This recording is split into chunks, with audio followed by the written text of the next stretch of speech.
Hey guys, welcome back to the channel. This is part 2 of our story. If you like this what if story and want to see part 3, let me know in the comments below. Before we start, don't forget to like, subscribe, and share this video with your friends. Also, check the description for more great content and my playlist. Now, let's start. Morning arrived and Izuku was sound asleep. The rising sun shined on his face, causing him to stir slightly from the brightness. Mumbling in his sleep, he turned over from the sun's rays and planted his face into a soft pillow. Han, the boy flinched as he heard a soft next to him. Opening his eyes, he found himself staring into 2 pink circles connected to milk-colored ball. Here. What is? Izuku whispered, his eyes widening slightly. A pair of slender arms suddenly looped around his head and pulled him closer into the strange pillow. His face turned a familiar shade of crimson, realizing too late what the pillows really were. Boobs.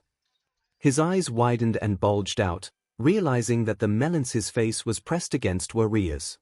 The girl slowly shifted in her sleep, stirring as she sat up to reveal all her glory and opened her eyes. Blinking, she looked down at Izuku's eyes and smiled. Good morning, Izuku-an, Ria smiled. Good morning. Izuku greeted shyly, not moving due to shock. Why are you in my bed? Naked. Again. What? Don't you like having a cute girl sleeping in bed with you? Ria's pouted playfully, squeezing her breasts with her arms to make them swell out. He isn't like that. Izuku blushed, looking down. Ria's just laughed as she rubbed Izuku's head. Oh, Izu. Has anyone told you how adorable you look when you're flustered like that? She relaxed as she positioned herself over him. It's a lot easier for me to sleep in than D, it's comfortable that way. That's not the MMA naishu, Ria's giggled, you fufufu. I couldn't help myself. I wanted to sleep with my favorite hug pillow. Hug pillow. Izuku felt his shoulders being pressed down onto the bed. Ria's pinned him down on the shoulders as she climbed onto his waist. Are you? He asked shyly. You know Izu, we still have some time, Ria said in a soft purring voice that made him shiver, slowly stroking his chin as she bent down, her breasts pressing on his chest.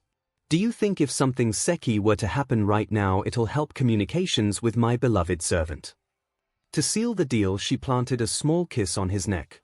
Izuku's thoughts began to go haywire as he tried to rationalize what was happening. He stuttered. Then you want me to take a go at you? Izuku gasped as he looked up at her charming face. It's all right. Let's have fun together, okay? Blushing, Izuku's body began to move on its own, his and Ria's face just inches apart as they were about to kiss. A sudden knock on the door interrupted them. Are you up yet, Izuku-san? It's almost time for you to start your morning training. Ibara called through the door in a sing-song voice. And we have orientation today. We can't be late, Okiko called. Oh shoot, I completely forgot about that, Ria's realized, bopping herself on the head. Izuku-an, can you hear us? Are you up yet? Izuku's eyes widened as he realized that he couldn't let Ibara or Okiko see him with Ria's like this. He had to come up with some way to make sure they didn't open the door. I'm up. Izuku called over, just give me a sec. Then Ria's, with a mischievous smile, said, Ibara-chan, Okiko-chan, can you give us a minute? I'm still in bed with Izuku-an and we have to get ready. Izuku froze as he turned to Ria's with a look of mock betrayal. The devil was smiling back at him with a playful look in her eyes. She did that on purpose. That was when the door swung open. Ibara stood there with a stunned face, tears in her eyes, while Okiko's eyes were stark white. I hope you're both doing well today, Ria's greeted happily. It's not what it looks like. Izuku exclaimed. Okiko simply looked on, still stunned at the sight of both of them in the bed with the president in her birthday suit.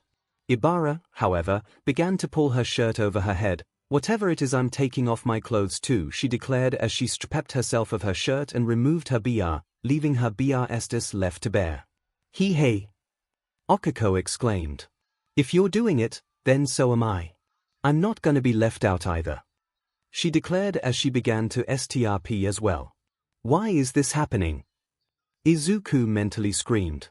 After the debacle this morning, Izuku, Rias, and a still fuming Ibara and Okiko finished their morning training before returning to the apartment to clean and get dressed in their UA uniforms. Once dressed, Rias began to make breakfast. Despite 𝐒𝐿𝐼𝐺's insistence that she didn't need to do house chores, Rias was adamant about helping out around the apartment just like everyone else. The meal before them was one such example. "So good," 𝐒𝐿𝐼 complimented as she finished the miso soup Rias had made. "You're a great cook, Rias-chan." "Yeah. This rice is really great." Izuku agreed as he enjoyed the breakfast. Something he found out when she started living with them was that Rias was an expert at cooking Japanese food, Western food, and Chinese food. She had a wide range of cooking skills and could cook food of the finest quality. He honestly thought she would be bad at these kinds of things because of her upbringing, but it turned out to be the opposite. Living in the human world for as long as she's been doing must have paid off. "Why thank you," Rias said with a warm smile from the other side of the table where she sat right next to Izuku. Izuku blushed a bit in response. Ibara, who was sitting on the other side of Izuku, pouted in jealousy at how much attention he was giving Rias. She closed her eyes and wiped her head away, before pinching Izuku's right arm and twisting, causing him to cringe in pain. When she let go, he was about to ask why she did that, only to notice the way Okiko was looking at him from across the table, her eyes covered in the shadow of her hair. Izuku gulped nervously, deciding to drop the issue. Ever since the three girls moved in, each had settled into a sort of role to help in the apartment. When Ibara first moved in, she originally tried to help with the cooking. The result was a lot of smoke, burnt black eggs and juice somehow, and reassuring. The fire department. Ibara settled with doing laundry after that. Okiko certainly did help with the cooking occasionally, having learned to do so since she lived on her own for a bit. Mostly, though, she helped 𝐒𝐿𝐼 with the shopping, finding the best items at the cheap stores and other ways to save money. However, she couldn't compete with Rias. While Okiko wasn't a bad cook, per se, the redhead just seemed to make everything she cooked delicious. "While I am grateful that you and the other girls help with the chorus, I do wish you'd keep quiet in the morning." Once 𝐒𝐿𝐼 said this, the girls and Izuku all stopped eating and blushed. "You heard what happened this morning?" Izuku asked, mortified. "The walls aren't that thick," 𝐒𝐿𝐼 pointed out. "I know you girls can't help yourselves, but at least try to wait until after you graduate before giving me grandchildren." The teens suddenly lost their appetites. A few minutes later, the four were riding the train to UA High. After a couple of stops, they arrived at the platform that serviced UA, meeting Momo, Kyoka, Koneko, and Yuto along the way. A couple of other UA students also got off the train with them. Izuku blushed a little when a young boy pointed at him and the rest of the UA students as his mother was leading him onto the train. "Wow, Mommy, look. UA students. Are they all future heroes?" "Some of them will be," the mother answered. Due to the uniforms, it was almost impossible to tell UA Hero Corps students apart from students of the other three major departments: General, Support, and Business. "Speaking of, Koneko-chan, why are you wearing a UA uniform?" Okiko asked. Koneko was wearing a school uniform nearly identical to UA's, the only difference being that the gray blazer was replaced by a gray jacket and it lacked the tie. "It's the first day for UA middle school." "Hey." "Oh, right. I heard about that," said Izuku. "Apparently, UA decided to adopt an escalator system last year. While UA High will remain the main school, there's now an elementary school, middle school, and a college." "My father had a hand in that," said Rias. "He originally wanted me to stay at Kuo Academy, but I was adamant about attending UA, good thing, otherwise we wouldn't have met." Rias playfully took hold of Izuku's arm, pressing it against her breast, causing the boy to turn red while Ibara and Okiko glared in jealousy. It was just a short walk up the road to the UA campus, and from here it became easier to start telling students apart, at least by year. While the first years seemed to be equal parts nervous and excited, the upperclassmen were hanging around within their friend groups, chatting to each other about their end-of-year break. Koneko went to a newly made pathway toward the middle school, the teens wishing their kohai a good first day before heading inside. "Do you think Shitori-senpai got us in the same homeroom?" Kyoka asked. One way to find out, Rias walked to the bulletin board, where lists for all of the classes for the different departments were posted. So what class is everyone in? Momo asked. Everyone else looked over the bulletin board, trying to find their names. I'm in 1A. She told everyone. Same here, Kyoka said. I also got into 1A. Okiko said happily. I'm in 1A as well, said Izuku. What about you, Ibara-san? He asked, only to frown when he saw the sad look on Ibara's face. Following her eyes, Izuku saw Ibara's name not in 1A, but 1B. 1B, she said sadly. You're not going to be in the same class as us. Okiko asked, wanting to make sure she heard right. It's okay, we can still have lunch together, placated Izuku. And our assignments should be similar to each other so we can study together. Right, Rias added. And from what I heard, there'll be plenty of times when both her course classes will train together. Besides, you spend plenty of time with him at home. Ibara brightened up a bit upon hearing that. She was sad she wouldn't be in the same class as Izuku and mad that one of her love rivals was. It wasn't the end of the world. We should get to our respective classrooms, Momo said. It would be bad to be late on the first day of class. The others agreed and quickly went into the school building. After saying goodbye to Ibara and Rias, for now, Izuku, Momo, Okiko, and Kyoka headed to their new classroom. It didn't take long for them to find the classroom in question. It was a large door that almost reached the ceiling with 1A written on it in red. Kyoka whistled at the sight of the large door. Geez, there's gonna be some tall people in here. Izuku gave a nervous nod and swallowed a lump in his throat. Yep, some of the most promising students in the country are behind that door. Well, why keep them waiting? Okiko asked. Izuku, Kyoka, and Momo nodded, seemingly approving of what she had in mind. Okiko gave them a toothy smile and opened the door too. Take your feet off the desk immediately. Here. Sadly, they opened the door to see the one person they weren't looking forward to seeing. They watched as the Class 1A students Ida Tenya and Bakugo Katsuki argued over the matter of Bakugo leaning his feet on the desk. As the four watched the scene unfold, only one thought came into their heads. Lucky Ibara. As the two continued to argue, they stopped when they noticed the three standing at the door. It's you? Ida muttered as he looked at Izuku, making him flinch. Meanwhile, Bakugo just sent a glare to the group which Okiko returned. Ida, noticing the way Izuku flinched, swiftly said, I wanted to apologize, I completely misjudged you then when it was clear you figured out there was more to the exams than I did. You are clearly a far superior student to me. He said dramatically, his arms making a chopping motion. The robot arms might be a bit much, dude, another voice spoke. Looking toward the source of the voice, Izuku saw that it was the dual-toned boy from the lecture hall. He too was wearing the standard U uniform, though it was sloppy and he still had the belts. But at least it still has the tie, unlike Bakugo's. Good to see you made it. Oh, I'm Kido Hyde, by the way. Just call me Hyde if you want. I'm Ida Tenya, the spectacle boy greeted. Jiro Kyoka. Yorozu Momo. Uraraka Okiko. And I'm Midoriya Izuku. It's very nice to meet you. Midoriya. Some of the students gasped. When all of the students received their acceptance into U, they were given only their scores. Since then, the scores for the practical exam have become public knowledge to the students. Any student could look up the final scores for every other student. And those students who had looked up that information knew that Izuku had won the top score in the practical exam.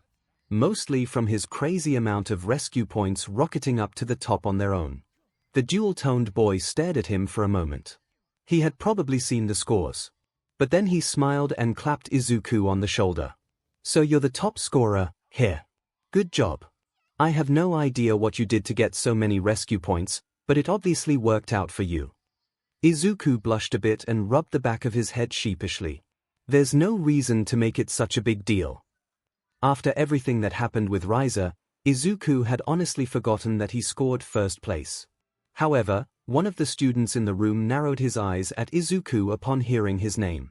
Like Hyde, he had dual-colored hair, only it was split vertically, his right half being white and the left red. He also had dual-colored eyes with the right eye gray and the left eye blue. He also had a burn scar over his left eye. So, he's the one who got first on the entrance exam, he thought as he stared at the green-haired teen. He wasn't the only one.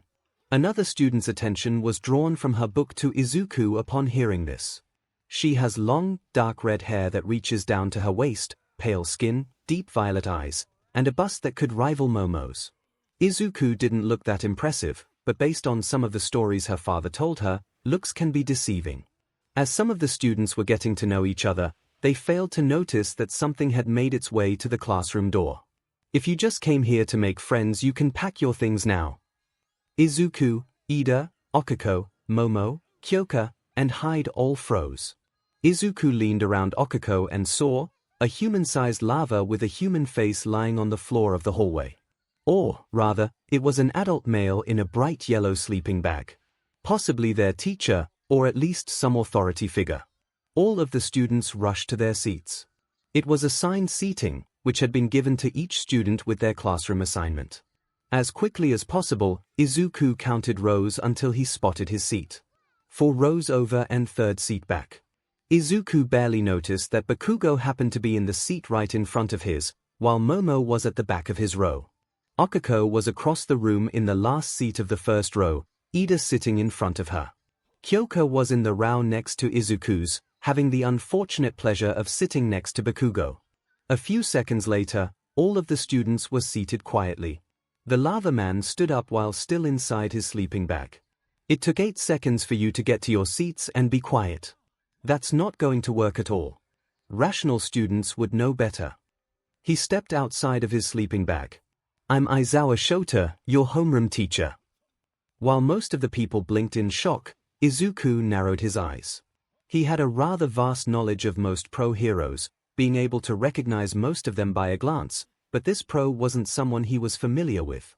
Or rather, he couldn't recognize him from the top of his head. He stood at the front of the classroom and glanced over each of them briefly before he spoke again. Now then, we have a lot to do. You've all received your gym uniforms, right? Put them on and meet me outside. Okiko nervously raised her hand. Sir, aren't we supposed to be going to orientation today? Aizawa met her eyes with a level gaze until she couldn't meet his eyes anymore. The orientation is nothing more than speeches, and a waste of time. It doesn't follow the normal curriculum, which means that I have permission to run my class however I want. We only have 3 years to turn you into pro heroes, and we can't afford to let even a moment go to waste. Now, follow me to the locker rooms, change into your gym clothes, and meet me outside. 1B, 1B. Where is it? Ibara asked herself as she walked through the halls of Ue High School. After having to separate from Izuku and the others, she's been looking for the hero class 1B, with little luck so far. She knew it was on this floor, somewhere. She just hoped she could find it before class began. However, as she was walking, she failed to notice someone right in front of her until she bumped into that person, sending them falling to the floor.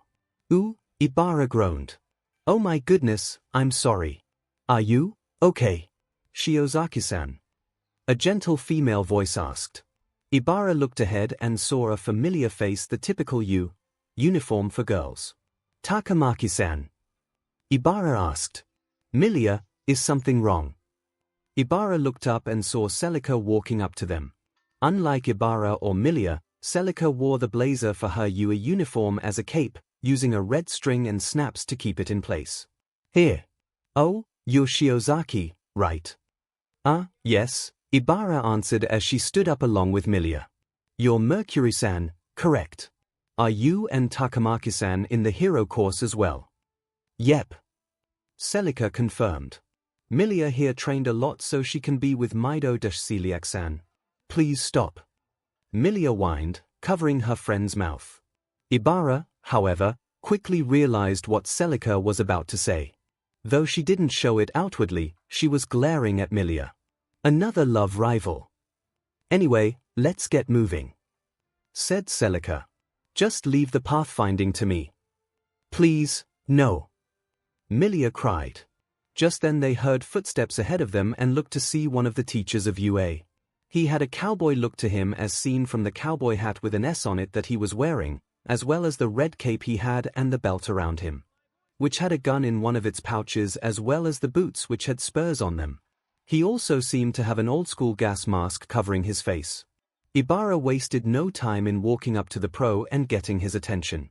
Excuse me, sir, do you know where Class 1B is? Yep, he answered as he looked between Ибара, Milia, and 𝐶ELICA.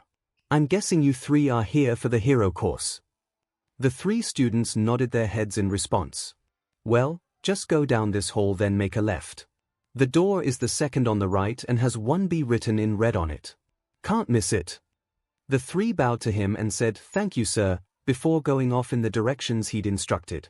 Though Milia had to stop 𝐶ELICA from turning too early. Except for that girl's sense of direction, this bunch of first years looks promising. Sure enough, the pro was right and the three devils found themselves in front of the door to Class 1B. Milia felt some sweat roll down his forehead as he made an audible gulp.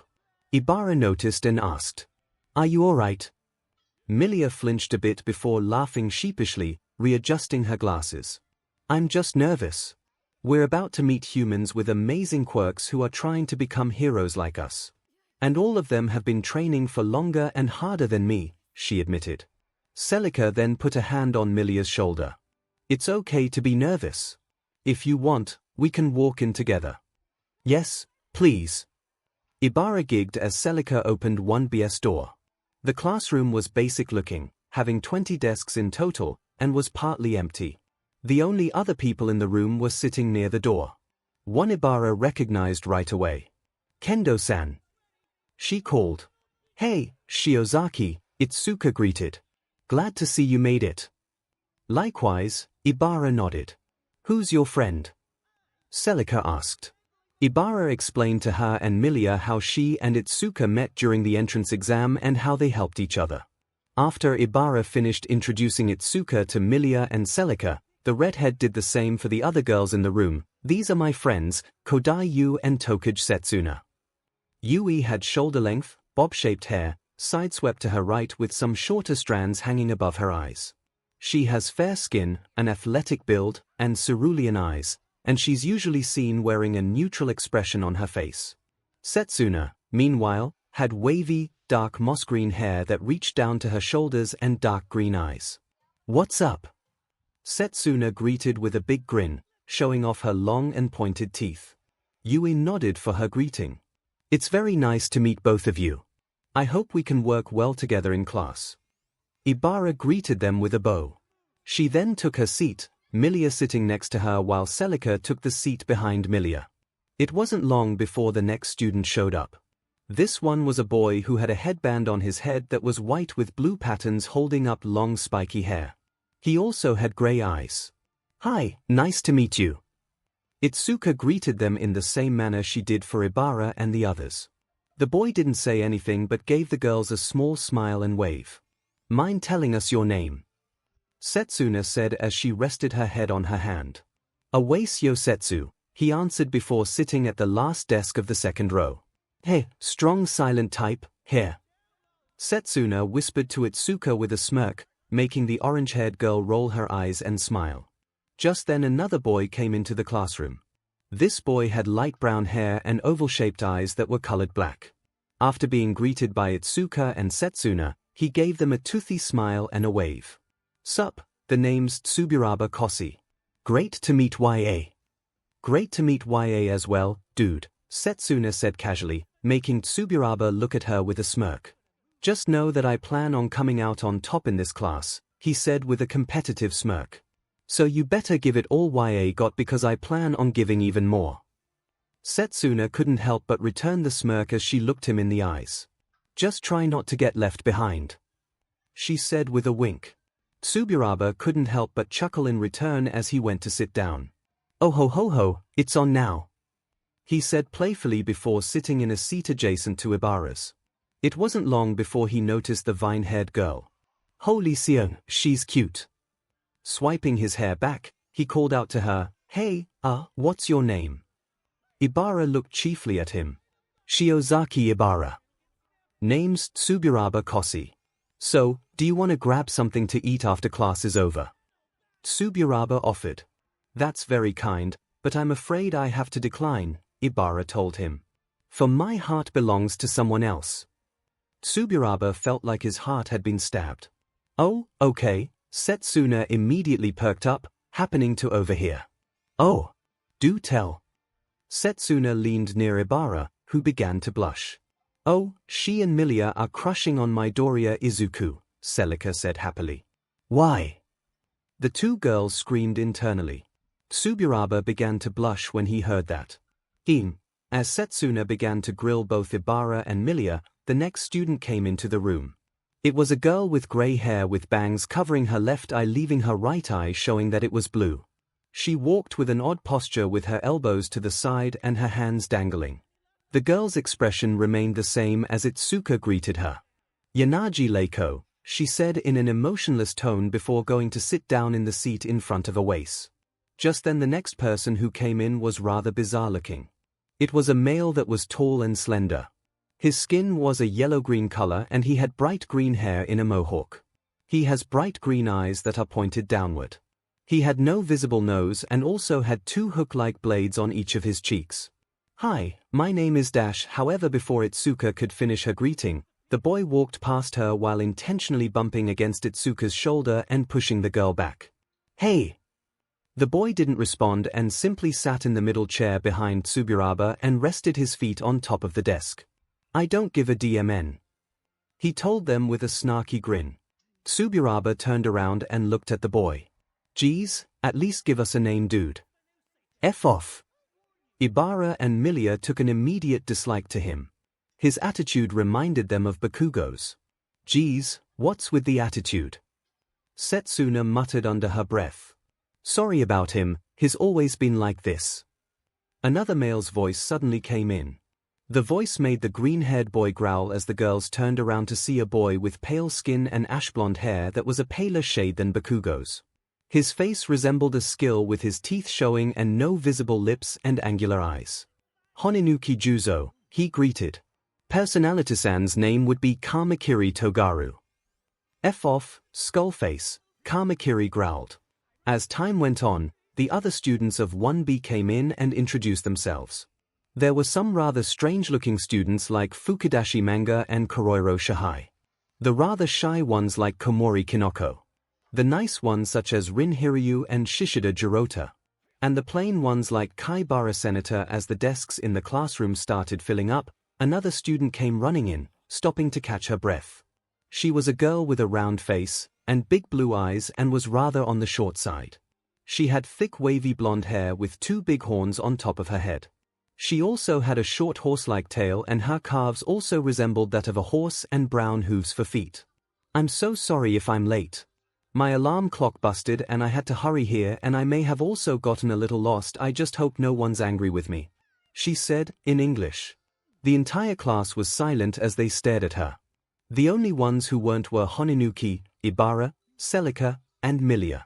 The latter three understood her, thanks to the devil's gift of tongues, having heard her in Japanese. Honinuki, however, simply smiled and looked at the girl. Hey, why don't you take a deep breath and calm down a bit? You're kinda speaking in English, he told her. The girl blushed in embarrassment before she smiled sheepishly. Sorry. I tend to talk English when panicking. Shrugging it off, Itsuka walked in front of her with a smile. Hey, don't worry about it. Everything will be fine. I'm Kendo Itsuka. Hi, my name's Tsunotori Pony, Pony said slowly. I'm still getting handled on the language, so please talk slow. Sure thing, Itsuka said. Sounds fine to me, you just need to relax, girl, Setsuna casually told her, making Pony blush more as she averted her gaze. Maybe you're right, she said quietly, making Itsuka and Setsuna giggle in response. Pony began to converse with Honinuki in English, when, hello everybody. A loud voice came in, startling everyone.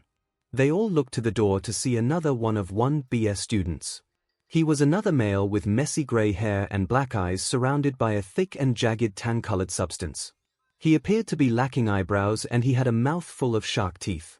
Before anyone could say anything, the boy put his fist to his heart and spoke. My name is 𝐻𝐤𝐻𝐤𝐻𝐤𝐻𝐤. And my goal here is for everyone in this classroom to be the manliest of manly heroes. We'll work hard, and train harder, and be the greatest and manliest heroes in the world. Oh yeah. Everyone just stared blankly at him as he marched like a soldier to one of the remaining desks and sat down and sat upright and stared at the front of the room, seemingly waiting for class to start. What cruel parents. It was then that the footsteps of someone entering the room got everyone's attention again as they turned to the door. There they saw another male who had blonde hair and blue eyes. He had a confident smirk on his face as he took a look at his classmates. You know, he began. You're lucky to have me here. And why would that be? 𝐒𝐻𝐽𝐻 asked in an unimpressed tone. Because I have enough brains and strength to carry everyone here, he said, which made several students roll their eyes. You'll see, I'll make sure to lead this class till its name is known throughout Japan as the greatest hero class in the country. Hell yeah. Tetsu said as he stood up. 1B will be the greatest heroes the world has ever seen, he said determinedly as he put a first to his heart again. Remember the name Minoma Nito, he introduced himself as he looked over the entire class. Because that will be the name of the next number 1 pro hero. After that, he sat at the first desk of the second row, making Itsuka shudder a little bit. And I'm going to be sitting next to him. Great, Itsuka thought to herself as Setsuna patted her back. Well, it looks like we have everyone now, she said. Everyone. In your seats. Everyone flinched at the powerful voice and wasted no time in sitting down in the seats that they chose and looked to the front of the classroom. Just then they saw one last person enter, the teacher and pro hero. He appeared to be a tall and very muscular man. He had gray, slightly spiky hair and had a yellow visor over his eyes. He also had visible canine teeth despite his mouth being closed. His costume is a skin-tight red bodysuit with a long U-shaped collar going down to the middle of his chest with black trim. He also had matching black trim around his shoulders. His boots went above his knees and were white, and he also had a 3-piece metallic belt that goes down a bit at the center. Finally, he had thick white vambraces over his lower arms along with a thin wire snaking from one of the protrusions on the left vambrace to the back of his neck. The pro hero walked behind the desk of the classroom and gave a quick stare down to the students before speaking. I'll keep this brief. My name is Khan Sekijiro, your homeroom teacher, but you all can call me Vlad. Everyone nodded, or in Tetsu's case saluted, as Vlad spoke again. Now, my goal here is to turn every one of you into someone worthy of being part of the next generation of heroes. What does being a hero mean? Well, it can be different depending on who you ask. But it comes down to one thing: risking yourself to save others and put a stop to those who do wrong. When I look at this room, I see large amounts of potential just waiting to be brought out. And that's what we're going to do at UA. We're not just some run-of-the-mill hero. Course, we make some of the best DMN heroes this world has seen, and I expect no less from all of you. It won't be easy, but with plenty of hard work, BLD, sweat, and tears, I'm confident every one of you will turn into an amazing hero that many will look up to. Now, give me a plus ultra. Plus ultra. All the students couldn't help but smile and laugh heartily after that. Or in Tetsu's case, cry tears over how manly that was. But still, after hearing that, they were more determined to learn to become create heroes. Good. Now then, Vlad began. Everyone line up and head to the auditorium where orientation will take place. Hi! Everyone said at once as they began to head out as Vlad instructed. Needless to say, this year was gonna be something memorable. Inside the assembly hall, the 20 students from Class 1B were in the stands along with the other first-year students, chatting amongst themselves. Ibara looked forward toward the empty seats, where Class 1A was supposed to be. Where are they? They should have been here by now, right? Ibara asked herself, looking around for Class 1A. Do you see 1A, Takamaki-san? She asked the succubus sitting next to her. Milia shook her head. No, she said. The two she-devils felt a tap on their shoulder, causing them to jump. The culprits were Setsuna and Itsuka. Is something wrong? You look like you're looking for someone. Setsuna said. Sorry. We're looking for Class 1A. The other class that's part of the heroes course like us. Izuku-san and our other friends are in that class and they're not here. Ibara answered, looking around for the other class. Maybe they're running late, Itsuka suggested. You know how first days go. Back up. Izuku-san. Setsuna asked with a raised eyebrow. You're that close with the guy, here.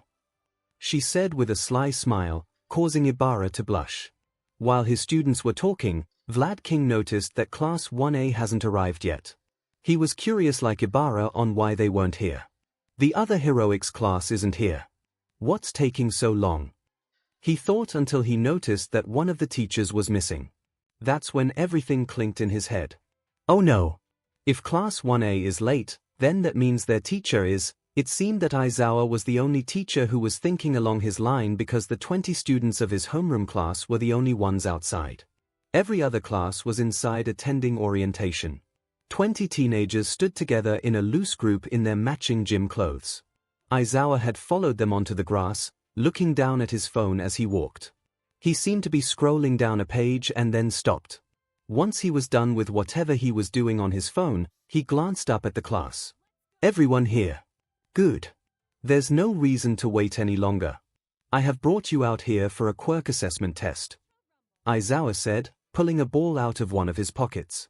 The school system that you've been a part of so far is irrational. The government is still trying to deny the obvious and say that you all have the same amount of potential. They do not allow those students with power to excel, nor for any of you to use your full power in physical education. He glanced at his phone again. Bakugo Katsuki. He glanced up, and Bakugo stepped forward. According to my records, out of this class, you have the longest distance thrown with a softball in middle school. 67 meters, is that correct? I think so, Bakugo answered. Aizawa tossed him the ball, which Bakugo caught easily. Throw that ball, but use your quirk this time. He gestured for Bakugo to stand in what seemed to be a shot-put ring. Anything goes, just stay inside the circle. Okay, you asked for it, Bakugo said with a smug grin. The explosion quirk user then stepped inside the boundary circle and got in a throwing stance. I'll add some heat to my pitch and drop their jaws. Bakugo then reared his arm as far back as possible. Die! He roared. Creating an explosion in his hands, the ash blonde threw the ball with great power and speed. Most of the students reacted in amazement at seeing the ball getting launched with such force due to the explosion. It was clear that the ball was going to go a long way past 67 meters. Though a few were slightly terrified by his word choice. Die! Izuku, Kyoka, and Okako mentally repeated. As the whole class watched the ball hit the ground, Aizawa turned towards them again. Only by allowing each of you to use your quirk to its full potential will we know your potential as future heroes. He held up his phone for the class to see, which was showing Bakugo's score in distance thrown. A long way past 67 meters, indeed. The readout showed 705. 2 meters. Over 700 meters. Hyde gasped. That's crazy. A boy with red, spiky hair exclaimed. Bakugo was grinning with pride at the shocked looks on everyone's faces. We can use our quirks for this. Then this will be easy. A girl with pink skin whispered to her neighbor with a grin. Easy, is it? Everyone went silent at Aizawa's rather ominous tone as he said that. 3 years. That's how long you have to train to become real heroes. And you all think it's going to be a bunch of fun and games. Well, then, today you'll compete in 8 physical tests to judge just how much potential each of you has. The one who comes in last has none. And will be immediately expelled. Almost everyone reacted in horror to this. The first day of school and they are already met with a surprise quirk test and are running the risk of getting kicked out. They watched as Aizawa smirked at his students and made a come-on gesture with his fingers. Show me it's no mistake that you're here. What? Okako spoke up, raising her hand. You can't expel one of us on the first day. That's not fair. Oh, and you think that natural disasters are fair? Or what about villain attacks? Aizawa asked her. The world is full of unfairness. It is our job as heroes to face that darkness and fight against that unfairness. If you cannot do that, then this class is not the right one for you, and you'll be better off in general studies anyway. Momo, who was standing next to 𝐒𝐬𝐽 and 𝐂𝐬𝐽𝐝, whispered to her friends. It's a bluff. It has to be a bluff. I hope you're right, 𝐂𝐬𝐽 whispered back. Tenya looked a little nervous. I don't approve of this sort of hazing, but if this is what it takes to get into the You a Hero course, I'll do my best. He took a long drink from his sports bottle, which contained orange juice to fuel his quirk. Time to blow these losers away. Bakugo hummed confidently as he warmed up. I can do this. I won't let Ria-san or everyone else that's helped me down. Izuku thought as a determined expression came to his face. He looked around, noting the similar expressions everyone had. He then noticed someone familiar. It was one of Sona's servants, Harukura Tsubasa if he remembered right. She was looking at him out of the corner of her eyes. She winked at him, causing a blush to appear on his face. For the next 3 years, you will throw one terrible hardship after another at you. So go beyond. Plus ultra style. Aizawa challenged the students, most of whom flinched at the way he looked at them. Now then, we're just wasting time talking. Let the games begin. Trial 1, 50-meter. Aizawa began to call students up 2 at a time to the starting line, going by ascending student number. This, in turn, helped introduce who they were as they got to the starting line. First up were Ashido Mina, the pink-skinned girl, and Aomai Yuga, the blonde-haired boy with perfectly combed hair and a rather giant belt. Let me show you all just how dazzling my naval laser is, and just how creative I can be, Aomai boasted, a French accent in his words. He turned around, his back facing the track while Mina got into position. As soon as the robot said to start, Aomai jumped into the air. Like this. He laughed as he fired a laser beam from his navel, propelling him forward far faster than Mina could run. Aomai Yuga, quirk, naval laser. He basically shoots a laser out of his belly button. However, 1 second after using it, Aomai stopped, letting his momentum carry before hitting the ground. He quickly got back up after Mina already passed him, who was using her quirk. She had taken off her shoes so she could shoot acid from her feet, which she used to skate across the track. Yuga managed to get back up after falling and propelled himself to the finishing line once more, though not before Mina finished first, getting a record of 5:25 seconds while Yuga got 5:51 seconds. If I use my naval laser for more than 1 second, I get a stomachache, Aomai said, flashing stars around him. Everyone else just stared at him in confusion. Nice job, Ashido, complimented the spiky red-haired student. Thanks. You better do a good job too. Mina replied as she gave him a high five. No more being your old self in middle school, okay Kirishima.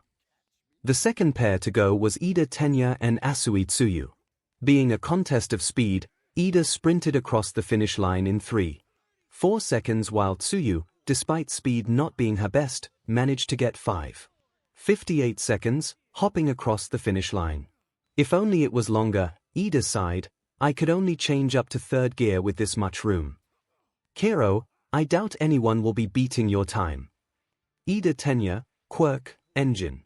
He has engines in his calves that allow him to switch between different gears, increasing his speed. Up next was Okiko, being paired with Tsubasa. Okiko immediately began using her quirk to lighten up her clothes and shoes. Tsubasa ran right away, crossing the finish line in 5:49 seconds. Okiko finished in 7:15 seconds. The fourth, fifth, and sixth pairs all also went up, composed of Kaminari Denki, Kirishima Ehiro, Shoji Mizo, Jiro Kyoka, Zero Hanta, and Tokoyami Fumikichi, all getting varying times from 5:20 to 7:18 seconds. It wasn't until the seventh pair that the students would be in or after Ida's speed. Todoroki Shoto, the half-white half-red-haired boy, and Liana Kazuki, the red-haired girl with violet eyes, were up, and at the sound of the horn, Todoroki blasted himself forward with an ice pillar he created. As he began descending, he created an ice slide, allowing him to slide across the finish line in 3:15 seconds. Liana wasn't about to be outdone. At the sound of the horn, a pillar of bone shot out of the palm of her hand, propelling her to the finish just short of Todoroki, in 3:16 seconds. What the hell? Hyde shouted, saying what was everyone's mind. That's crazy. Up next were 𝐻𝐈𝐳 and 𝐔𝐬𝐬, an invisible girl. 𝐻𝐈𝐳 dashed as fast as he could but only got 5.41 seconds. 𝐔𝐬𝐬, despite not having a quirk to help her go faster in any way, managed to show just how fit she was by crossing the finish line in 6.24 seconds. The only real way they could tell she crossed the line was because she was wearing clothes. Finally, it was Izuku and Bakugo's turn. The two of them gave each other a small glare before getting into position. Explosive turbo! Bakugo shouted, using his explosions to accelerate himself forward, earning him a time of 3.95 seconds. He smirked, confident he beat Deku, until he saw that Deku was a foot in front of him. 2.95 seconds, the robot recorder announced, but that wasn't the reason why Bakugo's jaw dropped. The reason was because Izuku had 2 leathery wings with green scales that also were on his arms and the sides of his face, and 2 black, curved horns on his head. Aizawa noticed 2 things. During the entrance exam, Izuku's scales were red. Now they were green, and he had horns. The other thing he noticed was that Bakugo's rage began to reach a boiling point. What the F is this, Deku? The blonde screamed, startling nearly everyone, Izuku included, as he stomped toward the Demidrake. Since when do you have a dash? The spiky blonde's rant was cut off as bandage-like cloth abruptly wrapped around him. No matter how much he struggled, the cloth held and he couldn't break free. In fact, the more he struggled, the more tangled he became. His quirk also wasn't working. He was pointing an open palm at Izuku but nothing was happening. And what exactly were you trying to do? Aizawa's voice was low and deliberate, but loud enough for everyone to hear. His hair was standing up and his eyes were glowing red. Attacking or harming a fellow student or member of the staff outside of training exercises is grounds for immediate expulsion. So I suggest you back down. Bakugo stared at him wide-eyed before glaring and gritting his teeth. He reluctantly stopped squirming without a word. The cloth retracted back to Aizawa, who sighed and fished out some eye drops from his pocket. What a pain. Aizawa's eyes were bloodshot and showing obvious irritation. Don't tell me you kids are going to give me dry eye from stupid temper tantrums like this every day. Dry eye? Wait, Bakugo's quirk wasn't working right, and the comment about his eyes meant. I know you. You're Eraserhead. You specialize in villain capture, and you can erase quirks just by looking at them. Aizawa Shota, aka Eraserhead, quirk, erasure. He can erase anyone's quirk with a single glare. But the effects end whenever he blinks. Eraserhead. One student whispered, never heard of him. He's an underground hero, said 𝐻𝐈𝐳. He doesn't like the media from what I've heard. After that, the tests continued. Mineta Minoru, though having a short stature and a perverted mind, used his quirk by grabbing 4 balls in each hand and threw them in a line on his path.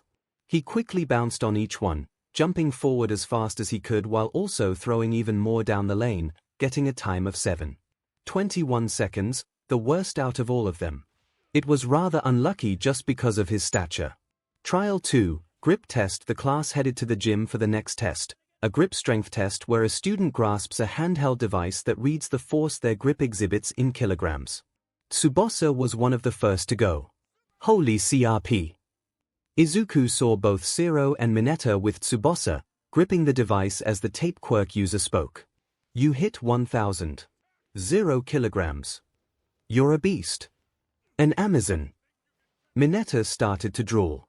Izuku smiled, looking at his grip test machine. It read at 541.3 kilograms. Crunch. Oops. Everyone turned to Okiko. In her hand was what was one of the grip testers. Now it was partly dust. Guess I overdid it. How strong is she? Most of the students, except for Izuku, Momo, and Kyoka, all thought. Aizawa silently stared, just as shocked as everyone else. Trial 3, standing long jump. Izuku watched as the students tried to use their quirks to aid them in this, going 2 at a time again. The only ones who had excelled beyond the other students, for now, had been Aomar and Tsuyu. Izuku watched Ida almost clear the sandbox, using his engine to propel him farther forward. Okiko managed to clear it, as did Tsubasa.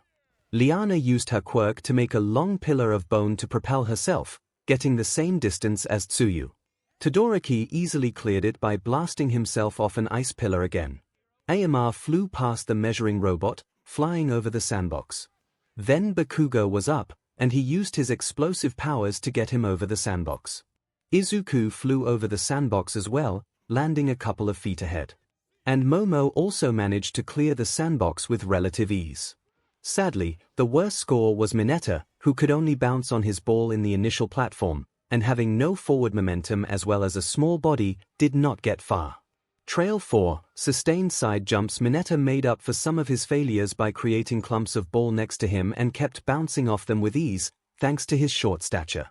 Izuku managed to handle it with ease as well, using his wings to control where he landed. Ida showed his creativity by turning his leg engines on and off on each leg at separate intervals. Trial 5, ball throw. Since Bakugo had already done the ball throw, he was excused from doing it again. Okiko was the first to go. Using her quirk, Okiko threw the softball up into the air with an underpowered toss. However, the ball kept going, floating up into the air. For about a few seconds, everyone watched as it disappeared from sight. Aizawa then showed everyone the score. Infinity! The other students exclaimed in shock. How the hell does that work? Hyde exclaimed. After getting a new ball, up next was the redhead girl. Her name was Liana Kazuki. She took a deep breath as she stepped into the circle. White growths then sprouted from her arm, enveloping it in bone as it grew far larger. Using her bone vambrace, Liana reared her arm back before throwing the ball. A slight shockwave sounded from the force of the throw, causing the other students to blink and stare in shock at Liana. Aizawa looked down at his phone when it gave him the results and blinked. Not bad. Guess I shouldn't expect anything less, given who her parents are. Aizawa thought, turning towards the crowd and showing the results. 1649, 7 meters. Seriously? Liana smiled, feeling a little proud of herself. Liana Kazuki, quirk, demonic bone. She can grow, create, control, and alter the bones in her arms, using them to create weapons and shields. It was now Izuku's turn. He summoned his boosted gear, which turned some of his scales red. Aizawa watched closely as Izuku grabbed the ball and threw it. It took a second for the ball to fall back down. The students eagerly looked toward Aizawa, with most failing to notice his hair fall down as he showed everyone the results on his phone. 1038, 3 meters. Bakugo growled in anger, an aura of rage surrounding him causing a few students, Izuku included, to take a few steps back. Todoroki, meanwhile, narrowed his eyes at Izuku before suddenly noticing his left hand flickering in flames. He quickly crossed his arms, allowing steam to arise from them. Midoriya Izuku, he thought to himself. Here's someone to look out for. Liana Kazuki also narrowed her eyes at Izuku, but for a different reason. She was the only one who noticed that Aizawa tried to erase Izuku's quirk, yet nothing happened. Trial 6, endurance run. Though seemingly simple, as the students ran the course, they soon began to slow down. The first to drop out was Mineta, followed by Hagekyu. The last few to drop out were Hyde, followed by Todoroki, Bakugo, Ida, Izuku, and Momo. Trial 7, seated toe-touched. Tsuyu blew the competition out of the water here, given how flexible her body is. Emma tried to be a flashy show-off, but he ended up embarrassing himself by accidentally dropping his belt and breathes, to Mineta's horror. Almost got it. Momo huffed as she leaned forward, her assets pressing down on her legs. Okiko pouted as she bent down. Her sweat had made her breathe stick onto her skin, showing off her curves. The hero course is the best, commented Mineta as he stared at the two, only to get a slap from Aizawa to get him to pay attention. Trial 8, sit-ups. This one ended up being rather purely physical, as nobody had any quirks that could help them get a better score, except for maybe Todoroki, who created a small film of ice to keep himself from sweating. Bakugo glared at Izuku as he matched him going up and down. You are aware that Bakugo has been glaring at you the whole time, right? Unfortunately, Izuku mentally replied.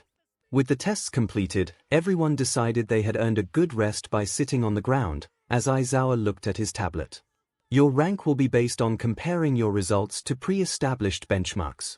Since reciting your scores would be irrational, I will just show you the results. Touching the pad, Aizawa manipulated something, and a hologram began to show above the tablet, listing the rankings. Yorozu Momo Liana Kazuki Midoriya Izuku Todoroki Shoto Bakugo Katsuki Ida Tenya Yura Tsubasa Tokoyami Fumikage Uraraka Okako Shoji Mizo Kido Hyde Kirishima A Hiro Ashido Mina Jiro Kyoka Asui Tsuyuema Yuga Sero Hanta Kaminari Denki Hagakyu Toru Mineta Minoru. I managed to get third overall, Izuku sighed in relief. Would have been nice if you got first, but I guess this is good since Bakugo looks ready to explode at any moment. Indeed, Bakugo looked ready to literally kill someone, causing the few students near him to quickly back away. Izuku made a mental note to stay away from Bakugo for a while. War! Everyone turned back to Mineta, who was now openly sobbing. I'm so screwed. I didn't even get to see any of the girls in their costumes. Stop whining. Everyone looked to Aizawa, who was putting away his eye drops. You aren't getting kicked out. Mineta sniffled. Ah, really? Obviously, Momo sighed while pinching the bridge of her nose. Honestly, I'm surprised none of you figured it out. Liana crossed her arms. Right. What kind of teacher would suspend or expel someone over something like this on the first day? What? No fair, you two. Mina huffed. You could have told us it was just a lie. Actually, it wasn't a lie. Everyone slowly turned toward Aizawa, who now sported a scary grin. I would have expelled whoever came in last. Hell, I would have expelled all of you if you didn't impress me enough. Whereote? The class shouted together. Ha ha ha ha. He may look like a hobo, but I'm gonna like your teacher. Glad you do, Izuku nervously replied. Kyoka leaned up to Momo and whispered. Bluffer. I've been wrong before, Momo meekly replied. What? Liana said. Internally, she was screaming, how is that legal? Anyone can get into you with a powerful quirk and enough study time, but a lot of those who do get in think they can coast by on their quirk alone. I'm here to tell you that's not enough. Your quirks are useless if you don't have the imagination to use them creatively, or the potential to grow. He pointed at Mineta. Your quirk may be simple, but you've used it in a creative way during the sidestepping exercise. That tells me that, with enough training, you can make a decent hero. He grinned at the crying Mineta. That's why I'm not kicking you out. But make no mistake, one slip up and I'm revoking this decision. Wise, sir. Mineta nodded. The same goes for the rest of you. If I feel you're slacking off and not being serious about your position here, I won't hesitate to kick you out. He stared all of them down, and they all trembled before him. Any questions? No, sensei. Good. Your syllabus will be back in homeroom. Make sure you review it closely. And don't lose it either. I won't be making copies. You're dismissed. He whirled around and walked away without a look back. Several people had lost feeling in their legs and slumped to the floor, hearts racing and adrenaline pumping. Eventually, it was a much subdued group that finally made it back to 1A. Once everyone went back to the classroom to pick up the syllabus, they left the school grounds, and the first day of school came to an end. Izuku, Okako, Kyoka, and Momo were walking together, leaving the main building. Kyoka was walking slowly, the most tired and exhausted from the quirk assessment test they went through. I'm so tired, she said, looking down, all dizzy and such. It certainly wasn't a good first day, I agree. I honestly didn't think we would go through such a test. Momo said. At least we all passed, said Okako. She then gulped. But man, our homeroom teacher is really strict, here. Man, I wish we went to orientation instead. Kyoka groaned as they stopped and waited outside the building. I agree. Maybe Bucho and the others will tell us about it. Izuku said. But before he could say something else, a hand touched his right shoulder. He turned around to see none other than Ida, standing behind him with a serious look. Hey. Oh, hello Ida-kun. Sorry, I scared you. I just wanted to congratulate you and Yorozu-kun for placing third and first in the quirk assessment test, the engine quirk user said. Oh, thanks. But it wasn't a big deal. Momo said. I see you all know one another. Have you all met before? Ida asked them. Yep. 𝐒𝐿𝐵 answered. We met a few months ago. Let's just say things happened and we became fast friends. She summed up. That's one way to put it. The group looked behind them to see Rias, with Yuto behind her, coming up to them. Oh, Bucho. The devils all greeted. Bucho. Ida asked. Glad to see you made it through your first day in One Piece, guys, Yuto greeted with his usual smile. You all got lucky. Rias stated. I heard that Aizawa-sensei expelled an entire class last year. That's comforting, Kyoka muttered. Who's this? Yuto asked, referring to Ida. Allow me to introduce myself. I am Ida Tenya. A pleasure to meet you. The pleasure is ours. I'm Kiba Yuto, first year General Studies, Class 1C. Rias Gremory, second year General Studies. 2D. Ida immediately bowed upon Ria's introduction. An honor to meet you, senpai. There's no reason to be so formal, Rias replied. You can simply call me Rias-san. If you wish, Rias-senpai, Ida nodded his head. I wasn't aware you were acquainted with an upperclassman. Yeah, a lot of stuff happened when we met, and well, Izuku chuckled, unsure how to continue. Oh, Izuku-kun, there's no need to be shy. Tell him how close we are, Rias said as she hugged him, burying his head into her bosom. Akiko, Momo, and Kyoka stared slack-jawed at what they saw, jealousy swelling inside the rook. Yuto chuckled in amusement while Ida blushed. Worst of all, other students who were walking by started staring at her hugging Izuku, hints of rage and jealousy in their glares. Bibucho, can you please stop that? People are staring. Akiko stuttered. Rias chuckled as she released Izuku, who seemed on the verge of passing out now. Izuku-san, are you okay? Momo asked. 𝐼𝐧𝐭, Izuku answered, his face a deep red with swirls in his eyes. Izuku-san. Everyone. They turned back to the building to see Ibara running and waving at them. Behind her were Itsuka and Milia. Sorry, I'm late. Izuku, having shaken off the stupor Rias put him through, was surprised at seeing Milia. Takamaki-san. Hello, Midoriya-san, Milia greeted. Wait, you're in the hero course too? Akiko asked. Yes, Milia nodded. I was just as surprised as you, Ibara said. It's good to see you again, Kendo-san. Izuku greeted. Long time no see, Midoriya, she said. So, are you all heading to the train station? Ida asked, most of them nodding as an answer. Would you mind if I joined you there? It wouldn't be any problem, Rias said. We just need to pick up Koneko and head home. There aren't any club activities today, so we got some time to kill. Then how about we go out to eat? Milia suggested. Cudelia-san gave me a day off, and I know this new restaurant nearby. And with that the group made the walk down to the restaurant Milia had suggested, picking up Koneko along the way, all of them talking about their eventful first day. The next day was the first official day of school. So far, things had been pretty normal as far as high schools go. Now then, boys and girls, present MIC began as he pointed at the board. Which one of these sentences is the correct one? A thought that had been in for many months in the archives of his mind came sharply into relief. B. A thought that had been in the archives of his mind for many months came into relief sharply. C. A thought that had been in the archives of his mind for many months came sharply into relief. D. A thought came sharply that had been in the archives of his mind for many months into relief. So boring, Mina, Kaminari, and Kyoka thought with tired looks. This really is Seekers. Bakugo thought, not really caring about this PRD at all.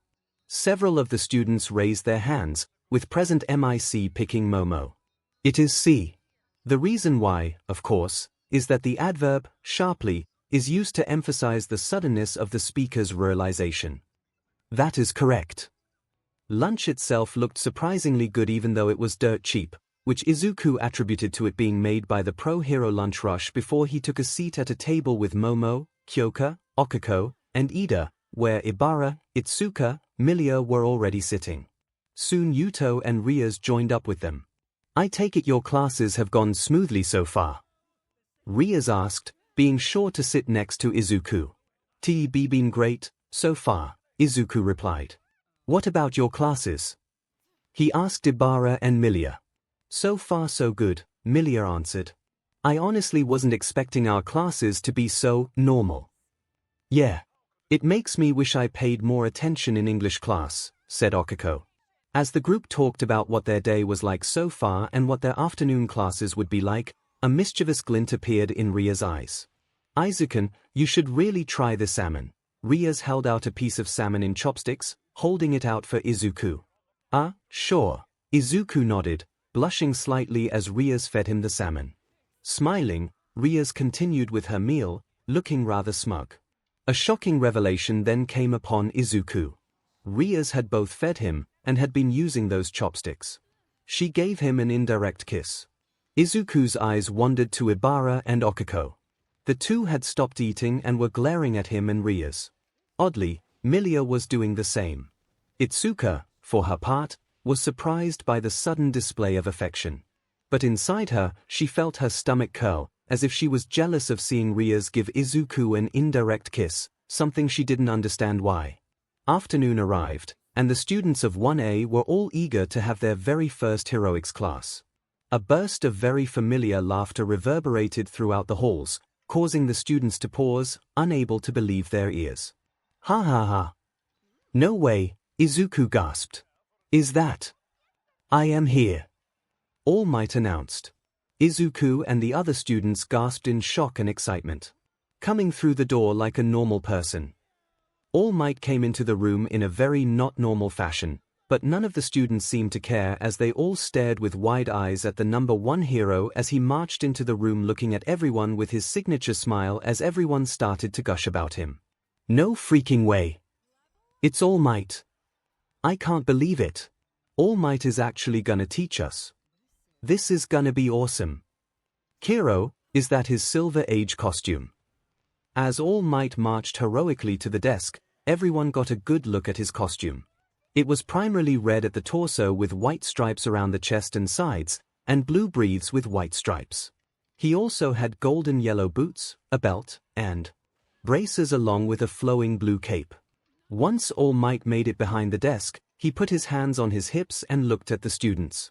Everyone watched and listened in anticipation as the number one hero spoke. "Welcome, young heroes, to the most important class at UA High," All Might said with his ever-present large grin. "Think of this class as Heroing 101.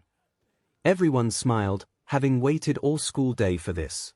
Here you will learn the basics of becoming a hero and what it means to fight in the name of good. For our first day, our lesson will pull no punches. That's right. Battle training." Bakugo suddenly grinned in excitement, eager to fight. "And to go with that," declared All Might before pointing to the side of a wall epically, "are these."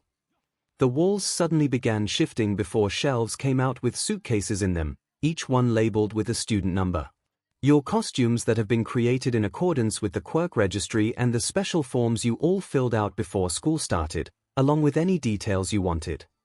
The students all cheered in excitement, eager to wear their gear.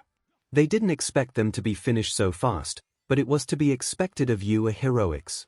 "Now go get changed and meet me at Ground Beta when you're done," All Might said before he dashed out. All Might stood waiting for the class near the entrance of Training Ground Beta. It took only a few moments before the students began to walk into the training ground in their new hero costumes. The costumes were as diverse as the quirks that they represented. Some of the costumes were flashy and ostentatious, while others were simple and functional. Izuku's fell into the latter. It seemed like something that you could buy for a couple of tens of thousands of yen at any sports goods store in Japan.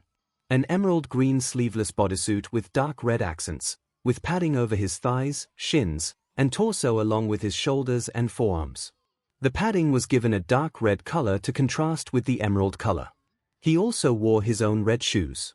There were 2 Velcro-lined holes in the suit's back, allowing his dragon wings to spread without raising suspicion since both those and his devil wings don't tear through clothing when in use. He had originally wanted to include a face guard and hood with 2 protrusions, but Rias and the others cut those out, saying that it looked like an All Might ripoff. Your costume looks great, Izuku-an. Izuku wanted to reply to Okiko, but the words nearly died in his throat, a faint blush on his face. Is that your costume, Okiko-san? Okiko's costume seemed to play up to her quirk, making her look like an astronaut with a pink and black skin-tight suit that covered her entire body, a transparent helmet for her head, and thick, round braces with handles attached to them. The fact that it was skin-tight, and thus was emphasizing her curves, made it hard for him not to stare. I should have been more descriptive with what I wanted, Okiko said with a small blush. My suit ended up being skin-tight. That was a half-lie. Okiko had not wanted a skin-tight suit. She did, however, specify that her chest and waist be a bit more emphasized to have Izuku notice her more. Of course, the result came out to be a skin-tight uniform, but she wasn't complaining given how Izuku was glancing at her body. I think your costume is great, Okiko-san. Izuku and Okiko turned to Momo's voice, who was walking up to them with Kyoka. The boy's face turned 100% red in response to what he saw. Kyoka's hero costume was nothing spectacular. It was a long salmon-colored shirt with several rips at the collar and hem, black breathes, and boots with stereos built into their S.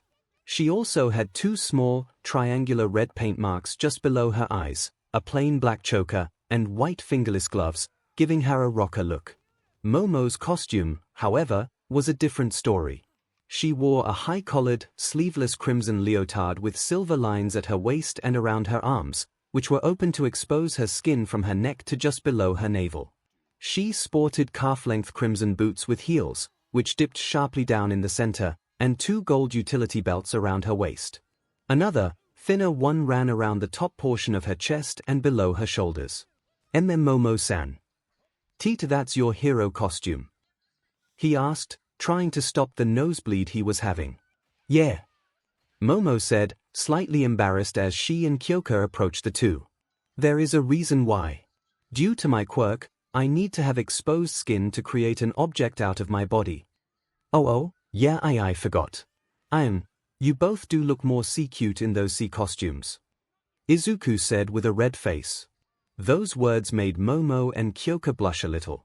Kyoka wasn't used to boys calling her cute, so she didn't know how to properly respond. Momo, however, leaned over to Izuku, her mouth near his right ear. If you want, perhaps Kyoka and I can show you more of our skin later. She whispered in a stuck tone, causing the boy to jump. Seriously? Izuku yelled. Momo couldn't help but giggle at Izuku's reaction, while Okiko stared at the queen. Kyoka looked indignantly at Momo. Momo. What the hell? Sorry, Kyoka, Momo said. Bucho loves to tease Izuku-san so much, I thought I'd give it a shot. That, we can agree with, the four turned to another voice. The owner was Sona's rook, Tsubasa. Tsubasa's costume was rather simple. It consisted of a white karate gi with the sleeves torn off, blue fingerless gloves, a long orange headband, a black martial arts belt, and dark boots. Yura-san, Izuku said. Hey! I wanted to talk with you guys yesterday, but I didn't get the chance due to Aizawa-sensei's test and there was a meeting for the student council after classes ended. It's fine, said Okiko. And I like your costume. Not too flashy, you know. Yeah, Kyoka agreed. Has a real Street Fighter vibe to it. Thanks, Tsubasa smiled. Ryu was the basis for the design, I admit. And I like your costume, Midoriya.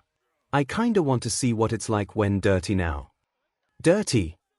The 14s blinked. Yes, Tsubasa chuckled sheepishly, rubbing the back of her head. Don't know why, but I've always liked boys who get dirty after a fight, she looked to Izuku seductively. Kinda like Midoriya after the fight with Riza. Izuku honestly had no idea how to respond to that. Okiko silently glared at Tsubasa. Another love rival. Nearby, Mineta was chewing on his little yellow cape. The lucky BSTRD. DMN shy, nice guy act is getting him all the babes. Further away, Ashido Mina watched the whole thing unfold. Her costume consisted of a plain white mask over her eyes, and a purple and turquoise skin-tight bodysuit with a camouflage pattern, ending just above her BRSTS. Over this, she wears a cropped, sleeveless tan-colored waistcoat with white fur along its collar, which she leaves unbuttoned. She wore custom-made acid-proof boots with holes in the soles, allowing her to secrete acid from her feet to use to slide around. Is that the same Midoriya from yesterday? She thought, looking at the boy. I wasn't expecting him to be so skittish with girls. Not with the way Yomomo, Jiru, and Uraraka hang out with him. A mischievous smile formed on her face. Guess I have to get in on all the fun. Midori is just so cute and adorable. Hey, where's Todoroki? Kaminari spoke up.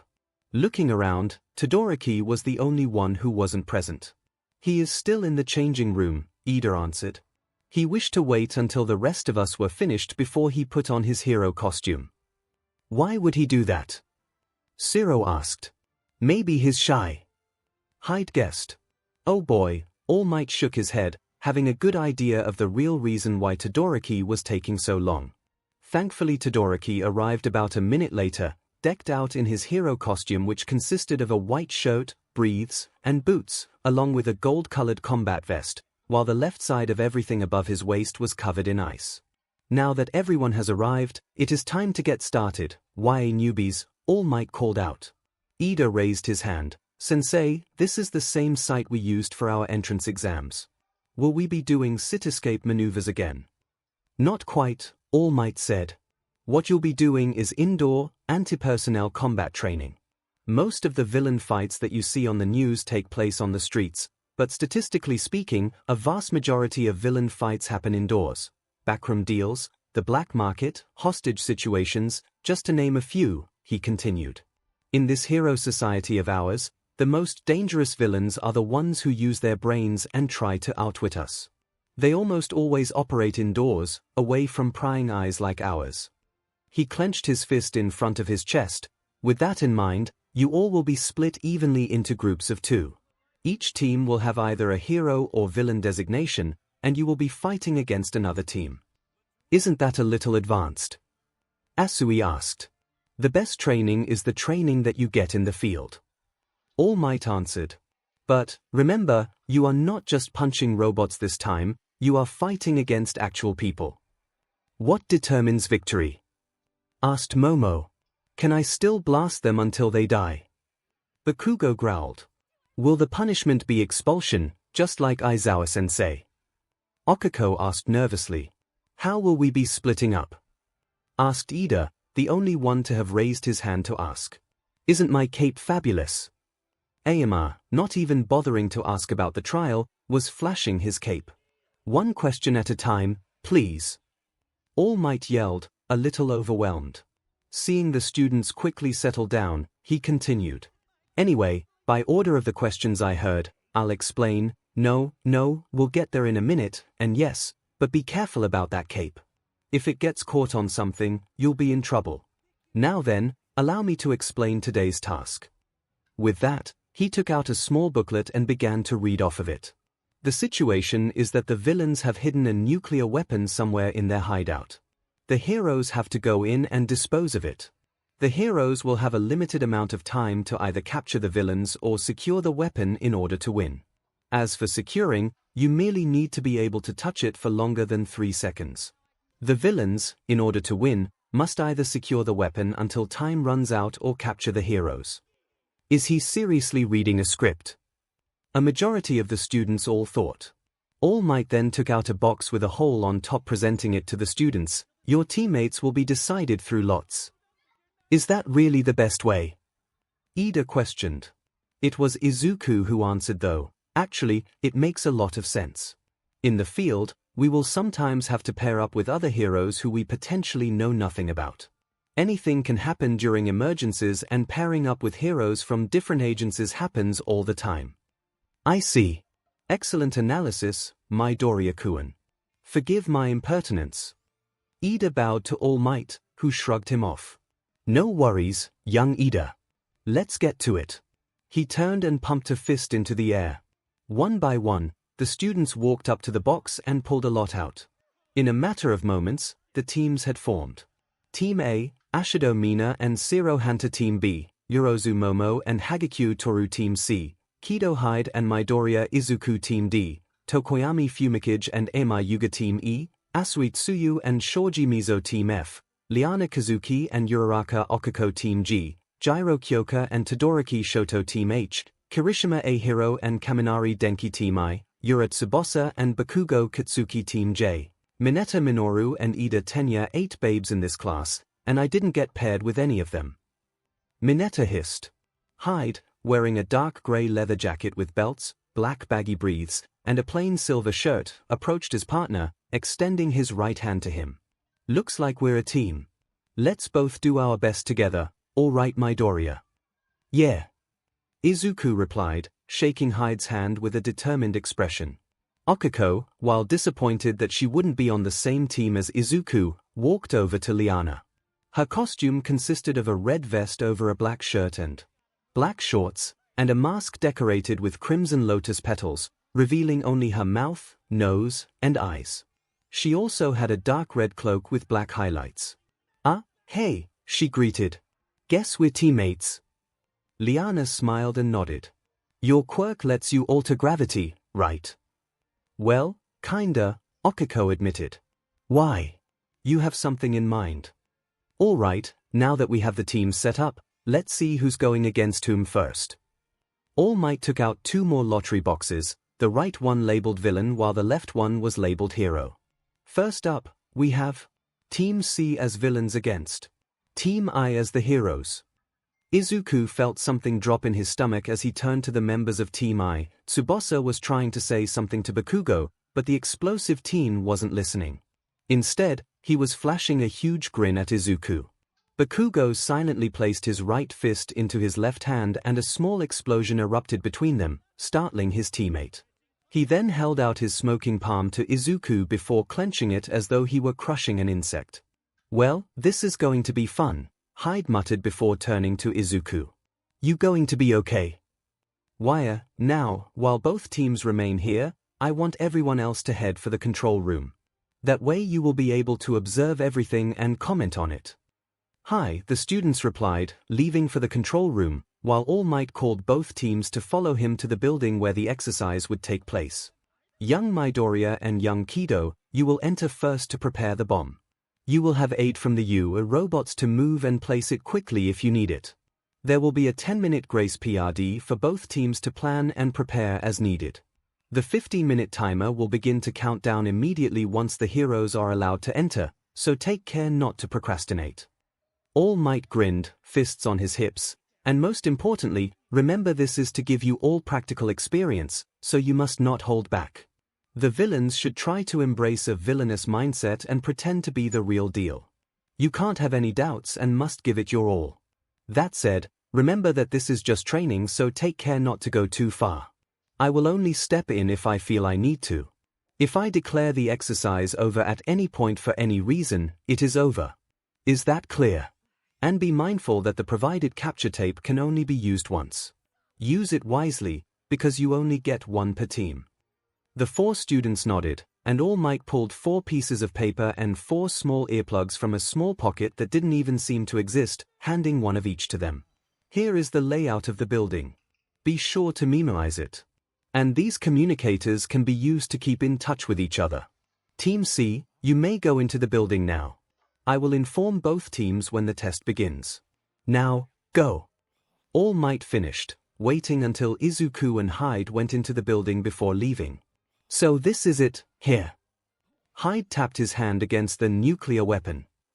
Papier-mâché. That makes sense. So, where should we move this?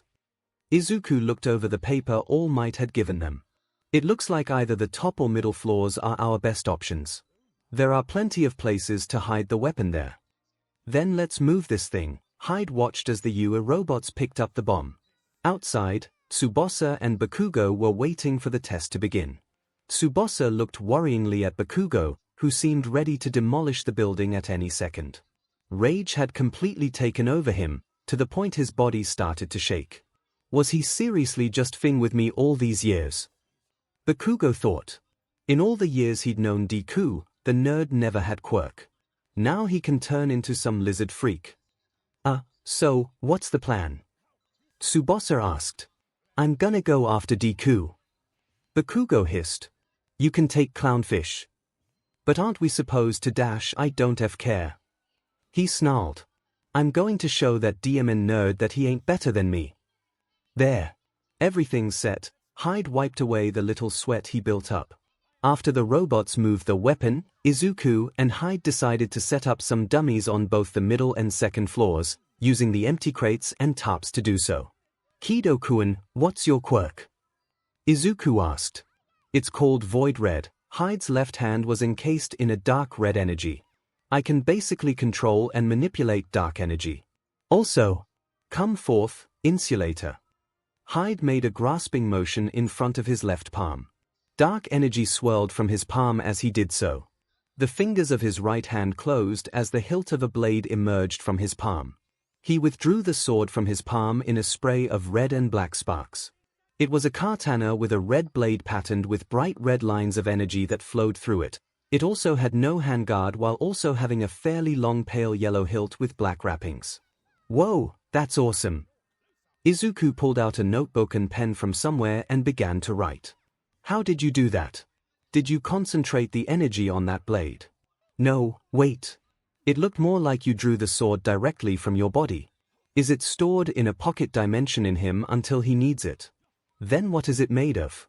And how Hyde's sweat dropped at Izuku's mumbling. Dude, stop. You're driving me nuts. Izuku flinched before chuckling sheepishly. And Hyde looked at the insulator. Where does it come from? My hand. Wait, does it come from my hand? Then, where does it go? As Hyde mumbled, he looked down his sleeve before realizing what he was doing. Ugh. Damn it. You're starting to infect my brain. Sorry. Hyde sighed. Well, I told you about my power. What's yours? Some kind of dragon quirk, right? Izuku nodded. Kinda. He held his arm out as it transformed, growing his scales and wings, and summoning his boosted gear while doing so.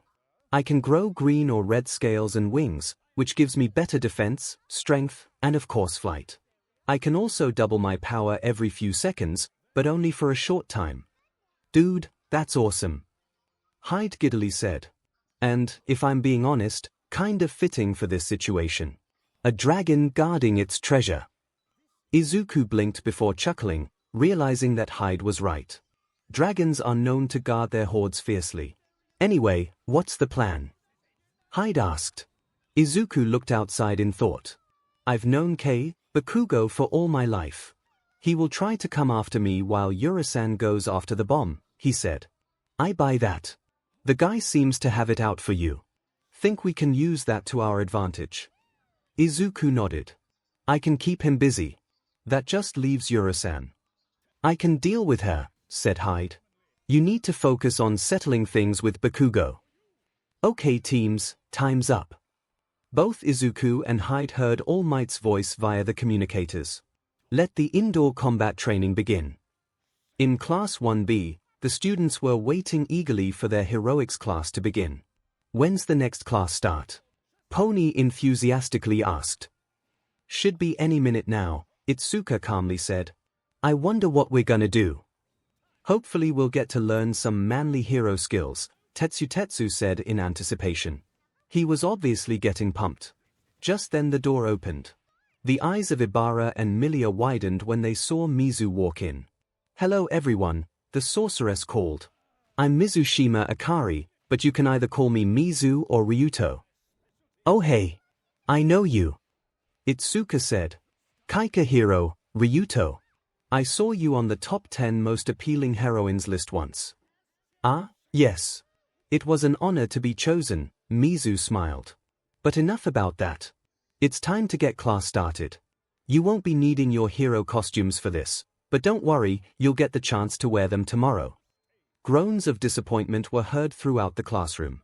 Excuse me, but what will we be doing? Shishida, the student with a rather beastly appearance, asked. Simple. You'll be doing sparring sessions against each other. Everyone perked up at Mizu's announcement. All right. Tetsu cheered. Kamakiri smirked. We'll be fighting each other. Don't mind if I do, he chuckled darkly. Komori swallowed a lump in her throat as she lightly trembled. "Oh boy!" She spoke in a timid voice. "I hope I'm ready for this." The rest of the class voiced their own reactions when Mizu spoke up again. "Alright, settle down everyone. I know you're excited but save your energy. Now then, put on your P uniforms and head to the gym." The students all eagerly stood up and headed for the locker room. As they walked they passed by Class 1A, which was currently empty. "What do you think 1A is doing?" 𝐒𝐿𝐿 asked. "They are currently doing battle trials at Ground Beta," Mizu answered. "You'll get your turn tomorrow." "And what makes 1A so special?" Minoma asked. "Why do they get to take that class today but we're stuck with sparring? Seems rather unfair if you ask me, not something befitting of a school like you." After a few minutes, and a karate chop from Itsuka to end Minoma's rant, the 1B students donned their gym uniforms and gathered at the same place Aizawa did his quirk assessment test. "Everyone here." "Good," said Mizu. "Allow me to explain the rules." She gestured to a large ring behind her. 2 people at a time will enter the ring, and in order to win you have to either restrain your opponent, force them to submit, or throw them out of bounds. It doesn't matter how as long as you don't use your quirk. This will be important as this will teach you just how far you are in terms of actual combat. This should also teach you any shortcomings you have in your technique. It will also be a good way to teach you how to fight against an opponent with a quirk that counters yours or if you're in a situation where you can't use your quirk. Now then, she pulled out a box from somewhere. "Everyone come on up and draw a number." As the 1B students did so, Ibara couldn't help but wonder how Izuku and the others were doing. Battle 1, Team I, Yura Tsubasa and Bakugo Katsuki heroes vs Team C, Kido Hyde and Midoriya Izuku villains. His on a warpath, Yura Tsubasa sighed. She'd be lying if she said she wasn't at all concerned with her teammates' behavior. Bakugo had been pacing back and forth before the entrance to their test building ever since Izuku and Hyde went in, palms already popping with small explosions and a snarl twisting his face. The tall, Bifawkesnan teen didn't know how to calm the blonde down, or even if he wanted to calm down. She had tried asking what the plan was, only for Bakugo to rebut her. She stopped trying to be civil with him after that, finding that there was no point in communicating if her teammate wasn't going to listen. "Okay teams, time's up. Let the indoor combat training begin." Without missing a beat, Bakugo immediately flew into the building, nearly leaving his teammate behind, but Tsubasa did her best to keep up. The building was essentially a small storage facility with an attached set of offices. Bakugo scowled angrily. "SHT, that BSTRD has plenty of places to hide." Tsubasa shook her head again. Bakugo was looking for Izuku, not the weapon. It wasn't long until Bakugo had searched the last room on the first floor, his annoyance and anger having reached a fever pitch. There had not been a single clue of his opponent's whereabouts anywhere. Making his way up the stairs in hopes of better luck on the next floor, Bakugo decided he'd had enough. "Deku, where the F are you?" The blonde's scream reverberated through the empty building so strongly that Tsubasa, who was trailing behind the explosive teen, cringed away not only from the lack of subtlety but also from the sudden ringing in her ears. He got his answer when he reached the second floor. Bakugo barely had the time to register when something glowing bright green slammed into his gut. He gagged as he was slammed against the wall with enough force to break it. Disorientated, but not taken out, Bakugo looked forward to where the ball of energy came from and saw red. Izuku, boosted gear giving off a faint glow, and wings spread, was standing there, looking rather smug. "I'm right here, Kaken," he said. And then, the green-haired teen turned around and darted. Unprepared for such an action, it took a second for the blonde to process what had just happened. And when he did, "Fing Deku, come back here so I can kill you." Bakugo screamed bloody murder as he ran through the second floor, chasing his former friend as if nothing else mattered. "Bakugo, wait!" Tsubasa called, but it was too late. Bakugo had already turned the corner after Izuku. Groaning in frustration, Tsubasa continued up the stairs. Since Bakugo's only concern was beating Izuku, she decided to just go after the weapon itself. "Planning to run the clock down, are you?" Drake asked. "Yeah," Izuku replied. He could hear Bakugo's yells and the sounds of explosions in the distance. From the sound of it, since Bakugo lost sight of Izuku, he was being forced to search each of the side rooms for any sign of his quarry. If he could keep Bakugo occupied down here, and if Hyde could keep Tsubasa held up, then all they had to do was stall until time was up.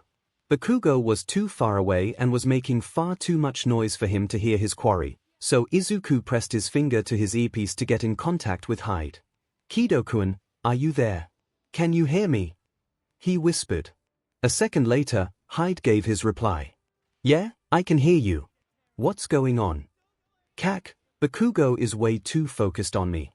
He's gone completely rogue and left Urasan to go after the weapon alone. I'll keep him busy down here. You keep Urasan away from the weapon. Got it? Don't get your butt kicked." "You too," Izuku smiled. "Stop hiding. Come out and face him, you coward." Izuku flinched when he heard Bakugo's voice. He then narrowed his eyes. "I'm not a coward, Bakugo. Get ready, I'm coming for you," he said, clenching his fist in anger. Tsubasa ran through the third floor, looking in every room she found. There were at least a dozen rooms here, and she searched through half of them with no luck. "I'm starting to think Kido isn't on this floor," she said to herself.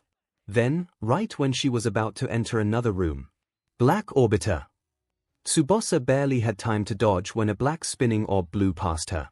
"Nice dodge, hero." Tsubasa looked inside and saw Hyde, something large covered by a tarp behind him. "But it's too late to stop us. You're welcome to try, though." Tsubasa smirked. If Hyde was acting out the role, then she should too. "We'll see, villain." She placed her right hand on the metal door. Her skin then took on a steely matte hue. Before long, her entire body seemed to be made of metal. "Okay, that's a neat trick, Dubby." Tsubasa kicked off the ground, launching herself into the air. "Hiya!" She slammed a metal fist down toward Hyde's head. Hyde narrowly avoided the attack, Tsubasa's metal fist punching through the concert floor. Shaking off the shock, Hyde quickly swung the insulator down, a trail of dark and red energy following. Tsubasa met his attack with her own, although the resulting clash caused both fighters to be knocked back. Struggling to stay on his feet, Hyde noticed that Tsubasa had taken the blast with surprising grace, seemingly unfazed. "Guess you aren't gonna go down easily," he commented, recognizing her clear experience in battle. However, his insulator did do some damage. While Tsubasa's body was still made of metal, the blow was strong enough to cut her metallic skin. The cuts weren't deep enough to draw BLD, but they still stung. "I've noticed." Tsubasa jumped back and looked around the room. To her right, she saw an electrical outlet. "That'll work." Using her still metallic left hand, Tsubasa punched into the wall where the outlet was. Sparks started to crackle around her hand as the lights on the post began to flicker and dim until she finally released the circuit. Hyde was slack-jawed when he saw electricity move between her fingers. OSHT, Ura Tsubasa, quirk, absorption. She can absorb any non-living matter with her right hand, changing her body to emulate, and she can absorb and channel energy with her left hand. In the hallways of the second floor, Bakugo continued his search for Izuku, going from door to door in every room, getting angrier by the minute.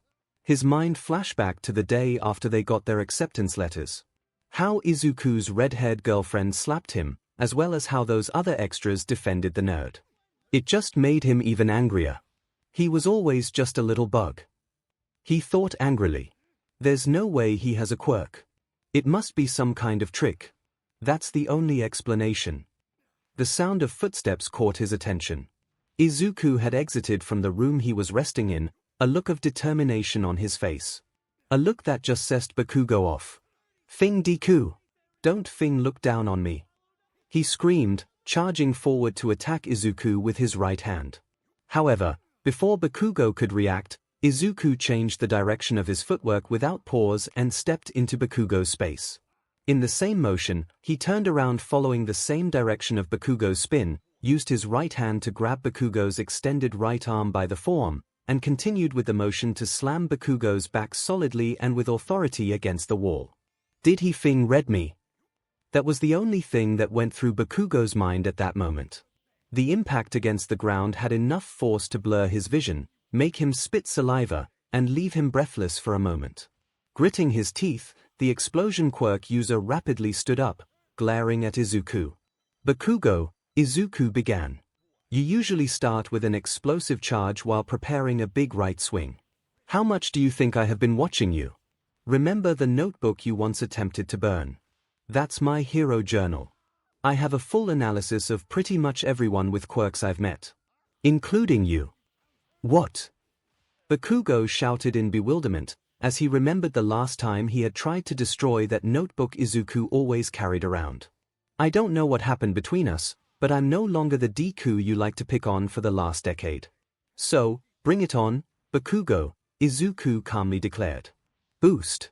Another snarl, this time of both pain and fury, was the prelude to Bakugo's next attempt to attack 𝐒𝐿, this time by lashing out with his left hand and releasing an explosion at him. 𝐒𝐿 had just jumped to a side, away from the range of the explosion, which also lifted Bakugo off the ground. In the control room, the class observed the battle with bated breath. 𝐈𝐭 and 𝐤𝐿 separated when the battle started, 𝐒𝐿 said, pointing at 𝐒𝐿 leaving the weapon while Hyde stayed behind. Why are they doing it like this? Midori probably has a plan for this, I think, Mina answered. 𝐒𝐿 immediately turned to look at her, shocked that she was calling him by a nickname already. He does. He had more than enough time to come up with a plan, and if there was someone he knew well, it was Bakugo. He knew Bakugo would come for him, leaving Urasan behind to look for the nuclear weapon, so he went on ahead to keep Bakugo busy, Momo explained with a smile. As they watched 𝐒𝐿 wait on the second floor for the hero team, Hyde left the room where the weapon was kept. Here. Why is he leaving the weapon behind? Kaminari asked. He must be planning to confront Ura, Liana answered. They did set up several dummies throughout the third and fifth floors, so they must be planning to stall Ura and Bakugo until time runs out. As if to confirm it, Hyde went into one such room with a dummy and waited. Eventually, the confrontation between 𝐒𝐿 and Bakugo began. They watched as Bakugo flew into a rage upon seeing 𝐒𝐿, leaving his partner behind. A couple cheered for 𝐒𝐿 as he fought Bakugo, while others were caught off guard by the quirks displayed by Hyde and Tsubasa. Man, their quirks are OP. Kaminari exclaimed, referring to Hyde and Tsubasa as they fought. Mineta silently hoped for Hyde to rip Tsubasa's clothes off. Still, most of them were curious about why Bakugo was angry at 𝐒𝐿 so much. That guy has some real anger issues. Kinda scary, �𝐻𝐿 commented. Must be because Midoriya's kicking his butt, Kirishima guessed. That quirk of his is so manly. I doubt it's just that, said Liana. Bakugo scored 5th in the entrance exam with only 77 villain points but no recuse points. It's almost like he cares only for himself. Then seeing Midoriya kicking his butt is worth something, said Zero. Of course, Bakugo cares only for himself, Kyoka said with a serious look on her face, Momo and 𝐒𝐿 nodding in agreement. What are you saying? Ida asked. He and the rest of the class had turned to them curiously. 𝐈𝐭 told us about his history with Bakugo. Let's just say that it wasn't pleasant. 𝐒𝐿 said, looking back at the screen. 𝐒𝐿 stared at Bakugo for a moment, smiling. He made him waste too much time here and now they were likely almost out of time. Suddenly, there was a flash from Bakugo's right gauntlet. Bakugo, upon hearing that sound, smiled and lifted up his right arm. I'm all loaded up, he said. What does that mean? 𝐒𝐿 asked, confused about what he meant. I don't know how you got that bullshit quirk. Bakugo grinned, his pupils shrinking even smaller than they ever have. But do you know how my quirk, explosion, works? He asked, pointing his arm at 𝐒𝐿. You secrete nitroglycerine-like sweat from your hands and make it blow up, 𝐒𝐿 answered. Yeah. Imagine what I could do if I had a lot of it. Bakugo grabbed the lever and pulled it back about 2 inches, and a grenade pin flipped out from underneath. 𝐒𝐿's eyes widened. No way, he whispered, taking a step back. Are you saying that so, you figured out that these gauntlets aren't just for show, here? Bakugo said. They've been storing up my sweat inside for one monster blast. Bakugo has his thumb on the pin, ready to pull it. All Might's face didn't show it, but he was terrified. Bakugo was taking this too far. He grabbed the microphone and exclaimed into it, "Young Bakugo. Don't do it. You'll kill him." "No way. He's not gonna," Kaminari yelled. "Bakugo's going too far. He's gonna kill Midoriya." Kirishima yelled. "Run, Midoriya." Zero yelled. Izuku. Akiko, Kyoka, and Momo yelled in horror. "He'll be fine as long as he dodges." Bakugo's grin widened from ear to ear. He wasn't playing around. He's lost his mind. Bakugo pulled the pin. K-A-boom. The massive trail of explosions that headed for Izuku rocked the building and even the monitoring room, as a massive hole was created from the wall. The students gasped as everything around them shook and rumbled. "Whoa, whoa. This nuts," Kirishima exclaimed. Akiko could only look at the monitors in horror. All video feeds on Izuku and Bakugo's position were either destroyed and only showed static or were blinded by the smoke. But with the live feed from outside the building, showing a massive hole with smoke coming out of it, she and everyone else feared the worst for Izuku. Come in, young Midoriya." All Might yelled into the microphone, also very worried for his student. Hyde's insulator pushed Tsubasa back, while the sparks from Tsubasa's punches did the same. Hyde huffed as he stood his ground. "Give up, hero." "Not yet, villain." Tsubasa shot back when her skin returned to normal. "Damn it. My time's up. Can't stay like that for long, here." Hyde entered a stance. "Good to 𝐭𝐴 W what the hell?" Hyde exclaimed as the whole building shook, causing the two to fall over. When the shaking finally stopped, the two hesitantly got back up. "What was that?" she asked. "That had to have been your partner.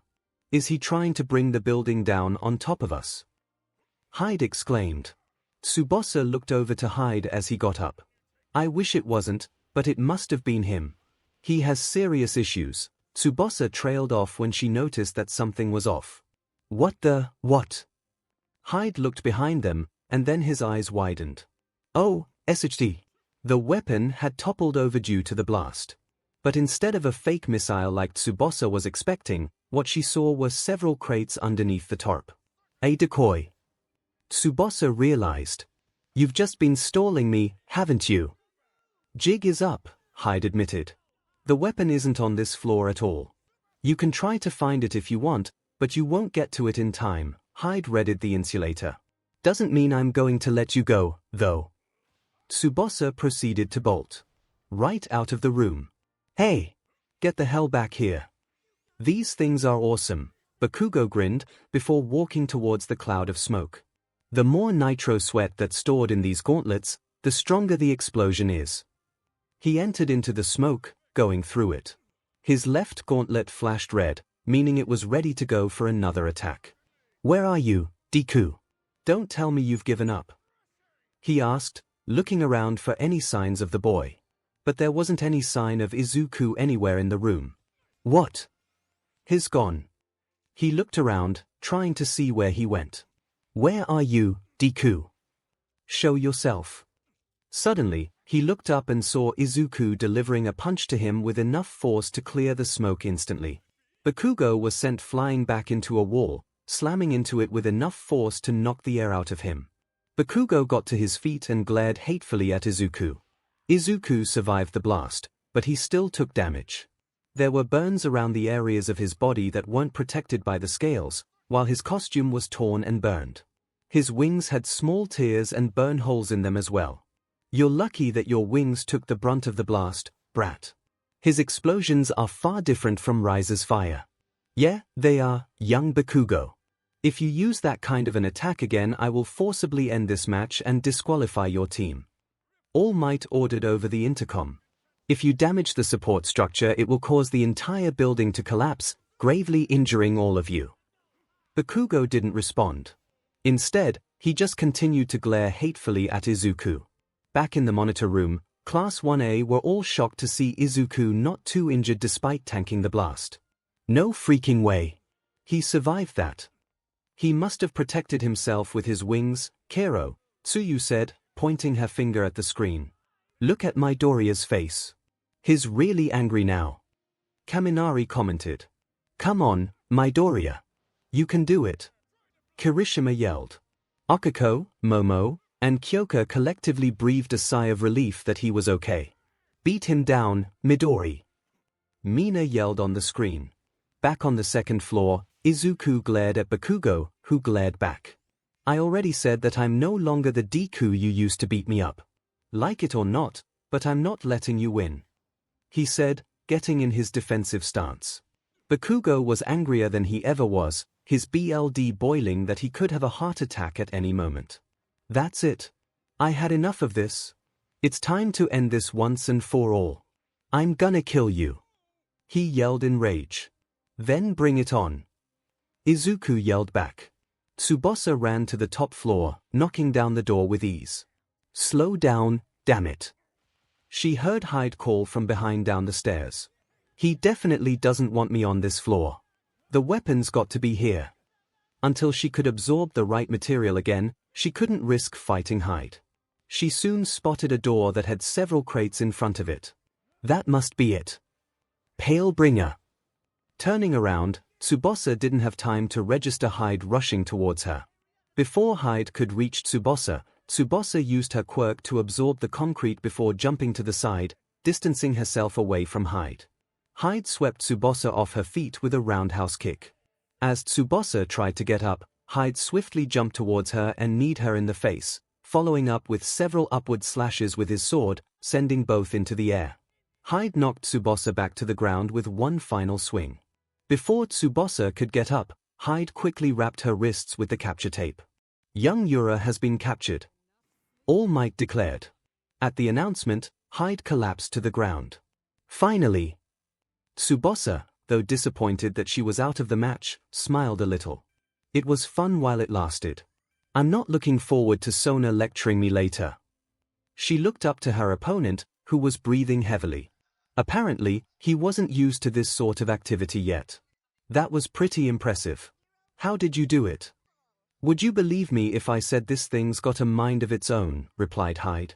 Using his quirk, Bakugo blasted towards Izuku, leading with his left hand to surprise the nerd.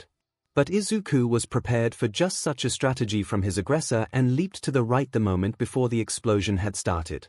Bakugo watched in disbelief as his prey charged at him while the smoke and ash from his attack still billowed through the air. He didn't have enough to redirect his arm, let alone recharge it with enough sweat to be worth a DMN. WhatIf? Bakugo raged, suching arms to discharge a small explosion toward the approaching pawn's abdomen with his already offhand. Unlike before, Izuku didn't avoid this blast. This time, the green-haired teen pushed through the searing pain and threw a right hook with as much power as he could muster into Bakugo's stomach. The strike sent the blonde flying into a pillar, stunning him. Disoriented, Bakugo puked. The strike had far more power than he expected. What's worse was that the only evidence of his attack was Izuku's torn and burned costume. You're going to need to try a lot harder if you want to take me down, you know. Izuku said as he walked toward his downed opponent, an opponent that was struggling to stand. Go to hell. Bakugo slurred, clenching his stomach. Taking a gamble, the blonde rolled and leaped toward the nerd that thought he was something special, aiming to surprise the little SHT with his own well-practiced right swing. Izuku tried to punch Bakugo, but with a bang and an explosion, Bakugo was suddenly gone from his line of sight. All he could see was the explosion he left behind, briefly blinding him by forcing Izuku to close his eyes in reflex. By the time Izuku realized that Bakugo had launched himself into the air and above him with one of his explosions, it was too late. Bakugo was above him and planted his feet on Izuku's wings and shoulders, using another explosion to force his opponent to the ground. Do you see, Deku? You're nothing. You don't even belong here. Bakugo growled at him, forcing the other boy's face harder into the ground. Just say you give up. And leave this school forever. Then you can carry on your pathetic life in peace. Izuku growled into the ground through his gritted teeth. Boost.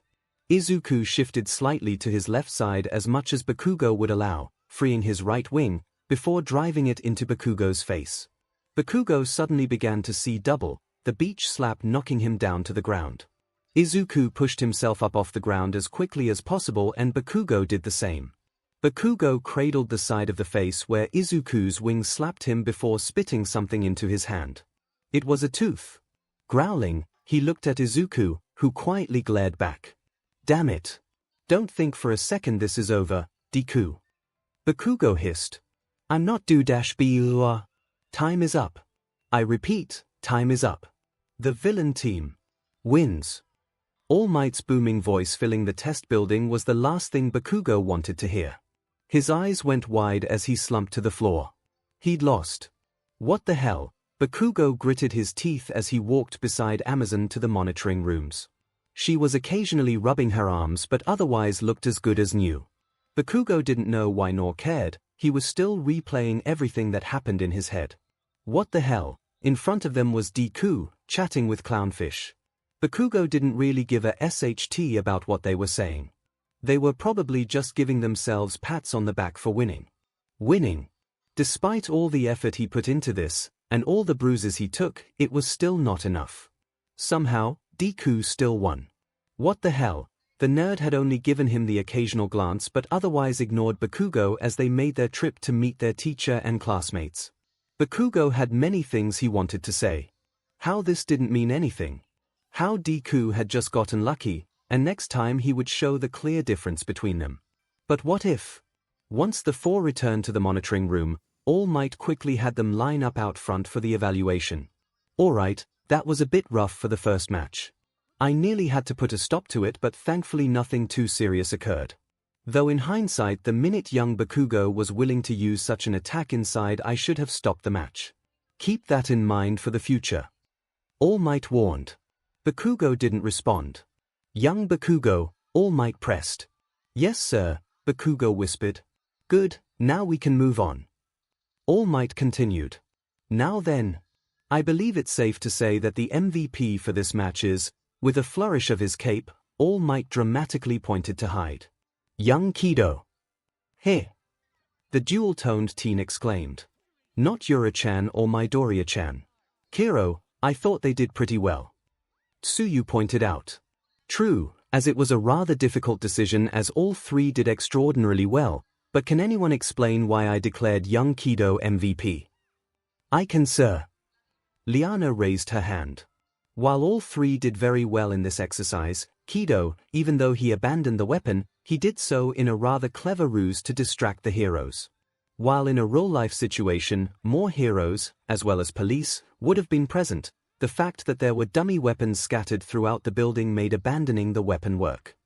Hyde blushed a little.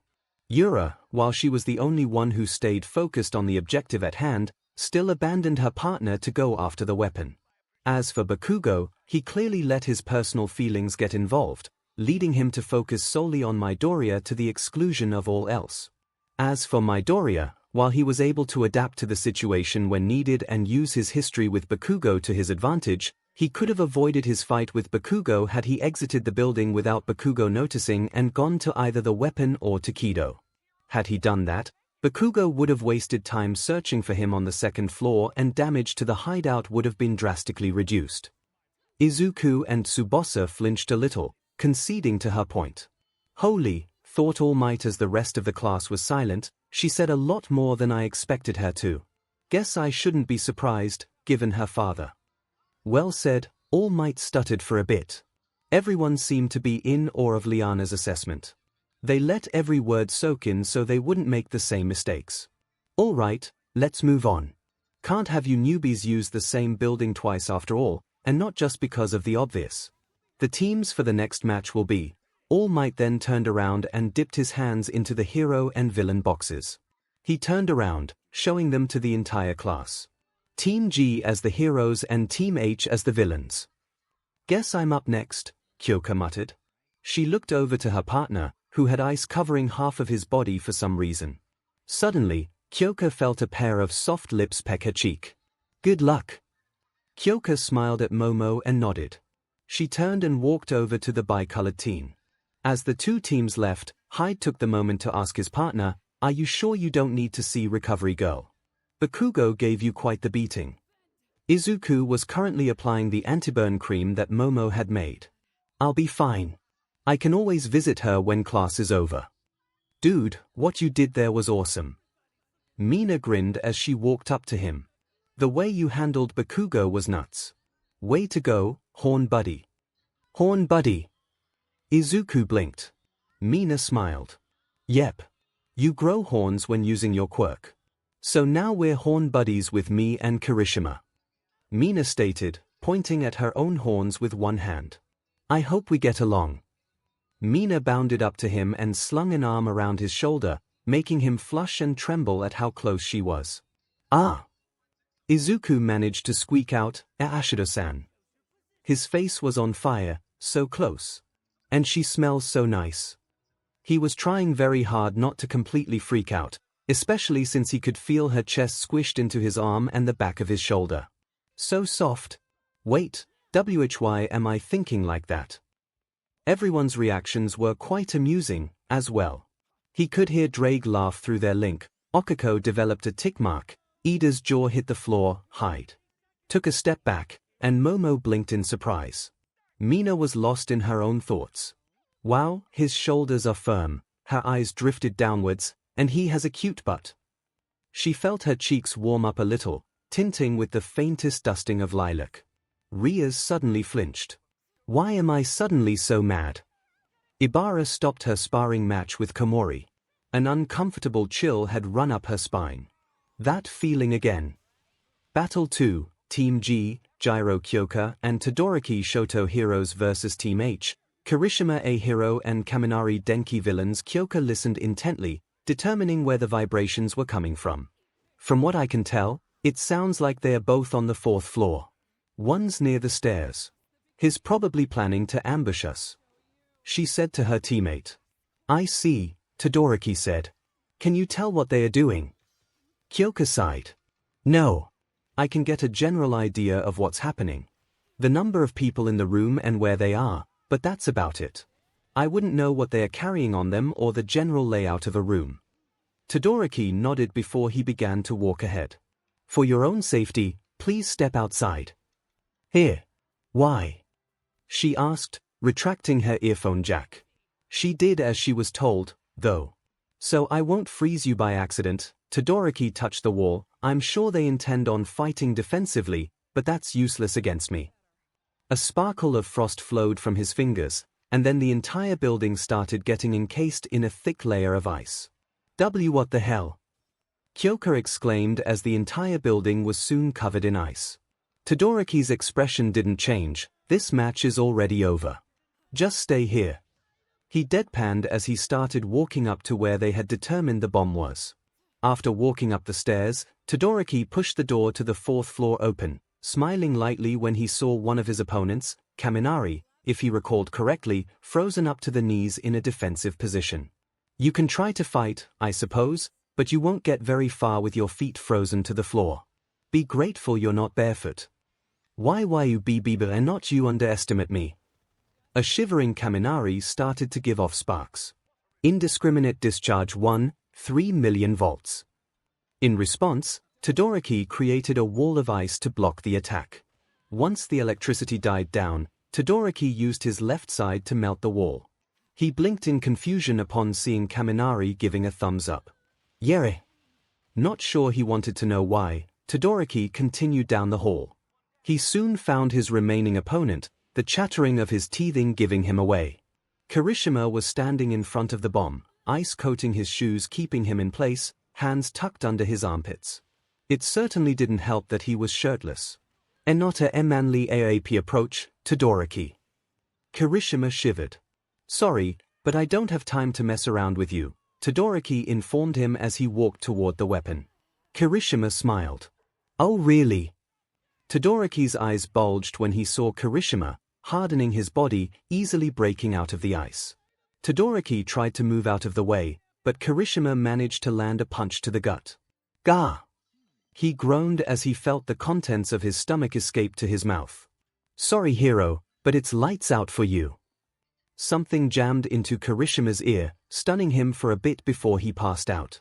Todoroki turned to the side, seeing Kyoka standing at the entrance. You're welcome, she said, wrapping capture tape around Kirishima's wrists. Both villains have been captured. The hero team wins. Todoroki rubbed the spot where Kirishima punched him. He then placed his left hand on the floor. Suddenly the room began to heat up and the ice began to melt. Kyoka looked at Todoroki in surprise. He has heat, too. Todoroki Shoto, recommendation student, quirk, half cold half hot. He freezes with his right and burns with his left. Range and limits are unknown. Thank you for your assistance, he said once the ice melted. Don't mention it, Kyoka began to snicker. I would have been here sooner, but Kaminari gave you a hard time. No, Kyoka snorted. He's just so dim and stupid, it's funny. Todoroki blinked in confusion, wondering why Kyoka found Kaminari's current state funny. I knew Kyoka could handle it, Momo smiled as both headed back to the observation room. That was incredible, Izuku whispered, eyes practically sparkling in amazement as he wrote in his notebook. Todoroki-kun's quirk is amazingly strong. I wonder how he was able to freeze not only the entire building but construct ice barriers within seconds. Is it a quirk that freezes the moisture in the air to create ice? Does his quirk evaporate moisture in the concrete and then freeze it from there? There are so many possibilities.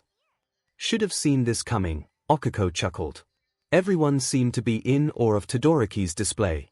Except for Bakugo, who was instead staring down at the ground, his eyes huge and his body shaking. He stood there trembling without a word. It looked like he was ready to punch something if not somebody. Battle 3, Team J, Mineta Minoru and Ida Tenya heroes vs Team F, Liana Kazuki and Uraraka Okiko villains. Okiko inhaled through her nose as slowly as she could, holding it in for a second before letting it out through her mouth. She knew this technique worked for her, having helped to calm her nerves during the rating game against Riza. Certainly, this won't be any harder, right? You doing okay, Uraraka? Liana asked. Well, just shaking off some nerves. Okiko glanced at the bomb, which was now floating in place in the right corner by the windows. They had made sure to be careful with the prop, and since All Might wasn't saying anything, she assumed that they weren't violating the rules of the exercise. Are you sure we're allowed to do this? All Might isn't saying anything. Besides, the rules never said we couldn't. My father would probably do something similar. Liana extended a bone blade. I'll go distract them. Once you're done here, we'll meet up and retreat. So, how are we going to do this, big guy? Mineta asked his partner. Before getting a perverted look on his face, can I fight Kazuki-chan? Her melons are nearly the same size as Yorozu-chan's. And Uraraka-chan has terrific curves. If I could just cop of a feel either one even briefly, I'd die a happy man. He mentally added. Ida shook his head. No, you go after the bomb. Your size and quirk would be better suited to that. Ida knew that Mineta would be better suited to acquire the bomb. That was the objective. The villains came second. I'll deal with the villains. What? No fair. Mineta began to cry. Why do you get to fight those babes while I'm stuck with Dash? Alright, heroes and villains, your time starts now. Ida began walking through the front entrance, the still crying Mineta pulling some of his purple ball from his scalp and started scaling the building. DMN greedy BSTRD. Mineta mentally hissed. He's just like Midoriya. Wanting all the melons to himself. Ida shook his head as he walked. Clearly, from the way Mineta was acting to how he was staring at their female classmates, Mineta's longing to be a hero wasn't as noble as his own.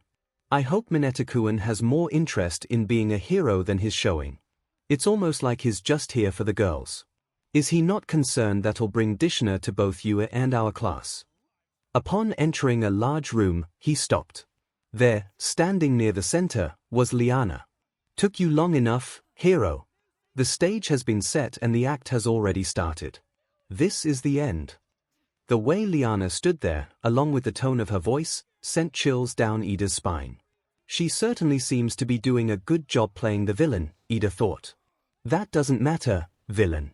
We will stop you, no matter WH-.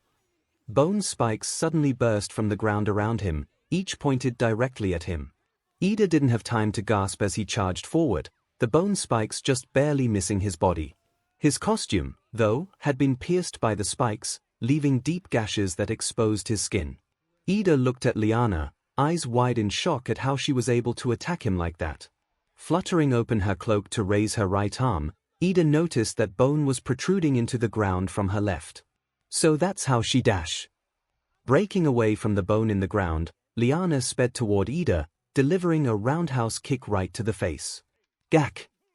Ida groaned, his helmet flying off as blood started to pour from his broken nose. The recoil threw him into nearby crates. As he climbed into an open window, Mineta could hear the groans of pain from Ida through the earpiece. Maybe it was a good idea for me to look for the weapon, he thought fearfully. Ida staggered up, recovering from the kick somewhat. I admit, villain, I may have underestimated you. But I will not dash. You haven't forgotten about me, have you? Ida looked up. A second later, a massive crate just barely hit his head. 𝐒𝐿𝐽 had a big, fake pout on her lips as she casually hefted another massive crate over her head. You played right into our hands. Were you even trying to win? What are you saying, villain? Ida demanded. I said. 𝐒𝐿𝐽 plastered her best evil, nasty grin onto her face as Liana got away. You've already lost, heroes. With that, she threw the crate at Ida, releasing her quirk's effect on the object the moment it left her hands. Ida avoided the crate as 𝐒𝐿𝐽 got away. Ida, I can't find the weapon anywhere. Mineta called from the earpiece. Do not fret, comrade. The villains must have hidden it somewhere. We will not dash, this match is over. The villain team wins. Ida's widened at what he heard. What? He heard Mineta stutter. But there's still time. That may be, but there is no reason to continue this match now, young Mineta. Your opponents had a brilliant plan and put you in a no-win scenario. You lost. But you should not look at it that way. You can always come out ahead if you learn from the experience. The two boys stood there in shock for a moment. In a shocked stupor, the two exited the building, finding 𝐒𝐿𝐽 happily chatting with Liana. How did we lose? Ida asked. Liana smiled. I'm sure All Might will explain once we get back. What the SHT? Even round face. Bakugo's teeth creaked from how much pressure he was putting on them. It took all his strength to not shout his thoughts for all to hear. Doing so would be admitting defeat, and he would rather die than do that. Once the two teams returned, All Might quickly declared Liana as the MVP, to the surprise of no one in the monitoring room. You and Kazuki-san were amazing. Izuku gushed. Mineta-kun and Ida-kun never even had a chance to win. What a brilliant plan. And your use of your quirk was just awesome. 𝐒𝐿𝐽 rubbed the back of her head in response. Kero, it was incredible. I never even thought of doing something like that. Kero, Tsuyu tapped her finger on her chin as she questioned her new friend. I still say it was cheating. Kirishima grumbled a bit, totally not manly. What are you talking about? Ida asked. What do you mean cheat? Mineta asked. Kazuki-san and 𝐒𝐿𝐽-san did nothing wrong or anything against the rules. Said Momo. They won fair and square. That's right. Young Kazuki and young Uraraka both embraced the spirit of the exercise. Observe.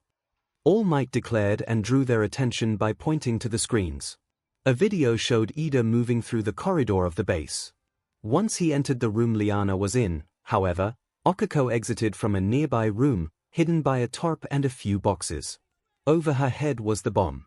Giggling, 𝐒𝐿𝐽 took the bomb out of the building without Ida noticing. What the hell? Mineta exclaimed. How was that not cheating? I never stated that you had to keep the bomb in the testing area.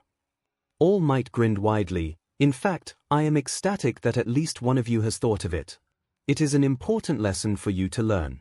Villains will cheat and do everything they can to win, and often they have the advantage in that they set the pace of any combat. He chuckled. That said, the rest of you are barred from repeating this. Young Kazuki shall be getting extra points for thinking of it.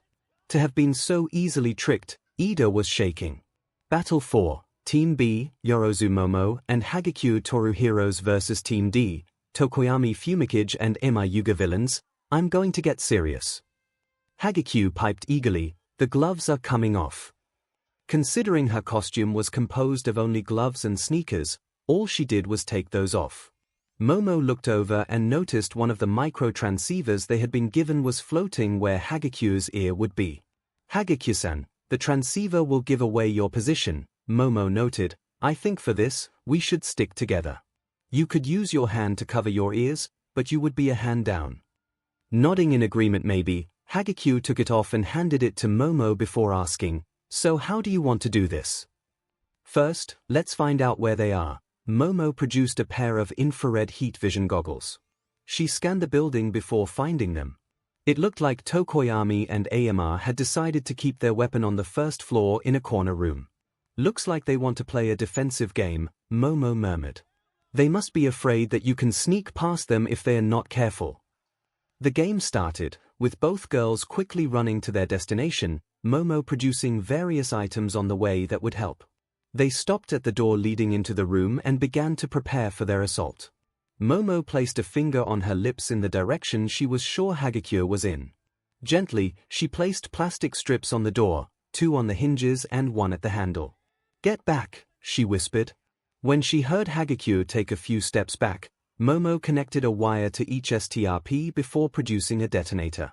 Once she took several steps back from the door, she pressed the red button on top of it. The door suddenly exploded. Inside they could hear the shocked screams of both Tokoyami and AMR, the latter screaming like a little girl. Seconds later, Momo threw in several flashbangs. A loud noise and white light suddenly filled the room, blinding and deafening them. As the two defenders tried to recover, 𝐔𝐬𝐽 and Momo had already charged in, recovering the nuclear weapon. The weapon has been retrieved. The hero team wins. With a grunt, Monoma landed face-first on the ground, Itsuka standing triumphantly above him. "All right, Kendo." Tetsu cheered. "Nicely done, girl," said Setsuna. "Impressive," Mizu clapped. "Both the best time and avoided a single hit." "Well done, Kendo-chan." "Thank you, sensei," Itsuka bowed. If I was able to use my quirk, this would have been different," Monoma groaned as he got up. Mizu sighed. "As I said before, training like this is important for when you face a situation where you can't use your quirk. If you were up against a villain that's either a mutation-type quirk or can fight at a distance, like Tsunotori-chan, then you need to learn how to fight without your quirk." Monoma nodded, seemingly understanding. "Anyway, that'll be it for today," Mizu said to the rest of the class. "Tomorrow it'll get serious, so be ready." Battle 5, Team E, Asui Tsuyu and Shoji Mizo heroes vs Team A, Ashido Mina and Zero Hunter villains. The weapon has been retrieved. The hero team wins. Tsuyu ribbited happily from where she landed on the bomb. "Danjit!" Mina cried. "We almost had you." Shoji, from his position halfway stuck in a hole created by Mina's acid, sighed in relief. "Need help, man?" Zero offered. "All right, now students meet up at the exit for some closing statements." All Might directed. Doing as they were told, all the students made their way to the ground beater's exit. As they did, Bakugo was slowly trailing behind everyone, taking in everything he'd seen today. "That half and half BSTRD, and Bone Girl, they're so strong. I always thought I was the best, but I lost to Deku. And there's those two. Can I really beat them?" As he thought this, All Might faced his students. "Excellent work out there, everyone. You all did well." All Might praised. "And apart from a few, we've had no serious injuries. Just remember to take the lessons you learned today to heart. It was your first real training exercise, but it won't be your last, so be sure to keep improving. Man, after Aizawa-sensei's class yesterday, it feels kind of nice to have a much more straightforward class." Kaminari, having regained use of his brain, noted. "Good to hear. Now, watch a pro exit like he has somewhere to be." All Might bolted at lightning speed down the exit. "So cool!" shouted Kirishima. "Why is he in a rush, though?" Tsubasa asked. "He must be getting ready to patrol the streets. Such dedication despite being a teacher." Ida theorized. Momo and Kyoka looked at one another with concerned expressions. Izuku sighed in relief, walking back to class from Recovery Girl's office. It wasn't just because she healed all the burns he got from Bakugo earlier. He was incredibly glad that his first kiss was with Ria's. And it was far more pleasant than the kiss he got from the little old woman. He actually wouldn't mind if Izuku slapped himself, trying to get that thought out of his head. He had enough to worry about already. Like what? It's real easy to forget you can hear my thoughts. I can only hear them when you're thinking so loud. Drake retorted. Izuku simply sighed. Once he got back to class, he saw that everyone was buzzed from their first training exercise. And it wasn't long before everyone went to him. You were the man, Midoriya. Kirishima grinned, slapping Izuku HD on the back. Yeah, you were so awesome, you dodged that crazy explosion like a champ, Kaminari grinned. Mina was currently clutched onto his shoulder, making him go rigid as he felt two very soft somethings press into his arm. It sure was impressive how you and Kido-chan dealt with Bakugo-chan and Yura-chan. Even Tsuyu had made her way into the corner group. By the way, my name's Asui Tsuyu, just call me Tsuyu. Over in the middle of the room, Tokoyami sat on a desk watching the crowd in the corner with a raised eyebrow. So noisy. Tokoyami, stop using that desk as a chair, get off of it this instant. Ida marched his way over and began waving his hands erratically. Ida, you need to calm down, 𝐔𝐬𝐽 commented. Ida doesn't relax, does he? Kyoka commented. Izuku chuckled nervously, not used to all the attention he was getting. Letting his eyes trail around the class, he noticed that Bakugo wasn't in his seat. Heaving a sigh, Izuku asked. Where's Bakugo? You just missed him, Okiko answered. He left a little while ago. Izuku let out a yawn. After a rather eventful day, he'd rather go home and rest.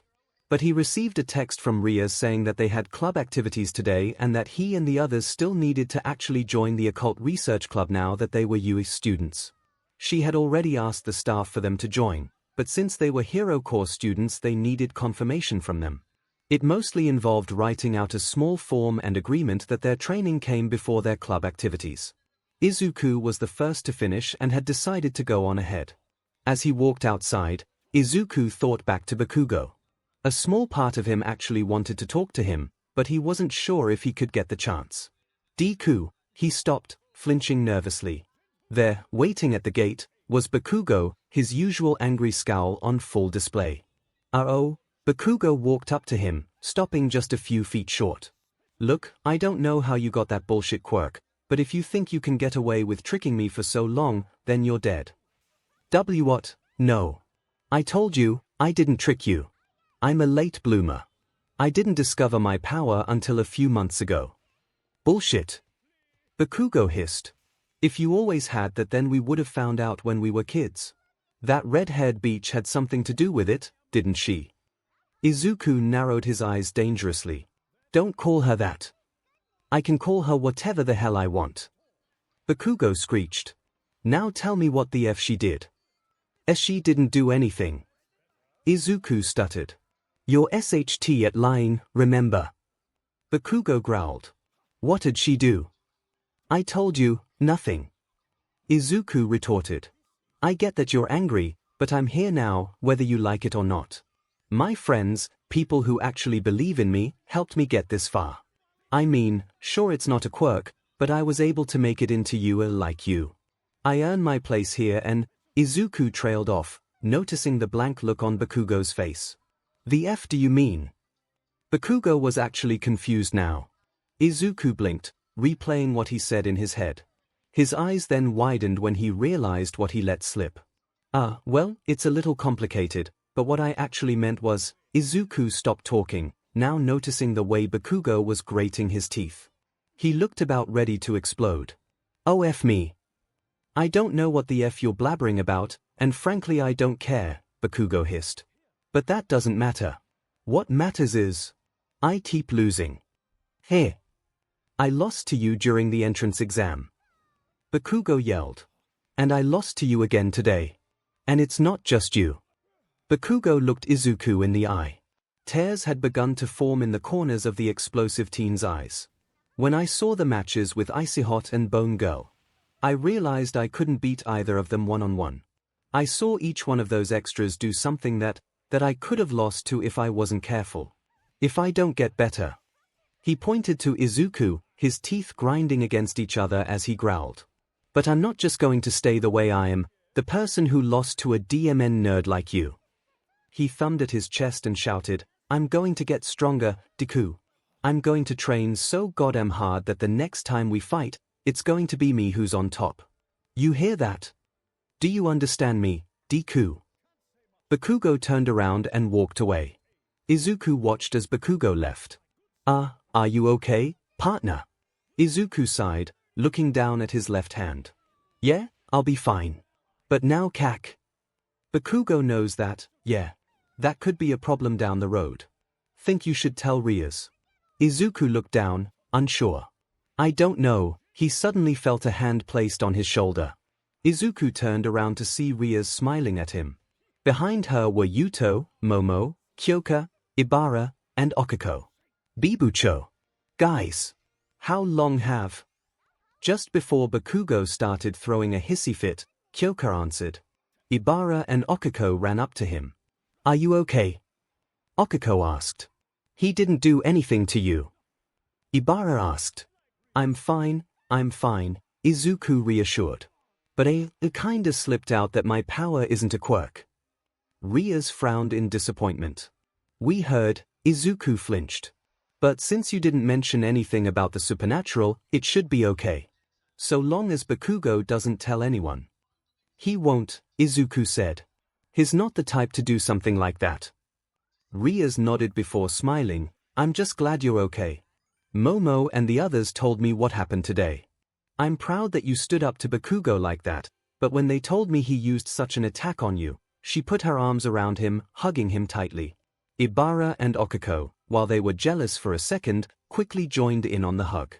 I honestly thought you died for a moment, Izuku-kun, Okiko whimpered. When they told me, it reminded me of when you fought Riza. I thought he was going to kill you. You had no idea how worried I was, Rias said. Please, don't do anything so reckless again, Ibara said. The boy began to turn red due to the hug. Or, more accurately, because of how Rias and the girls were hugging him. His head was on Rias' bust. He could feel just how soft yet firm it was even through her jacket. He could also feel the BRSTS of Okiko and Ibara pressed softly against him. He'd honestly wonder if he will ever get used to this. Calming down some, Izuku returned the hug. I promise. Rias smiled before ruffling Izuku's hair. Now come on. There's something we need to discuss with the others. Oh, that no-good-lucky son of a beach plain-looking broccoli-headed butt. Mineta was crying tears of BLD. He and Kaminari had seen the exchange between Izuku and Bakugo from the second floor of the school. Then they saw the three girls hugging him. And yet, at the same time, he's a god among men, both he and Kaminari muttered as tears went down their faces. We have got to learn his secrets. Kaminari said. No, he insisted. Mineta nodded his head rapidly. The two will learn the secrets of acquiring a 𝐒𝐻𝐻, even if it kills them. Later that night. Do you see this? Says here he's a teacher now. A lanky, young man tossed a newspaper aside. He was sitting in a bar, the bartender giving him a glass of whiskey. The paper talked about how All Might started teaching at UA High. It makes you wonder about what would happen if villains killed the symbol of peace. Once the Gremory peerage had gathered in the clubroom, Rias had told them the news she received earlier that day. Suffice it to say, they were surprised. Riza's sister is transferring here. Izuku asked. That's right, Rias said. Sona has already talked with the principal, so everything should be set soon. This feels kinda sudden, Momo commented. The rating game against Riza was still fresh in their minds, so the thought that his bishop and younger sister had decided to study here was rather surprising. Yeah, doesn't she have a lot of duties to do back in the underworld or something? Okiko asked. Normally that'd be the case, but since she's a free bishop now, she has a lot of freedom. Free bishop? At Ibara's question, Rias elaborated, apparently after the rating game, it seems that Lady Phoenix, at Ravel's request, had Riza trade Ravel to her peerage. Since she doesn't take part in rating games, It leaves Ravel with a significant amount of free will. As a free bishop, she's decided to come here to study, impressed with me, Sona, and Cordelia. Though her mother told me that she seems quite eager to meet 𝐼𝐭𝐼𝐧𝐿 once again. Izuku blushed slightly, while Okiko and Ibara had small scowls. Wait, trade. You mean if you wanted to you could trade Momo or someone else with another devil like a collectible card? Kyoka asked. Not exactly. It has to be decided by both parties, and the traded pieces have to be of the same type and value. For example, if I wanted to trade Izuku, which I never will, the recipient would need to trade all 8 of their pawns. When is she arriving? And what year is she? Yuto asked, getting everyone back on track. I just got the message that she arrived a little while ago, Rias answered. She'll be living at a Gremory-owned apartment complex not far from UA.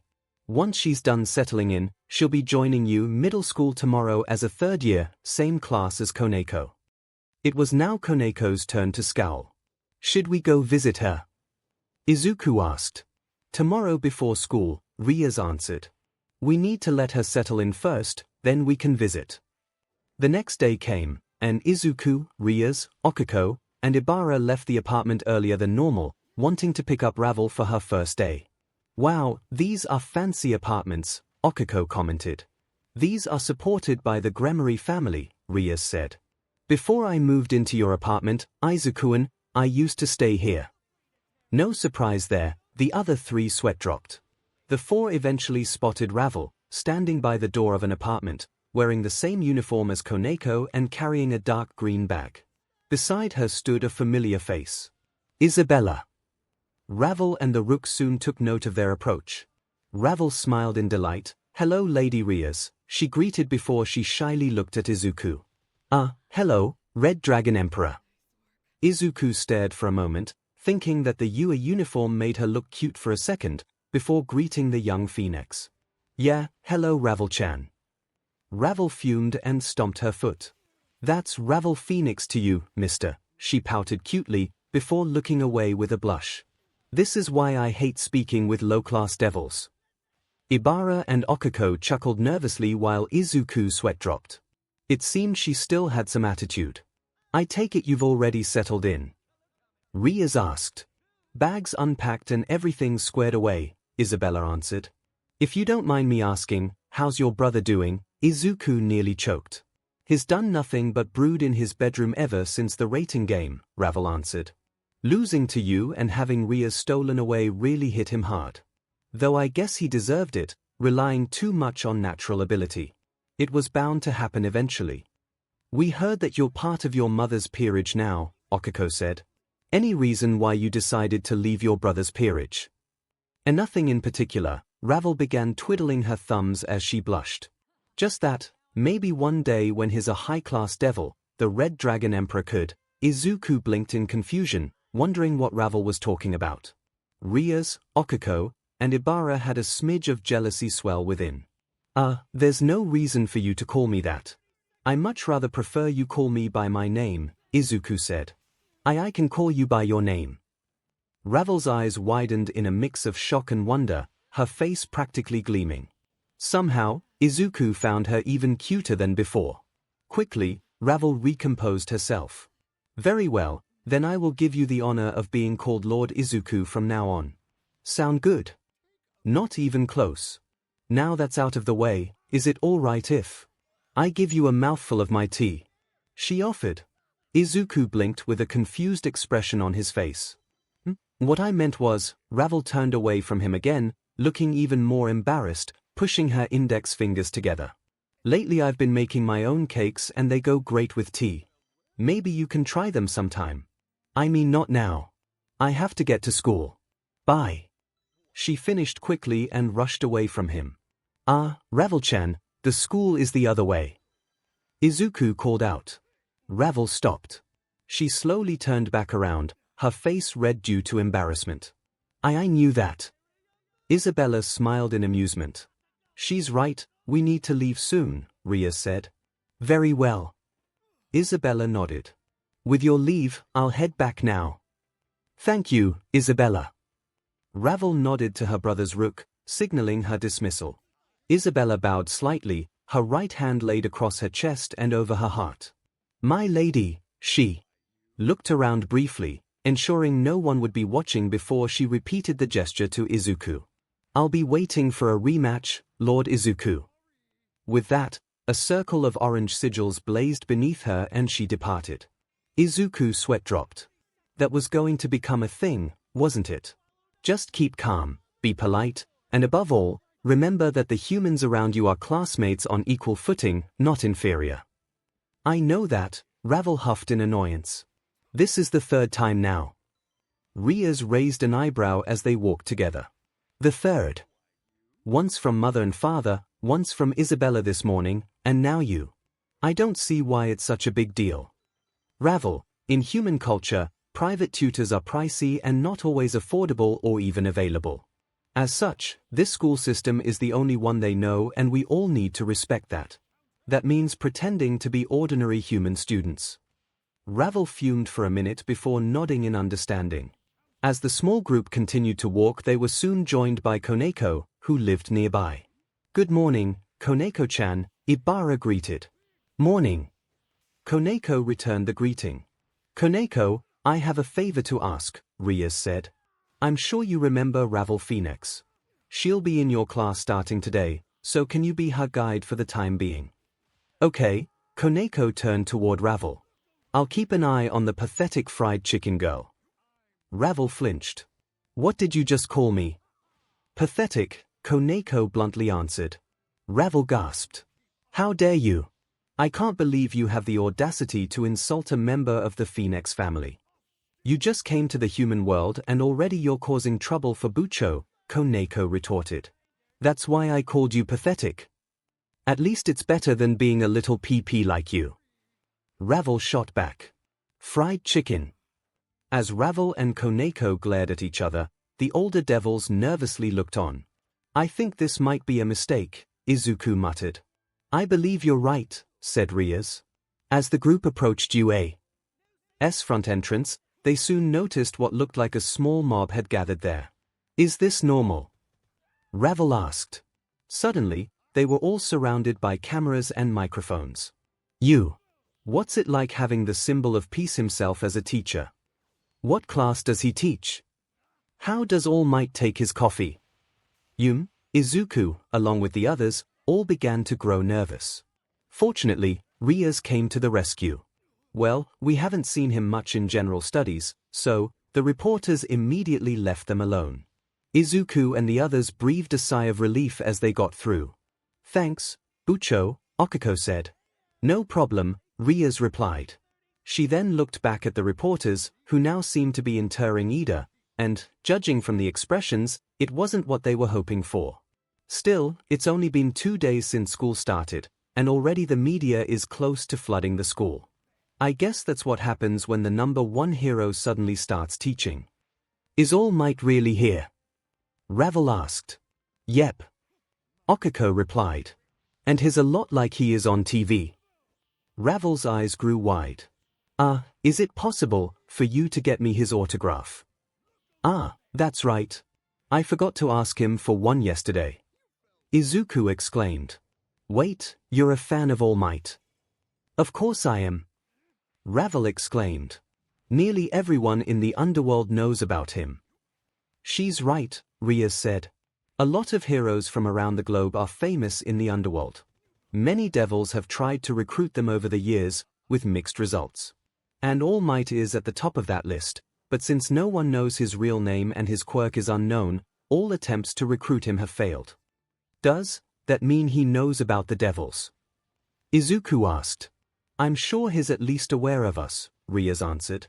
Though I doubt he knows that we, specifically, are devils. Now then, let's hurry and get to class. As they went to their respective classes or school, in the case of Koneko and Ravel, Aizawa chose this moment to confront the reporters. About All Might? Wow, you're scruffy. What's your deal? A female news reporter asked with a grimace as Aizawa stood in front of the media. All Might's not on campus at the moment. You're disturbing the students, so go home. Aizawa turned around and went through the front entrance. Wait. I want to speak to All Might directly. Aizawa sighed and shook his head as he kept walking. How does All Might deal with these idiots on a daily basis? Hey! Just a little interview is fine. Just let me see All Might. Aizawa ignored her. Why that? Fine. If they won't give us All Might, I'll go in and get an interview myself. She began walking past the front entrance. No, wait. Just then a buzzer went off, followed by a multitude of metal gates that sealed off the press's entry to the school. What the hell? The female reporter screamed as she fell back. It's the UE barrier. If someone tries to get in without a student ID or a pass, the security system kicks in. There are sensors all over the school. Security system. It nearly killed me. She got up, dusting herself. Keeping the public out. The female reporter growled in irritation. This school thinks it's untouchable. The least they could do is grant me one interview. As the reporters began to vent their frustrations at being unable to even get a comment about All Might, they failed to notice that, far behind them, a mysterious figure was standing there. Liana sighed in relief, having dodged the mob of reporters out by the entrance. Having a quirk that can let her pole vault over them certainly helped. Once Liana entered her homeroom class, she noticed that she was one of the first to arrive, with only Ida, Izuku, Momo, Kyoka, Okuko, Bakugo, and Todoroki in the class. Taking her seat, Liana pulled out a book to help pass the time until class started. Castling seems useful. Liana's attention was drawn from her book toward Midoriya Izuku. He was taking notes, like always, but instead of any of the books they were provided with, he was reading a chess guidebook. I never knew chess had so many terms and phrases. Not to mention some of the special moves certain pieces have. It's a lot more complicated than I thought, he mumbled, writing something in his notebook. Her curiosity piqued, Liana approached the boy. I wasn't aware you were interested in chess, Midoriya. Izuku nearly jumped. Oh, Kazuki-san. He shook his head. Not exactly. A friend of mine is and she got me interested. That wasn't exactly a lie. Rating games do share some rules with chess. Liana nodded before she smiled. If you want, I can teach you. You'd do that? Izuku asked. Liana nodded again before adding, but in exchange, I want to ask you something. What is it? Liana looked back to her book. Not here. Let's wait until lunch. Izuku blinked. Okay. It wasn't long before everyone else arrived, followed by Aizawa. He nodded when he saw that all the students had already taken their seats. You're becoming more rational as time passes. That's good. Allow me to congratulate you on your hard work during yesterday's combat training. I saw the video and the results, and in general, you have done a good job. He took the time to explain to each student what they did right and what they did wrong, some more than others. Once Aizawa finished, however. Now then, onto homeroom business. We need to do something that will decide your futures.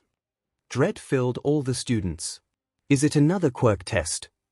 You all need to pick a class representative. Oh good, just normal school stuff. Everyone sighed in relief before they began jumping out of their seats. I want to be the class rep, pick me. Kirishima yelled out. Me too. Kaminari followed suit. It's a job made for - I'll be the leader. Mina shouted, interrupting AMR. Izuku silently chuckled as the class all argued about wanting the position of class representative. Even though this was normal school stuff, it was different. In a normal school, the role of class representative just meant extra work, so almost no one wanted to be stuck with the role. At hero schools like you, however, being the class representative is a surefire way to get noticed by hero agencies despite the extra work it had. Silence, everyone. Ida yelled, standing up. The class stopped. The duty of class representative is to lead others. That's not something just anyone can do, you must first have the trust of every student in the classroom. Therefore, the most logical way to fill this position is democratically. Here he stood as straight as he could. We should hold an election to choose our leader. Ida had said it so seriously, yet was shaking in anticipation. Everyone soon realized that he wanted them to vote for him. Is that really the best idea? Kaminari asked. We've only known each other for 3 days, how would we know who we can trust? Tsuyu voiced her question with a finger on her cheek. Yeah. Wouldn't everyone just vote for themselves? Kirishima asked, leaning on his table. Most people will, but that means whoever does receive multiple votes must truly be the most suitable person for the job. Here Ida turned to Aizawa, who was already in his sleeping bag. It's the best way, right sir? Do what you want, just decide before my nap's over. With that, Aizawa crashed to the floor. He's so lazy, thank you for your trust. Ida needlessly bowed. After being handed a piece of paper, Izuku thought about what to do. Voting for myself will give me an advantage if someone else votes for me, but the point of this election is to choose someone I think is capable of being the class representative. I'm not sure I would do well. He trailed off and discreetly looked around the room. I can think of at least one person who could do it. It took another 5 minutes before the results were tallied up. The top 3 were, first, Midoriya Izuku, 5 second, Yorozu Momo, 4 third, Liana Kazuki, 2. I got 5 votes. Izuku exclaimed in disbelief. Who the F voted for shitty Deku? Bakugo roared in indignation. Did you honestly think anyone was gonna vote for you? Zero grinned a little at Bakugo's outrage. Much of the class agreed with the pair. 0 votes, Ida lamented as he sat at his desk. I expected this, but still, before anyone could comment on this, Aizawa got up. All right, that settles it. Midoriya is the class rep, and Yorozu is the vice rep, the teacher said in a bored and monotone voice as the 2 choices stood and bowed to the class. I don't mind this setup at all, Momo thought, smiling and winking at Izuku, who blushed but returned the smile. This wasn't lost on Kyoka, who wondered what her girlfriend was doing. The rest of the morning passed by and soon it was lunchtime. As most of Class 1A left, Izuku and Momo stayed behind to discuss with Aizawa their new responsibilities. It didn't take long, as Aizawa soon took another nap. How many naps does he need? Izuku thought to himself as he and Momo exited the classroom. He didn't get far, though, when he noticed that Liana was waiting outside. Remembering their talk earlier, Izuku told Momo, I'll catch up. Momo, though slightly concerned, left for the cafeteria. Once she was out of earshot, Liana spoke up. I'm glad to see you remembered. Alright, Izuku nodded. You wanted to ask me something? Yes. I wanted to ask about your quirk, she said. Hey. Izuku didn't know what to say at first. What do you mean? Think back to the quirk apprehension test, Liana continued. I saw Aizawa use his quirk on you a couple of times, but you weren't affected in the slightest. During the battle trials, your quirk showed all the hallmarks of both emitter and transformation types, yet it's immune to Aizawa's quirk. And it's obviously not a mutation-type quirk. So what is it? Izuku went wide-eyed before calming down. Well, I'm a late bloomer. I didn't get my power until a few months ago, so there's a lot about it I don't know. Izuku said, replaying what he, Rias, and the others discussed should someone ask him about his quirk. Liana, however, didn't seem convinced. Instead, she raised her eyebrow in curiosity. Power! So you're saying that you don't have quirk? Izuku blanched. He was shocked that she was able to figure it out so easily. You're not trying to deny it, she continued. That means I'm right. Drake chuckled in amusement. I like her. You, www, it's, Izuku had no idea what to say or do. Izuku-kun. Izuku's head snapped to Kiba Yuto. Oh, thank Gia, Satan. Yuto-kun, hey, Izuku greeted. Is there something you wanted from Izuku-kun? Yuto asked Liana. Liana shook her head. No. I got what I needed. At that, Liana turned to leave. I'll let you know when I can teach you later. Izuku and Yuto watched as Liana turned the corner. What was that about? Yuto asked. Izuku sighed. She knows. Yuto asked as he and Izuku stood in line in the cafeteria. Izuku nodded. She saw right through me. Yuto put a hand to his chin. I thought. So that's 2 of your classmates who know now. I doubt it'll cause too much trouble, especially since they only know about you, but we'll need to be more careful from now on. Yeah. Once they got their food, the two male devils were about to make their way to the table they and their friends normally eat, when Izuku noticed that Ibara was sitting nearby. Ibara-san. Why's she there? As Yuto went on ahead, Izuku made his way toward Ibara. She seemed to be talking with someone. It was a slender, brown-haired girl wearing pink glasses. Her hair was done in pigtails on both sides of her head and bangs that covered most of her forehead, gold eyes, and thigh-high black socks. Izuku froze in place and paled, recognizing her right away. It was Kiryu-aka. Oh, no. The glasses-wearing girl noticed him. Oh, look, Shiozaki-chan. Your boyfriend is here. Ibara and Izuku both began to blush. Boyfriend. Ibara stuttered. Hey. Kiryu adjusted her glasses. Am I wrong? It's just that you two are always together, so I thought out of the way, shitty Deku. Izuku nearly jumped as Bakugo, tray in hand, walked by. Why the F are you he stopped mid-sentence when he saw who else was here. Oh, hey there, explosion boy, Kiryu greeted, waving her hand. Bakugo stood there for a moment, eyes wide in disbelief before he yelled.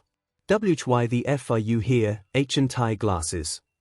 A lot of the students in the cafeteria turned toward them at Bakugo's outburst.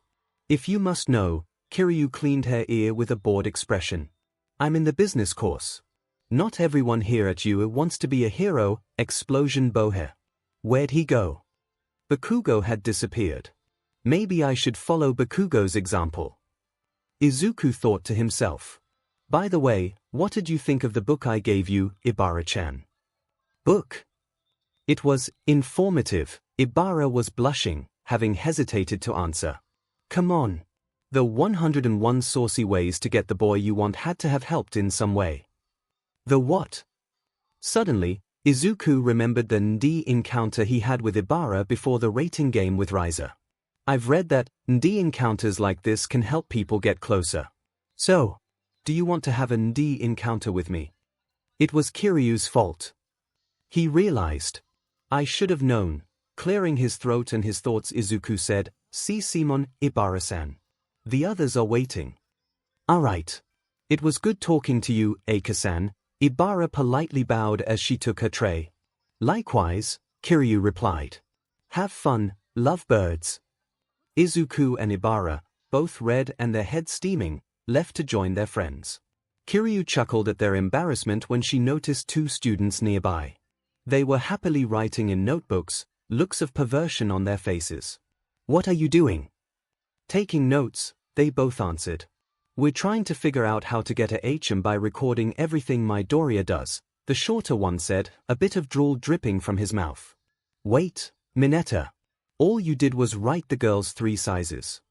You have to take all factors into account, Kaminari. Before Kaminari could reply, Kiryu took the notebook from Mineta's hand and looked it over. Wow, these are pretty accurate. You even got my 3 sizes right, she said. I don't mean to brag, but I spent years learning how to determine a woman's 3 sizes just from looking, Mineta bragged, a rather smug look on his face. Do you have any standards? Kaminari asked. That is impressive, Kiryu grinned, her glasses reflecting light, but you're not the only one who can do that. What? Mineta and Kaminari exclaimed when they noticed that the strange girl was now looking at Mineta, specifically his PP. Normally, Mineta would have been thrilled about a girl looking there, but here he felt both terrified and a tad uncomfortable about her doing so. Ah, I see. She finally said, that's not impressive. Easily at the bottom of the list. Compensating for something, are you? Mineta suddenly found himself in a pit of despair, his soul trying to escape his mouth as his head sagged comically. Kaminari blanched in shock. That's scary. I know your size, too. And I like it. Kaminari immediately covered his PP out of embarrassment. In fact, I know the sizes of all 11 of One's boys, as well as the other first-year heroics male students, and you're in the top 10. Kaminari didn't know if he should feel embarrassed or proud of Kiryu's words. Then what she said caught his attention. Wait, 11. I think you might have miscounted. You don't know? Kiryu asked. Well, I guess you'll find out eventually. What kept you guys? 𝐿𝐽𝐽 asked. She was sitting in between Momo and Okiko. I was talking with a friend from middle school, Ibara answered. I heard that you were voted class representative, Ria said as Izuku and Ibara sat down. I'm so proud of you, Izuku-an. It's kinda weird, though. I was voted as class representative earlier too, said Itsuka. Congratulations, Midoriya-san, said Milia. Thanks, Izuku stuttered. But I'm not sure I'm cut out for it. Don't say that. Ria's put her arm around him, causing the boy to blush. We both know you can do it. I believe in you. As Ria said that, she couldn't help but smirk at the jealous looks from Okiko, Ibara, Itsuka, Ibara, and Milia. Ria-senpai is correct, Ida said. Your courage and quick thinking under stress will help make you a worthy leader. Not to mention the strength you've demonstrated. Those are the reasons I voted for you, at least. You were one of the 5. Izuku asked. I voted for you, too, Okiko said. As did I. Same here. Izuku turned around, seeing both Tsubasa and Hyde standing behind them. Where'd you guys come from? And, did you really vote for me? Yep. I couldn't just leave my buddy hanging, Hyde smiled. Even though I ended up as the MVP, it was your plan. Izuku nodded before he looked at Tsubasa. And what about you? Tsubasa shrugged. Honestly, I figured you would be the best qualified for it, Green. Green. Izuku blinked. So who did you vote for, Izuku-san? Ibara asked. Oh, I voted for Momo-san, actually, Izuku admitted. Wait, then who was the 5th vote? Hyde asked. It was me. Everyone turned to see Mina, smiling in excitement. You did, Ashido-san? Izuku asked. Mina nodded. Yep. You guys saw me jumping all excited, wanting people to vote for me. But I decided to vote for you, Midori. A cute boy like you deserves the position. By the way, is it okay if I call you Midori? Mina asked, smiling at him. You, sure. IIT's okay. I'm fine with it, Ashido-san, a nervous Izuku said. Great. Mina smiled at his reaction when she decided to glomp him. Call me Mina. Hey, Izuku stuttered, his face burning red. Mina chuckled at Izuku's embarrassment when Ria suddenly pulled Izuku away from her. She, along with Okiko, Ibara, Milia, and even Itsuka and Tsubasa were all giving Mina jealous glares. Mina smiled at them, accepting it as a challenge. This'll be fun. Hyde nervously looked at each of the girls, thinking that they would be seeing BLD at any moment. A ladies' man. Yui said, sitting next to Itsuka. Wait, who are you? Izuku asked. Oh, right. You haven't been introduced yet. Itsuka stopped glaring at Mina for a minute as she gestured at Yui. This is our classmate, Kodai Yui. Hello. Yui greeted flatly, taking a bite of rice. She kinda reminds me of Koneko, Izuku thought. Anyway, didn't you want to be class president, Ida-san? Okiko asked, having decided to veer the subject away from Izuku. You even have the glasses and everything. That's not the point, all of them thought. Wanting a position and being suitable for it are two very different things, Ida replied. Observing my family's agency has taught me that much. Agency? The others asked. Wait, what does your family do? Izuku asked. Oh, it's nothing. Just tell us. It's not like we're not gonna snitch or anything. 𝐭𝐽𝐽 pointed out. Come on, Ida. Tell us everything. Mina demanded. We won't treat you any different, said Hyde. At all the curious stares he was receiving, Ida sighed. I don't like it when it's brought up. But if I must talk about such things. You see, I'm from a family that's been in heroics for generations. What? That's awesome. Izuku, Okiko, Mina, and Hyde all exclaimed. Do any of you know of the turbo hero, Ingenium? Ida asked. I know all about him. Izuku's eyes lit up. He's a super popular hero whose Tokyo office has hired as many as 65 sidekicks. Wait, you don't mean, he's my elder brother, Ida answered. Holy CRP. For real. Kyoka said. Your family's famous. Okiko exclaimed. That's amazing. Said Yuto. No freaking way. Hyde exclaimed. I can't believe it. Izuku said. Ingenium has a brother. Yui asked. Indeed. Ida beamed with pride. He leads the people with his unwavering adherence to rules and regulations. A truly beloved hero. It's my admiration for my brother that has inspired my own longing to become a hero. That said, I have recently realized that I'm not truly ready to be a leader like him yet.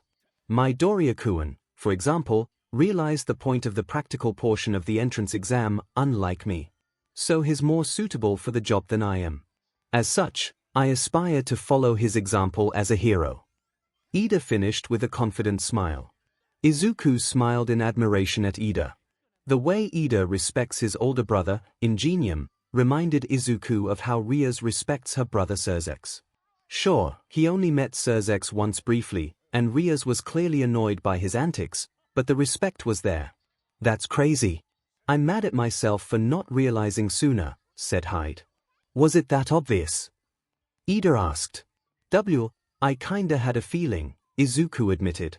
Ida-kun's name was a big clue, and his quirk is a lot like Ingenium's. And the way his costume was designed resembled Ingenium's Mark I costume. Why, you're quite knowledgeable. Ida stared at Izuku bewilderingly. Hero otaku, you ate her sandwich blankly. You have no idea, Rias giggled. You should see his room. It's full of nothing but dash. Anyway, what do you think we'll be doing today? Izuku cut her off, desperately trying to change the subject. Before anyone could answer him, however. Vri. Oh goddamn-it. Kyoka exclaimed, covering her ears. What's going on? Warning. Level 3 security breach.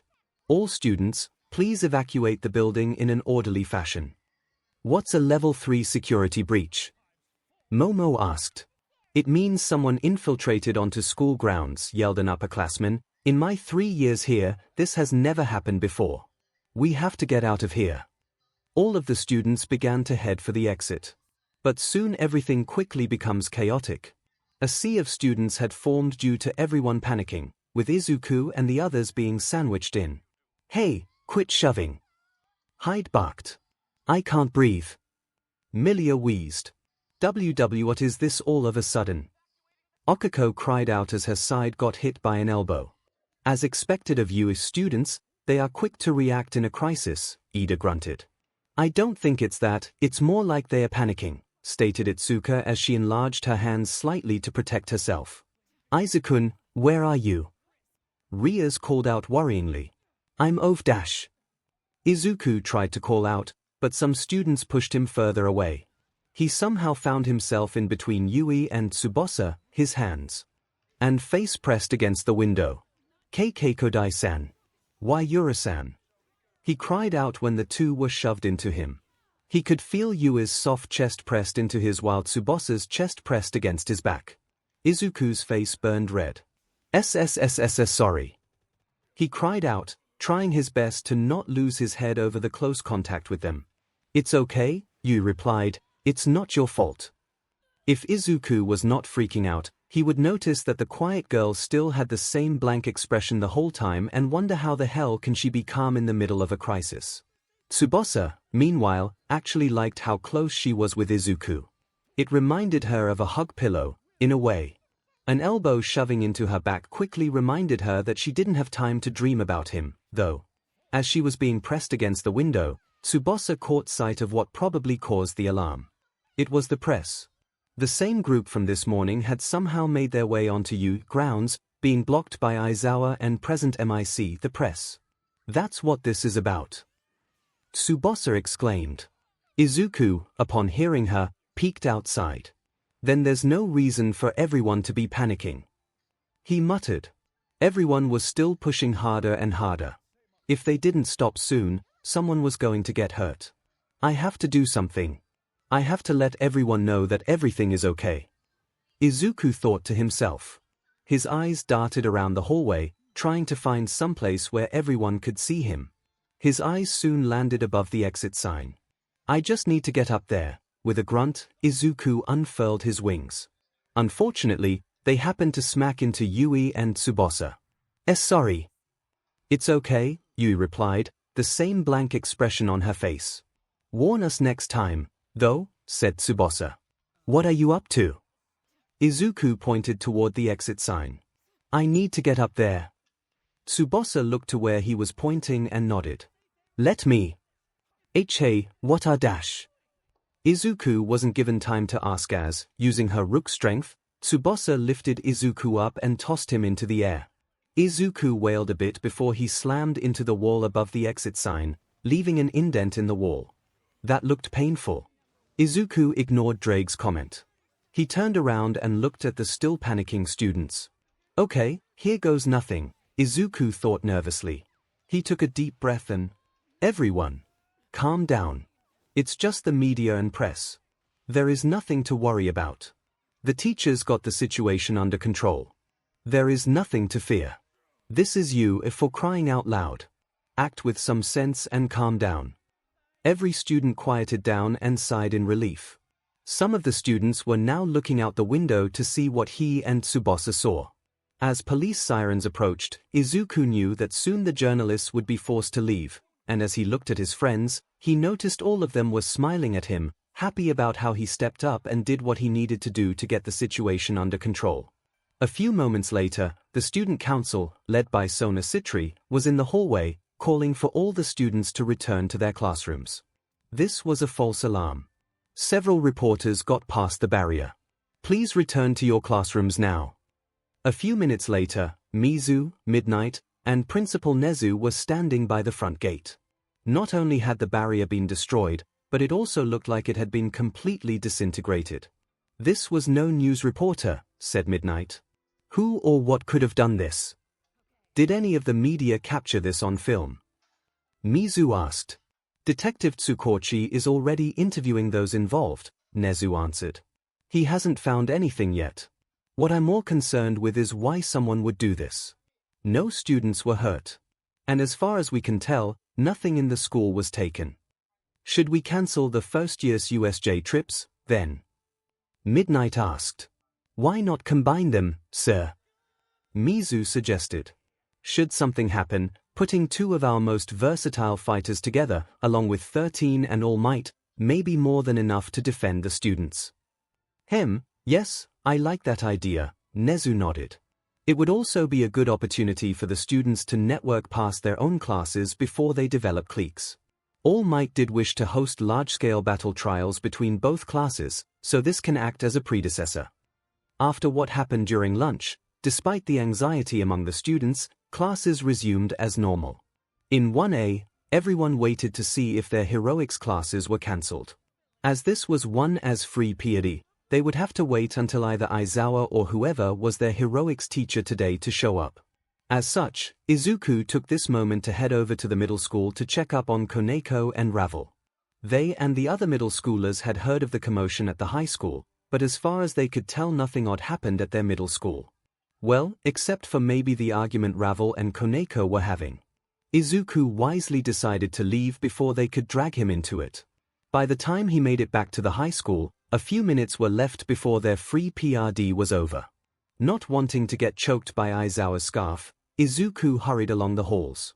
As he walked through the halls, 𝐒𝐿 felt something brush up against his foot. Quickly glancing down, he saw that a disembodied foot was slowly tapping against his. He nearly screamed before he looked around the hall. He then spotted the foot's owner, given that she was missing her foot. It was a girl, likely the same year as him. She was looking right back at him, grinning. She looked like a hungry animal staring down its next meal. His mind raced as it tried to figure out a possible reason for all this. Sorry about that, she said as the foot returned to its rightful place. I wanted to talk to you for a sec. She then lifted up a handless arm in his direction. Before he could ask, 𝐒𝐿 felt something pull his hair. The girl giggled. You've got curly green hair. Just like me. 𝐒𝐿, realizing that her hand was what was tugging his hair, shyly looked away. Why, I guess I do, he laughed nervously, a light blush on his face. Is there something I can do for you? The girl smiled as her hand reattached to her wrist. Name's 𝐭𝐽𝐲 𝐔𝐬𝐚𝐲. I'm in Class 1B, and I've heard a lot about you, Midoriya. Izuku blushed. The thought that Ibara and or Milia were talking about him to their classmates was unexpected. And embarrassing. I saw what you did during lunch. That was really cool. And I heard you have a really cool quirk, too. Something like Ryukyu's. Can I see it? Why yeah. My P-power is similar to Ryukyu's. It's called Dragon Force. Izuku proceeded to demonstrate, Setsuna watching closely as his hand transformed, his skin turning jagged and sharp, and his wings unfurling. Basically, I grow green or red scales and wings, which gives me better defense, strength, and of course flight. To Izuku's surprise, the sight of his wings and scales caused Setsuna to start blushing. Cool. You're just like a dinosaur. Setsuna looked at him with big eyes and a cute smile, making him look away. Guess I kinda am. We should probably head back to our classes before the PRD ends. We don't want to get intro-show? Come on, we still got some time to hang out and talk, Setsuna suggested. She came in closer to Izuku, leaning forward with a mischievous yet gentle smile. But her eyes looked predatory for a split second before the recommended student fluttered them seductively. Izuku broke out in a nervous sweat, recognizing the look in Setsuna's eyes. It was the same kind of look Rias, Okiko, and Ibara occasionally had when they wanted to get closer to him. So, until the bell rings, we have time to get to know each other better. She put her hand on the wall and pushed her chest into Izuku's, pressing her soft bosom against him. Don't you want to be close friends? She's so close to me. Izuku screamed internally. You should have gotten used to this by now, brat. Izuku ignored Drake's comment. 𝐿𝐭𝐽𝐲, wait. Slow down a little. You can call me Setsuna. Are you sure? We only just met. Of course. You're gonna be my dinosaur boyfriend, so get used to it. Wait, what exactly is going on here? The pair instantly froze at the sound of an unamused voice before the 1B student could go any further. Setsuna quickly let go of Izuku as they both turned around towards Rias, who was standing not far from them with a hand on her hip, a dark aura surrounding her, and an unpleasant expression on her face. Izuku felt heat rising and cold sweat falling from his face, realizing what the situation looked like. Setsuna didn't seem all too bothered, having an amused and mischievous smile on her face instead. Bibucho, how long have you been there? Izuku asked. I was looking for you to tell you that, after what happened with the media today, all club meetings are cancelled. And here I find you about to have a fling with this girl. Isn't that lovely? Rias said. Wait.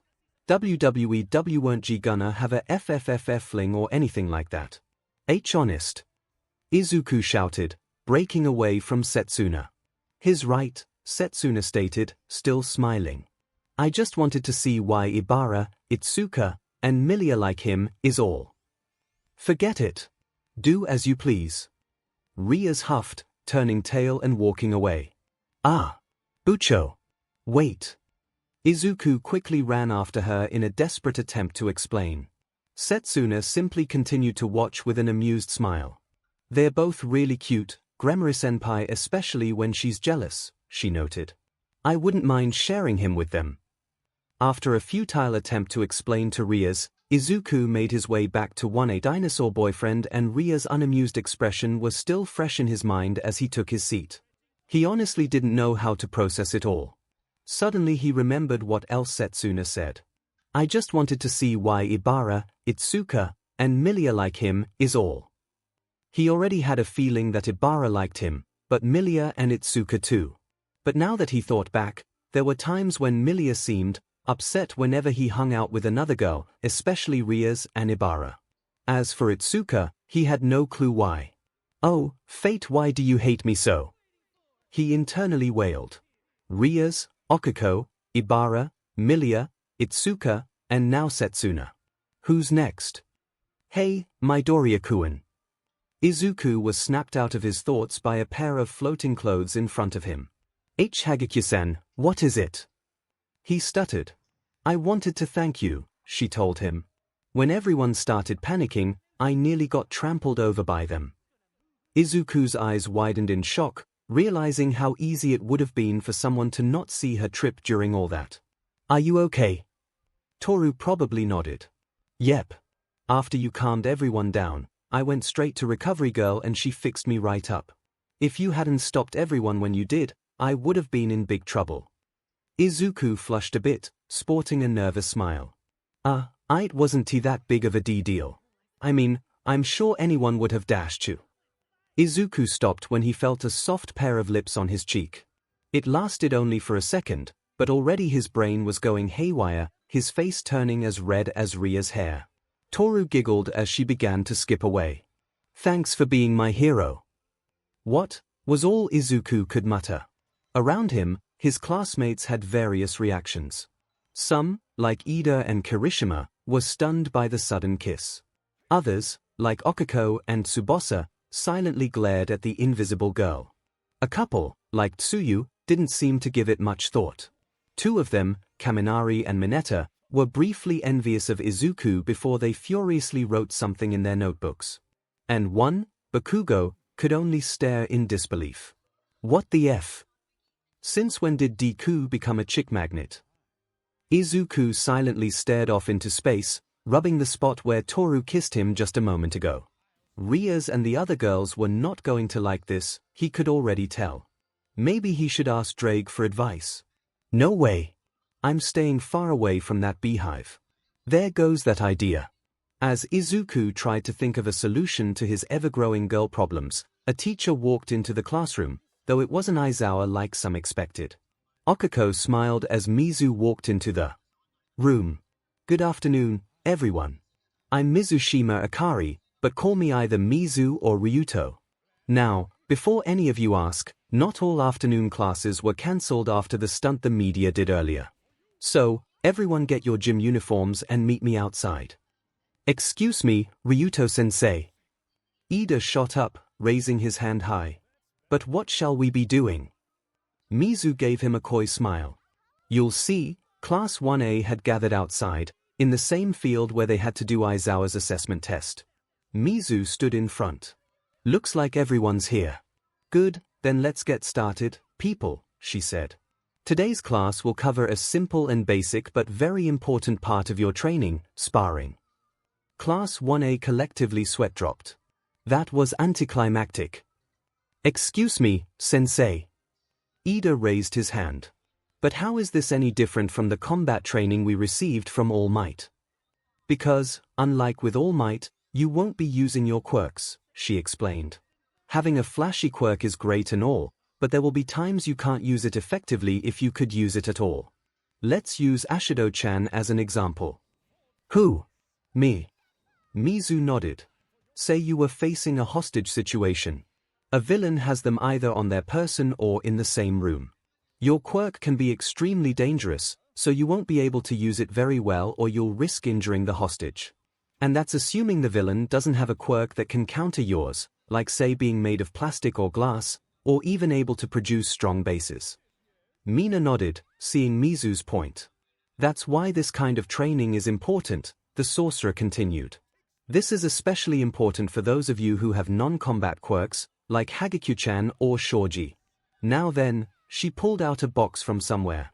Everyone come up and take a number.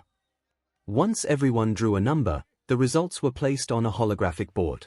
Match 1, Mineta Minoru vs Bakugo Katsuki. Match 2, Ashido Mina vs Yura Tsubasa. Match 3, Shoji Mizo vs Ida Tenya. Match 4, Liana Kazuki vs Tokoyami Fumikage. Match 5, Uraraka Okiko vs Kaminari Denki. Match 6, Kirishima Ahiro vs Hagekyu Toru. Match 7, Zero Hanta vs Asui Tsuyu. Match 8, Emi Yuga vs Yorozu Momo. Match 9, Jiro Kyoka vs Kido Hyde. Match 10, Midoriya Izuku vs Todoroki. Shoto Mineta began to cry, realizing who he was facing. I'm dead. All right, Mineta, Bakugo, step into the ring. The two teens did as they were told, one confidently taking one end while the other shakily took the other. All right, you two boys ready? Mizu asked. Bakugo grinned a confident smile, his gaze on Mineta. The short perv gulped loudly. He knew he wasn't going to win, even if he was sparring against someone far below Bakugo's level, like Toru. But he got into UA. He was going to get popular with girls. He will learn Izuku's secrets to building 𝐻𝐻𝐻. He wasn't going to give up without a fight. I'm re-start. DY. Mineta trailed off as Bakugo was already on top of him. Die. Bakugo kicked Mineta right where it hurt so hard, the little perv slammed face first into an adjacent wall. All of the males in the class except for Bakugo and a couple of girls winced at seeing Mineta's pain. Well, that was fast, Mizu quipped. Bakugo wins. Someone get Mineta to recovery girl. In the meantime, Ashido-chan, Yura-chan, you're up. No sign of them, Monoma said as he closed the door. He and his partner, Tsuburaba, had searched nearly every floor of the building they were in. It was 1B's turn for combat training, and he and Tsuburaba were the hero team of the second match, pitted against Ibara and Milia as the villains. So far, they've wasted plenty of time just looking for the villains and the bomb. They gotta be on this floor, said Tsuburaba. This is the only floor left Tsuburaba. Monoma turned around, only to gasp in shock to see that his teammate was gone. What? Where did Movement in the corner of his eye was all the warning Monoma would get. Milia charged forward, claws already extended. Inhaling as deep as he could, Monoma breathed out a barrier in between him and the charging devil. It wasn't strong enough to withstand Milia's attack, though, as she easily cut through it. Monoma squeaked in fright as all 10 of Milia's claws pinned him to the wall and Ibara's vines closed in. Sorry, Monoma, Milia said as Ibara's vines wrapped around the boy. But this is your loss. Both heroes have been captured.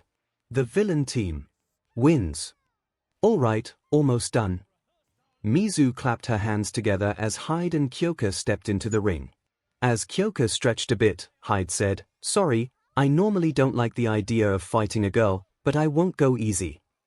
Same to you, Kyoka replied. Ready? Mizu asked. Both replied with a nod. Fight.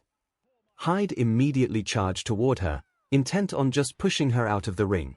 But Kyoka stood firm, planting her feet on the ground, elbows bent and her fists clenched in front of her face. Before Hyde realized what that stance was, Kyoka's right fist crashed into the bottom of his jaw.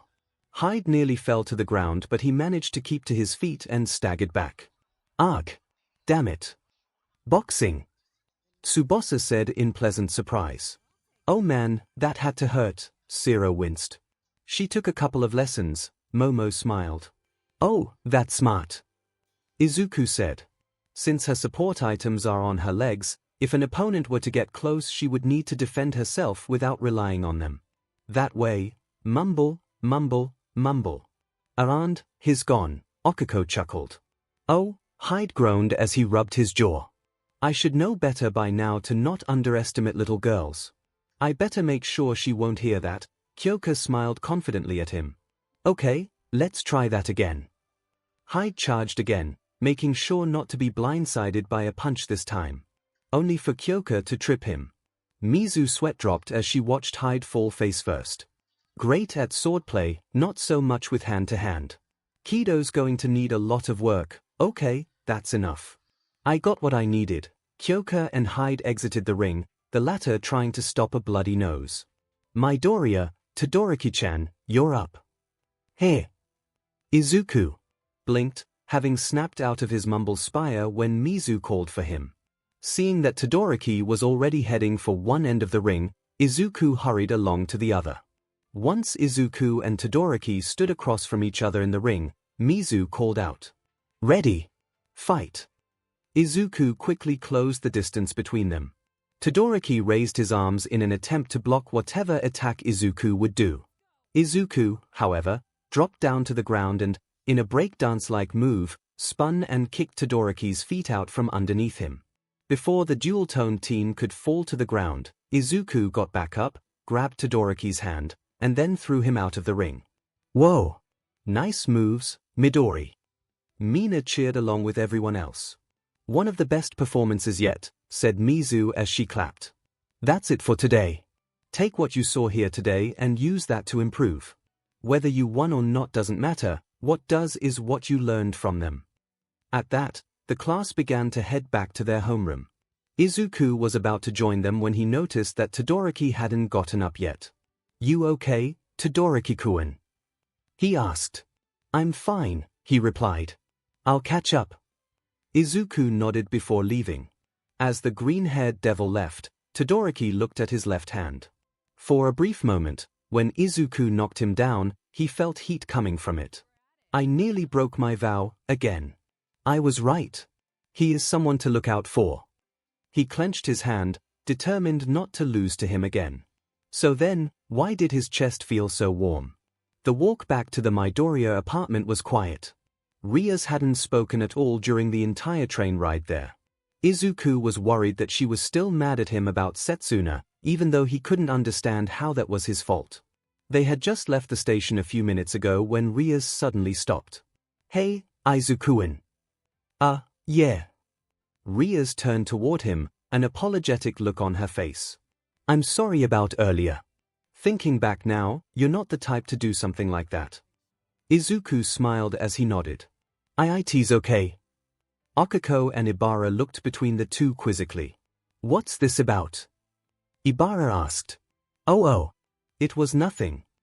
Izuku denied, blushing as the memory of how close Setsuna was to him came back. "I found him being on the receiving end of a girl's affections," Rias answered. Izuku lost all color as Ibara and Okiko's eyes widened in shock. "What? Who?" the two girls demanded. "Tokage-san," Izuku admitted. Ibara gasped. "Setsuna-san. You know her?" Rias asked. Ibara nodded. "She's in my class." "Why, she did mention you. Along with Takamaki and Kendo." Izuku mentally added. "Unbelievable," Okiko huffed. "And here I thought that kiss you got earlier was the worst of it." "Kiss? What kiss?" Rias demanded. "Well, before we started our heroics class, Hagekyo-san kissed Izuku-kun on the cheek as thanks for what he did during lunch." Izuku's eyes widened when Okiko said that. "Is that right?" Rias silently glared at Izuku, as did Ibara and Okiko. "Oh, see, it was nice knowing you, brat. Drake. Help." When the dragon didn't respond, Izuku began to pale. He needed to get out of this. Fast. "I'm so sorry if you're offended. Is there anything I see can do to make it up to you?" Rias let her gaze soften. "Actually, yes." Izuku breathed a sigh of relief. "There's something I want to get." Really? What?" Izuku asked. Rias just snickered and smiled as she pressed her fingers over her lips. "You'll see." As for where we're going, Ria's smile widened. "Well, you'll just have to pick me up tomorrow after school to find out." Sure." Izuku nodded quickly before he blinked. "Wait, when you say pick me up, you mean like a date?" "Not like a date," Rias said, her smile widening. "A date." Izuku audibly gulped, blushing brightly. Ibara and Okiko watched with jealous glares. Okiko then whispered something in Ibara's ear, who nodded. Izuku dreaded what they were planning. "Oh, dimn it," a certain 𝐒𝐫𝐽 groaned as he walked home. The apartment where he lived was within walking distance from you, so he wasn't in any rush like everyone else to get home. That, and he enjoyed the walk. It gave him time to think. Usually, Gyro is a lot tougher than she looks. I should have known better, considering some of the people I know. Indeed. Hyde stopped, sighed, and then leaned against a tree. "How long have you been there?" "Long enough," the voice said. That was an embarrassment, losing in such a way in the sorcerer's class. "Nobody asked you," Hyde deadpanned. "Find any new info on our employer?" A shadow moved within the tree's branches. To anyone else, they would assume it was a bird or some other animal. In reality, it was a human, around the same age as Hyde, maybe a little younger. "No. I have been unable to determine his identity, or why he wants us to work together like this." "Nothing. I thought you were an assassin, Seth." "I am. If I so wanted to, I could just simply cut both you and your entire class down without anyone knowing. But this is a delicate situation. We both wish to save the princess of the Night Blade from her fate, but if what he says is true, it's a chance we gotta take. Hyde looked up at the sky, the orange hue it had reminding him of when this all started for him. Still, I don't trust this guy. Not one bit. Neither do I, said Seth. I will continue to investigate him. In the meantime, you focus on getting stronger. Already planned on that, Hyde retorted. By the way, did you see who was responsible for destroying the gate earlier? No, Seth answered. Whomever it was hid among the reporters, and then stepped away before I could arrive. Hyde sighed. It was with a shot, he continued on his way. Seth watched from the tree before he disappeared into the shadows. It had occurred to him that, true to his threat, he could easily kill Hyde and take the insulator. Yet, if this man truly had a way to break the curse without killing her, then he should see it through, for now.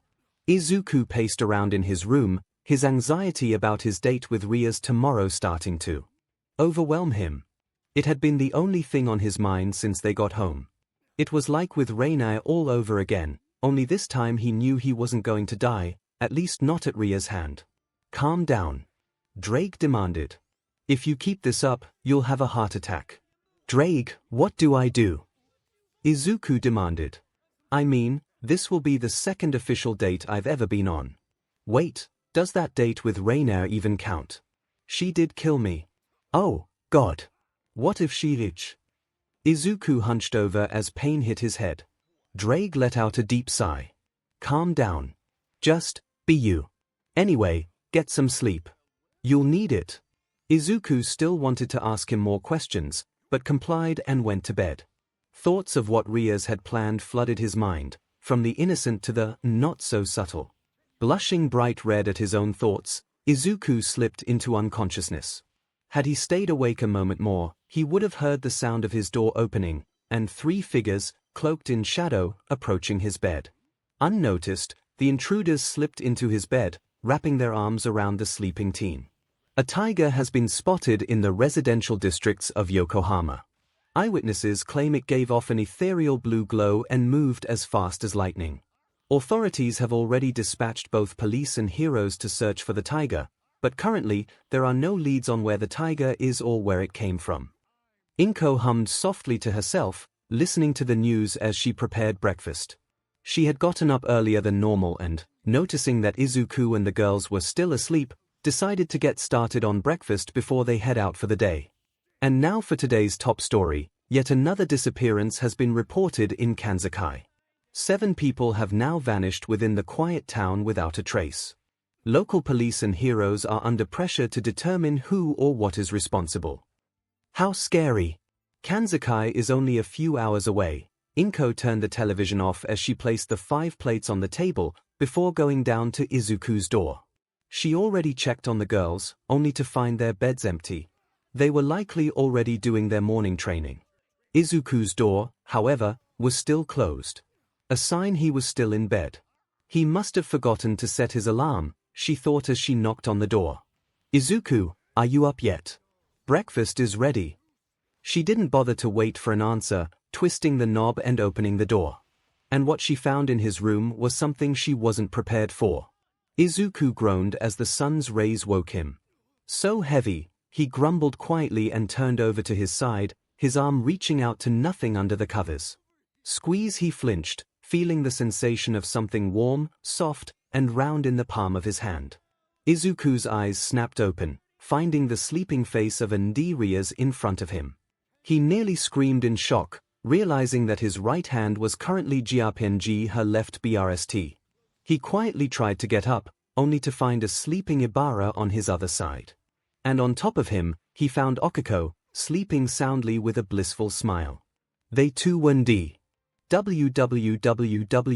what? He gasped.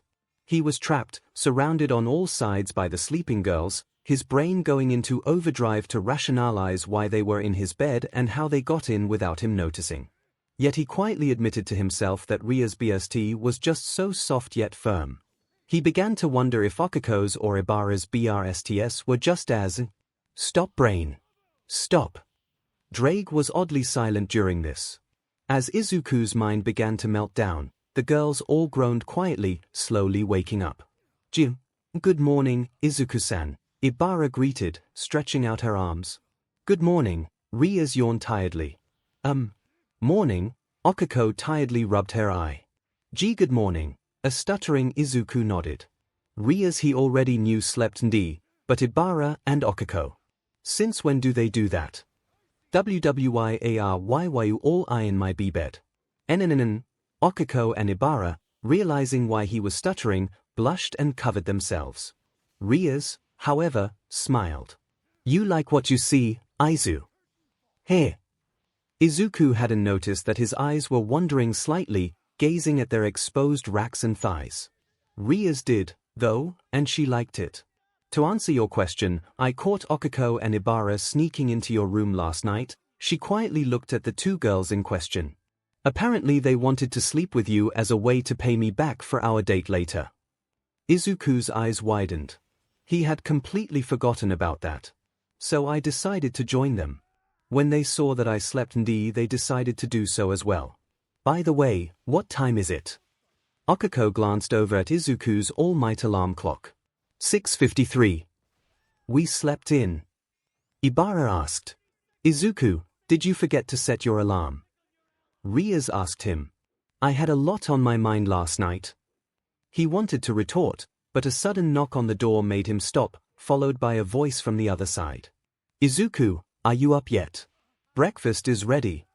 Before he could make any attempt to answer or even try to run to the door, the knob twisted and opened up. His mother stood at the doorway and instantly saw 3 naked girls in bed with him. Izuku's pupils shrank and his face turned bright red, realizing what it must look like. Ibara's face became bright red and looked down in embarrassment, with Okiko doing the same, covering her face with her hands to hide her embarrassment. Rias didn't seem to mind, though. 𝐿𝐭 stood quietly, her eyes lidded in a deadpan face and her mouth slightly agape. Good morning, she greeted in a lazy tone. Izuku, please get dressed. I'd like to have a word with you about this. She said nothing more as she slowly closed the door. For a moment, Izuku could only lay there, dumbfounded. He just wanted to die now. Hey, what? What did I miss? Drake snorted, apparently having been asleep. Izuku hung his head low. Nothing much. Just the beginning of the end of my life is all. The girls got dressed quickly in their school uniforms and sat on the living room sofa. Izuku himself was also dressed in his uniform and was standing before his mother. The woman in question stood by with an impassive look on her face. She was very quiet, taken to uncomfortable levels, as she looked at Izuku, then the girls, then at Izuku again. She held her hands at her hips, closed her eyes, and took a deep breath to cool her nerves. Izuku, I can explain. Izuku screeched, only for 𝐿𝐭 to place a finger on his lips, silencing him. He flinched at the glare 𝐿𝐭 was giving him. Once 𝐿𝐭 removed her finger, she continued. Izuku, my baby boy. Are you a SXL deviant? What? No. 𝐿𝐭 then exploded. What did you do last night, here? 3 naked girls cuddling with you in the middle of the night. What's going on here? Answer me. 𝐿𝐭 shouted in a quick panic. Mom. I know how it looks, but it's not what you think. Which one made you do it? Which one took your purity? Did they hypnotize you with their bub? Izuku was taken aback as the girls all looked to the ground with large blushes. No. We didn't do anything. I swear. 𝐿𝐭 looked ready to yell something else when, thankfully, Rias intervened. 𝐿𝐭, can I interject for a minute? She spoke up. 𝐿𝐭 stayed quiet while Izuku silently thanked his Emta. It was our choice to sleep in bed with Izuku. We didn't mean to cause any problems. 𝐿𝐭 looked over at Rias with an arched eyebrow. And you didn't do anything last night? Rias and the other girls shook their heads. Sighing in relief, 𝐿𝐭 continued. I suppose you're telling the truth, otherwise I would have heard. Izuku and the girls all blushed. If you girls wish to sleep with him, then I suppose it's fine. He's 15 and it's normal for boys his age to experiment and fool around with girls he likes. But when a mother sees her son in bed with a naked girl, let alone 3, she's expected to freak out. 𝐒𝐭𝐚𝐲 sighed in relief. It looked like the crisis had been averted for now. Thanks, Mom. Anyway, we should eat and get ready for school. So Dashi turned around and tried to leave, but a quick grip on his shoulder froze him in place. Not so fast, young man. There is one more thing I still need to do, 𝐭𝐴 said, a strained smile on her face. Girls, once you finish eating, could you all go wait outside for a moment? I'm not quite finished talking with my son. The trio of young women looked at her oddly but nodded. Once breakfast was finished, the three girls grabbed their school bags and waited outside. Once she was sure they were gone, 𝐭𝐴 could now say what she needed privately. 𝐒𝐿. Why yes. 𝐒𝐿 began, a scared look in his eyes. While I don't mind the fact that you have several girlfriends, they're not my dash. 𝐭𝐴 silenced him once again before continuing. In fact, I'm thrilled, as it gives me the chance to have lots of grandbabies to spoil. She either didn't see or ignored the mortified look on her son's face. That said, there are still things you need to learn about courtship before then, 𝐭𝐴 told him, her dry smile still plastered on her face. What does that mean? 𝐒𝐿 asked nervously. It's time you and I finally had the talk, 𝐭𝐴 said creepily. I hope you're ready for a crash course in sex ed.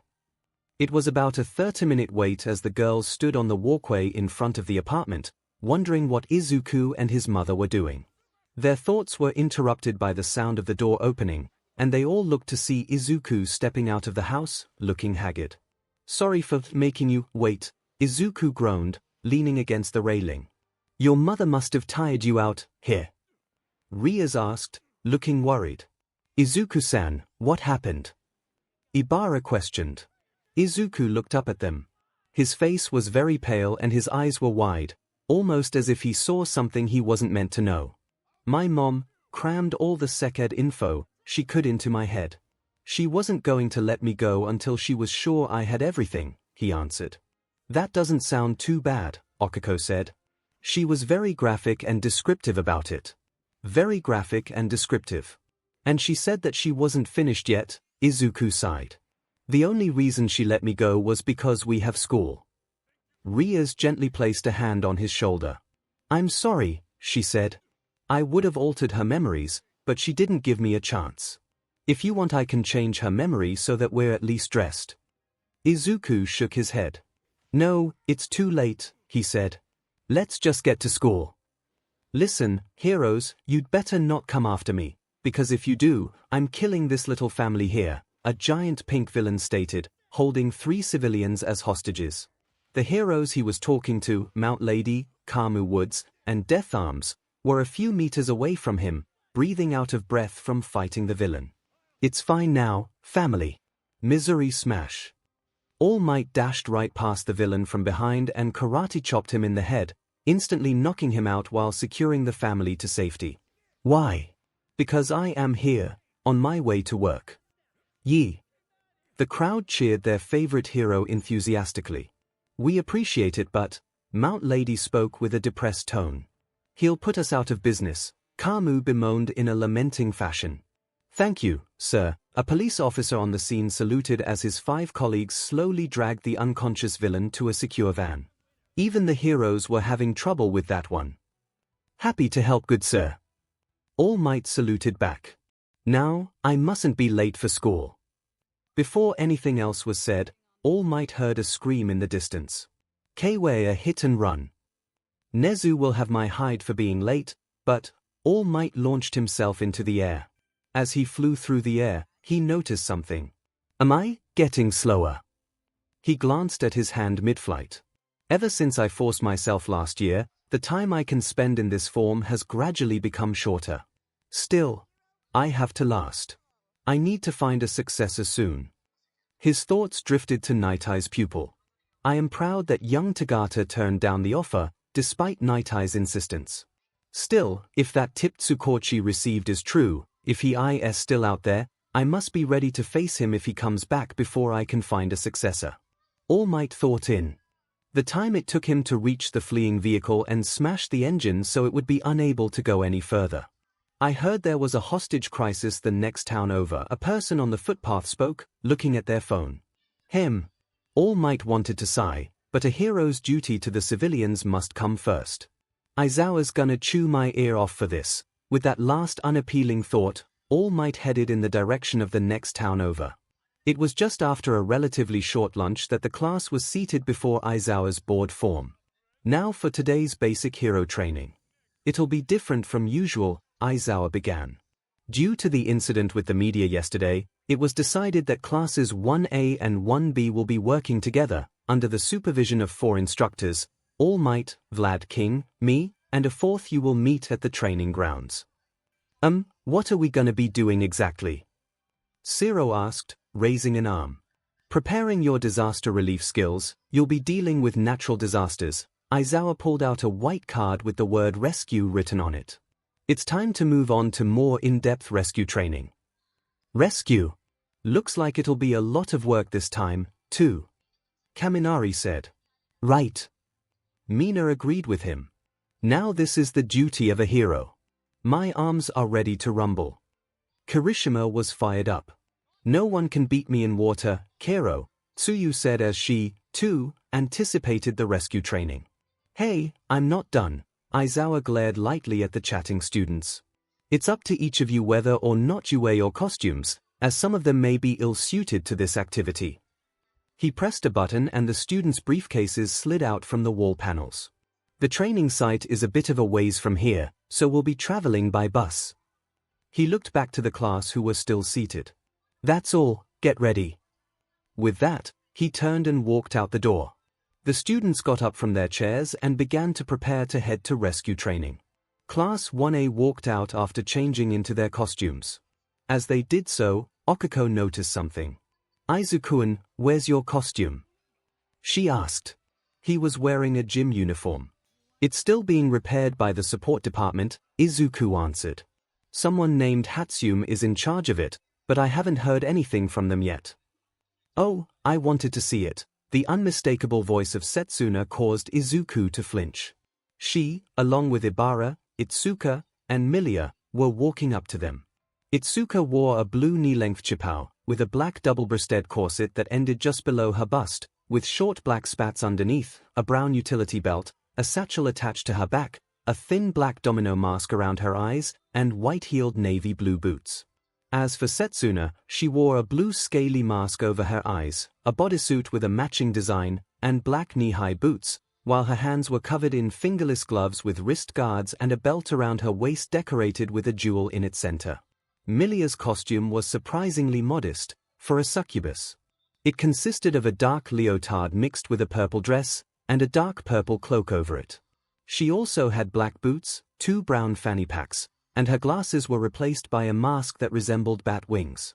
I hope they don't change it too much. Mina suddenly popped up at Izuku's side, leaning onto his shoulder. But if they do, I hope they make it skin-tight. Izuku blushed in response. Ashirin, she wagged her finger from side to side. My name is Mina. Mina. You should use it, cutie. CCC. Izuku started to stammer, his earlier blush turning up to 11, his freckles standing out starkly as his brain seemed to overheat.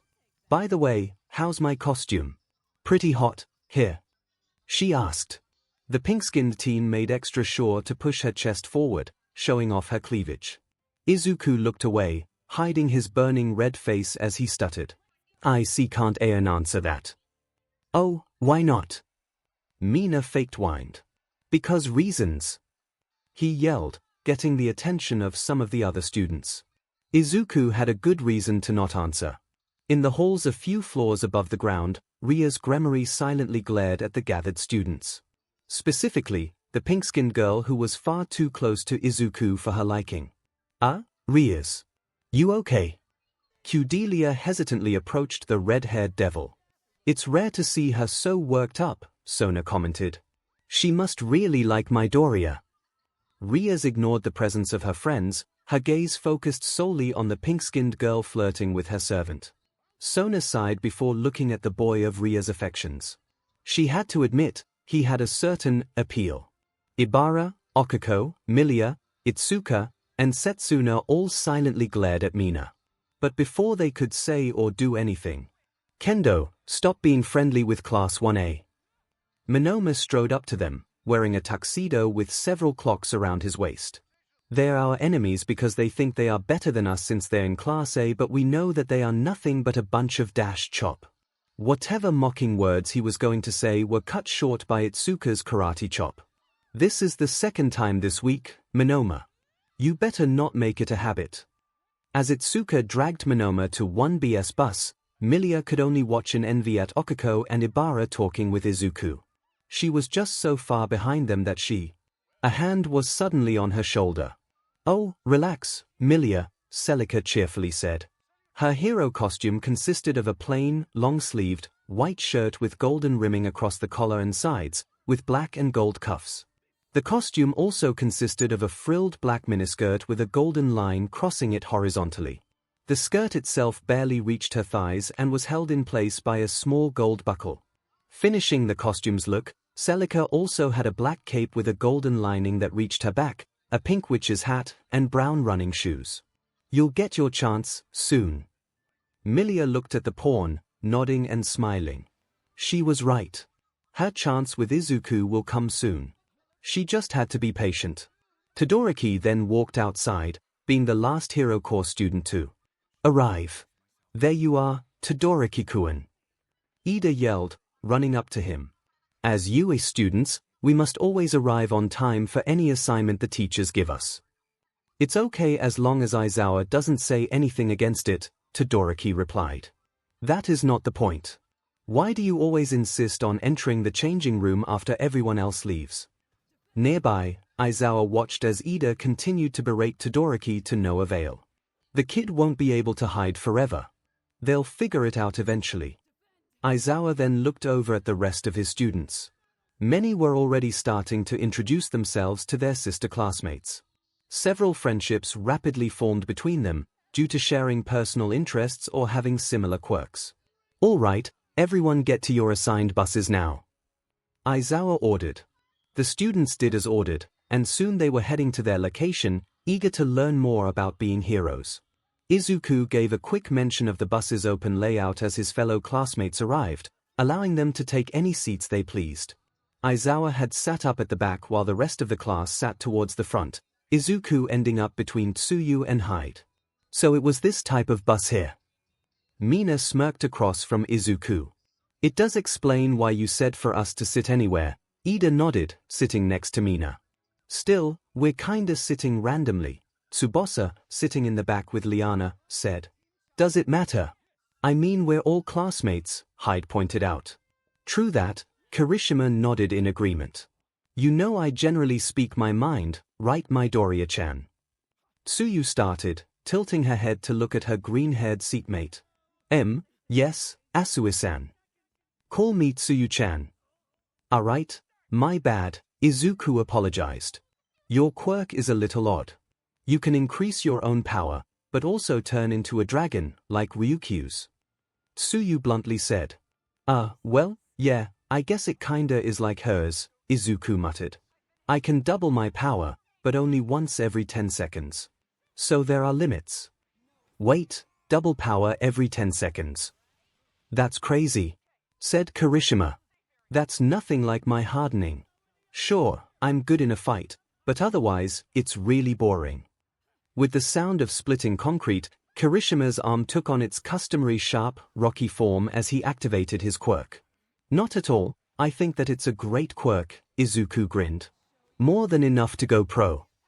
"Why think? I mean, I don't think it's the type of quirk that'll have popular appeal," Kirishima grimaced.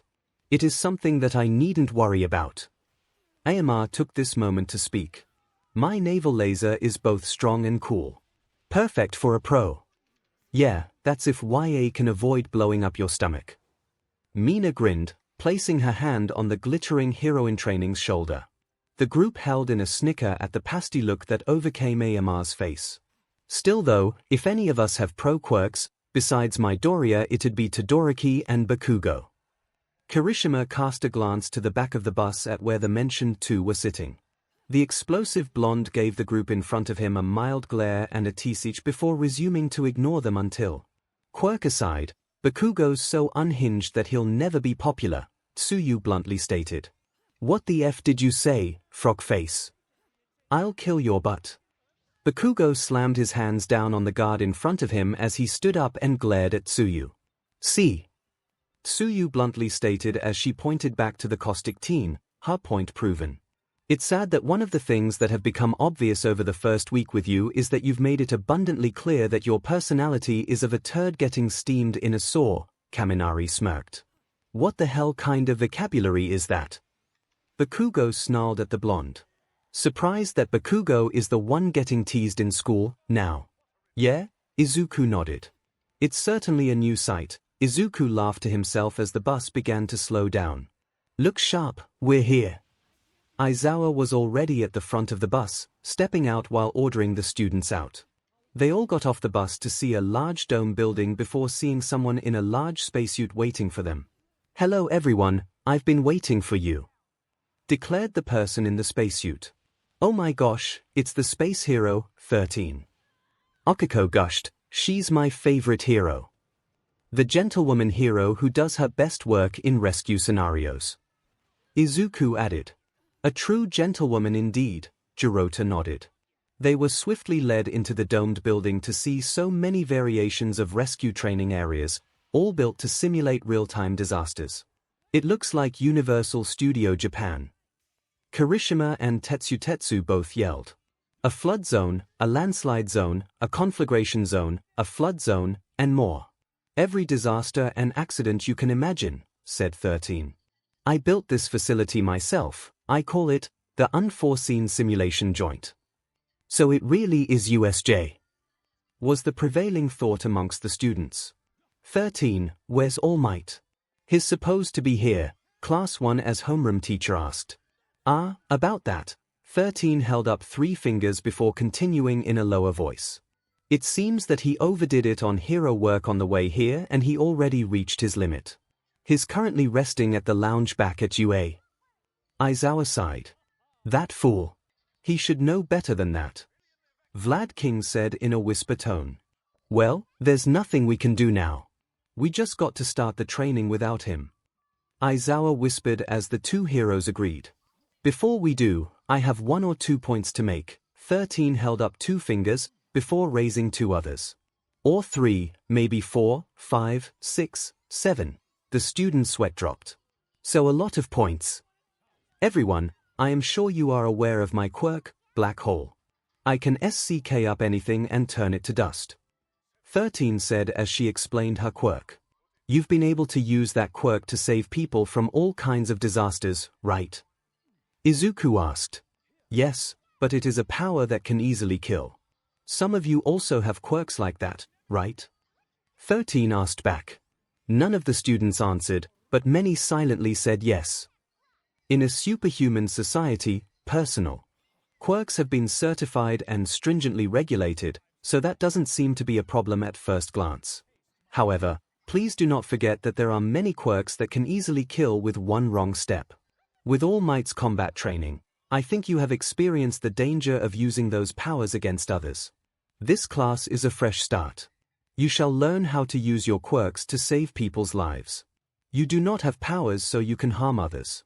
I hope you leave here with the understanding that you have powers in order to help others. That is all. Thank you for listening. 13 finished her speech with a bow. The students clapped at her speech. This is why 13 is my favorite hero. Akiko clapped enthusiastically. Bravo! Good lady, bravo! Ida was perhaps a little too enthusiastic. So manly, Kirishima and Tetsu cried manly tears. It was now Aizawa's turn to speak. All right, let's get started. First dash, but before he could finish his sentence, the various lights and electricity went off. Both classes and the teachers looked around in surprise. What happened to the lights? Milia asked. Suddenly, a purplish portal appeared in the middle of the USJ. A feeling of dread filled both Aizawa and Vlad as they turned around. Exiting from the portal, they could see a face, covered in a dismembered hand. Gather up and don't move. Aizawa shouted, scaring the students. Do as he says. Vlad roared as he readied his fists. 13. Protect the students. Seeing their defensive nature, Some students looked into the central plaza to see what had made them act this way. "What is that?" Itsuka asked. More figures exited the portal, flooding the area from the mist, each with unique quirks that made them stand out in one or another way. The most prominent ones were a giant humanoid whose brain was visible, and a large figure wearing a gray cloak, both standing next to the man with the hands. "Is this like the entrance exam? Did the training already start?" Kirishima asked. "I thought we were doing rescue training." Monoma said. "Don't move." Vlad commanded as Aizawa put on his yellow goggles. "Aizawa-sensei, what's going on?"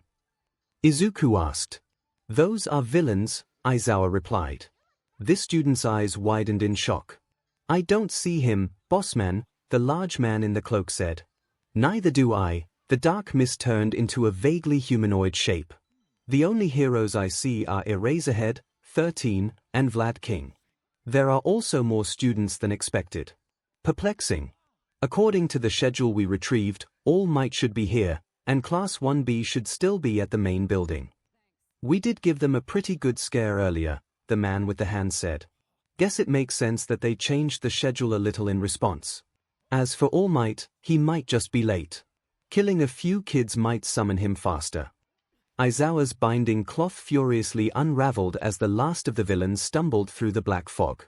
13 stepped in front of the shocked students, keeping vigilance over them as Aizawa and Vlad King prepared for battle.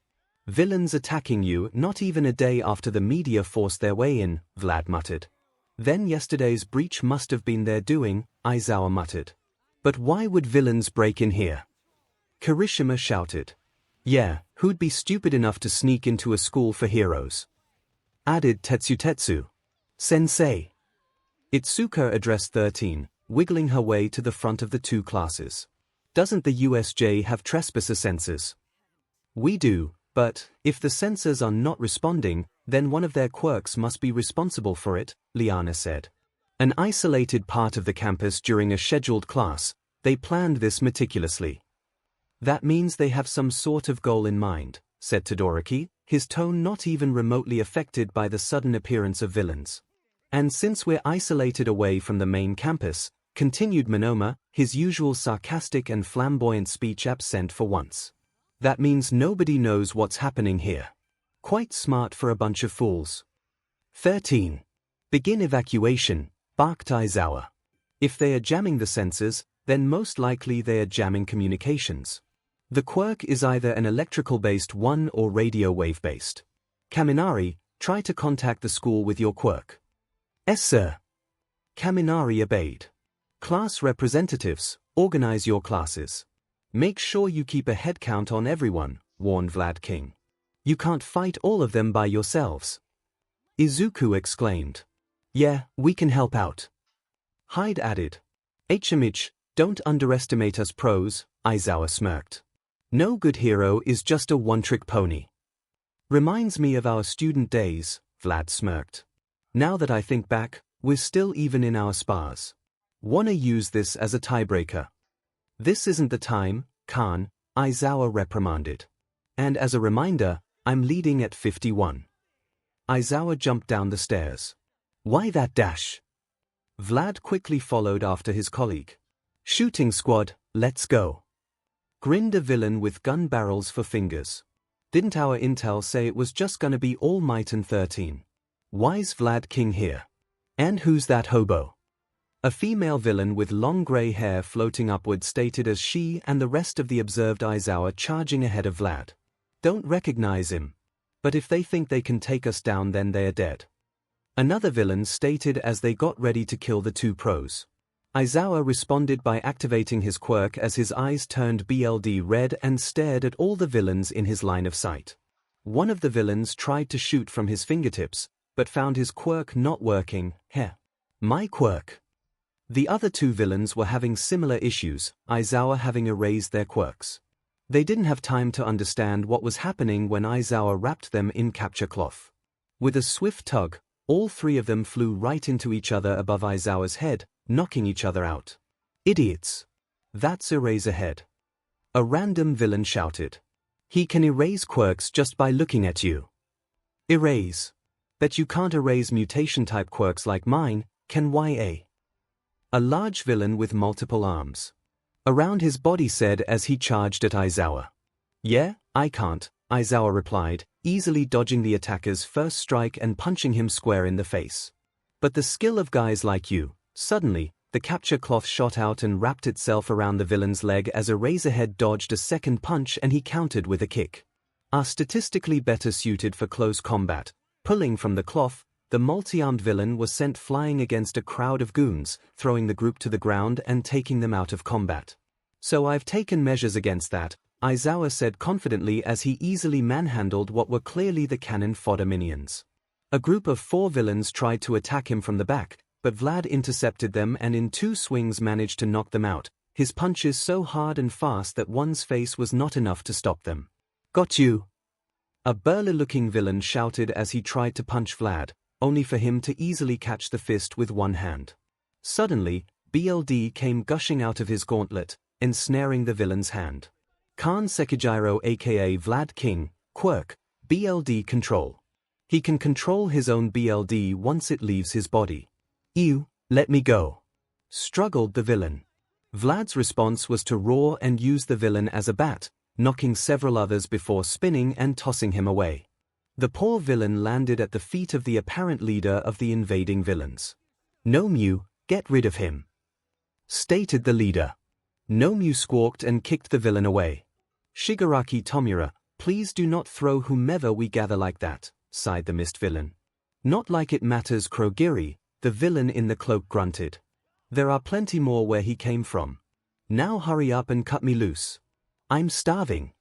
His voice practically oozed with anticipation and excitement. Not yet, Shigaraki scolded. We need to see what these pros can do first. In the meantime, he looked up the stairs.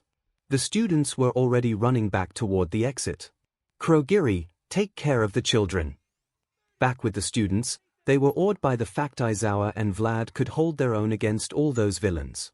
Guess they aren't pros for nothing, Izuku muttered, impressed before shaking his head. No time for analysis. He turned to join the rest of the students.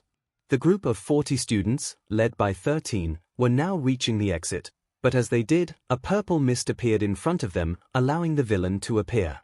I'm afraid I cannot allow you to leave, dear students. The looming vortex compressed into 𝐭𝐚𝐲. In a blink of an eye, he appeared in front of us from the central plaza, thought 13. He may just be the most dangerous one here. Greetings, we are the League of Villains, 𝐭𝐚𝐲 introduced politely.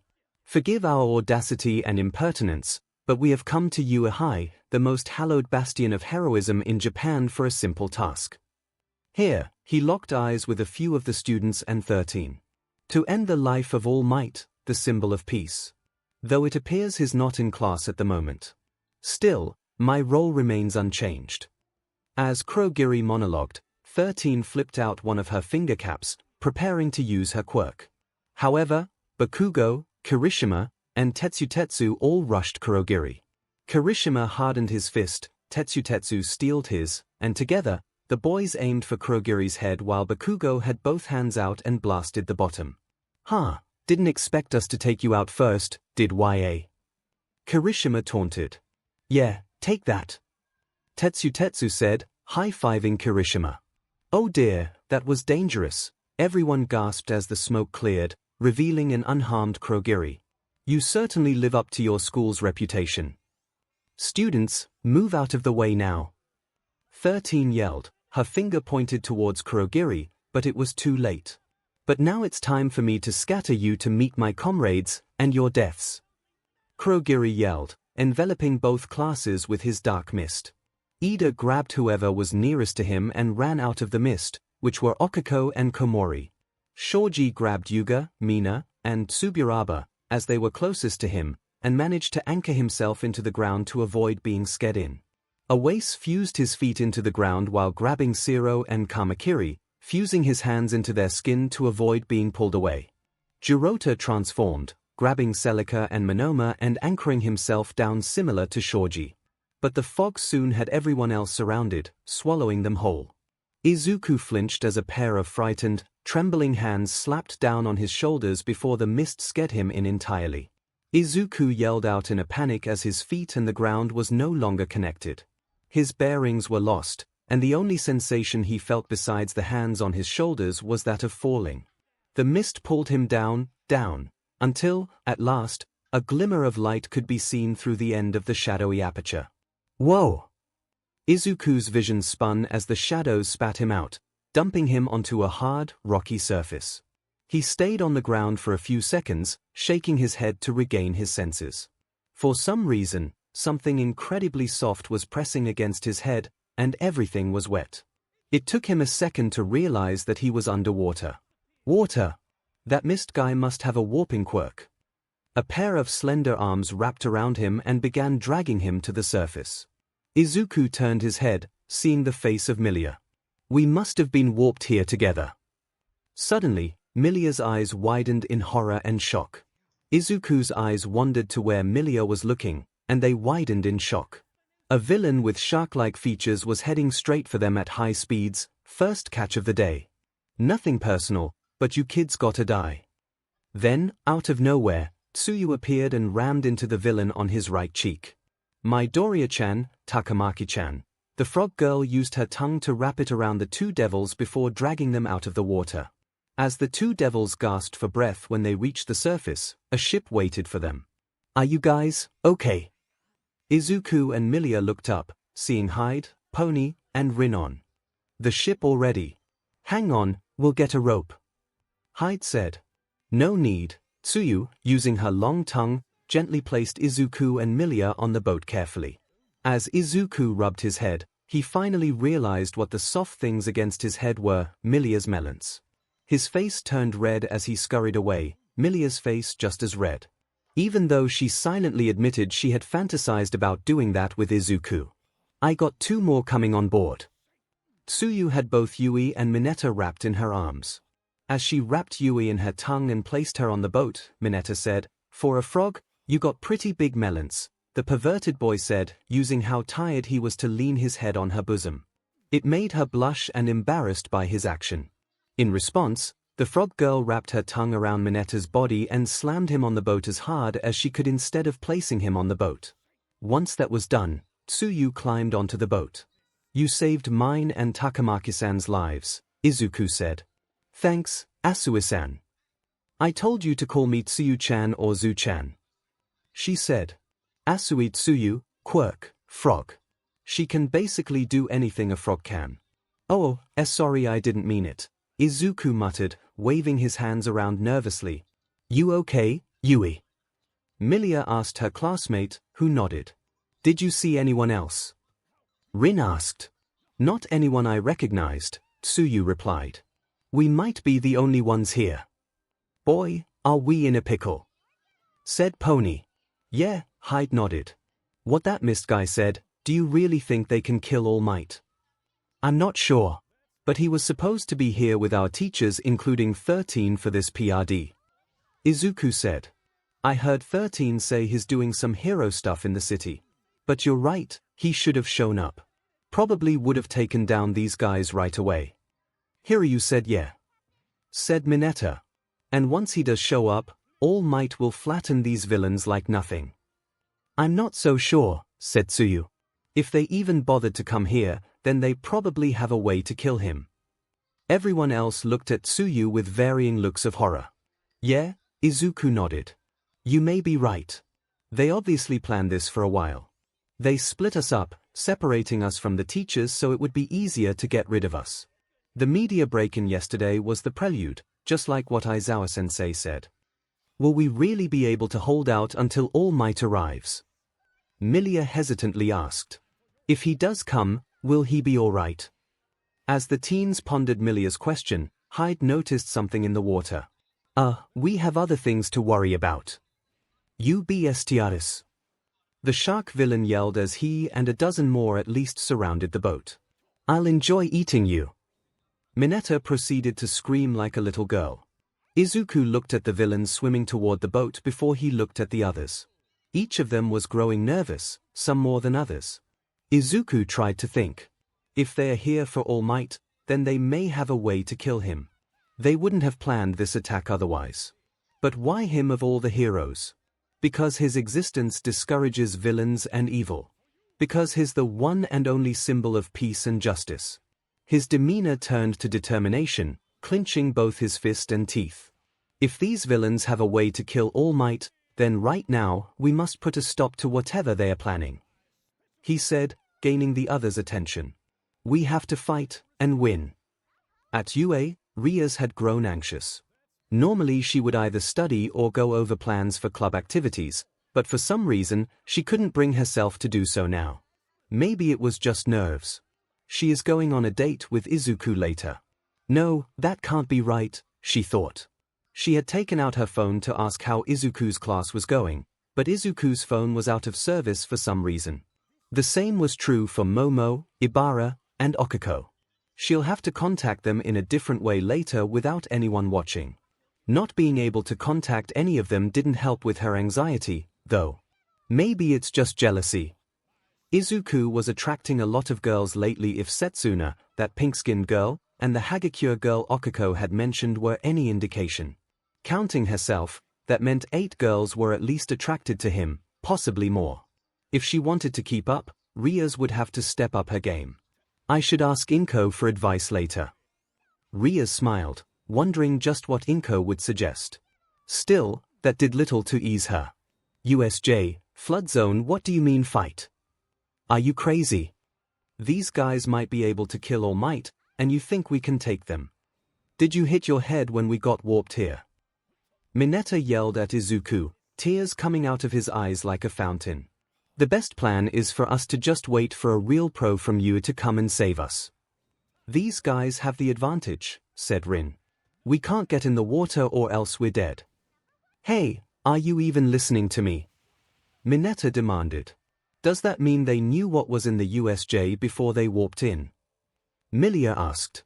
Probably, said Tsuyu. So what should we do? Hyde asked. Do we wait it out or face them head-on? He then turned toward Mineta. Or do we use the crybaby as bait so we can get to safety? I like that idea, Kiro, Tsuyu said. Grape boys crying annoying, said Pony. Not a bad idea, Rin nodded. We should do it, Yui blurted out. Seriously? That's messed up. Using me as bait. You guys are sick. Mineta wailed. Sorry, said Hyde. I was just trying to lighten the mood. Though it is starting to get tempting. Guys, stop. Izuku scolded them. Even if it was a joke, we can't do that to Mineta-kun, even though his hey. But we need to focus on stopping the villains. I know one thing. These guys don't know what our quirks are. Really? What makes you so sure? Milia asked. Because of Asu-Kiro. I mean Tsuyu-san. Izuku quickly corrected. They sent her here. Everyone's eyes widened as they realized that he was, in fact, right. Kiro. That's true. If they knew that I was a frog, then they probably would have thrown me to the conflagration zone. So then they separated us. Because they didn't know what we could do. Hyde asked. Probably, Izuku nodded. They have the advantage in numbers, but the fact they're not trying to get into the boat supports my hypothesis. To them, we could all be as powerful as All Might. But that also means they won't be underestimating us, either. So we need to act fast, said Yui, who still had a neutral expression on her face.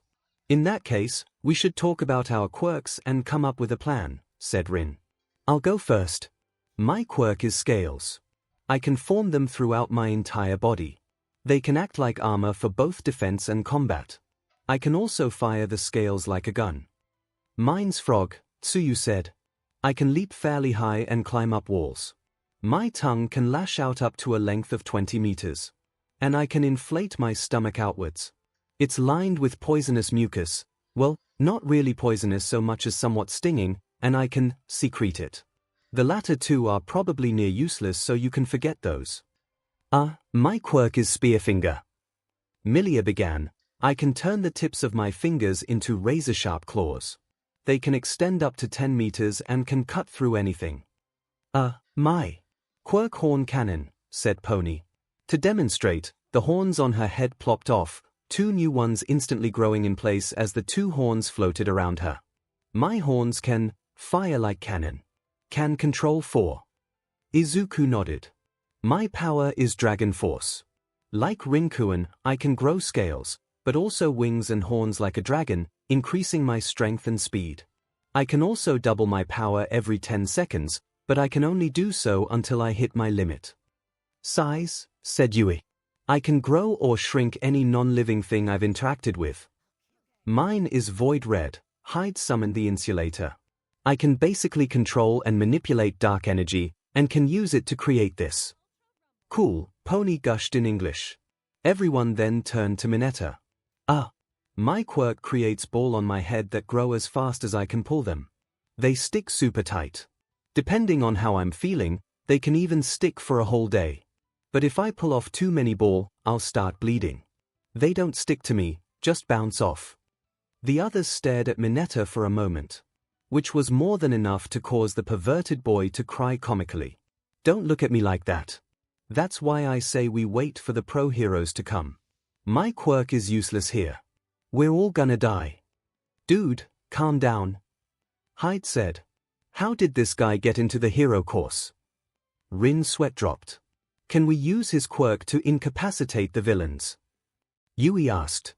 Wouldn't they just avoid his ball? Tsuyu asked. Before anyone could answer, Hyde yelled, "Look out." He tackled Pony away just as a giant hand of water slammed down on the boat, slicing it in half. The boat rocked violently as it began to sink. I'm starting to get bored. Let's get this show on the road already. One of the villains, having used his quirk to slice the boat, yelled. We're running out of time. Rin activated his quirk and started firing his scales at the villains. They quickly scattered away from his attack. Many of them went around to dodge the attack while others stayed behind but dodged them from underwater. Someone hurry up and come up with a plan. We're gonna die. Mineta cried. Hey, Midoriya. About what Kodai said. Is there any way we can use Mineta's quirk in this? Hyde asked. Izuku looked out at the water, noting how all of the villains were now concentrated near the bow. He then looked at the other teens before his eyes settled on Pony. Tsunotori-san, you said you can control your horns, right? Does that mean you can freely control them? Pony, though confused for a second, nodded. Your big brain got a plan now, Midoriya? Hyde asked. Izuku nodded. Here's my idea. Entrance 𝐒𝐿, do you have everyone? Ida asked. 𝐒𝐿's dupliarms had erupted into a grotesque web of numerous ears and eyes, each appendage listening and observing the facility before him from as many different angles as possible. Each ear and eye twitched with every twinge of his muscles. They've been scattered across the facility.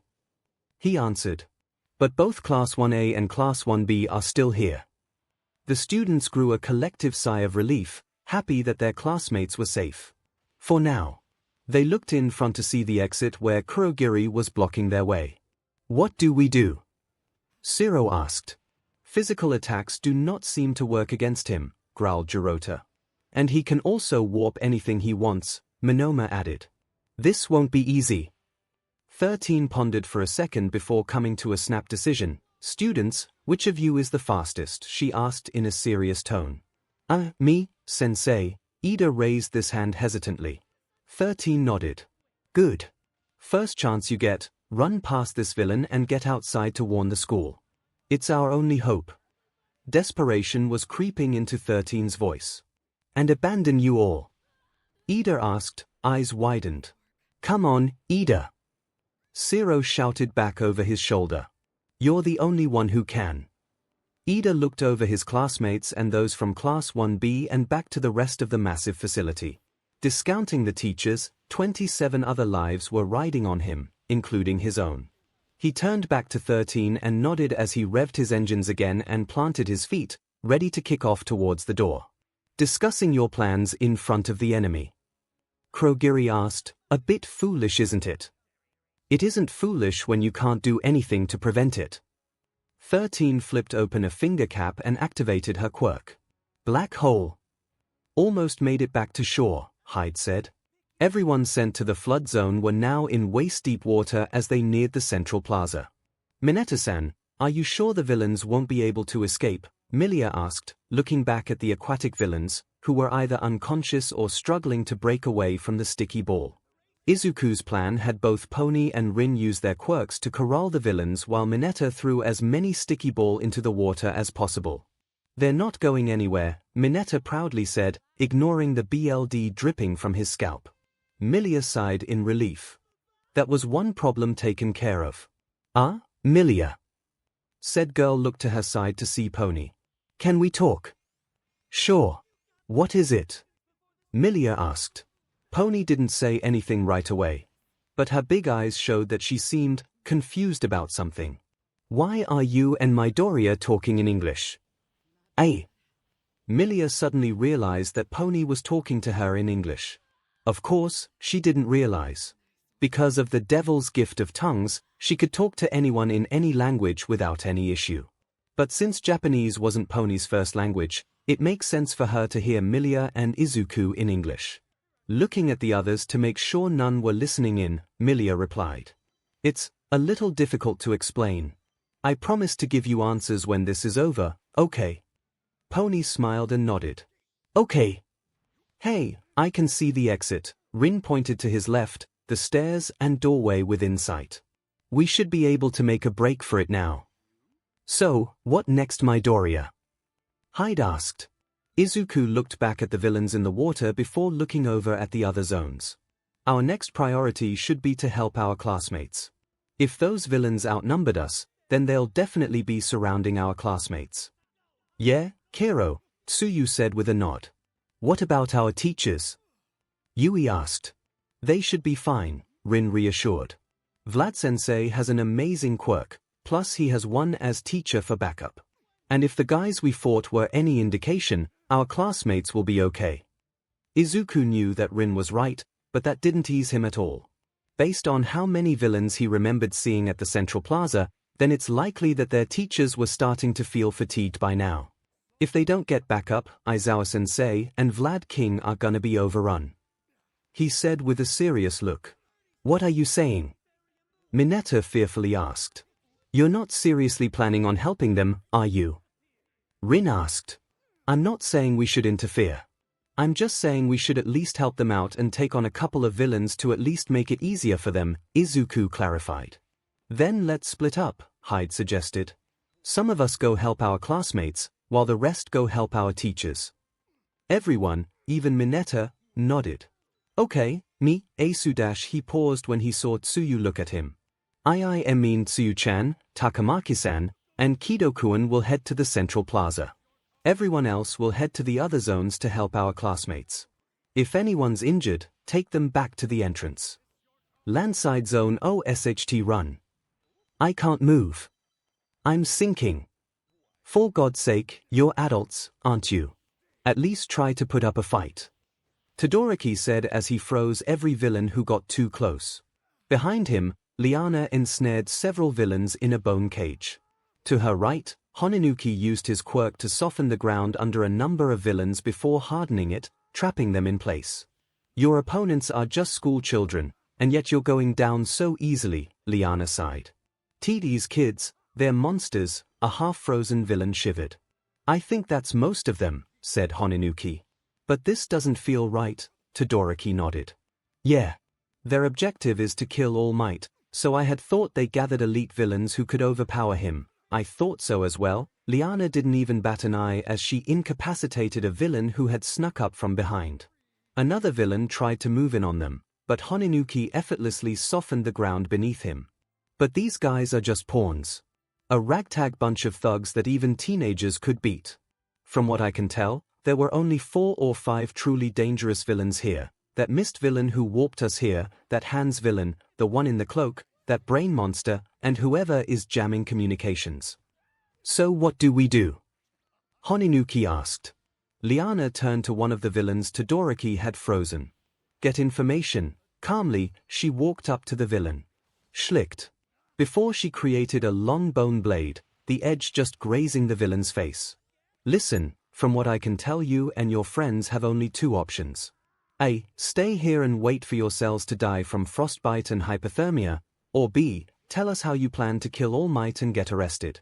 Your choice? She's scary, Honinuki quietly said to himself. Next to him, Todoroki nodded. All women are. Mountain zone by random chance, all the students transported here were girls, much to the villain's delight. Good. Looks like we'll have some fun, boys. One of them said. Okay, this doesn't look good, said Kyoka. There sure are a lot of them, Ibara said. They seem happier than they should be, 𝐿𝐭 stated. Itsuka, Momo, Setsuna, and Tsubasa merely narrowed their eyes when they saw how most of the villains with leering expressions. Ibara, get ready, Momo whispered. Ibara nodded, closed her eyes, and put her hands together as if in prayer. Looks like they want it the hard way, boys. One of the villains proclaimed. Let's dash. Ibara opened her eyes, and suddenly her vine hair came to life and lashed out against the villains. Crucifixion. Seconds later, half the villains were suspended in the air, tied at their hands and feet, unable to move from the large vines holding them in place. Taking this chance, the other girls quickly charged at the villains. Enlarging her fist, Itsuka engaged in battle against the villains who were still free. One villain nearly attacked her on her back, but a large rock hit him on the head just as another student, this one with pale gray hair, appeared from another place. Thanks, 𝐿𝐿𝐭. Itsuka said, giving her a thumbs up before resuming her fight. Kyoka connected her earphone jack to the speakers in her legs, creating a large and powerful sound wave, pushing back and knocking out several of the villains. Momo had already created a metal staff and had launched herself into the fight, utterly stunning the villains, who did not know how to counter her rapid swings. With a smile, she then fired a bolt of lightning at him, burning both him and a few villains unlucky enough to be behind him black.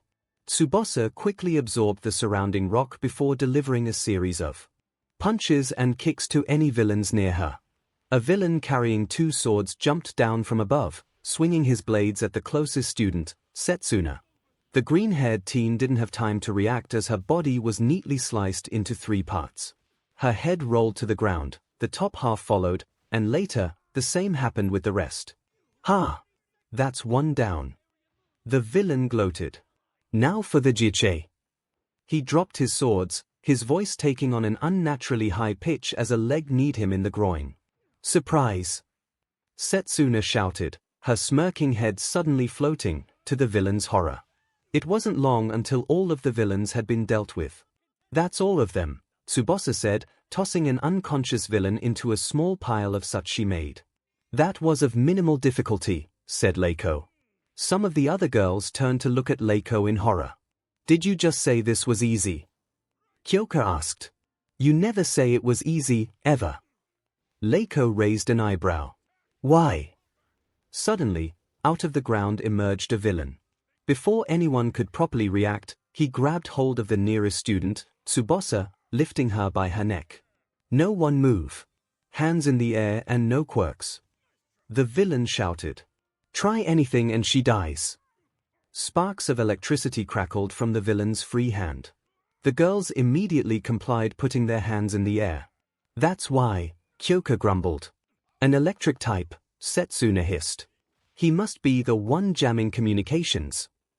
Normally I don't like to kill, the villain said, his electrically charged hand inching closer to Tsubasa's head.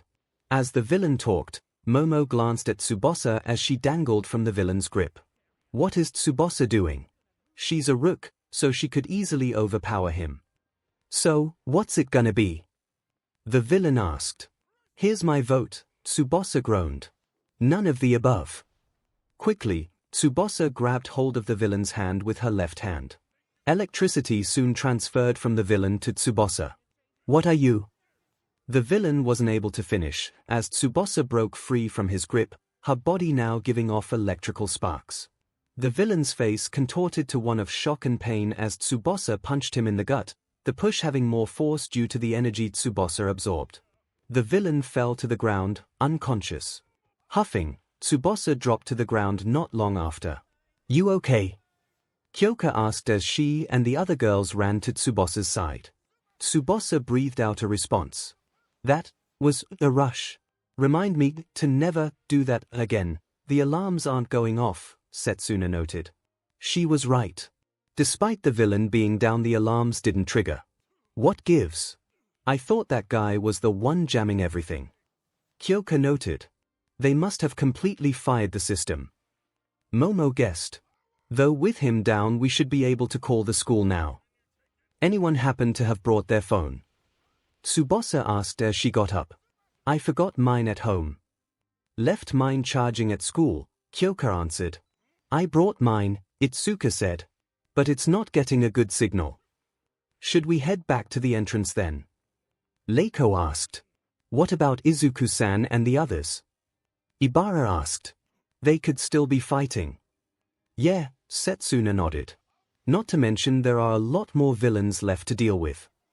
That's a good point, said Momo. In that case, we should head to the entrance. Central Plaza Hyde, Izuku, Tsuyu, and Milia all reached the edge of the flood zone to the Central Plaza but stayed in the water to avoid detection. Eraserhead and Vlad King, surrounded by a multitude of unconscious thugs, knocked out the last person to rush them. That they were still standing despite the obvious strain was commendable, as was their readiness in the stance they took in case any other villain decided to attack. The students each sighed in relief that their teachers were safe. But then, Shigaraki began to clap. It was a slow clap, almost mocking in the ensuing silence. Congrats, he said and hooked his thumb on the pocket of his jeans. Had fun? The corners of Aizawa's lips tightened. I've had better. Oh, Shigaraki smirked. How inconsiderate of the effort those guys put in. I'll let them know you think they're scrubs. Beside him, the cloaked figure snorted, and he muttered. No SHD. You can inform them through the police, Vlad replied. Despite his tone, it was obvious that both Vlad and Aizawa were breathing. You both look really tired, Shigaraki noted. Not surprising. Both of your quirks aren't well suited for drawn-out fights against a large group, right? Even then, you two chose to jump right in to fight us from the front. Was that to put your students at ease? Aizawa's response was to throw his cloth away in an attempt to immobilize him, only for Shigaraki to grab the edge of the cloth and use it to pull himself closer to him. Aizawa attempted to elbow Shigaraki in the chest, only to be blocked at the last second, as the villain held Aizawa's elbow in a tight grip. Damn it, Aizawa muttered as he realized his attack had failed. You really shouldn't push yourself, Eraserhead, especially since you need to blink more now, Aizawa gasped as his hair fell down. Then, the elbow Shigaraki caught started to turn gray like ash or stone and then started to crack, making the teacher grunt in pain. Shigaraki's powers, whatever it was, had broken through Aizawa's sleeve. Now his arm was starting to crumble away, with his skin breaking away and showing his elbow's muscle. Aizawa punched Shigaraki with a grunt. He jumped away, looking at his elbow. It was destroyed. Then more villains came running at him and attacked, but he was able to kick them away, while also using his good arm. Khan, a little help, Aizawa turned to him, only to see Vlad's face being pounded into the ground by the cloaked figure, blood streaming from his head. Acting quickly, Aizawa wrapped his capture cloth around the figure's arm. Oh, trying to help your friend, here. Muscle sprouted from the villain's arm. You! Aizawa hissed. He quickly activated his quirk in response. Why the hell are you here? Why? The villain looked at Aizawa, his face completely covered thanks to the assistance of a white mask lined with small holes. I came here for some fun. I'd be careful if I were you, Eraserhead, Shigaraki said in a mocking tone. When he felt a presence behind him, Aizawa turned and saw the bird monster standing right behind him. Neither me or Muscular are the final boss. Izuku and the others were horrified as the monster grabbed Aizawa and slammed him on the ground. BLD flew as his goggles came off. All they could do was watch as Aizawa was getting beaten. He was being held down, while the monster broke and bent his bad arm out of shape. What do you think of him? He's the bioengineered anti-symbol of peace. But you can call him Nomu. Entrance Ida, Okako, Komori, Shoji, Yuga, Mina, Tsuburaba, Awase, Zero, Togaru, Jirota, Celica, and Monoma were standing behind 13, as the hero used her black hole quirk on Kurogiri. Ah, black hole, the quirk that esigues up matter and turns it to dust, said Kurogiri, getting scared into 13's finger. Such an astounding power. However, you're a rescue hero, 13, skilled at saving people from disasters. 𝐭𝐲𝐽 opened another portal in his body. Consequently, that means you have little fighting experience or battlefield awareness. That's when a portal opened behind 13. The hero yelped as she began getting scared in, as the students could only gasp in horror. Then, the back of 13's suit was torn apart and pulled into the black hole, destroying the hero's back as it was turned into dust. Cutting off the black hole, 13 fell to the ground. "I'm sorry," said the space hero. "He got me." 13. Mina screamed and ran over to her. Even though he was scared, 𝐸𝐸 realized this was his chance. At top speed, he headed for the exit. "I can't let you escape," 𝐭𝐲𝐽 said, turning to the sign of the 𝐸𝐸 family. "If the other teachers are called here, it will become harder for us." Suddenly, 𝐭𝐲𝐽 was tackled by 𝐭𝐲𝐽 and 𝐤𝐸𝐻, though the mist villain merely slipped out before chasing after 𝐸𝐸. That was when 𝐒𝐭𝐼 noticed something, a metal plate within the dark mist. "I don't know how he's doing this, but if he's wearing something like that, then he's got a physical body," she thought, and then she decided to take the risk. She jumped forward and grabbed onto the metal plate, activating her quirk and throwing the plate, and 𝐭𝐲𝐽, into the air. "Go, 𝐸𝐸-kun!" she cried out. 𝐸𝐸 reached the door and began trying to pry it open, just to find that it was locked. "𝐸𝐸, we got the door." 𝐭𝐲𝐽, as he and 𝐤𝐸𝐻 ran towards the door, their fists winded back. 𝐸𝐸 quickly moved as the two powerhouses punched the door open, the hinges flying off from the impact. "You pest!" 𝐭𝐲𝐽 exclaimed, surprised by the unexpected attack, as he was thrown in the air. Due mostly to his body being a mist, he managed to regain stability, but 𝐒𝐽's attack had critically thrown him off.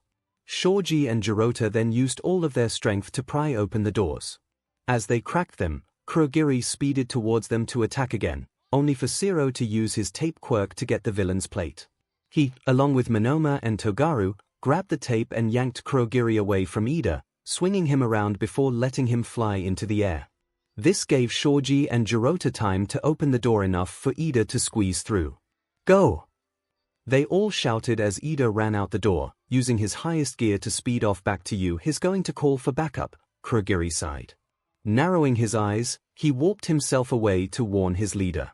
Both of them need to leave before the pro-heroes arrive. "Ruin zone die!" Bakugo shouted as he blew away yet another thug, launching him back into a pillar. "Think that's the last of 'em," Kirishima said as he took a moment to catch his breath. "Ha! That didn't even count as a warm-up," Tetsu said, turning his body back to normal. "So what now?" "We gotta find the rest of our class," Kirishima said. "If we're still here, then they must be too. We need to find our classmates and get back to the teachers. If you two wanna do that, go ahead. I'm gonna go blast that mist man to hell," Bakugo said. "You're joking, right?" Tetsu said. "Last time we did that, our attacks didn't do anything to him. Are you seriously trying to slide your own ego at a time like this?" "Shut up. I'm gonna take him down because he's their exit. If I cut off their escape route, then they're done for. Besides, I've already got a plan." "Really?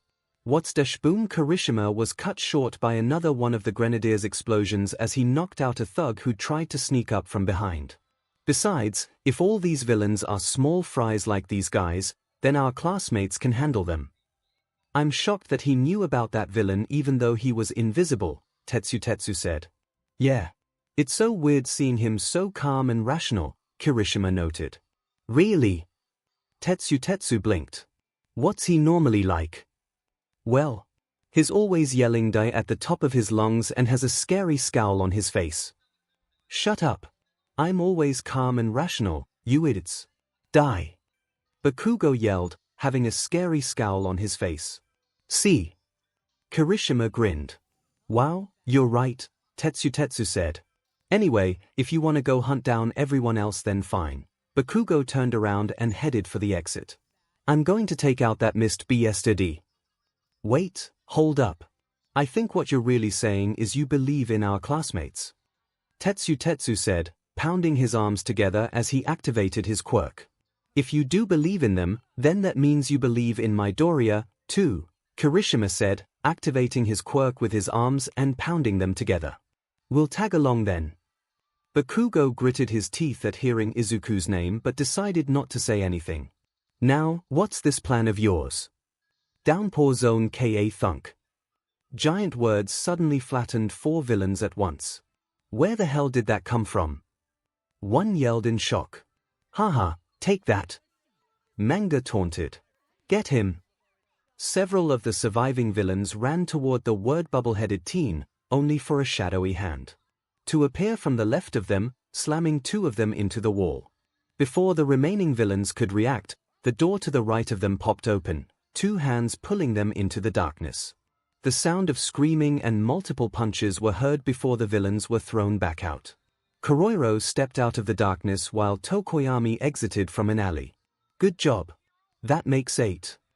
Tokoyami gave the 2 1B students a thumbs up, which they returned. We're slowly reducing their numbers. We just gotta keep using the darkness to attack them. 𝐒𝐿roy said. Conflagration Zone 𝐒𝐻. Kaminari cried as a huge bulky villain thug aimed a punch at him. He narrowly dodged the devastating blow and began to run away from the thug. Idiot! Kaibara, rapidly spinning, threw a punch at the villain, sending him flying. Thanks. Kaminari huffed. You're the electric guy, aren't you? Kaibara asked the blonde. Can't you zap them or something? It's not that simple, Kaminari replied. I can only cover myself with electricity. I can discharge electricity, but it's not like I can control it. I'll hit you too.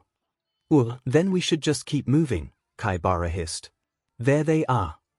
OCRP. Kaminari gasped as several more villains charged toward them, when suddenly, Thunder Horn. A dozen flying horns flew past the 2 heroes in training, hitting the villains and knocking them down. Here! Kaminari and Kaibara turned and saw Pony, Rin, and Yui running up to them. Hey guys! Pony greeted. Are we glad to see you? Kaibara said. Rah! You brats! Kaminari shrieked as the villains began to get up. Yui, with her usual blank look, picked up a few pebbles and threw them towards the villains. The villains were about to scoff at the pebbles thrown when Yui put her fingers together. The pebbles suddenly grew in size, taking out the villains in a surprise attack. Come on, she said to the 2. Yeah, Kaminari nodded dumbly as they followed the 3. Once they were outside, Rin closed the door. Mineta, who had waited outside, quickly got to work sealing the door shut with his sticky ball. Thanks for the save, in there, Kaminari said. Mineta puffed his chest out proudly. Don't mention it. You stayed out here and didn't help at all. Rin pointed out, neatly popping the great boy's inflated self-image. Only to make sure no villain got out. Mineta quickly said. Speaking of, are we sure that'll stop them? Kaibara asked, referring to the sticky ball-lined door.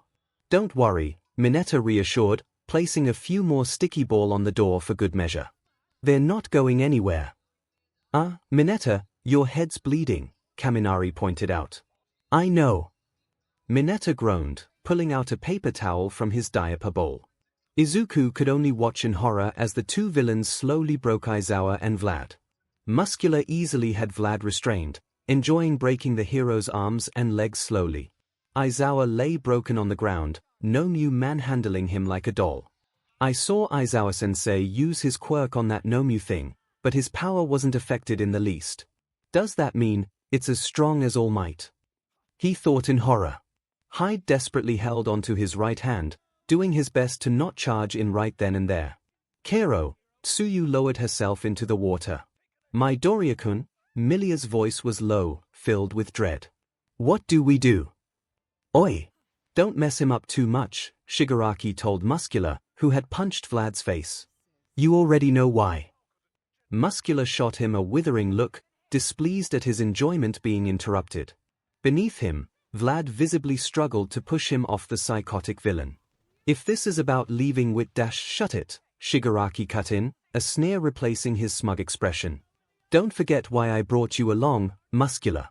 It wasn't for leaking spoilers. The floor crumbled further as the brawny man slammed his fist on the ground. You can't expect me to not do anything and just sit on him. Yeah. Shigaraki's scarlet eyes took on a dangerous glint, visible from between the fingers that obscured most of his face. Muscular returned the look with one of defiance. Before either could say or do anything, however. Shigaraki Tomura. At that moment, black mist gathered behind both of them. Kurogiri had returned from the entrance. Kurogiri. Then is 13 dead? I have incapacitated her. Kurogiri's form rippled.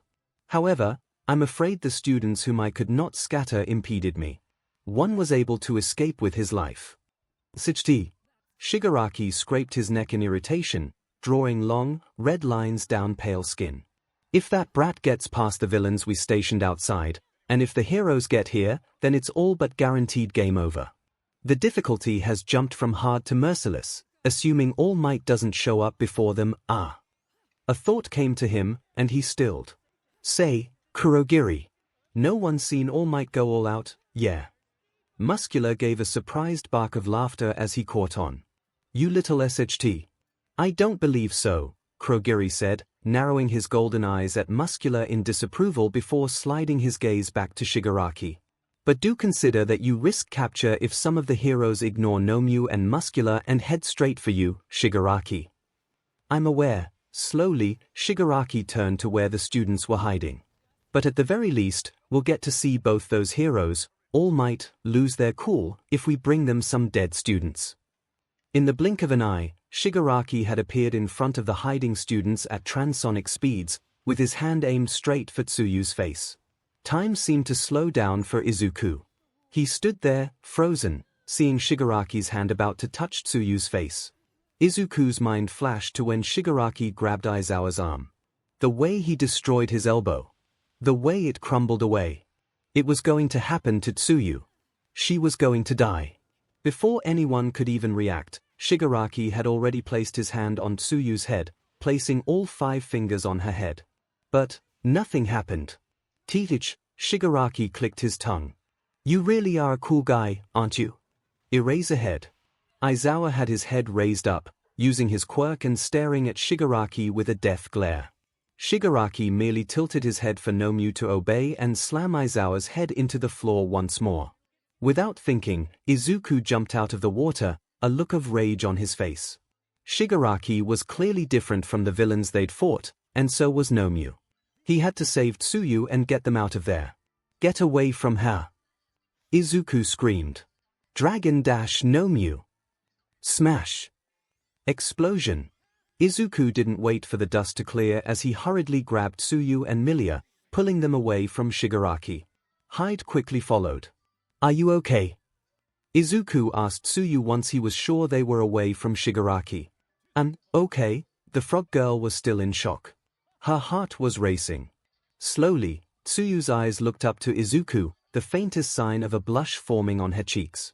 She needed to thank him for saving her once this was all over. Guys, Hyde had taken on a stance, ready to fight at a moment's notice. The other 3 to where Hyde was glaring, at where the villain was.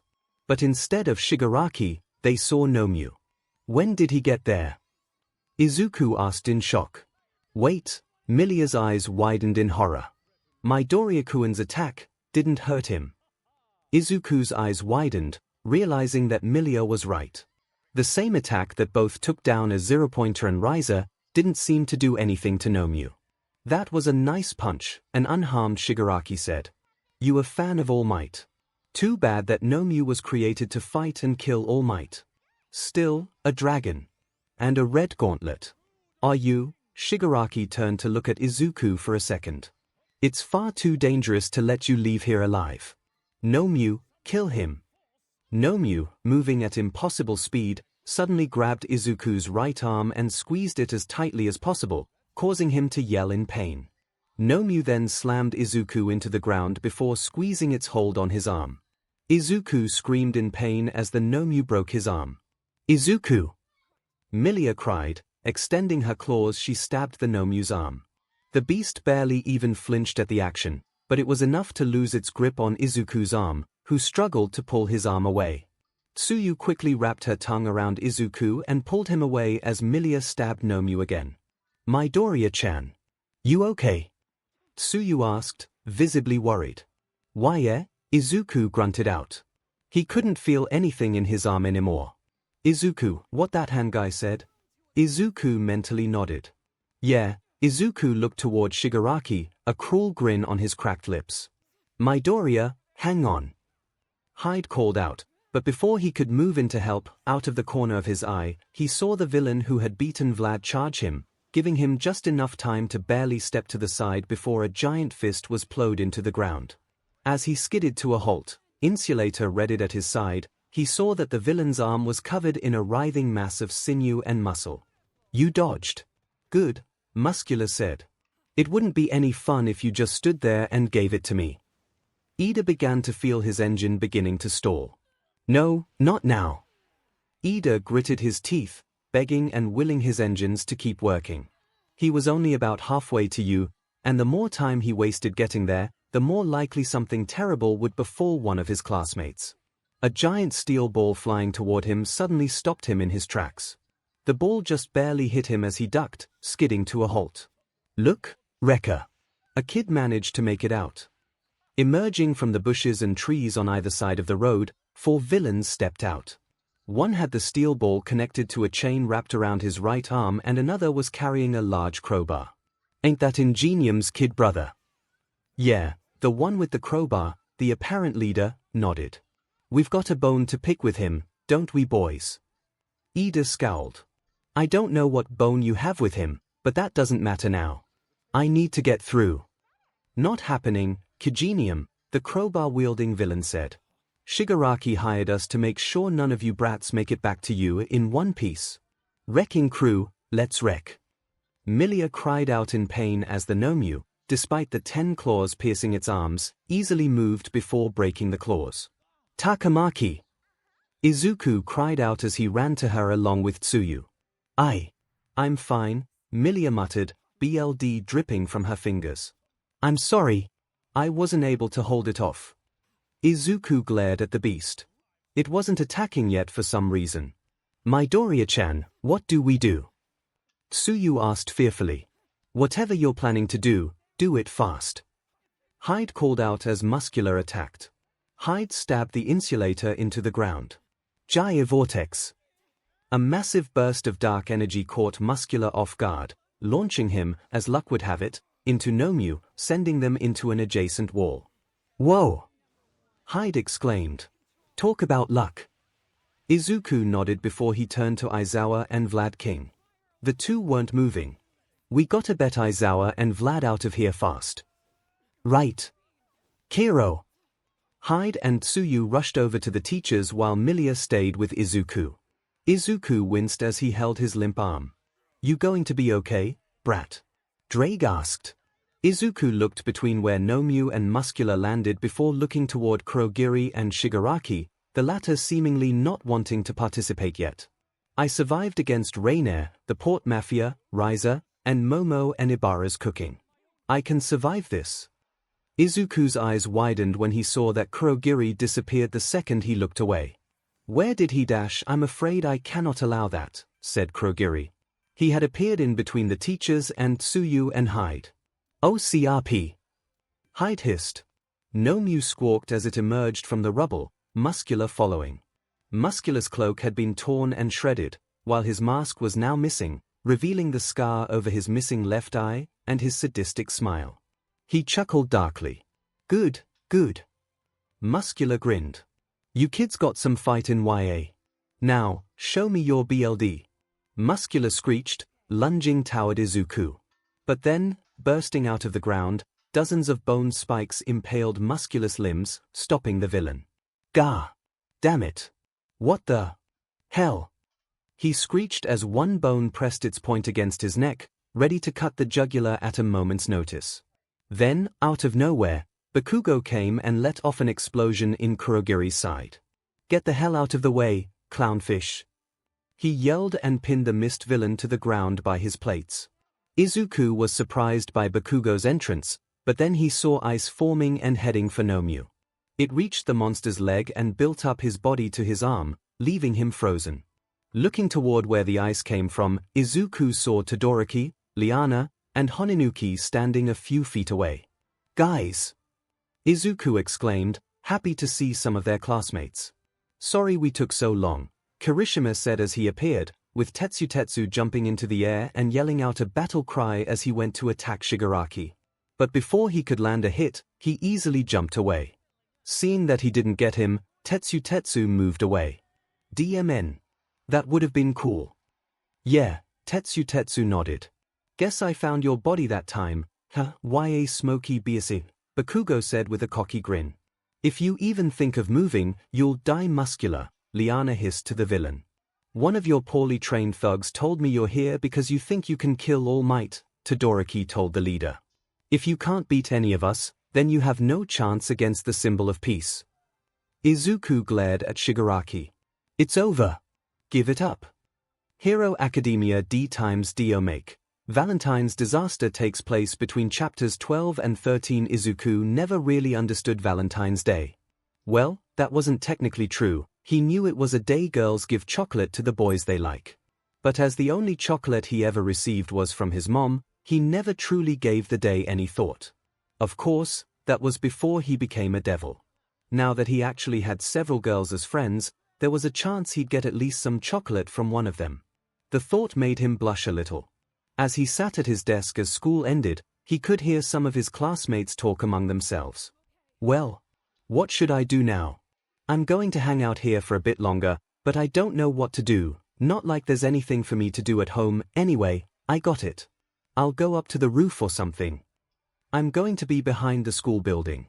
You know, just because." 3 boys left the classroom, likely because most of the girls were already gone. Izuku decided that now was as good a time as any to leave. As it was Valentine's Day, Ria said that there weren't any club activities, but they did need to meet up, so he might as well go get Ibara and head home. Midoriya-kun. Turning around, Izuku saw a heavily blushing Milia. In her hand was a rather large box of chocolate. "This is for you." Izuku blushed heavily as he received the box from Milia.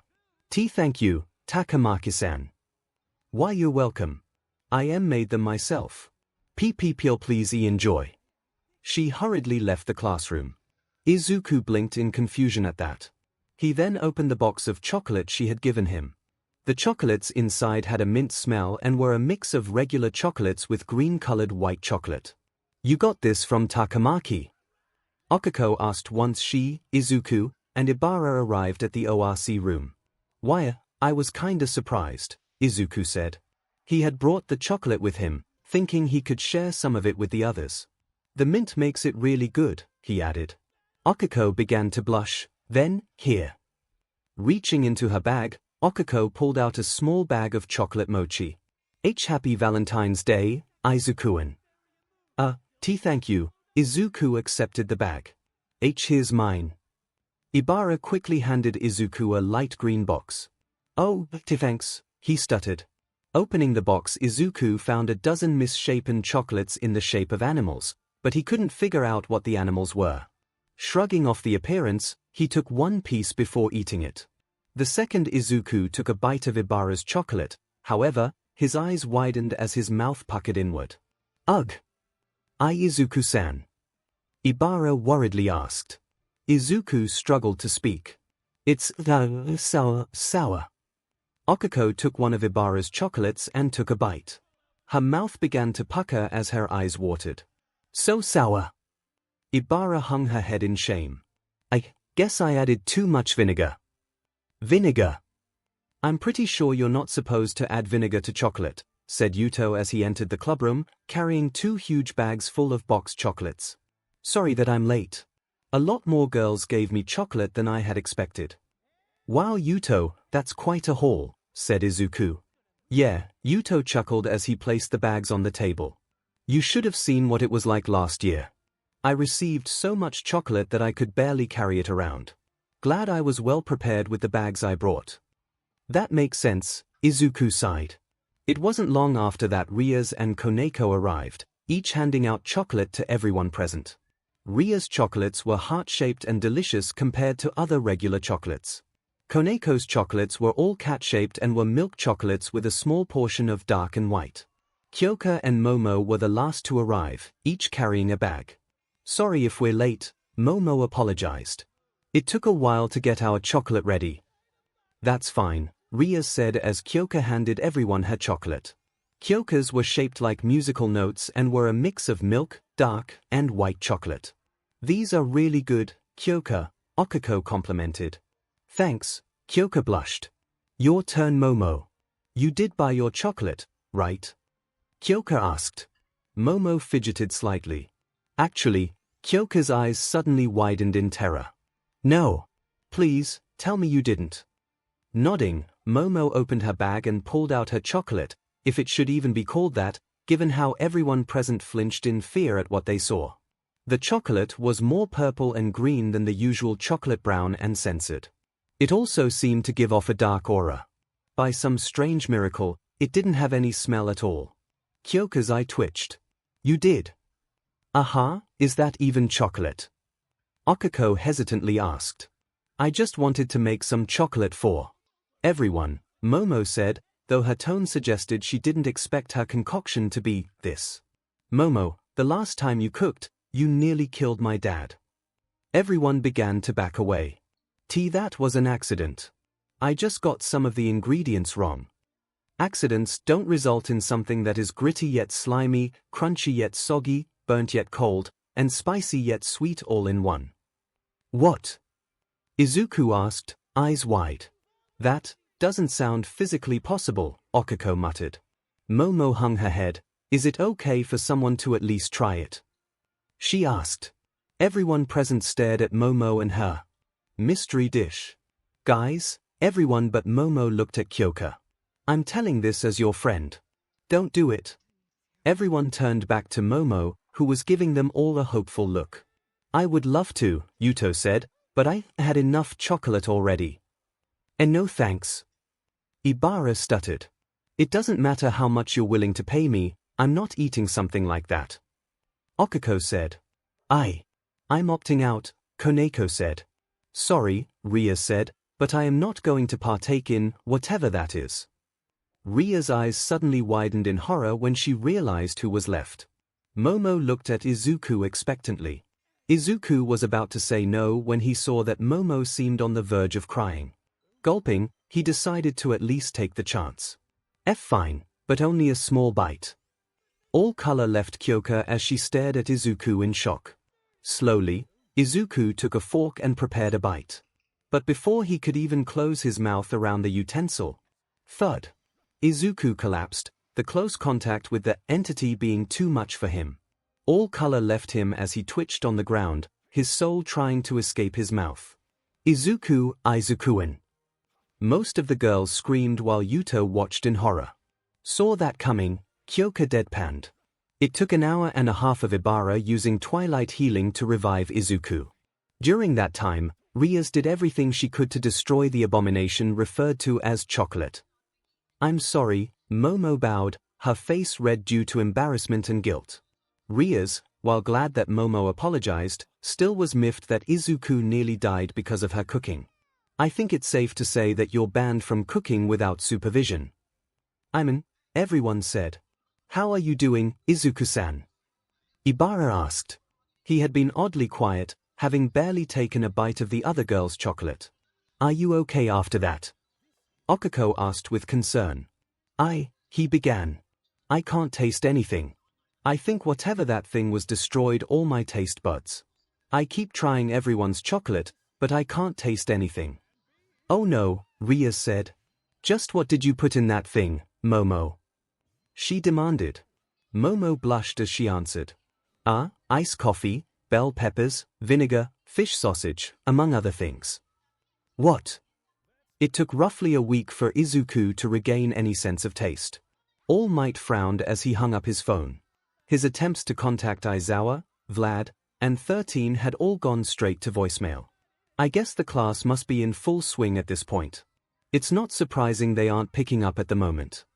Glancing at the clock on the wall, All Might groaned in annoyance. He had pushed himself this morning and had ended up using almost all of his time. So he was forced to wait in the teacher's lounge, in his smaller form. I'm really bad at this whole teaching thing, aren't I? Regardless of the reason, because of my off-hero activities, I am being forced to neglect my duties as a teacher. Sighing deeply, All Might leaned back. I'll have to at least catch the tail end of the class.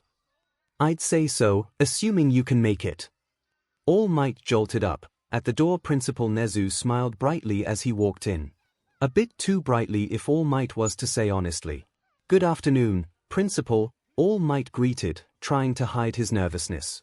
Your coat is looking extra glossy today. The secret is keratin, helps me get a color and luster no human could hope to achieve. We can talk about it later if you'd like. I'd much rather talk to you about something else at the moment. Taking out a tablet, 𝐒𝐻𝐿 scrolled through some news articles before stopping at a picture of All Might. After stopping a crime, All Might resolves 3 incidents in only 1 hour. 𝐒𝐻𝐿 read off the title. You really outdid yourself this morning, didn't you? I have no excuse, sir. There are many agencies in this city that can handle these kinds of incidents. You don't have to go running off every time a cat gets stuck in a tree. Your time could be much better spent, don't you think? For a real emergency, or your students. All Might winced. Speaking of, have you decided on a successor? All Might winced harder. Even with your injury and its effects on you, you still want to be seen as the symbol of peace, but doing so is becoming much harder for you. Since the incident, your time has continued to shrink. You becoming a teacher and slowly fading from the public eye was the best course, I thought. If it suddenly got out you were weakened, it would be very bad. All Might didn't want to think about that. After spending so much time as a pillar for the people, the thought of what would happen if that was gone was not pleasant. 𝐒𝐻𝐿 was right. Working as a teacher was the best way for him to step back in a way that the public would accept. Even if it's a cover for you, you still must take your responsibilities seriously. Those students deserve to be taught by the best, don't you think? Of course, you are right. 𝐒𝐻𝐿 nodded before getting onto the couch and fixing himself and All Might a cup of tea. Tell me, have any of the first-year students caught your eye? A couple have, All Might admitted. One is young Midoriya. Ah, he was the one who placed first in the entrance exams, having the most rescue points. He also did incredibly well in Aizawa's test and the battle trials. He has incredible power, doesn't he? All Might nodded in agreement. Does this mean he's the one then? I'm not sure yet, All Might admitted. The year has only just started, and the other students have yet to truly shine yet. Though I will admit, young Midoriya does have the spark needed to be a hero. A spark? Here. Did 𝐼𝐺 not have this spark? That name made All Might flinch. If I recall, you were very impressed with the young man back in his 2nd year. That's true, he is very impressive. 𝐒𝐻𝐿 took a sip of his tea. You've been keeping track of the boy? I have, yes. Because you are impressed with his progress, or because of who has been training him? The who hung in the air as both heroes sat in silence. Sir Night Eye, All Might's estranged former sidekick. It had come as quite a shock when he learned that Mirai had helped train the boy, and had pushed for him to be the top candidate for One for All. Toshinori, there is something I have been meaning to ask you. I understand that ultimately, who you pass One for All to next is your decision. And while I don't think you would do this, I still have to ask. Did your decision to pass over 𝐺𝐻𝐿 have anything to do with the troubled past you have with Mirai? No, not at all, was All Might's instant response. In fact, young 𝐺𝐻𝐿 turned the offer down. Oh! All Might nodded. He has a good head on his shoulders, is strong, and is developing instincts that will serve him well into his future. He has also developed his quirk into something truly magnificent. He said so himself that he intends to take my position one day, but only on his terms. He felt that, if he were given One for All, he'll become a copy of me. 𝐒𝐻𝐿 nodded. I see. That does indeed make sense. I assume that Mirai wasn't very thrilled by his decision. All Might's hesitance to answer was all 𝐒𝐻𝐿 needed to hear. I suppose some are just unaccepting of the fact your time as the symbol of peace can't last, 𝐒𝐻𝐿 mused. Either way, whoever you give One for All to is your choice. I'll support it as best I can. Just make sure that you teach them properly like you're supposed to be doing. Sighing, All Might lowered his head, knowing that Nezu was right. At least you should be able to make it for the end of the class if you rest up a little longer. However, after today, I really hope you take the students' needs into account before you rush off again. Of course. Nezu got up and left, leaving All Might alone with his thoughts. Glancing back over at the clock, All Might poured himself a new cup. If I wait a couple more minutes, I'll be able to reach the class and stay for a few minutes at least. Hopefully, Aizawa, Khan, and 13 have everything under control. Ida spat out BLD as he lay on the ground, the armor of his costume broken and damaged. He wasn't sure, but he was positive that some of his ribs were either cracked or broken. In front of him, the wrecking crew stood firm, smiling evilly at him. Giving up, 𝐒𝐻𝐽𝐽? The leader of the villains, Rekka, smugly asked. Ida gritted his teeth as he stood up, albeit shakily. That's the spirit kid. Ida stared defiantly at the villains, taking deep breaths to calm his nerves. My engines should be okay now. The first chance I get I need to head for the school. But these villains, he shook his head. He needed to get to the school no matter what. The lives of his classmates were on the line. I must get through. Ida hissed as he readied to run past the villains. My fellow classmates are counting on me. Oh, shut up and die! Shouted one of the villains as he charged at Ida, intending to ram him. Suddenly, dark red energy enveloped the villain, stopping him in his tracks as he screamed in pain. Bulldozer! Bulldozer fell to the ground, unconscious as more of the energy quickly struck the other villains. Ida could only watch in shock as the energy dissipated. The 4 villains collapsed to the ground, their bodies smoking. The groans confirmed that they were still alive, but who did that?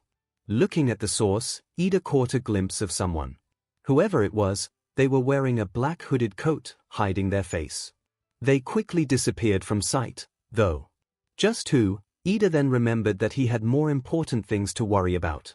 Now that the path was clear, Ida ran as fast as his engines allowed, speeding toward you. Izuku continued to glare at the hand-covered villain, who glared back.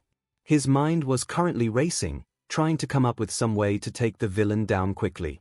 Shigaraki was incredibly fast, and he could destroy anything with ease. Is his quirk like Okuko's and can only work with all 5 fingers? If so, then we need to find a way to keep him from using his hands. Before he could think of anything else, Izuku's thoughts were interrupted. Rip. Izuku blinked as he looked at Milia. He blushed a little when he saw that she had ripped off part of her costume. T Takamaki. Hold still. Milia used the torn-off fabric to make a makeshift sling for Izuku's broken arm. How's that? She asked once done. Good, Izuku stuttered. Very close. I mean, snugly. I mean snug. Izuku blushed, unable to understand why he stuttered like that. As Milia finished, his eyes caught sight of her bloody fingertips. Are you gonna be okay? Milia winced as she finished the sling. I'll be fine. How sweet. It makes me wanna puke, Shigaraki hissed. Milia glared at the villain in response. Hey, you guys all right? The students currently gathered turned their heads and saw Momo, Kyoka, Itsuka, Tsubasa, Setsuna, Yanagi, and Ibara running towards them. Still alive, for now, Hyde responded. Glad to see you're safe. Vlad-sensei. Ibara and Yanagi ran over to their teacher, who was still lying on the ground with Aizawa. Tisich, more and more brats keep showing up, Shigaraki spat. Muscular, Kurogiri, you two got careless. I'm rather disappointed in both of you. Bakugo let out a short snicker. You got careless, you dumb villain. It wasn't hard to figure you out. Only certain parts of you turn into that smoking warp gate. You use that mist to hide your actual body, as a kind of distraction, thinking that made you safe. That's why we missed the first time. You're not immune to physical attacks if they are well aimed. The mist man, Kurogiri, grunted as he tried to push himself back up. Bakugo set off tiny pops against his armor, keeping him in place as he leaned in closer. Don't move. You try anything funny, and I'll blow your butt up right now, you got it. They'll be cleaning you up for weeks.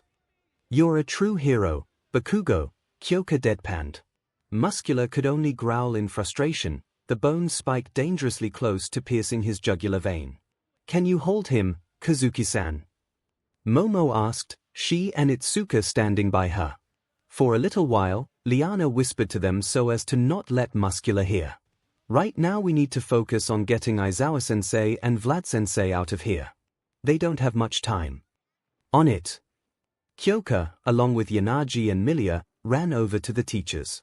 Milia and Yanagi gently picked up Vlad while Kyoka attempted to lift Aizawa, but was having trouble. "Here, let me." A familiar pair of gloves hovered over and lifted Aizawa by his legs. "Wait, Hagakyu." Kyoka blinked. "When did you get here?" "I was with you at the mountain zone, I just happened to land further away from the villains than you guys," Toru explained. Shigaraki watched in contempt as the four girls carried Aizawa and Vlad away. His eyes then wandered to the heroes in training still here. With the exception of a few, they were all glaring at him, waiting for him to make a move. "Why so hesitant?" Shigaraki asked them. "You captured 3 of my strongest men, what's stopping you from taking me next?" "Hey yeah, why aren't we doing that?" Tetsu asked. "We don't know what his quirk is, Metalhead." Bakugo growled. "It's some kind of disintegration quirk," Izuku spoke up. When he touched Aizawa-sensei's arm it began to deteriorate. "T-sich, observant little brat." Shigaraki spat. "Good to know," Liana said. "Yeah," Setsuna nodded. "Now that we know about his quirk, we can end this here and now." Shigaraki, much to the students' surprise, chuckled in amusement. "And what makes you think you won?" He turned to Nomyu. "Nomyu." Todoroki gasped when Nomyu started to move, his arm and leg that were frozen broke apart in the ice. "How is that thing still moving?" Izuku asked in shock.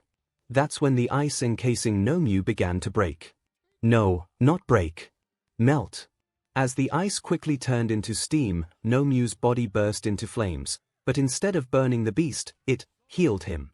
The eyes of Izuku, Momo, Ibara, and Tsubasa all widened in shock. They recognized that fire. "No way. That's..." Shigaraki chuckled darkly at their shocked faces. "We created Nomyu to kill All Might. He can't feel any hits he takes. He instantly heals any wounds you give him. He'll never tire. He'll never die. And he'll never stop. An immortal killing machine with one purpose. Now be good heroes and die." The Nomyu suddenly dashed towards Bakugo, whose attention was heavily diverted to making sure Kurogiri didn't escape, and so, wasn't even able to react in time as the Nomyu punched Bakugo into the ground, causing him to bounce several times, crashing through several trees before crashing into a wall. Kaken, Bakugo. Unfortunately, Muscular took the student's shock as an opportunity to break some of the bones Liana had impaled him with. "Shouldn't let your guard down." He laughed as he grabbed the bone and, through that, tossed Liana aside. Itsuka quickly enlarged one of her hands and caught Liana. "You okay?" Liana nodded as she was set down. "I let my guard down for 1 second." She hissed, her hand gripping her left arm.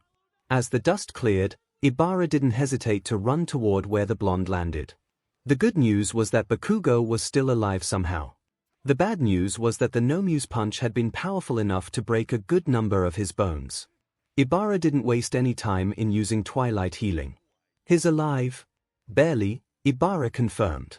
Already, Bakugo's broken bones realigned as his bruises slowly vanished. "So they have a healer here." Shigaraki must. "Not for long." Muscular leaped toward the pair. Once again, time seemed to slow down for Izuku as he watched Muscular head for Ibara. With her busy healing Bakugo, she couldn't defend herself properly, especially not against someone like him. "No." Without thinking, Izuku ran to intercept Muscular, determined to protect her. To protect them. As he ran, he failed to notice the green glow his gauntlet was giving off. Welsh Dragon, Balance Breaker. Suddenly, a red armored fist collided against Muscular, sending the deranged villain flying. Everyone present gasped at what they saw as Bakugo slowly stirred. His head hurt like hell and his vision was blurred somewhat, but what he saw was no mistake. Deku. In a flash of light, armor had formed around the green-haired devil's body.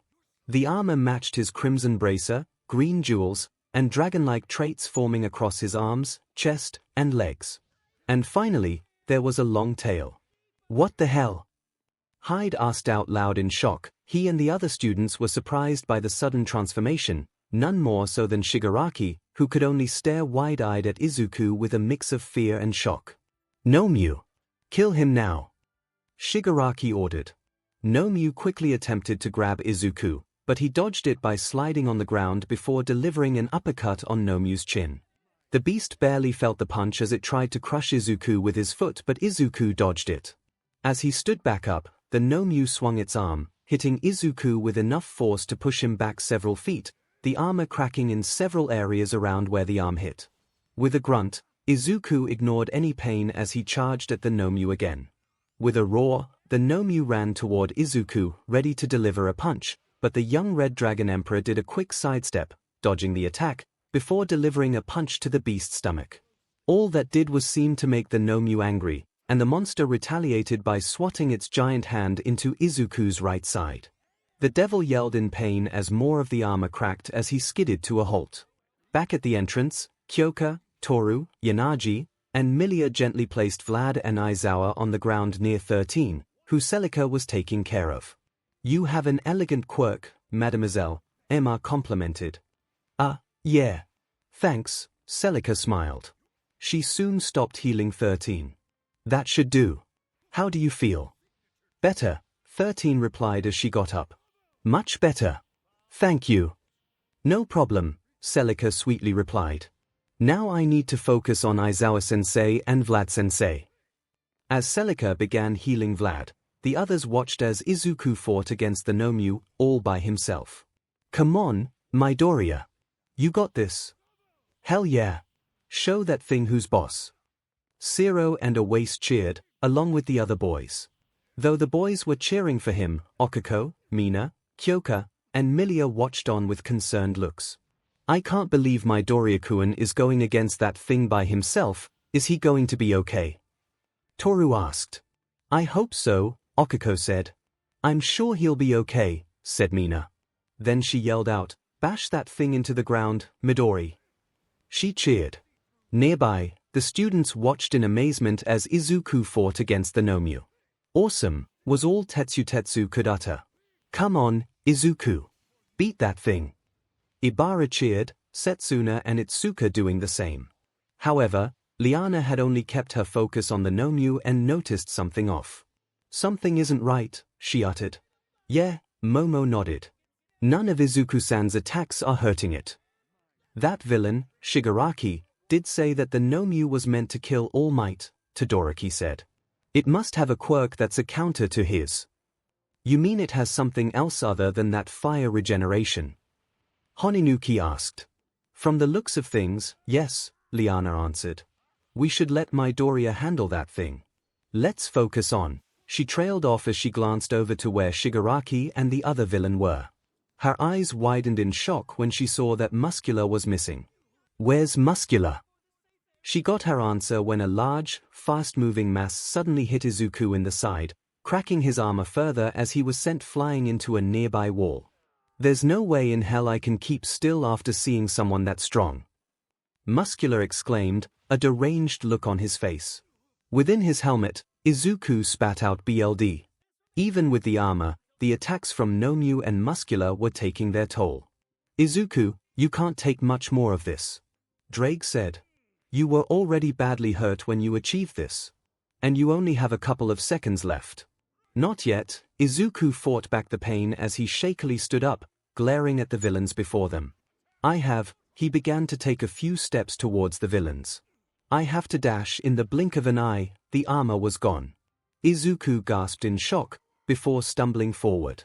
The students gasped in shock also, with Kirishima and Tsubasa quickly running over to him. "Midoriya, hey. Green. You okay?" I'm fine," Izuku groaned as the redhead helped the greenette stand. His whole body felt weak like he had been training for hours non-stop. "Drake, what happened?" "You ran out of stamina," Drake mentally answered. You managed to achieve balance breaker for a short time, only about 10 seconds, and scale mail is incredibly taxing. That and your arm is still broken. I'm honestly more shocked you're still conscious. Balance breaker. You okay, man? Kirishima asked. Why, yeah. Izuku nodded weakly. He'll ask Drake more about that later. Right now there was still the matter of the Nomu and its MSTR. That's it? Muscular asked, rather disappointed the fight was over before he could even have some fun. Shigaraki felt a smirk form on his cracked lips. He's still a newbie with that thing, it seems, he muttered. Let's not waste any time. Nomu, kill 𝐿𝐷. Suddenly, a loud explosion burst from the entrance, as the sliding doors to the USJ were blown off with tremendous force, creating a dust cloud that concealed whoever it was. All eyes went to the entrance. A deep relief washed over all the students and teachers, the feeling of which was clearly evident on their faces. Have no fear, students. After throwing aside his suit jacket, All Might grabbed his tie and ripped it off his neck. I am here. Gone was the normal smile on All Might's face. Replacing it was a face of pure rage. Well, look who finally decided to show. I've been waiting for you, All Might. Time to die, you worthless piece of 𝐸. Shigaraki declared.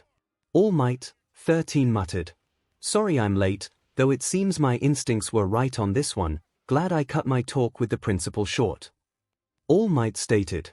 Young Ida told me the gist of what was going on when he arrived at UA. The other teachers will be here soon, so leave the rest to me.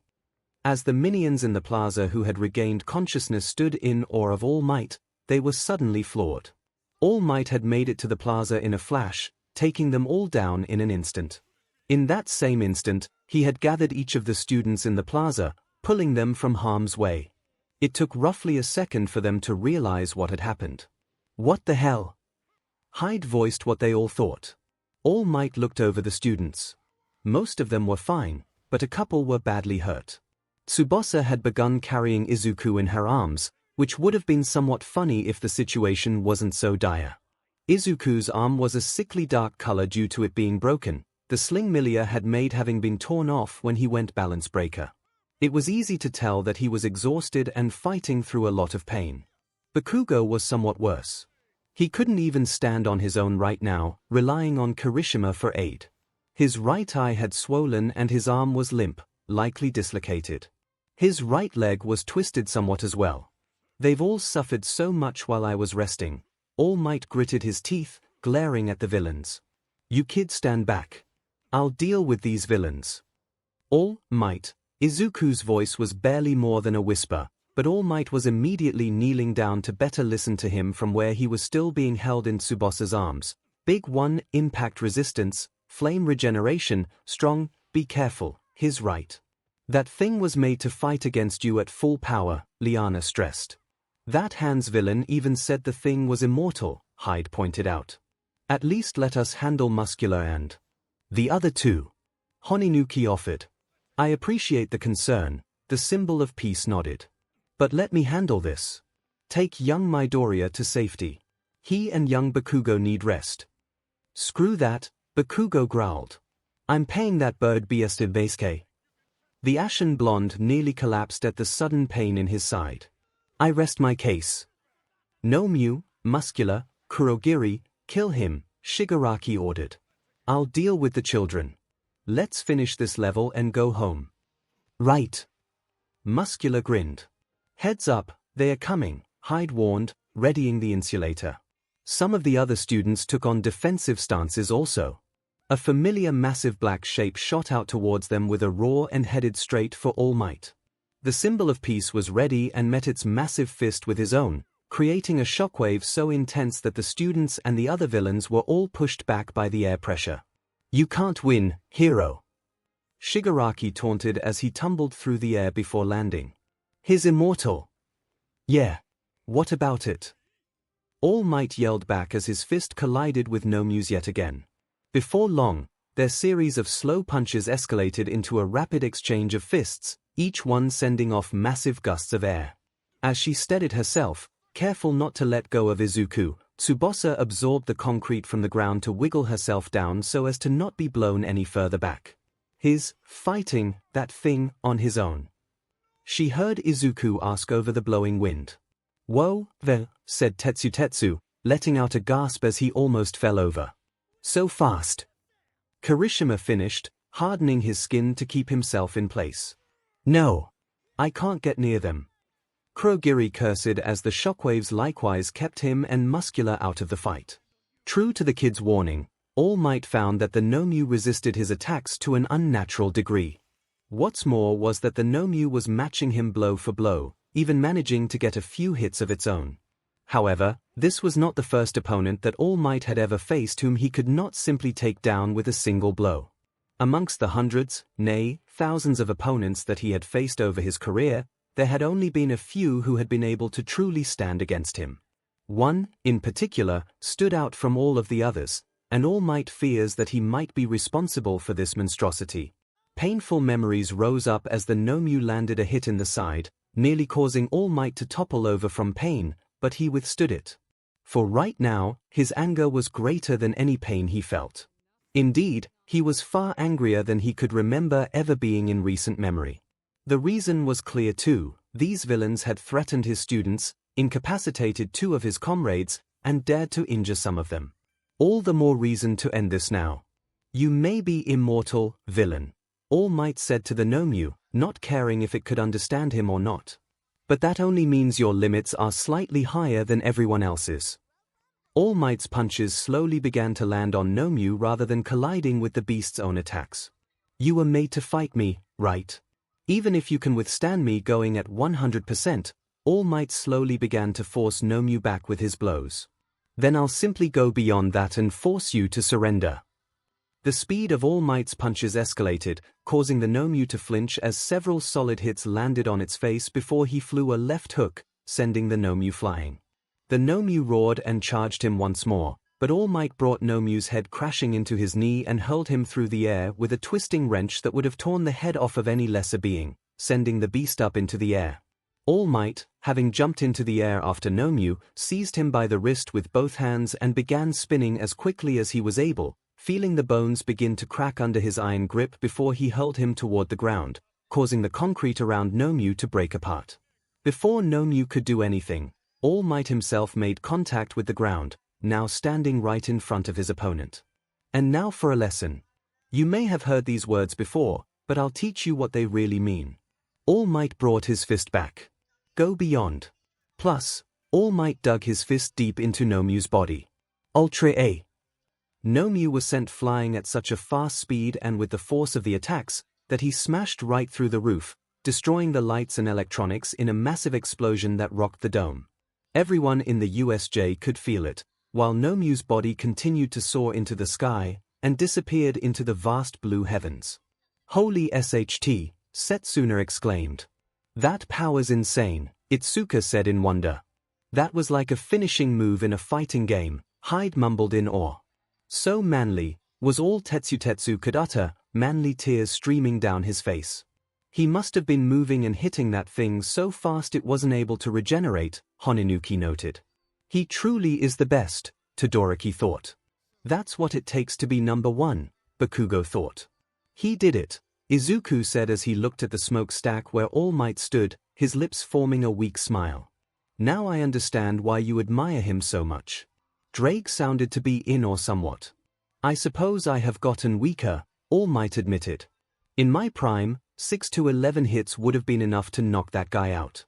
But today," All Might pressed his fist up to his chest. "It took well over 500 mighty blows." Steam began to form from All Might's neck. "Time's up. I need to finish this quickly." The number 1 hero turned towards Tomura and Kurogiri. "You've been bested, criminals. Now surrender, we all want to get this over with quickly." Shigaraki shook in rage. His Nomu wasn't able to kill anyone. Not those heroes. Not those brats. Not even All Might. "No, no, no." He muttered as he violently scratched his neck. "You've gotten weaker. What I just saw disproved that.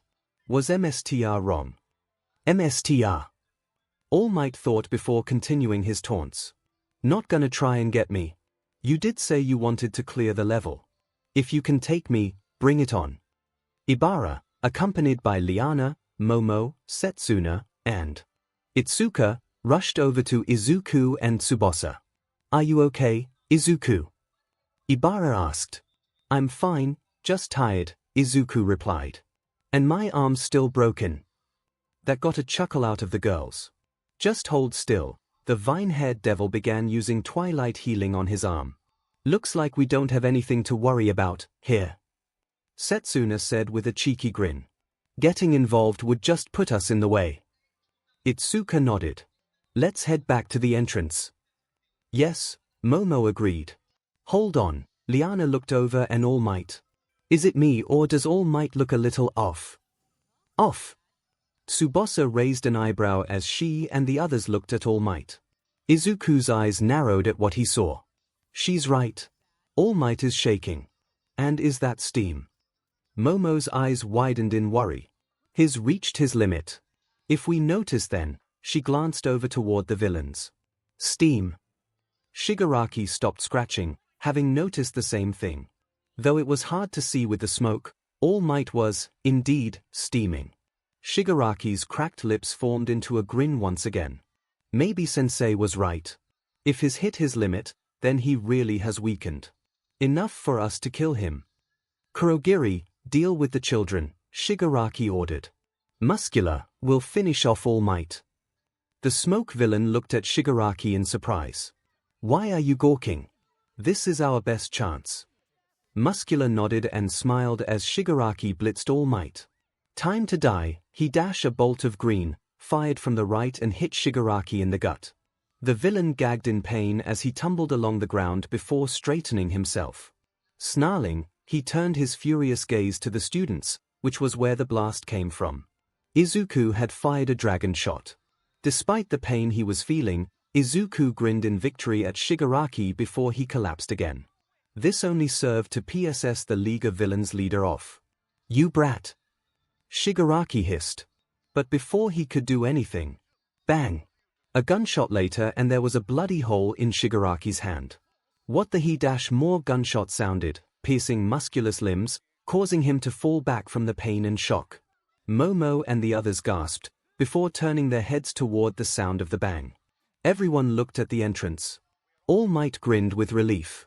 "They're here." And by them, he meant the pros. "Sorry, everyone. I know we're a bit late," called out UA's principal. "But I got the teachers over here as fast as I could." True enough, standing at the top of the USJ's staircase with the principal were the teachers of Shigaraki. "I believe it's time for us to escape," Kurogiri said, nervously. Shigaraki grumbled something but nodded as Kurogiri walked him and Muscular away to safety. "I may have failed this time, but your days are numbered." The blue-haired villain yelled at All Might. "All Might, symbol of peace. I am going to kill you." And with that, the villains vanished into the warp gate. It was all over. Shigaraki, Kurogiri, and Muscular returned safely to their hideout. Their mission was a failure, and now things will be even more difficult. UA's security will increase now, making it difficult to kill the symbol of peace there. We had it. We had a chance at getting All Might and we failed. The decay quirk user yelled in an angry tone, slamming his good fist on the counter. "That DMN dragon boy. How dare he?"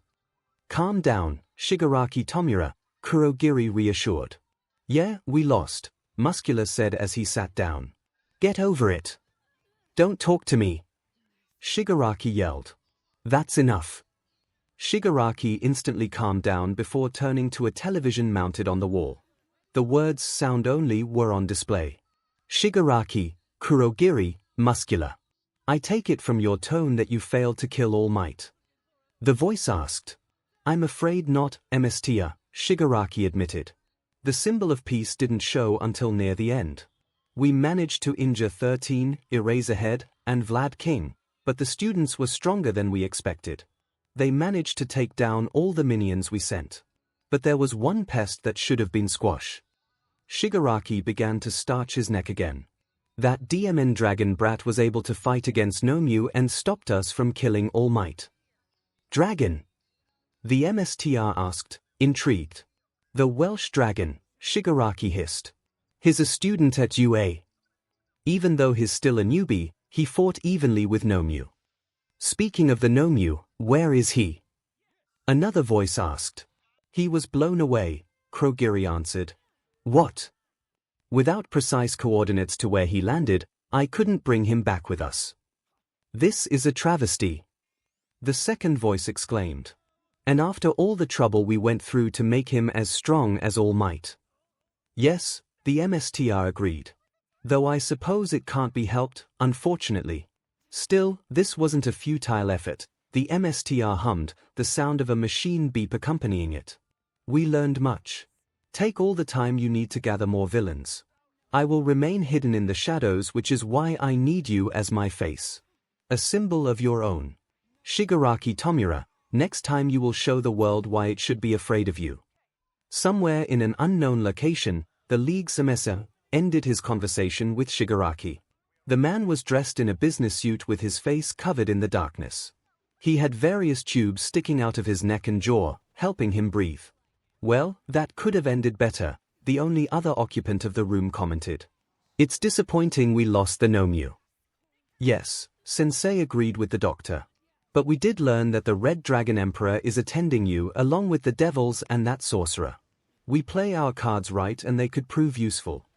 Then should we accept the offer this Chaos Brigade gave us, MSTR? The doctor asked. No. Let's observe for now and see what happens. Very well, the doctor nodded. By the way, I've just been informed that Layla is in the city. Oh. He smiled. And what brings her back? An hour after the end of the battle, the police were in force at the USJ, arresting the villains that had been captured while taking statements from the students. 13. Vlad King. Eraserhead, Izuku, and Bakugo had been sent immediately to the infirmary, where Recovery Girl and several doctors on loan from Musutafu General Hospital were waiting.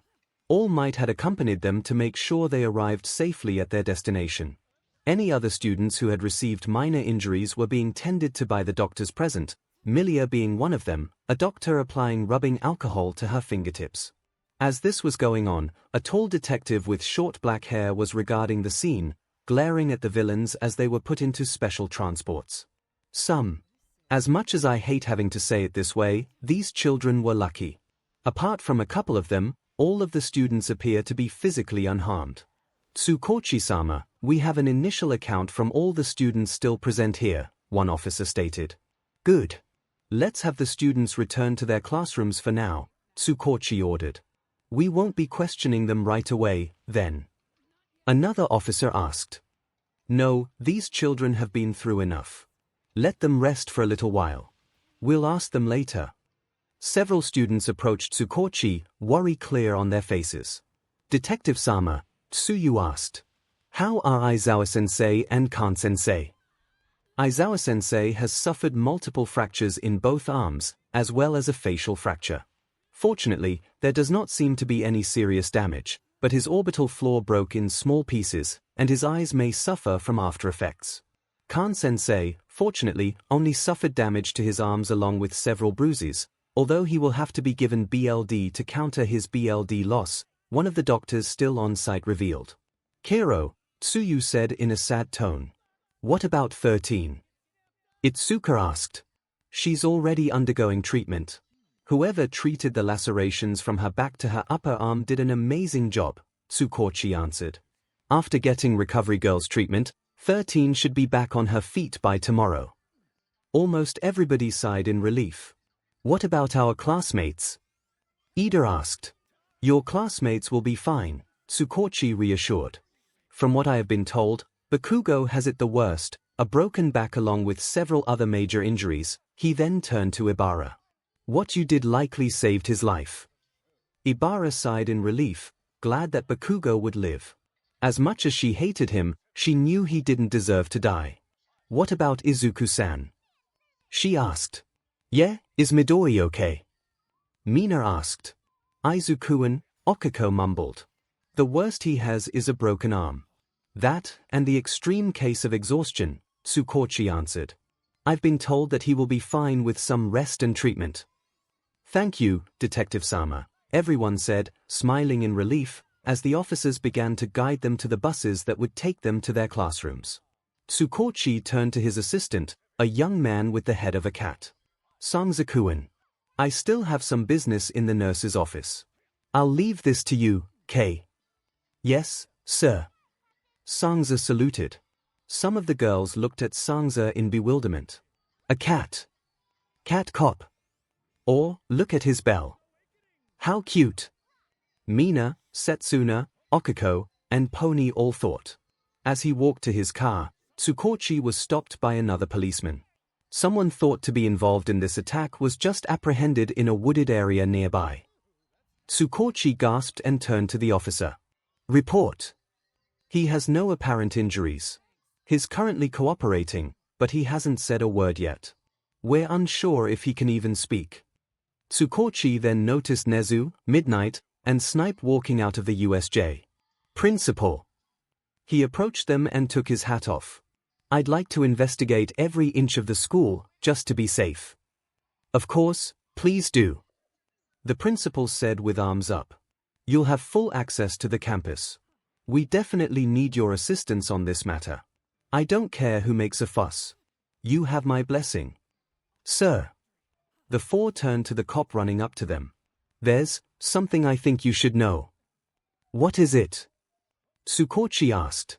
Last week, we received a tip saying that villains were planning to invade UA's campus, sir, the cop explained. The eyes of 𝐒𝐭𝐚𝐲 and the heroes all widened in shock. Someone knew of the attack a week beforehand. Who filed the tip? Midnight asked. No file was opened, the cop explained. Why not? 𝐒𝐭𝐚𝐲 asked. We didn't find the information credible. What about now? Snipe snarked. See if you can locate the tipper, whoever it was, 𝐒𝐭𝐚𝐲 ordered. Sir. Nezu silently lowered his head in thought. First a tip regarding All for One's survival. Now a tip for warning this villain attack. And Ida's testimony regarding someone aiding him fight off the wrecking crew. Someone's playing a complex game. Later on in the day, Izuku let out a groggy groan as he woke up. He opened his eyes and looked around. He was in the nurse's office, lying on a medical bed, and Recovery Girl was looking at them. Ah, good. You're awake, the old lady said. How are you feeling? Still a little tired, but I'm fine, Izuku answered. Are Aizawa-sensei and Vlad King okay? And Kaken? Aizawa and Khan are in a neighboring room, Recovery Girl replied, walking over to her desk. As for Bakugo, he woke up a little bit ago good as new. He left not long after without saying a word. He's okay, Izuku mentally said. By the time Izuku was allowed to leave, night had fallen. Izuku, right arm wrapped in bandages with a cast to support it, walked along the empty hallways. Once he exited the building, Izuku was happily surprised to see the ORC along with some of his classmates waiting for him. And in a split moment, Rias bolted towards him, wrapping her arms tightly around him, burying her face into the back of his neck. Izuku had just barely kept his balance in check after his MSTR practically tackled him. He opened his mouth to say something, but his words ended up caught in his throat. So instead, he simply hugged her back as best he can. You're okay, Rias whispered. She sounded to be on the verge of tears. Yeah, Izuku nodded. I was so worried, she said, pulling herself back with her hands still on his shoulders. When Momo and the others told me what happened, whatever Rias was about to say died in her throat. Instead, she simply hugged him again, with Ibara and Okiko soon joining. Jealous glares from Ravel, Mina, Tsubasa, Milia, Itsuka, and Setsuna quickly died, and the girls were just grateful that everything was over. You had us worried, man, said Hyde. After reassuring that Izuku was okay for the most part, the small group went their separate ways, with only the ORC remaining. As they walked, Izuku couldn't help but notice how quiet Ravel was. Is something wrong, Ravel-chan? He asked. Ravel stayed quiet for a second before saying anything. Is it true? She asked. Knowing what she meant, Izuku nodded. Yeah, there's no mistaking it. Nomyu had the Phoenix's immortality. Ravel looked more than disturbed by Izuku's answer, as were the others. Are you sure? She asked. Yes, Ibara nodded. After Todoroki-san froze some of his limbs, Nomiu broke them off and they regenerated in seconds, the same way Raiza regenerates, she said, recalling the fight between Rias and Raiza during the rating game. How is that possible? Yuto asked. My older brother, Rivalt's Phoenix, disappeared about a year ago, Ravel explained. As much as I hate to admit it, but that Nomiu you fought might have been him. An unsettling silence fell upon them. Questions began to swirl, some of which they didn't want answers to. That silence, though, was broken by Kyoka. Well, it might have been some quirk, she suggested. Just because it looks like a phoenix's immortality doesn't mean it is. She's right, Rias nodded, placing a hand on Ravel's shoulder. I'll inform my brother what happened and he can have someone investigate. For now, let's go home. It's been a long day. Bakugo Katsuki growled angrily as he got off the train.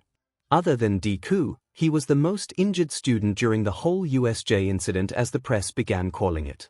He didn't remember much, just that stupid bird villain hitting him hard and then waking up with vine hair over him, using some weird second quirk to heal him. As much as he hated to admit it, he probably would be dead now if it wasn't for her. That didn't mean he'd thank her. Recovery Girl was the one who finished the job, not one of Deku's girlfriends. Which brought him to the main reason he was mad. During that whole mess, Deku managed to do more than him. Whatever that BS2 did to go up against that bird brain villain definitely isn't a regular quirk, he mentally hissed. He still remembered how Deku slipped that his power wasn't a quirk the other day. He didn't believe that bullshit, of course, but after seeing that, Katsuki honestly didn't know what to think anymore. In just a few short weeks, his entire worldview had been turned upside down, starting from when he found out he scored 5th in the entrance exam. And it was all somehow connected to Deku. Damn it, everything pisses me off. He screeched as he got home. He was about to open the door but paused. Odds are the old hag and old man were waiting inside for him. Sighing in contempt at what the hag would likely do, he opened the door. I'm back. He called into the house, dropping his bag and removing his shoes. Look, hag, I know what you're gonna say. So just get it over WIDish. Bakugo Mitsuki then did something that Katsuki never would have seen coming. Instead of slapping him on the head, yelling at him for being weak or something similar, the Bakugo matriarch pulled him close and hugged him tightly, as if just loosening a bit would result in him dying. You're okay, she sobbed, her voice quiet, tears of joy running down her face. Katsuki honestly had no idea how to respond to this. He could only stand there dumbfounded as the old man also hugged him. Eventually, he returned his parents' hug. Nearby, a figure wearing a green yukata watched with a small smile. 2 of the Vatican's exorcists, both of them wrapped in white cloaks, were walking away from the steps of the cathedral as they discussed the assignment the Pope had given them. Their cloaks hid their frames well, but their faces were clearly youthful and feminine. I can't believe we're going to Japan. I haven't seen my old home in so long. The brown-haired exorcist beamed with enlightened optimism. Calm down, the blue-haired one said. I know you're excited, but try to be serious. A fallen angel has stolen 3 Excaliburs. Our mission from the Lord is to retrieve them. An incredibly dangerous assignment. Both girls stopped and turned. An older exorcist, who appears to be in their late 20s, was approaching them. Like the 2 girls, her white cloak concealed her face. The only detail they could see was her blue eyes. I certainly hope you can handle this. Sister Griselda. The blue-haired exorcist exclaimed. I didn't realize you had returned. The older exorcist nodded. I just got back from Chile. Really? You finished inspecting the churches there? A new voice spoke up. The 3 exorcists looked around but didn't see anyone else. 'Cause I hear they've been bribing money from the locals. Can't let them ruin the already bad rep of the church, can we? Griselda let out a long sigh of annoyance. Oh-san, what? I'm just saying that not many people actually trust the church these days. Not that I blame them. Someone jumped down from above and landed in front of them.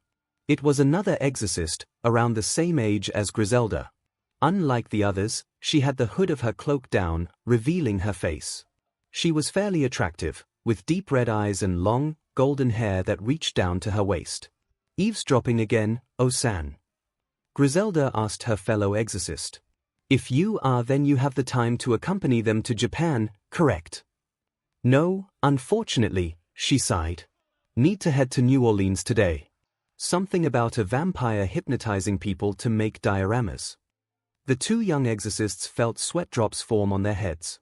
Guess when you're immortal you do whatever you can to avoid boredom. I'd like to say that's different, but that's not the oddest thing I've ever dealt with, said Griselda. Well, we should be leaving, the brown-haired exorcist said. Our flight is scheduled for tonight and we can't be late. It was great seeing you, Osan-sensei. Likewise, but before you leave, let me ask, why do you think the old geezer gave this assignment to you too? A couple of kids. God himself chose us for this, not the Pope. Oh, really? And how do you know that for sure? Did you see God himself, or Michael for that matter? The two young exorcists didn't answer. Osan, Griselda groaned. I'm just saying, if heaven was aware of the stolen Excaliburs, they would have sent someone more qualified. That tells me the Pope doesn't want to let them know and is sending you too because he sees you as expendable, even if you can wield holy swords. Griselda sighed again, having come to a similar conclusion. That may be true, the blue-haired exorcist said. But we can't let the fallen angels keep the Excalibur fragments. Well, you girls be careful, Osan continued. The area you're heading to is controlled by the Devil King's kid sister. One wrong move and we'll be in deep city. The two young exorcists nodded, ignoring Osan's curse. Anything else?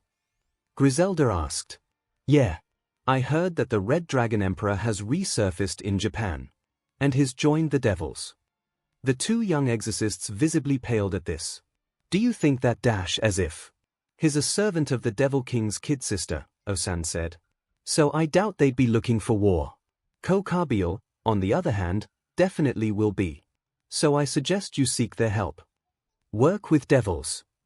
The blue-haired exorcists exclaimed. You're gonna have to, Osan replied.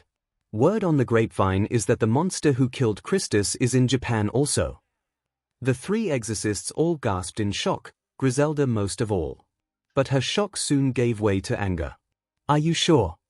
She asked quietly, but her voice was seething with rage. Osan nodded. Yeah. And, while there's no evidence, I heard that she's working with the fallen angel who stole the Excaliburs. Without warning, Griselda turned around and stormed her way toward the Pope. The two younger exorcists could only watch in surprise while Osan shook her head. And there she goes. Now I'm worried, the brown-haired exorcist admitted. Don't worry, said Osan. Just be careful, and try not to do anything stupid. Classes were cancelled for the next few days after the attack. As such, most of the students stayed home to rest and recover from the ordeal they had been through. News about the USJ incident had been on all morning, as Izuku found out as he flipped through the channels. If he was being honest, he hoped that Ravel wasn't watching the news, especially if the news ever talked about the Nomu. The fact it had the Phoenix family's immortality was disturbing, to put it mildly. A gentle yawn then drew his attention, a certain brunette walking into the living room in her PJs and bedhead. Morning, she greeted. Good morning, Izuku greeted. Sleep well. Okiko nodded in response when an unpleasant scent caught her attention. Is something burning? Kai-o. That was all the answers they needed. Running into the kitchen, Izuku and Okiko found a coughing Ibara, her face slightly black, and a frying pan on the floor, surrounded by a smoking black substance. Burnt rice again? Okiko asked, slightly amused. I almost had it that time, Ibara lamented as she turned the stove off. Well, at least you didn't set off the fire alarm again, Izuku tried to reassure. It helped a little, though Ibara still had a dejected look as they cleaned up the mess. As they finished, the chime of Izuku's phone suddenly went off. Checking, Izuku saw that a number he didn't recognize was calling him. Hello. He answered. Hello, Izuku. A familiar and friendly voice greeted. Izuku's eyes widened in shock, a small bit of sweat dripping down his head. 𝐿𝐿𝐿. He gasped, the two girls gasping when they heard the name. How'd you get my number? That's not important right now. 𝐿𝐿𝐿 replied. He dodged the question. Tell me, Are you and everyone else in 𝐼𝐴's peerage free today? 𝐒𝐬𝐴 sounded rather serious. Yeah, Izuku hesitantly answered. Good. The Devil King continued. 𝐻𝐸𝐿IA and Sona have already organized everything, so all we need to do is wait for you to bring 𝐼𝐴's here later today. W8, what's going on? Izuku asked. Bring her to what? To where? I suppose she did forget. 𝐒𝐴 chuckled before he explained. As he did, Izuku's eyes widened in surprise. Later that day, 𝐼𝐴's led the ORC through the streets of Musutafu, specifically in the Tatooine district. Is it around here? Okiko asked. That's what 𝐻𝐸𝐿IA told me, 𝐼𝐴's replied. She and Sona should already be there. The owner is one of 𝐻𝐸𝐿IA's regular clients and has agreed to reserve the bar for the afternoon for us, to get our minds off what happened yesterday. So, what exactly do you do at a karaoke bar? Ravel asked. You sing and have fun, nothing to it, Kyoka answered. And we get the entire bar to ourselves for the afternoon. Okiko happily added. I hope they have songs done by Man with a Mission and Lisa. I wonder if they have songs by Larval Stage Planning and Porno Graffiti. Said Yuto. I'm personally hoping for some of Suzuki Masayuki's songs, 𝐼𝐴 said, a teasing look in her eye as she glanced at Izuku. The boy blushed in response. Soon they arrived at their destination, Max Rebo's Karaoke. It was built right next to the station, and the exterior appeared to be made of sandstone, torn, and tattered cloth hanging from a neon sign. I'm almost afraid of what 𝐻𝐸𝐿IA has planned, 𝐼𝐴's muttered as she opened the door. The lights of the bar were off, for some reason, but 𝐼𝐴's was able to make enough details to note several things off. Brightly colored boxes laid out on a table, along with about a dozen boxes from Pizza Hut, and a banner hanging from the ceiling. Wait, happy birthday. Surprise. POF. POF. POF. POF. POF. Behind her, Okiko, Ibara, and Izuku yelled at the same time as the lights turned on, confetti poppers startling 𝐼𝐴's enough to make her jump. Happy birthday 𝐼𝐴zbucho. Everyone from the ORC, Student Council, and newspaper club declared. There was a poster with the words Happy Birthday 𝐼𝐴's on the table with food and party favors that were no doubt made by her family's chefs, and red balloons and ribbons decorated all around the house. Fitting for the crimson-haired princess of ruin. What? She blinked before it finally hit her. Chuckling, 𝐼𝐴's could only smile. I can't believe I forgot my own birthday. We figured you did, 𝐻𝐸𝐿IA smiled. After what happened yesterday, we figured now's a good time as any to relax. And what better way than on your birthday? Since it was at short notice, not all of us were able to get you gifts, Sona added. 𝐼𝐴's smiled as she shook her head. It's fine, Sona. Just having everybody here is good enough. And what's a celebration without a celebratory cake? 𝐼𝐴's gasped when she heard her brother's voice. The small crowd moved apart as a trolley carrying a large birthday cake with candles lit strolled towards the birthday girl, pushed by none other than her brother 𝐒𝐴. Trailing behind him was 𝐿𝐵𝐵𝐼𝐴, only instead of the maid outfit, she wore a black shirt with golden caramel accents at the edges with two light golden trims going down the shirt itself splitting slightly above her stomach. A long, cyan scarf was wrapped around her neck and reached her hips. She also was wearing blue jeans with a white outline at the top. Next to her was a man and woman, both seemingly around the same age as 𝐒𝐴. The man had long crimson red hair tied in a loose ponytail with a black hairband, bright blue eyes, and a short and red stubble. He wore a white suit with gold accents and black cuffs.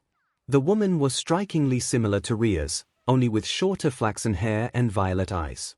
She wore an elegant-looking white dress that didn't leave much to the imagination with her hourglass figure. From 𝐒𝐴's right, a small kid ran towards them. He was a cute-looking young boy wearing dress clothes with short crimson red hair and red eyes. Happy birthday, 𝐼𝐴's. The boy shouted, jumping and hugging the crimson-haired girl. 𝐼𝐴's smiled and hugged the small boy back. I missed you millikers. I wasn't expecting any of you here, though, she admitted. Of course, 𝐒𝐴 chuckled, I haven't missed any of your birthdays yet. At least give me credit for that. Wait, is this Pipsqueak your brother? Kyoka asked a question some of the others had. 𝐼𝐴's turned around, the boy still in her arms, and shook her head, a smile on her face. "No, this isn't my little brother. He's my nephew," she explained to Kyoka and the newer members of her peerage. "Your nephew?" Ibara asked curiously. "Go ahead and introduce yourself," 𝐔𝐬𝐽 said as she walked up. "Yes, mother." "Mother." Izuku, Ibara, Okiko, Momo, and Kyoka all thought as he backed away from Rias and stood in front of the group. He held his hands in front of him and smiled pleasantly at them. "Hello. My name is 𝐼𝐴𝐺 𝐔𝐬𝐽, and it's a pleasure to meet you." 𝐼𝐴𝐺 introduced himself, offering his hand which Izuku took and shook politely. "It's a pleasure to meet you, too," Izuku politely said as he shook the young 𝐵𝐺 hand. "I wasn't expecting 𝐵𝐵𝐺-sama to have a son, or for 𝐵𝐵𝐽-san to be his wife," he added. "I do my best to keep him in line," 𝐵𝐵𝐽 commented, causing 𝐵𝐵𝐺 to laugh nervously. "You must be Ria's new servants," the man said as he walked up to the group. "It's a pleasure to finally meet you all. I'm 𝐿𝐼𝐴𝐺 𝐔𝐬𝐽, Ria's father," he said politely as he held out his hand. Izuku nervously accepted it. "Thank you for taking care of my daughter." "Oh, of course, sir," Izuku weakly stuttered. As 𝐿𝐼𝐴𝐺 began greeting the others, Izuku's attention then turned to the flaxen-haired woman. "I didn't know you had a sister, Bucho," Izuku stated, glancing toward Rias as he said this. The flaxen-haired woman chuckled light-heartedly in response while Rias sighed and pressed her palm on her forehead. "I'm flattered you think so," the woman said with a stunning smile before glancing at Rias. "I like him already." A noticeable blush appeared on Ria's cheeks as she gestured to the young woman before them. "Everyone, I'd like you to meet my mother," she muttered quietly, avoiding eye contact with any of them. The newer members of Ria's peerage did a double take at that. "I'm so delighted to meet all your new friends, Rias," Ria's mother said. "I'm Ria's mother, Venelana 𝐵𝐺. She formally greeted. "I'm Midoriya Izuku," he greeted. "I'm sorry if I offended you, Lady 𝐵𝐺. I just wasn't expecting for someone like me to be a mother." She finished with no hint of being offended in the slightest. Rather, her smile broadened at his comment. "Don't worry about it. I'm flattered, in fact. To hear a cute young man like you mistake me for my daughter makes me very happy. I can see why my daughter likes you." She cupped her cheek with her hand and smiled her pretty smile as she said this. "Cute," Izuku thought while Ria's blush intensified until it reached the same color as her hair. Flash. Before anyone could react, 𝐿𝐼𝐴𝐺 had pulled out a small camera which he pulled up to his face and took a picture of Ria's blushing face. "There we go. What a nice face, Ria. I'll be sure to add this to the album," he chuckled warmly. "And look, I managed to get Izuku in the shot." "Father, please." Ria stuttered. "Now dear, don't embarrass Rias too much now," Venelana said sweetly as she lowered the camera in her husband's arms. "It is her birthday." "Alright," 𝐿𝐼𝐴𝐺 started to sweat nervously. "That's Bucho's mom, alright, then what are we waiting for?" 𝐞𝐤𝐵𝐽 suddenly called. "Let's get this party started. Raise your flag. Ko no Kagiri, ko no Kagiri, ko no Kagiri Sakende." Izuku smiled as Okiko, Tsubasa, Kami and, surprisingly, Milia sang. He was sitting at a table with Rias, Yuto, Ibara, Koneko, Ravel, Momo, Kyoka, and 𝐼𝐴𝐺, the younger boy sitting in between Rias and Ibara. Kyoka seemed really invested in the song. As the four girls sang, the other party guests were enjoying themselves with other activities. Sona and 𝐞𝐤𝐵𝐽 were playing chess, with Soji, Tsubaki, and Tomo cheering for Sona while Tai, Alexandra, and Jessie cheered for 𝐞𝐤𝐵𝐽. Hanakai and Ruruko seemed to be arguing about something at the soda fountain, with Nene's having trouble getting the drink she wanted. Makoto just hung back, not taking part in the party at all. The adults were sitting at the bar, chatting while the bartender served them drinks, non-alcoholic of course, as this establishment catered to minors. "If you want to, you can sing next, Kyo-chan," Momo said, a teasing look in her eye. Kyoka began to blush and stammer in response. "We'd agreed to never use nicknames in public," she hissed, causing the mature-looking girl to giggle. "You can sing, Kyoka-san?" Izuku asked. Well," Kyoka's blush seemed to deepen, her fingers tapping her earphone jacks. As she did this, 𝐼𝐿𝐼𝐼𝐼 stared curiously at her earphone jacks. 𝐼𝐿𝐼𝐼𝐼, it isn't polite to stare, 𝐼𝐼𝐼 gently reprimanded. Oh, sorry, the young devil apologized. I didn't mean to, it's just, this is the first time I've seen quirks up close. Really? Izuku asked. Yes, 𝐼𝐿𝐼𝐼 nodded. I've only been to the human world a few times, so I hardly ever see quirks, the young devil boy said as he turned to Ibara. Are those thorns on your vines sharp? No, they are blunt, Ibara explained. They hurt a little bit if I lay down on them, but they are harmless other you dash as she explained. 𝐼𝐿𝐼𝐼 snatched a vine in his fingers and was fiddling around with it. You're right. They are blunt. Please don't touch those, she whimpered as her face erupted into a blush. Oh, I am so sorry. 𝐼𝐿𝐼𝐼 let go of the vine. I forgot that it's hair. It's fine, Ibara said as she held onto the vine. You just caught me off guard. It's always interesting seeing quirks up close. The group at the table looked up to see 𝐒𝐻𝑥 standing over them. I always enjoy coming to the human world because I always see something new. Father, how long have you been there? Rias asked. Long enough, 𝐻𝑥 replied. I'm afraid I have to leave early. It's a shame, too. I was hoping to do at least one song. You're leaving already? 𝐼𝐿𝐼𝐼 asked, disappointed. I'm afraid I have no choice in the matter. Something urgent has come up. Can I speak with Izuku and Rias for a moment?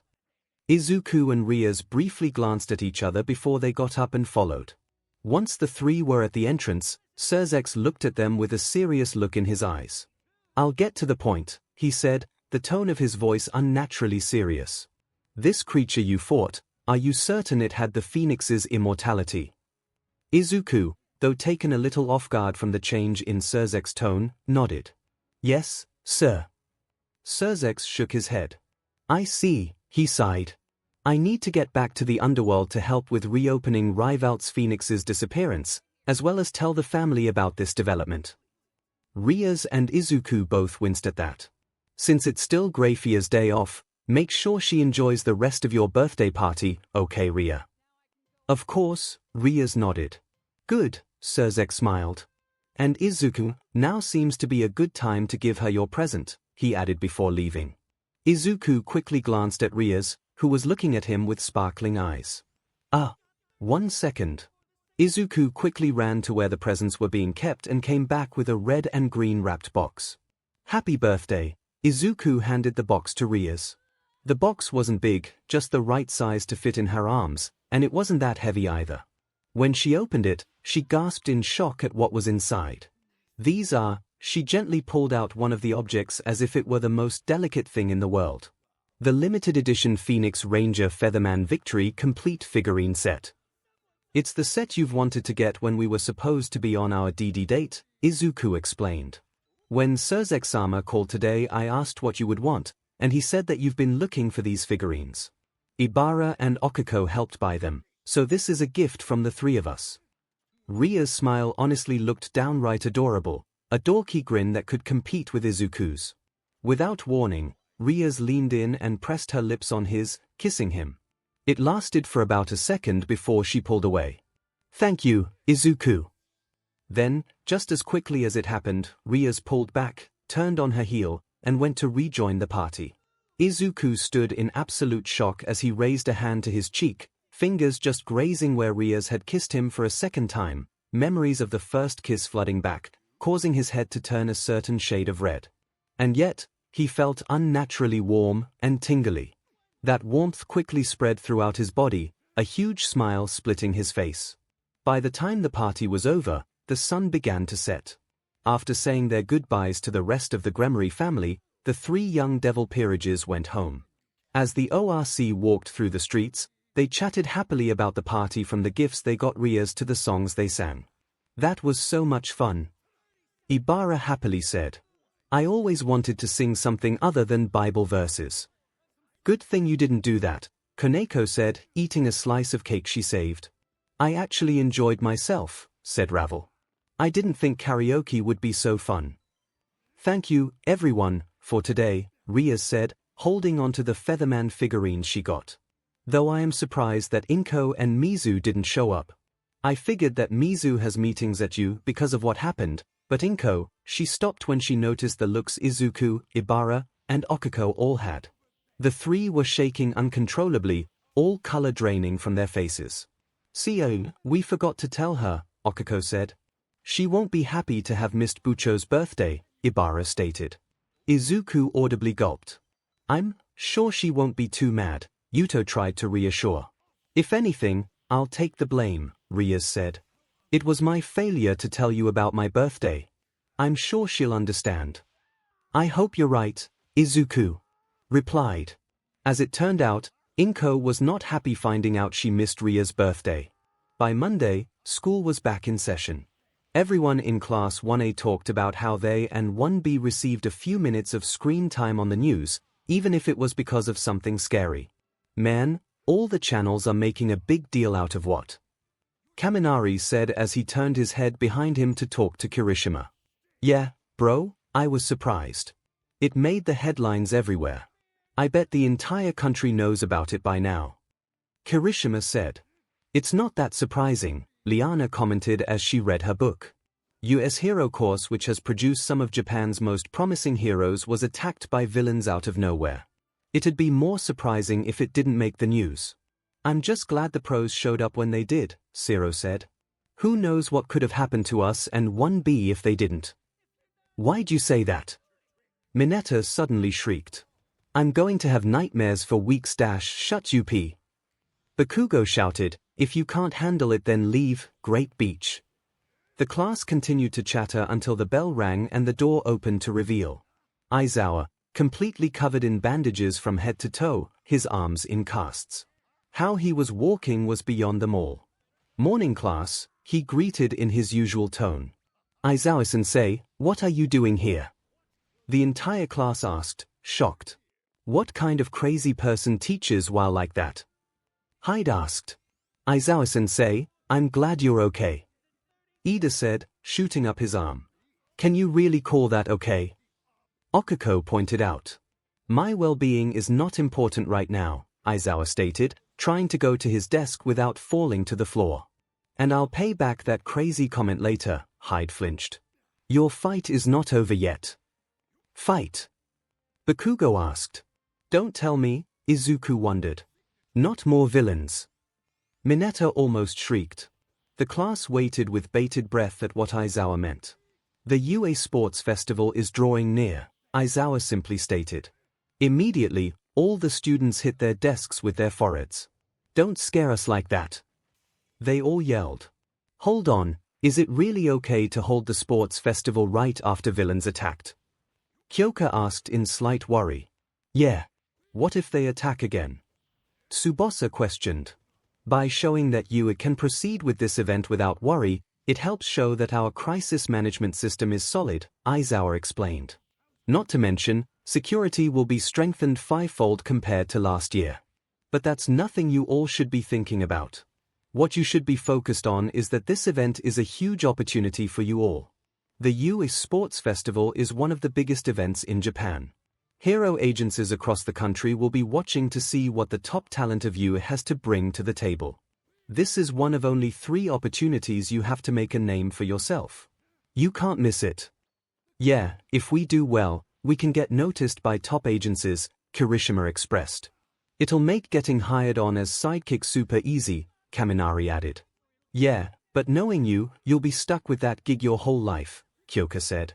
"Did you really have to say that?" "No, but I did it anyway," Kyoka snickered. "There's one more thing that the sports festival will do," Aizawa continued, getting all the students' attention. "Prepare you for the International Heroic Students Competition, should you get in. The international tournament that's held every 4 years," Izuku noted. "The tournament that has taken the place of the Olympics in terms of scale," Momo added. "Correct. Getting in and competing is a once-in-a-lifetime opportunity," Aizawa said. "The only requirement is either permission from your school or having a provisional hero license. As it'll take place in Tokyo this year, the competition to get one of the 10 spots to represent Japan will be fierce. Time is limited. If you expect to go pro, then the path to your future will open up at these events. No aspiring heroes can afford to miss them. So, don't screw up. Aizawa finished. Yes, sensei. Homeroom is dismissed. The bell rang to signal the end of the 4th PRD, Modern Lit. After Cementos stepped out of the class, it was lunchtime for Class 1A, and everyone's mind was on the sports festival. Oh, man. This has me so freaking pumped, you guys. Among these, to no one's surprise, was Kirishima. Hell yeah, man. Zero agreed. If we manage to show off our stuff here, then that's one huge step towards going pro. This declaration sparked additional replies, and soon, there was a general ruckus from that corner of the room. Izuku smiled at seeing how excited his classmates were. Seems like everyone's excited. Indeed. Ida declared. We all enrolled here to be heroes, so of course we would be fired up. All the more reason to get excited. Tsubasa smiled in agreement. Aizu-kun, Ida-kun, Yura-chan, said a voice from behind them, causing them to turn around to see a serious face Okiko with a pink aura surging all around her body, wearing a bloodthirsty grin. Let's do our best at the sports festival. They were all surprised at the sudden shift in tone.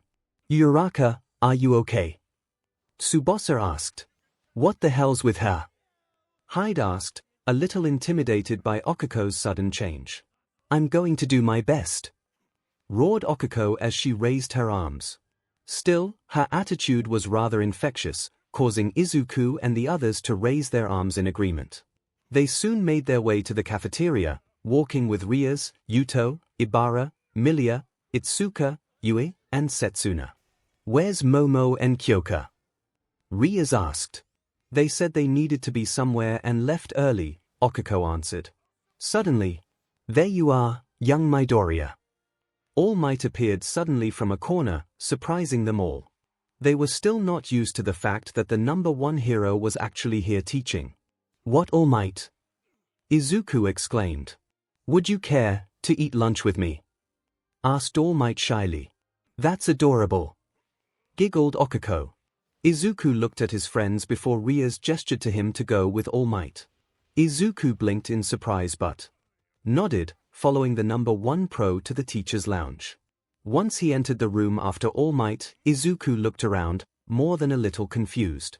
All Might, is there a reason why? He trailed off, noticing that there were 2 more occupants in the room. What? Momo-san. Kyoka-san. Why are you here? It's a bit of a long story, Momo replied. You might want to brace yourself, Kyoka warned. Here. How come? Poof. Izuku looked up, just in time to see All Might engulfed in steam, leaving in his place a skinny and emaciated man, coughing a small bit of blood. Why do you think All Might called away Izuku-an? Okiko wondered in slight worry. She and the others were already waiting in line in the cafeteria. Perhaps it's about the USJ incident, Ida suggested. I heard that Midoriya-kun stopped that Shigaraki villain from attacking All Might. Oh yeah, that did happen, said Tsubasa. Think it has something to do with that? Possibly. Plus Midoriya packs a serious punch, Setsuna added. The incredible amount of power that he can deliver may have interested All Might. Maybe he's even taken a liking to Midoriya, she hypothesized. Yeah, that could be it. Okiko smiled, putting her fist into her palm. How lucky to have been noticed by his idol, Rias smiled. What they hadn't noticed was that Todoroki was eavesdropping on their conversation and looked rather interested. All Might and Midoriya Izuku, what are they hiding? Back at the teacher's lounge, Izuku was in the middle of a complete freakout. He had just been talking to his hero All Might, a giant of a man. A larger-than-life hero for the whole world. But he had taken his eyes off of the hero for only a second, and now, an emaciated man stood in his place. Wait, who? What happened? You deflated. Where did All Might go? You're not him. You're a fake, an imposter. He looked over at Momo and Kyoka shakily. This is a joke, right? A prank. Funny. Ha ha ha. T tried to calm down, Izuku-kun, Momo reassured. This isn't a prank, we promise. So please, sit down and listen. All Might stood up straight. I assure you, I am All Might. You know how guys at the pool are always skinging and flexing to try and look all buff. I'm like that. Izuku's mind was desperately trying not to shut down from what he was hearing. The only reason it hadn't yet was because of months being a devil. I'll get to the point. I wanted to thank you, young Midoriya. If you hadn't stopped Shigaraki when you did, I would have been done for. Izuku was genuinely shocked by this. I also wanted to give you an offer, All Might continued. An offer? You don't have to accept it, and I'm not forcing you into anything, but this is kinda a big deal, All Might said. I want you to be my successor. There was a pause before Izuku leaped up in shock. Your successor? Shish, was All Might's immediate response. Please keep it down. Izuku nodded, placing a hand over his mouth. As I said, I want you to inherit my quirk. Izuku's jaw dropped slightly and his head tilted to the side. What did he just say? Inherit his quirk. Hey, what's with that look, kid? I told you I had an offer for you. So you need to decide what you want to do. All Might, I don't understand. What are you saying? That's... Izuku trailed off, remembering just what he and Momo were. Kinda hard to believe, he decided on. I don't blame you for having trouble believing this. All Might said. Do you know what my quirk is? Your quirk? No. I don't think anyone does. There are a bunch of theories out there but no one knows for sure. I know stuff like super strength and invulnerability are the two top runners. And whenever you get asked about it during interviews you always find a way to dodge the question. I do that so people will keep thinking I'm just like them, a regular person with a quirk who became a hero. But the truth is there's nothing regular about me or my quirk. I wasn't born with this power, it was passed to me. Passed to you? That's right. My quirk is like a sacred torch. It was passed to me a long time ago. And now I want to pass it on to you. Wait. Hold one, this is a lot to take in all at once. Izuku said. While there is a lot of debate on what your quirk is, no one's ever been able to figure it out. There are endless online debates about it. But the sheer idea of passing down a quirk is just crazy. Quirks are completely genetic and unique to a single person, so 𝐒𝐬𝐽𝐫 is just crazy. Even one powers first started appearing 𝐒𝐬𝐽𝐫 𝐒𝐬𝐽𝐞 just 𝐔𝐬𝐽𝐫 the power it's ridiculous if 𝐒𝐬𝐽𝐫 ethitwidnu. Mumble. As Izuku spiraled into a mumbling mess, All Might scratched the back of his head before looking at Momo and Kyoka. The two could only shrug sheepishly. We did warn you, Kyoka said. Young Midoriya. When it became obvious that Izuku wasn't listening anymore, All Might leaned forward and clapped his hands together in front of Izuku's face, shocking the boy enough to get him to stop talking to himself. Izuku looked around before sheepishly apologizing. I'm sorry, I'm just having a hard time wrapping my head around this. It's just, he stopped himself, remembering just what he is. A lot to process. Understandable, All Might nodded. He went on to explain the true nature of his quirk, one for all, that it was a quirk that stockpiles power, having done so over several generations. He also went into detail about his injury, how he lost a lung and his whole stomach, while his respiratory system was basically shot. He also explained how his injury gave him a limit to how much hero work he could do each day. Ever since the USJ, All Might can only use his power for about an hour and a half. I honestly don't know what to say, Izuku muttered, seemingly in a daze, before slowly turning to Kyoka and Momo. When we first met, you guys said that cleaning the beach was the suggestion of a friend. Was that? The two fidgeted slightly in response. Yeah, that was All Might, Kyoka confirmed. We kinda found out about all this by accident, Momo added. We'll explain the details later. Young Midoriya, All Might began. I understand that this is a bit much to process, and you don't have to accept this offer right away. I'm more than willing to wait for your answer. How about either before or after the sports festival? Will that work? Sure. That's enough time, Izuku nodded. Izuku spent the rest of the day thinking about All Might's offer. He had plenty of time to mull it over, but still. As he and the rest of 1A got ready to leave, they stopped upon seeing a crowd right outside their door. What the heck? Okiko exclaimed in surprise. They're crowding the exit. What are they here for? Mineta complained. They're scoping out the competition, Great Beach, Bakugo sneered as he walked towards the crowd. We and 1B made it out of the villain's attack in one piece, so they're checking us out before the youth sports festival.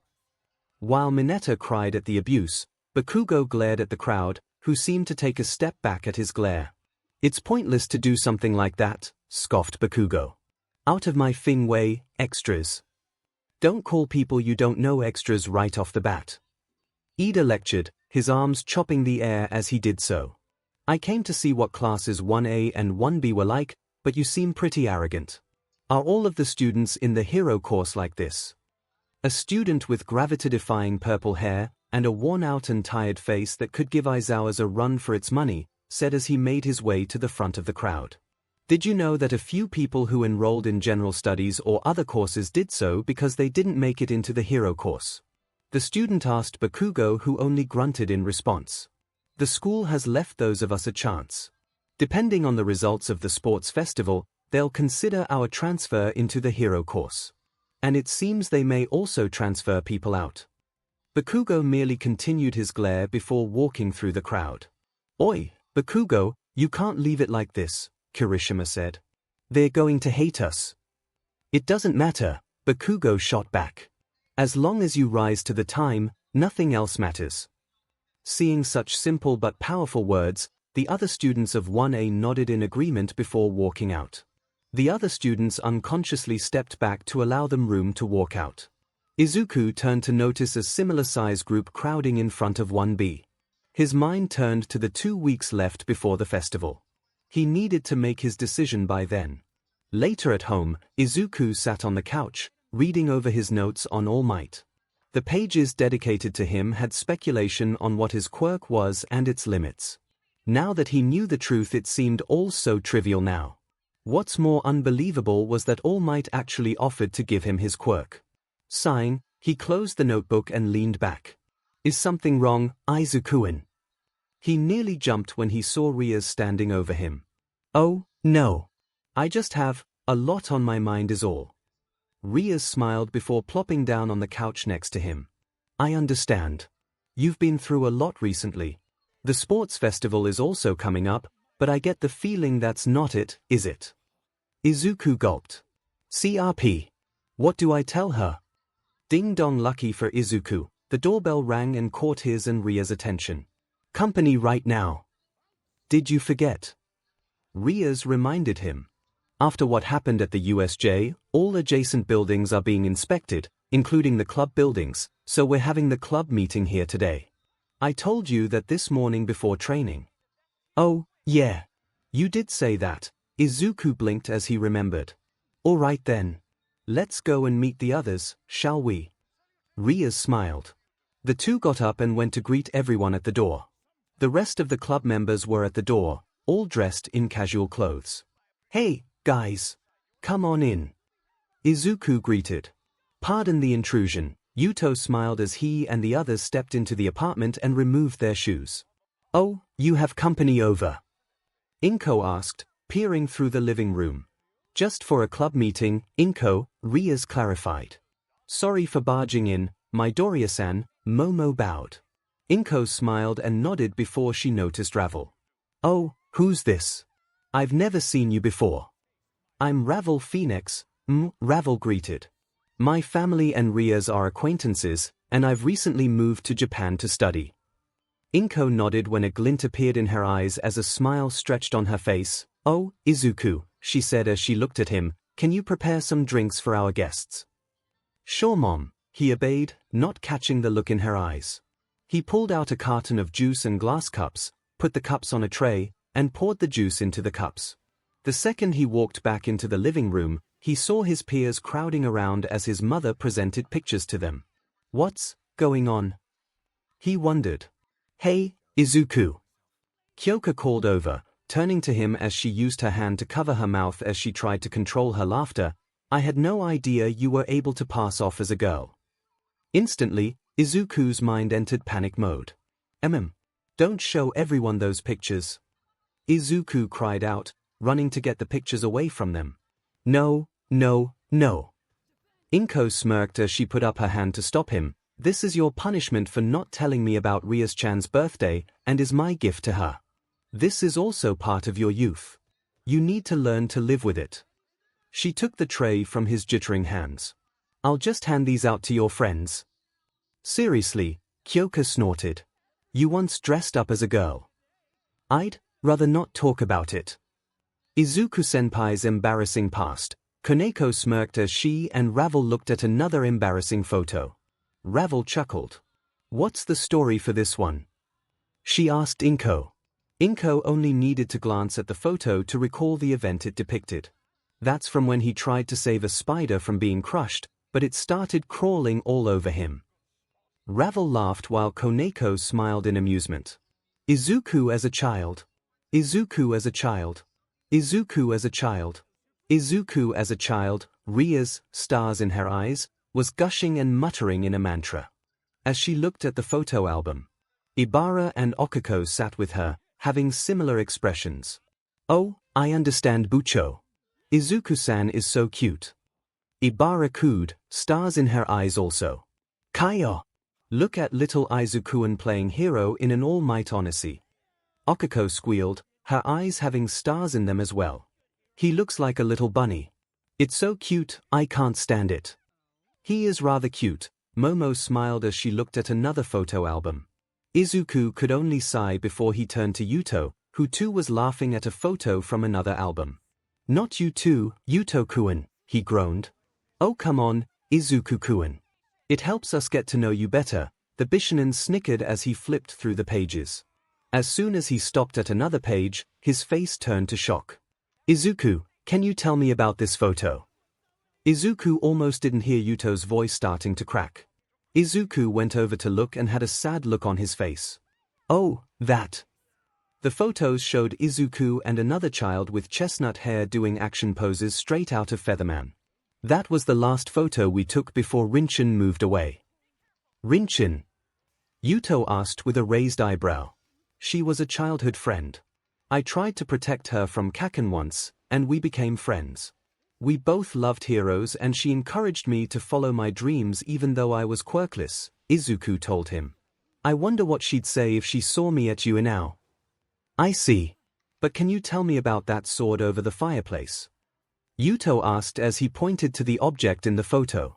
It belonged to Rinchin's father.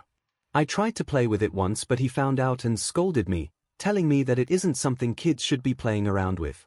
I think it was an old antique sword or something, he shrugged. That's no antique sword. Yuto's response was filled with malice. Ay. Izuku looked at his fellow devil and his eyes widened in shock at Yuto's expression. It was filled with anger and hate. This is a holy sword. What sword? Izuku asked. A low, angry chuckle escaped from Yuto's throat. Who would have thought I would encounter something like this here? He handed the photo album to Izuku. Thanks for the photos, man. It was very informative. Okay. Izuku said with an unsure look on his face. He hadn't seen an expression like that before. Even Bakugo never looked that angry. Later that night, Izuku stood before the large doors of an apartment complex located in uptown Musutafu. Despite his mother showing everyone his baby photos, the meeting went on like normal, but Izuku noticed that Yuto had an angry expression throughout it all. He figured that it had something to do with the sword Yuto saw in the photo. He wanted to ask about it, but he had other things to do right now. Okay, time to go to work, Izuku said to himself to put his mind into focus. He lifted his hand to reach for the doorbell. As his finger was just centimeters away, a sudden chill went down Izuku's body. He let out a small gasp as his mouth started to tremble. Something felt off. Steeling himself, he reached for the doorbell and pushed it. He heard a loud chime echoed through the complex. The door opened halfway.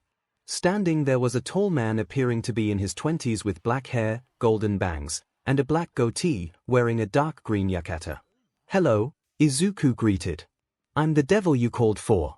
I know that you were expecting me to appear in the flyer, but I couldn't do that originally, and most of my early clients prefer for me to come like this, so it's become something of a habit. Sorry for any inconvenience. Well, I guess that doesn't matter, said the man, surprising Izuku for a moment. He was certain he was going to be criticized for showing up late or not being one of the girls. Come on in, devil boyo. Walking into a dark room, Izuku was amazed by all of the nice furniture in the living room. Sitting down on one of the 3 sofas, he looked around the place and wondered who this person was. He didn't look like he was from Japan, despite the yukata. His thoughts were cut by the sound of a door opening. Looking in its direction, Izuku saw the man standing at the doorway, holding up a silver tray that contained silver cups and sake. Care for a drink? No thanks, Izuku denied politely, I'm still a minor. Really? Bummer. The man walked over to the sofa on the right of the one Izuku was sitting at. Something seemed off about him, but he wasn't able to put his finger on it. Perhaps it was paranoia built up from months of unexpected situations popping up. I was hoping to have a partner to drink with, he said after sitting down and pouring himself a glass of sake. Is that why you summoned me? Izuku asked. Is that a problem? No, it's fine. Izuku held up a reassuring hand. The contract will be formed when the request of the client is fulfilled and I receive a fitting compensation in return. The man started setting out the cups and bottles. Unfortunately, I only have sake, he said. You okay with tap water? Yeah, sure. A few minutes later, the man was buzzed from the sake. Ha ha ha. So your magic was so weak you had to ride a bike to the people who summoned you. Why yeah, Izuku replied, taking a sip of water. Ha ha ha. That's hilarious. About half an hour passed before the man ran out of sake. Ah, that was fun. So what's the pay? I'm guessing you want my soul. No. It doesn't work like that, Izuku said. Oh. Well, that's unexpected. Yeah, but I'm still going to need a payment. The man then pointed with his thumb to the painting of flowers in a pot behind himself. Will this do? He asked. It's not a reproduction. Doesn't that seem kinda expensive? Izuku asked, a little confused. I don't have anything else to pay you with at the moment. He then shrugged. But if that's not good enough, then I still have my soul for the taking. No, the painting's fine. Izuku walked out of the complex with the painting strapped to his back. I never expected to be paid like this just because I had a drink and talked with the client, he thought. Just before Izuku was going to teleport back to the clubroom, his phone suddenly rang. Izuku glanced at the screen and saw Momo's caller ID. Momo-san, is something wrong? Izuku said as he answered. Izuku-kun, good work on the contract, Momo's voice said. Sorry for calling on such short notice, but we've just received word about another stray devil in the city. A stray? Bucho and the others are already headed there. I'll send you the coordinates. Got it. I'll see you there. It didn't take too long for Izuku to reach the coordinates Momo sent. When he arrived, the rest of the ORC, except for Kyoka, were present. They were standing in front of what looked like an old factory. Sorry I had to make you come out, Aizu, Ria said to him, her arms crossed with a serious expression. It's fine, he said, before looking at the abandoned building. Is the stray hiding in there? We believe so, Ravel said. Do we know anything about it? Momo asked. Only that it's fast and can produce acid. Ria smiled confidently. Whatever it is, it's extremely dangerous. We shouldn't try to fight it inside. She looked towards the 2 bishops. Ibara, Ravel, you wait at the rear. The 2 nodded. Hi. Yes, Momo and I will be ready and waiting outside. So Koneko, Okako, Yuto, and Izuku will have to draw it out. Understood, Momo said. Right, Koneko said. Got it, Okako said. Okay, Izuku said before drawing out his boosted gear. However, when Rias looked toward Yuto, she noticed that he seemed to be deep in his own little world. Thinking heavily on something. Yuto? She asked. As the others looked at him with confusion, it took a solid second for him to snap out of it and answer. Yeah. Right. Got it, he responded quickly before running toward the building, something he doesn't do when being given orders. Izuku, worried for Yuto, followed him with Koneko and Okako close behind. When they approached the closed metal doors, they stopped. 𝐒𝐭𝐽𝐲 and 𝐭𝐚𝐲 glanced at the other before nodding. They walked up to the door, brought their arms back, and swung their fists forward. Bam! The power of the two rooks broke the doors off their hinges and sent them to the floor. What they saw next, however, gave them pause. Are those spider webs? 𝐒𝐭𝐽𝐲 hesitantly questioned. What appeared to be enormous spider webs were strung all across the walls and ceiling. Eyes narrowing, Izuku went in. Stay close, 𝐒𝐭𝐽𝐲 and 𝐭𝐚𝐲 nodded, while Yuto lagged behind.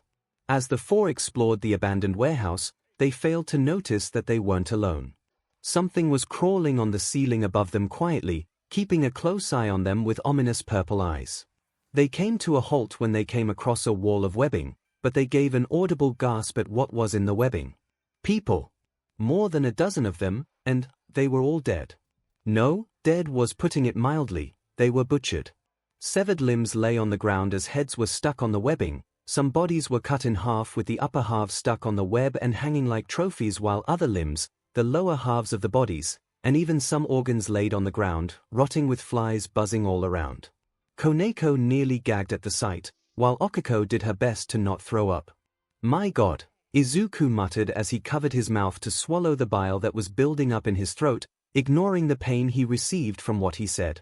God had nothing to do with this. Acting on instinct, Izuku turned and fired a dragon shot at the source of the unknown voice behind them, but the entity leaped back to avoid getting hit. It was definitely a she, a fairly attractive woman in her mid-20s. She has a curvy figure, with very large breasts, a thin waist, and wide hips. She had fair skin, with her hair being shoulder-length and pale gold in color. Her eyes were a brilliant purple color, with two smaller eyes above them, giving her 6 in total. She wore a black halter top with a gold and purple trim, black dress breaths, and dark purple knee-high boots. Her most notable feature, though, was the 4 long spider-like legs on her back. She gave an amused hiss as she shot webbing from her palms at Izuku. Izuku didn't have enough time to react as some webbing pinned his left arm to the ground. Izuku-senpai! 𝐭𝐴𝐲 cried, she and 𝐒𝐭𝐽𝐲 swiftly coming to his side.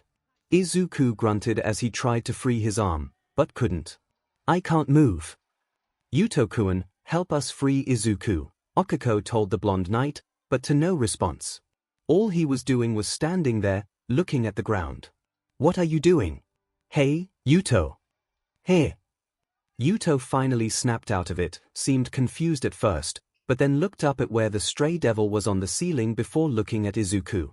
Sorry, webbing suddenly struck Yuto in the back, the spider woman quickly pinning the knight into a wall, trapping him in webbing. That's two. 𝐭𝐴𝐲 and 𝐒𝐿𝐽𝐲 glared up at the ceiling, only to find the spider woman gone. Once I deal with you, I'll take care of your friends outside.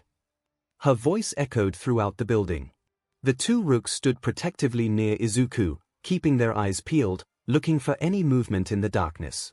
This stray is different from the others, 𝐭𝐴𝐲 noted. Stray. The spider woman's voice echoed. You think I'm a stray devil? A faint laugh echoed throughout the building. That explains why you're here. Sorry to disappoint, but the stray you were looking for is dead. The comment 𝐒𝐿𝐽𝐲, Izuku, and Yuto gasped while 𝐭𝐴𝐲's eyes narrowed. If you're not a stray, then what are you? The white-haired girl asked. Wouldn't you like to know? A green-purple blob suddenly hit 𝐭𝐴𝐲 in the arm. She cried in pain as she was knocked to the ground, the substance burning her skin. 𝐭𝐴𝐲-chan. Izuku tried even harder to get himself free. Looking around, he spotted an old piece of rebar. Grabbing it, he began using the rebar to try and pry himself free. 𝐒𝐿𝐽𝐲 stood shakily, gripping her staff tightly as her eyes scurried throughout the building, looking for the monster. Izuku, any ideas? She asked. Izuku grunted as he continued to pry his hand free, without much success. Think. This spider lady must have some kind of weakness. If Ravel was here, then she can burn these. Wait. Eyes widened in realization, Izuku yelled out. 𝐒𝐿𝐽𝐲, use fire to melt these webs. 𝐒𝐿𝐽𝐲 followed his command quickly. Furaga. Bolts of fire shot out from her staff, hitting the webbing that trapped Izuku and Yuto. After a couple of seconds, the webs melted, freeing them. Oh, a witch. I haven't added a witch's head to my collection in a while. The Spider Woman commented. Izuku didn't waste any time attending to Koneko. A good part of her skin where the acid hit was gone, showing the muscle and sinew beneath. Even with her rook durability, that acid was able to hurt her this badly. Gritting his teeth, Izuku knew what they needed to do next. We need to get out of here. We can't take her on by ourselves. Do you really think I'll let you? Izuku looked up, just in time to see the Spider Woman charge toward them. Outside, Rias and Momo waited for the four to lure out what they thought was the stray devil, unaware of what was happening. Something isn't right, Rias narrows her eyes. They should have drawn it out by now. Momo was about to voice her thoughts when she noticed something. Several flies were swarming near a ditch. Curious, Momo walked over and peered into the ditch. What she saw caused her to cover her mouth to prevent herself from throwing up. Momo, what's wrong? Rias asked, running up to her queen. She got her answer when she saw what was in the ditch. It was a corpse, only it wasn't a human corpse. It was the stray devil they were hunting, at least what was left of it. Someone or something had killed the stray in a grisly and, from the look on what was left of its face, painful fashion. Rias gagged at the sight. That's the stray we were informed of. She gasped. Wait, if this was the stray, then what is everyone fighting? Momo asked. Rias didn't answer. She wasn't sure she wanted an answer. Quickly, she ran as fast as she could into the building. Bucho! Izuku watched in horror as the Spider Woman charged toward them. Suddenly, a bolt of lightning hit the monster, sending her flying into the adjacent wall. Bucho! Momo-san! Izuku exclaimed in relief. Rias quickly ran to Izuku, who was protectively carrying Koneko. What happened? She asked. Then she saw the state of Koneko's arm. Her expression darkened, a hateful glare directed toward the Spider Woman. But where'd she go? Okiko exclaimed. In the second the devils weren't looking, the Spider Woman vanished. Several minutes later, Ibara was already tending to Koneko. Izuku explained everything that happened once they went in, from finding the dismembered bodies to how Yuto was acting. Just who was that woman? She wondered out loud. I don't know, Izuku's eyes narrowed. But we won't let her get away with what she did. A sharp slapping sound came from his side. Looking over his shoulder, he saw Rias standing in front of Yuto with her hand motioning to a stop. Are you awake now? She asked with a stern frown. Not only did that thing get away, but you, Izuku, Okiko, and Koneko all nearly ended up getting killed. What's going on with you? Yuto's face was at its side, a red tint slowly beginning to fade from his cheek. Sorry, Bucho, he replied as he turned to face her with a forced smile. I don't think I'm feeling too well. I think I'm going to be taking a break from club activities for a little while. Good night. Ria's expression turned worrisome as she watched Yuto walk away, with the others looking on quietly. Izuku, on his part, couldn't keep quiet. Yuto-kun. Wait! He shouted as he ran after him. Yuto stopped but didn't turn to look around. Yuto, what's wrong with you? You aren't usually like this. It isn't any of your business, Izuku. The harshness of Yuto's words seemed to match the sound of thunder rolling in the sky. What's that supposed to mean? Izuku frowned. Raindrops started to fall from the sky one by one before they turned into a light drizzle. Yuto-kun, if something's bothering you, you can tell me. We're friends, right? Friends? Yuto looked up at him. Izu, recently I remembered something important. Izuku's eyebrows furrowed in curiosity. What's that? My reason for living. I'm almost ashamed of myself that I had forgotten it after so long. Your reason for living, is it because of Bucho? No, Yuto turned to look Izuku straight in the face, his eyes brimming with rage and hatred. Izuku shuddered under his gaze. It's for revenge, Yuto said, his voice boldened with anger with a clenched fist. I live only for the destruction of the holy sword Excalibur. I swore an oath on my honor and for the sake of my comrades, that it would be destroyed. That is why I live. Yuto didn't speak another word as he walked away. Izuku could only watch as he disappeared into the rain. In another part of the town, the abandoned church that was used in a certain ritual found itself with 3 visitors trying to get out of the rain. The white cloaks were recognizable and their hoods managed to keep their hair from getting wet as the rain started to get heavy. One of them sighed as they entered the church. "We finally made it." Now out of the rain and walking through to the altar, the first figure pulled off her hood, revealing a young woman of Italian descent. "Not the most ideal shelter, but this will do for now," she said, looking over the ruined church. One of the other figures pulled off their hood, revealing a teenage girl of Italian descent with blue chin-length hair with a green fringe on her head and dark yellow eyes. "I can't believe the people of this city would leave such a nice church to rot," she said, brushing off water from her head. "From what I heard, the former owners faked a weeping painting and took the money before they disappeared. I can't stand it when people use our faith to commit such sins," the last of the 3 said. Griselda sighed, sad that such a thing took place, but not at all surprised. "However this church fell to ruin doesn't matter. We'll stay here for the night and begin tomorrow. I'll contact the Gremory Devil and the Sorcerer and see when we can meet with them. You 2 will search the city for any clues until then." The 2 young exorcists nodded. "Do you still remember the city's layout?" the blue-haired exorcist asked her companion. The other girl pulled off her hood, revealing a young Japanese girl with long chestnut-colored hair in twin ponytails and bright purple eyes.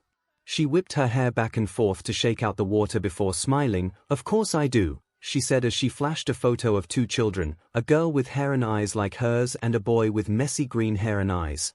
"After all, Musutafu is the city where I grew up in." Elsewhere, a certain blonde gnashed his teeth as he walked through the Musutafu streets, stomping toward home, an annoyed look in his eyes. He had spent all day after classes ended training for the sports festival, blowing the hell up out of anything and everything that you allowed. And yet, he hadn't seen a certain green-headed nerd and his girlfriend's training at all today. Is that but even taking this seriously? If Deku thinks that weird move he used during the USJ would be enough for him to beat him, then he's dead. Splash. A different splash from his own caused Bakugo to snap out of his thoughts and pay attention to what was in front of him. There was a person stumbling towards him. And based on his attire and the cross hanging from his neck, he was a priest. And he was bleeding badly. "Please, help." The priest begged before he collapsed. Bakugo blinked in confusion, wondering what could have happened when he heard someone laugh. "Woo-hoo." The blonde looked up and saw a young man swinging a sword. The blade was wavy and slightly jagged rather than straight like most swords were. "What do we have here?" "A little lamb who's lost his way. You have good timing. I was getting bored and I don't like leaving witnesses." He laughed maniacally, a crazed grin on his face. Bakugo's hands were already starting to sweat, little explosions going off as he turned to look him in the eye. "Witnesses?" The blonde grinned. "If you think I'll sit back and let you kill me, you got another thing coming." "Oh, you're a confident one." The man laughed, liking the blade of his sword lecherously. "Name's Fried Selzen, an exorcist who hunts priests. But priest hunting has gotten so effing boring and I need a challenge. I hope you're up for it, explosion boy. 'Cause you're up against the holy sword known as Excalibur. Loser gets to die." Bakugo Katsuki grinned, his palms sparking in anticipation. "Holy Sword Project?" Izuku asked. Rias gave a nod. After they got home, Izuku, Rias, Ibara, and Okiko were in the former's bedroom after calling it a night. After Izuku asked about Yuto's strange behavior, she decided to them about Yuto's life before he became a devil. Yes. It was a secret project in the church in which they gathered orphans to be trained to be exorcists in wielding holy swords, Rias explained. And Yuto-kun was one of those orphans. The church ran such a program. Ibara blinked quietly. "This is the first time I ever heard about it." "I'm not surprised. It was a top-secret project that not many even in the church knew about. It would have affected the flow of the supernatural world on a grand scale if word got out. If anyone else had heard of the project, rivals and enemies of the church would have attempted to steal the research for themselves or destroy the project completely. So Yuto-kun was raised as a soldier for the church?" Okiko asked. That's right, the red-haired devil nodded. Holy swords are the antithesis of the demonic swords like the ones 𝐂𝐬𝐼's sword 𝐵𝐼𝐺 creates. They're pretty effective against devils and any other dark creature. A single touch is able to burn us, and if we were to be cut down by one we would disappear forever. The Holy Sword Project, however, focused on one holy sword in particular, Excalibur. Excalibur, as in the sword King Arthur pulled from the stone. Izuku asked. Not exactly. The sword in the stone, Caliburn, is a separate sword altogether. Excalibur was given to him by the Lady of the Lake, Nimue. But Excalibur hasn't been a single sword for a long time. During the Great War, it broke into 7 pieces. Through the use of magic and alchemy, the pieces were turned into a new set of swords, each one carrying a different attribute, Rias explained. Hey? Izuku asked, looking puzzled. Wouldn't it be better to put them all back together again? And how did it get broken in the first place? No one knows how Excalibur was broken. Members of the church claim it was the work of us devils, but just as many argue that Nimue cursed the blade when the church refused to return it, shattering it so that believers in God could never use it properly. However it was broken, the church felt that wielding multiple pieces of Excalibur could bolster their strength, Rias answered. Okay, but why does Yuto-kun hate the sword so much? Okiko asked. Rias sighed, hoping not to answer the question. Because the Holy Sword Project ended in failure, Rias said gravely. What? Izuku asked. Failure. Everyone who received artificial treatment couldn't adapt to Excalibur. None of the orphans reached the requirement. After that the project was shut down, Rias said. What happened to the orphans? Ibarra asked. Were they sent off to another church? Rias closed her eyes and slowly shook her head. The orphans were deemed as defects, were disposed of. Izuku's eyes widened in shock while Ibarra's and Okiko's hands were covering their mouths in horror. But, if this happened years ago, wouldn't that mean they were all young kids at the time? Izuku asked, slowly trying to comprehend what he heard. No way. Yuto-kun, Okiko stuttered. But, that goes against the principles of the church, Ibarra whispered as she looked down, tears slowly falling from her eyes. They, the people of the church, call us devils an evil existence, but I think the bad intentions of people, human, devil, or angel, are the greatest evil in this world. Rias continued. It was thanks to the sacrifices of his brothers and sisters that Yuto managed to escape.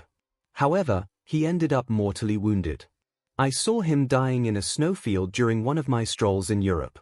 I thought I would reincarnate him as a devil just to give him a second chance. He didn't accept it at first since he was raised in a church facility, but he gradually grew past that and became my knight. I had honestly thought he had let go of his past, she let out a sigh. But I guess there are some things you can't just let go of. Bucho, I think I know what set Yuto-kun off, Izuku told her before walking out of the room. A few seconds later he returned with a photo album. It started when he was looking through my family album and he saw this. Flipping to the page that had the photo of him and the girl, Izuku placed it on his desk to show them. Izuku, what is this? Rias asked. It's a photo of me and Rinchin before she moved away. When Yuto-kun saw this, he asked me about the sword. He told me it was a holy sword, Izuku answered. Rias looked closely at the photo, her eyes narrowing down on the sword in the picture. Yes, this is without a doubt a holy sword, she nodded. It may not be as strong as Excalibur, but this is a genuine article. Perchance, was your friend part of the church? Yeah, Izuku nodded. It's been years since I last saw her, but I remember that she was a strong believer. She and her family even used to invite me to go to the church sometimes before it was abandoned. If I remember right, her dad was a priest. So, there was one near you. A holy sword in this area about 10 years ago. It's rather terrifying. Rias said. I hope Yuto-san will be fine, Ibarra said. He's been through so much. All because of the church, Rias sighed heavily. It's probably best to give him space for now. His head is full of the feelings he has towards the holy swords. But I hope he returns to his usual self soon. I'm sure he'll be fine, Okiko said, her cheerful smile returning. He'll probably feel better by tomorrow. Yeah, I hope so too, Izuku smiled. Rias smiled back. Good. Now that we've finished with unpleasantries, the crimson-haired girl stood up and started to take off her shirt, showing off a seki lace. Brother, we can finally go to bed. Bucho! What are you doing? Izuku exclaimed, his face glowing red while Ibara and Okiko gawked. Rias tilted her head. Why, I'm sleeping with you tonight. You know I can't sleep unless I'm naked, she smiled sultrily as she pushed herself on Izuku's right side. I also can't sleep unless I have my Izuku to cuddle with. Hey. Okiko quickly began to strp also. We need to cuddle with our Izuku, too. He's not just yours, Bucho. Ibara cried out as she swiftly stripped off her PJs until there was nothing left. Ibara, Okiko, I let you have a free pass last time. So please let me sleep with him tonight, Rias insisted. No can do, Ibara replied. I want to sleep with him tonight. Yeah, said Okiko. We have just as much right to sleep with Izuku as you do, Bucho. In that case, we'll let Izuku decide, Rias declared. Wait, what? Izuku exclaimed. He could only look around in shock as, to his distress, the naked bodies of 3 appealing girls crowded closer around him. He blushed in reflex, and an interesting reaction happened. Kai-o! Ibara cried out, blushing as she started feeling something warm and hard rubbing against her pee-pee. Rias leaned in close with a unique look in her eyes, and Okiko hugged him tightly. Izuku-san, who are you going to sleep with tonight? Bakugo blasted towards Fried. But not with as much force as he thought. DMN rain. With all the humidity from the rain and the rain jacket he had on, he was sweating more than he would usually. The only problem was the rain itself, as it minimized the power of his explosions. Not like it matters. Fried attempted to use the sword to impale Bakugo. But Bakugo had made an explosion in his palm, launching himself to the right side and avoiding the blade. With gritted teeth, Bakugo launched himself forward with an explosion in his right hand, rocketing towards Fried from behind. Die! Bakugo let loose a quick concussive explosion in his face, causing Fried to WHP his body back. Oh! Watch it! Fried exclaimed, holding his eye with his free hand. You nearly took out my eye. This ain't seki at all. Bakugo cackled like a villain at the psychotic rogue priest suffering. Ha! It's an improvement if you ask me, freak. You and that fake butt sword are nothing but talk. Fake butt. Fried growled. This is the real motherfucking deal, baby. I'll prove it. Fried was off, full-on sprinting at him, the mad exorcist's footsteps pattering like raindrops, but there was far too much distance to close. Bakugo grinned and prepared to counter, and then in a blur, he was gone. His head snapped up and to the side and there he was, laughing like the lunatic he was as he shot toward Bakugo. In the split second he had, Bakugo could only jump back. Had he not, Fried would have cut his arm clean off. Instead, he got a large gash. Ag! Bakugo screamed, clamping a hand on the wound. Some have called the holy sword of the heavenly flare the Excalibur rapidly, but I don't. I call it the superfast sword, Fried laughed. Damn it! Bakugo gritted his teeth, cursing the crazed exorcist. Now let's try this again. Fried ummed as he liked Bakugo's BLD on the blade. Time to die. Fried vanished once again, this time reappearing directly behind Bakugo. With his free hand, the blonde tried to blast Fried with an explosion, but Fried had already vanished before he could. Bakugo's eyes tried to track the mad exorcist, but Fried was moving too fast. All Bakugo could follow were the afterimages. But this just caused Bakugo to grin, having figured out how to win. If he couldn't see where Fried was, then he'll just have to figure out where he's going to be. Time to send YA to hell, explosion boy. Fried laughed as he charged at Bakugo from the side. But Bakugo was ready, placing the palms of his hands close together as he aimed at where Fried was coming from. Die! Kaboom! A large blast engulfed Fried. The mad exorcist fell back, dropping the sword as he tumbled along the ground. Gah! You blew my ear out! Fried yelled, BLD dripping from his right ear. Bakugo breathed, wiping away water from his eyes. "You're gonna have to try better than that, you bang." Bakugo's eyes widened, recoiling back in horror as he felt his skin pierced by something. "Surprise, biatch." Fried laughed, having drawn a gun out of nowhere. "No good exorcist doesn't come prepared. And don't worry, the gun's totally legal 'cause it shoots light." "Why you cockbite?" Bakugo growled out, placing a hand on his stomach in an attempt to stop the bleeding. "Cockbite? That's a new one. I'll have to remember it." Fried laughed as he picked up the Excalibur. "Now where were we?" Fried's murder-happy face turned to a scowl as a small ringing blared from Fried's pocket. Fishing into his pocket, he pulled out his phone and put it to his face. "What? I'm in the middle of something." Fried snapped. His eyes widened slightly after hearing the message on the speaker. "Seriously? Fine then. I'm on my way." He dismissed his phone and looked back to Bakugo, who was starting to gasp for air. "Looks like it's your lucky night. My boss needs me for something, so I have to leave. But not before I fill you full of holes." Bang! Bang! Bang! Bang! Bang! Bakugo could only GG as Fried unloaded his gun, each shot piercing a different part of his body. Eventually, the pain became too much. Bakugo's body went limp as he collapsed. Smiling, Fried stopped shooting. "Have fun bleeding out, asshat. See you in hell." Fried laughed before leaving.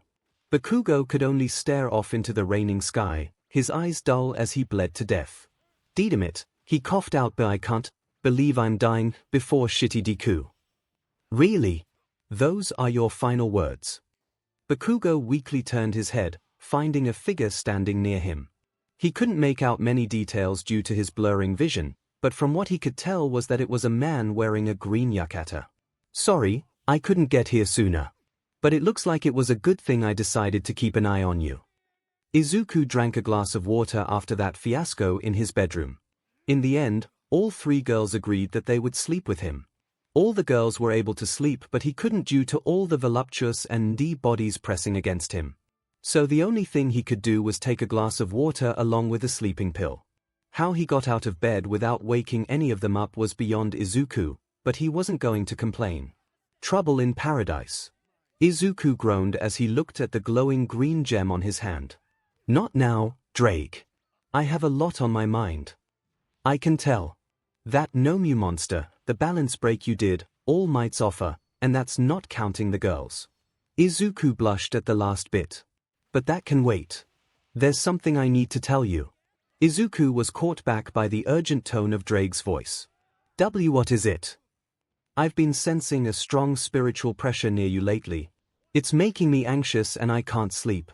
"It might be Bucho that you're sensing," Izuku replied. "She has been—" He stopped, a faint blush appearing on his face. "It isn't the Gremory. I barely notice her or your other friends anymore." That snapped Izuku out of it. "Then, is it an enemy?" "Perhaps. At first, I thought it was your classmate, Hyde, but the presence I've been sensing is different from his." "Wait, Kido-kun." Izuku tilted his head in confusion. "Why did you suspect him?" "You know that blade of his, the insulator. Well, whenever you were near him when he was using it, like when you two were a team during that battle trial against Bakugo and that Tsubasa girl, the power I sensed from it made my skin crawl. I don't think he has a quirk. It feels more like a Longinus. Kido-kun has a sacred gear." Izuku gasped. "Are you sure? And why didn't you bring this up before?" "There never was any reason to bring it up. At the very least his void red is something supernatural in nature. But we're getting off topic. If the presence I've been feeling is the white one watching you, then I think you should accept All Might's offer. Having power like that will be invaluable for when you encounter him. I've been meaning to ask you about that." Izuku sat down on the couch. "Who's this white one you keep mentioning?" "The White Dragon Emperor, Vanishing Dragon Albion." "The Vanishing Dragon?" Izuku asked, feeling unsettled by the sound of the name. "You know of the great war that took place between heaven, the fallen angels, and the devils long ago?" "Yeah. During the war, all sorts of beings lent their strength to each of the three factions. Fairies, ghosts, Western monsters, Eastern spirits, even humans. Only the dragons refuse to ally with any one side. How come? By nature, dragons are extraordinary embodiments of free will. As such, while a few joined with the devils and fallen angels, most dragons saw the war as none of their concern. However, two dragons began a fight of their own during the war. They were the two heavenly dragons, dragons comparable to even God and the devil kings. Completely indifferent to the Great War, their battles resulted in casualties on all sides. Why were they fighting? Izuku asked. Who knows? It happened so long ago that I doubt that they even remember. In their fury, the three factions decided to join forces for the first time. There will be nothing left to fight if we don't take care of these two dragons first. We need to cooperate to take them down. The three factions actually work together to fight you and Albion. Yes, Drake replied, not even bothering to hide that fact anymore. Enraged at having our fight interrupted, me and Albion lashed out against God, the Devil Kings, and Azazel, the fallen angels' leader. But in the end, we were cut to pieces and scattered to the winds, our souls locked away inside the bodies of humans as sacred gears. Since then we've used them as intermediaries to meet and fight, over and over again. Izuku gulped. You're saying that, eventually, I'll have to fight whoever has the vanishing dragon within them. Assuming the opposing host is still alive. Sometimes one of them was already dead before me and Albion could meet, and so we didn't fight, but most of the time we did. If the vessel died, that dragon would stop functioning for a certain time. Our spirits float around in this world until the humans with dragon powers are born. That 𝐒𝐻𝐾𝐿 has repeated countless times throughout the many long years. Izuku looked down, deep in thought as he asked, if the White One were to appear right now, do you think I can fight him? Depends on how powerful they'll be, but if you want my honest answer, no, you won't last long against them, especially since you don't have a true balance breaker yet. Izuku's eyes widened at that. That wasn't a true balance breaker. He asked, shocked that the armor he summoned during the USJ to fight against the 𝐻𝐼 wasn't a genuine balance breaker. Indeed. It was more of a pseudo-balance breaker, sorta like what we saw with All Might, a nifty power-up for a brief moment. Why do you think it shattered so easily or why it lasted only 10 seconds? Even if it was the real thing, there's a chance you could no longer use it. What do you mean? Izuku asked, shocked. What I mean is there's a chance that with a change of your feelings, you may lose your balance breaker. At the time you had the urge to protect those close to you. Now that the danger has passed, there's no longer any reason for you to keep it. Just because you were able to accomplish something once doesn't mean you can do it again right off the bat. What do I need to do to unlock a true balance breaker? That's the tricky part. It varies from person to person. It could awaken from trauma or from training. There are even rare occasions where one is born with their balance breaker already active. It all depends on the person's feelings. And, considering how emotional you can get, it might take a while. I can't help but feel you're making fun of me, Izuku sighed. This whole thing with his balance breaker felt like a cop-out. I need to get to bed. This has been a long day. Morning came. The sky was still overcast, but that didn't stop one Bakugo Katsuki from jumping out of bed in shock, his body drenched in sweat. The hell? Looking around, he saw that he was in his own bed at home. Glancing over his body, he didn't find any wounds. There wasn't even any scar tissue. The F. He knew what happened wasn't a dream. He could recall how he ran into the psychopath and the fight, then he got shot, and then some weird guy showed up and offered to help. Bakugo couldn't remember what his response was, but it was obvious that the old guy did help since he's okay now. Katsuki.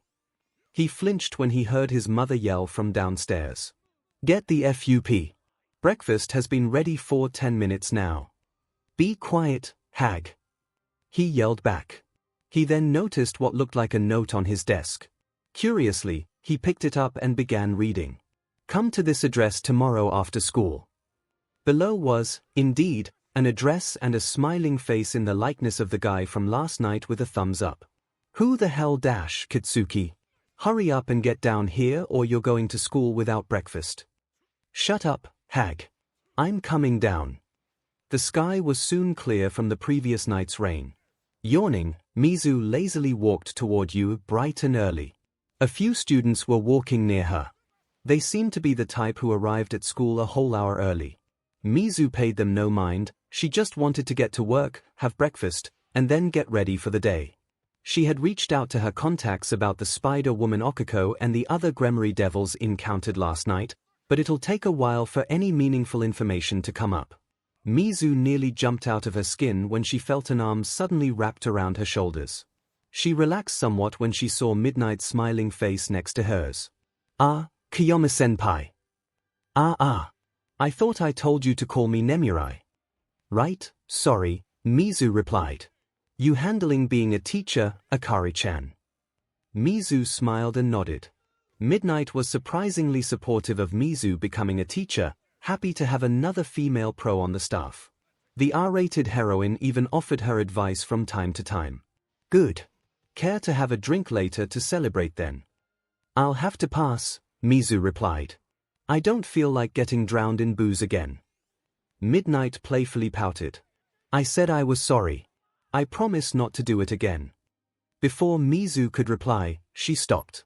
Standing next to the entrance was a young woman around Midnight's age, dressed in a white cloak with hoods on. 𝐒𝐿𝐵 recognized her right away. "Griselda!" she blurted out. "Him." Midnight turned her gaze toward the hooded woman, who began to approach them. "Long time no see, 𝐒𝐿𝐵," Griselda greeted. "She a friend of yours?" Midnight asked. "Something like that," 𝐒𝐿𝐵 replied. "Oh." Midnight smiled. "Then is she willing to have a drink with us later, then?" "Sorry, but I don't drink," Griselda politely declined. "Darn," Midnight pouted. "Well, have fun catching up, you two," Midnight waved as she strutted onward. Her attire was, Griselda hesitated, trying to find an appropriate word. "Scandalous." "Like you have room to talk," 𝐒𝐿𝐵 replied. "What brings you to Musutafu?" Griselda turned to the sorcerer, her friendly smile gone. "I wish to speak with Ria's Gremory." "Did Ria say why there's no meeting today?" Ravel asked as she, Koneko, Izuku, 𝐒𝐭𝐴, and Ibara had just left UA's school grounds. Izuku shrugged. "Only that 𝐒𝐿𝐵-san needed to speak with her, Kaicho, and Dantarian-senpai about something." "You think it's about Yuto-san?" Ibara asked. "There was no sign of him today," Izuku lamented. "But I don't think it's about him. If it were, Bucho would have involved all of us."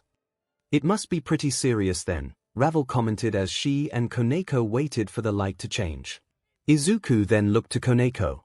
"What about you, Koneko-chan? What do you make of it?" "There's nothing wrong with Bucho talking to someone," she said. But the others noticed the small amount of worry in her tone. "I'm more worried about what's going on with Yuto-senpai." "Yeah?" Izuku nodded. "I'm sure Yuto can take care of himself," Ravel tried to reassure. "It's probably best to give him some space." The light changed and allowed the two middle schoolers to cross the street. "We'll see you all tomorrow unless something happens. Take care." "See you," Koneko said. "See you tomorrow," 𝐒𝐿𝐵 said, waving her hand. "Bye," Ibara said. The two girls then saw that Izuku wasn't saying goodbye like them and was instead staring at them, the white-haired girl in particular, deep in thought. "Is something wrong, Izuku-san?" "Here." "Oh, sorry," he apologized. "I was just thinking." "About what?" 𝐒𝐿𝐵 asked. "I joined the group because of Reina killing me, Ibara-san joined to be with friends, and you joined because Ria's offered to help your family.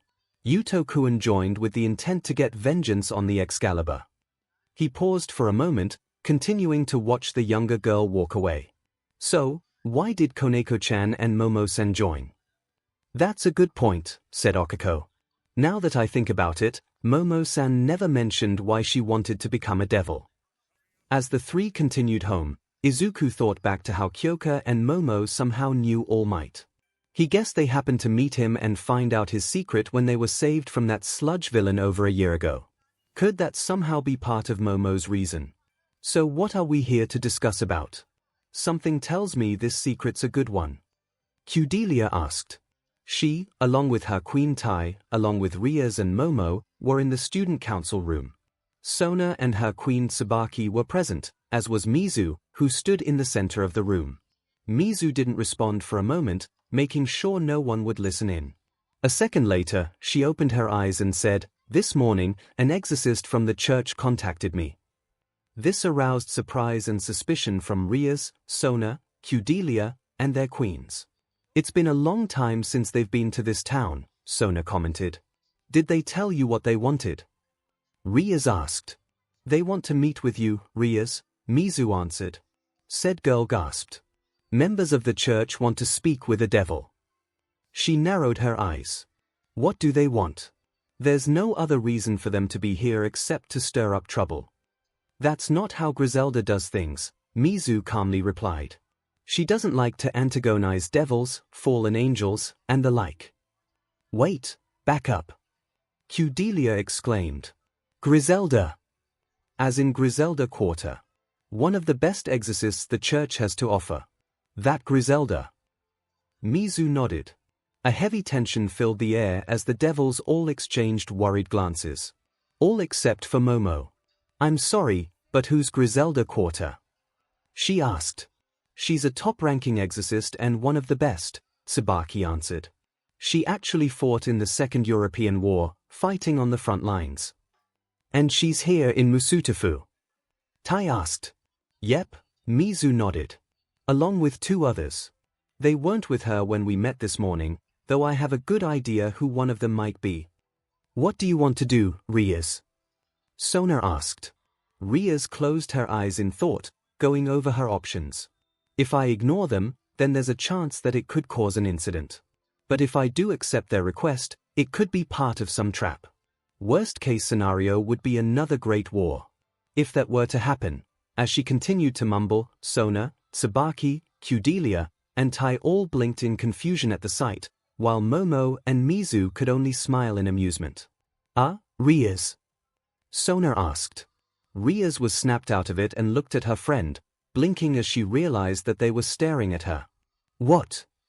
"You've been hanging out with my Doria too much," Mizu said, trying to hide her amusement. The red-haired devil flustered up immediately, realizing what she meant. "I was Daship."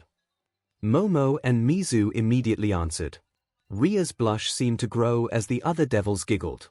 "I wasn't aware that my Doria's mumbling habit was contagious," Sona smiled. "Let's get back on topic," Mizu said. "So, what's the call?" Rias sighed. "I'll meet with them. Tomorrow after school will be fine.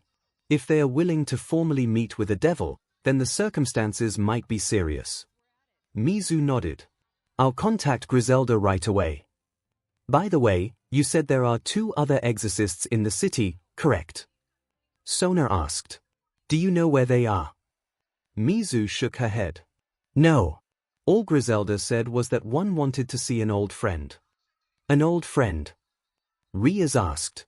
Suddenly the picture of Izuku, the holy sword, and the girl flashed in her mind, making her gasp. No way. Izuku, Ibara, and Okiko were about ready to enter the Midoriya apartment when they froze in place, a cold sweat building on their brows as they felt a dangerous presence nearby.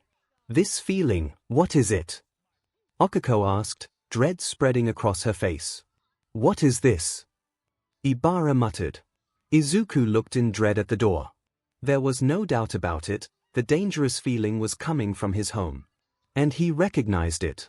"I know this feeling, it's just like when I first met you, Ibara-san, when I showed you to the church," he explained, eyes narrowing. "And just like when I met Fried. Someone from the church is here." Horror suddenly filled him, the greenette devil rushing forward. Ibara and Okiko were quick to follow, rushing through the front door. "Mom!" Izuku called out as soon as he entered. Inko looked back at him with a bewildered look. "Izuku, why the crazed look on your face?" Inko looked perfectly fine, much to his confusion and relief. With her were two girls around his age, both of them draped in white robes. The one on the left had chin-length blue hair with a green fringe on the right side with dark yellow eyes. Next to her was a large something that was covered in white cloth. It looked very much like a sword. The one on the right had chestnut-colored hair tied in twin tails held by blue scrunches, purple eyes, and a white armband on her sleeve. Izuku couldn't help but feel that. He'd seen her from somewhere. What bothered him most was the large covered-up thing and the armband that they both had with them. And the fact that the thing the blue-haired girl had with her looked very much like a sword put him on instant standby, especially after learning about the holy swords the other night. Izuku felt his senses screaming all around his brain, warning him to stay the hell away from whatever they had. And he still saw that both had crosses hanging from their necks. For all he knew, they were interrogating her about having relations with devils. "Mom, who are they?" Izuku asked cautiously as both Okiko and Ibara caught up to him. "Just a pair of guests." 𝐭𝐽𝐾 replied, clasping her hands happily, "Not just that but an old friend of yours. She was very eager to see you again." Izuku blinked in surprise. One of them was someone he knew. Izuku's old friend.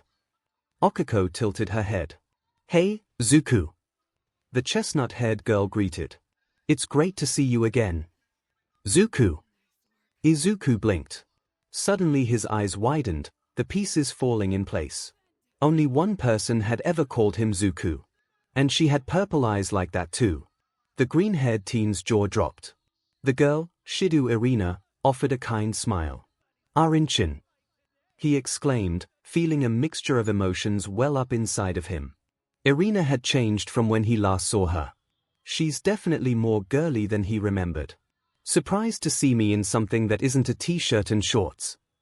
Irina asked with a smirk of amusement, walking a bit closer to Izuku. "It surprised me, too," 𝐭𝐽𝐾 giggled. Irina-chan grew up to become a fine woman. I almost didn't recognize her until she pointed it out to me. "Oh, you flatter me, 𝐭𝐽𝐾 Oba-san," Irina laughed. "Are you following this?" Okiko whispered over to Ibara, the vine-haired devil giving a sheepish smile as she shook her head. "Why are you here?" Izuku stuttered. "I see you still have trouble with girls, Zuku," Irina giggled. "I came back due to business, but I'm amazed at how much everything's changed, you especially, Zuku. I'm happy you're finally becoming a hero." Irina's smile suddenly turned bitter. "You can never know what can happen in 10 years, can you?" Izuku noticed both her and the other girl's eyes narrow at him. The way she said those words to him put him on edge. "Oh Sion," he silently cursed, he and the other two devils realizing what Irina meant. "Oh, Irina-chan," 𝐭𝐽𝐾 suddenly said, unintentionally interrupting the paranoia. "You never mentioned your friend's name. Who is she?" "Ah, how rude of me!" Irina exclaimed, her cheerfulness returning. She gestured at her partner, who was still looking intently at Izuku. "This is Zenovia, she's a friend of mine who transferred from Italy a while back." The other girl, Zenovia, turned her face to 𝐭𝐽𝐾 and gave a small nod. "It's a pleasure," she said before looking to Irina. "Irina, we should leave now. It's starting to get dark." "Oh, it's that time already." Irina frowned, looking over at the kitchen clock. "It's been so long since I've been to Japan, so I guess I felt nostalgic. Unfortunately, I'm only visiting for a few days, so I'll try and come to see you again before I go." "Oh, that's too bad," 𝐭𝐽𝐾 frowned sadly before smiling again. "In any case, say hi to your parents for me." "That's a promise. Let's get going, Zenovia," Irina smiled back as she turned to leave through the front door. Zenovia nodded, taking her large baggage and hefting it over her shoulder. As she passed by Izuku, she gave one last glance at him. "I'll be ready for you at any time," she whispered with a chilling gaze. The three devils all grimaced as they watched the two leave. Shortly after they left, Rias came teleporting into the apartment and trapped all three of them in a tight hug. "Izuku, Ibara, Okiko," she whispered as she held them all as tightly as she could. "You're all safe. Thank goodness. Did they do anything?" "It's okay, Bucho," Izuku smiled, comforting her. "Mom's still human, so I doubt they would want to try anything in front of her." "Yeah, nothing happened. Don't worry, Rias Bucho," Okiko added. "Regardless of that, when I was told that some of the church's affiliates were in the city, I feared the worst. I'm so glad that nothing happened to you three," Rias said, hugging them close, with Izuku's head ending up in her cleavage. Izuku's head began to steam at his current predicament. Bibicho, YOBB, I know, Ria said as she let them go before she started to unbutton her blazer. Oh Izuku, you're really becoming spoiled with me, aren't you? Once the blazer was gone, she began to undo her shirt. Before Izuku could respond, Ibara and Okiko pulled him away from her, their cheeks puffed in jealousy. Rias couldn't help but give a small giggle at this. After which she cleared her throat to continue. The reason Mizu called me over was because she ran into one of these exorcists this morning. She told me that they wish to negotiate something with the devils controlling the city, which means they want to have a word with us. Izuku gave a surprised look. They just want to talk. I'm not too certain of their intentions, but they'll be at the clubroom tomorrow after school. We'll hear what they have to say then, Rias explained.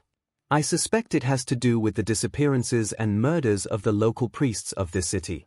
But the fact that they wish to speak to devils directly must mean that something much more serious is happening. She gave an exhausted huff. This has truly been a tiring week. Okiko then noticed that Ibara was nervously rubbing her arm.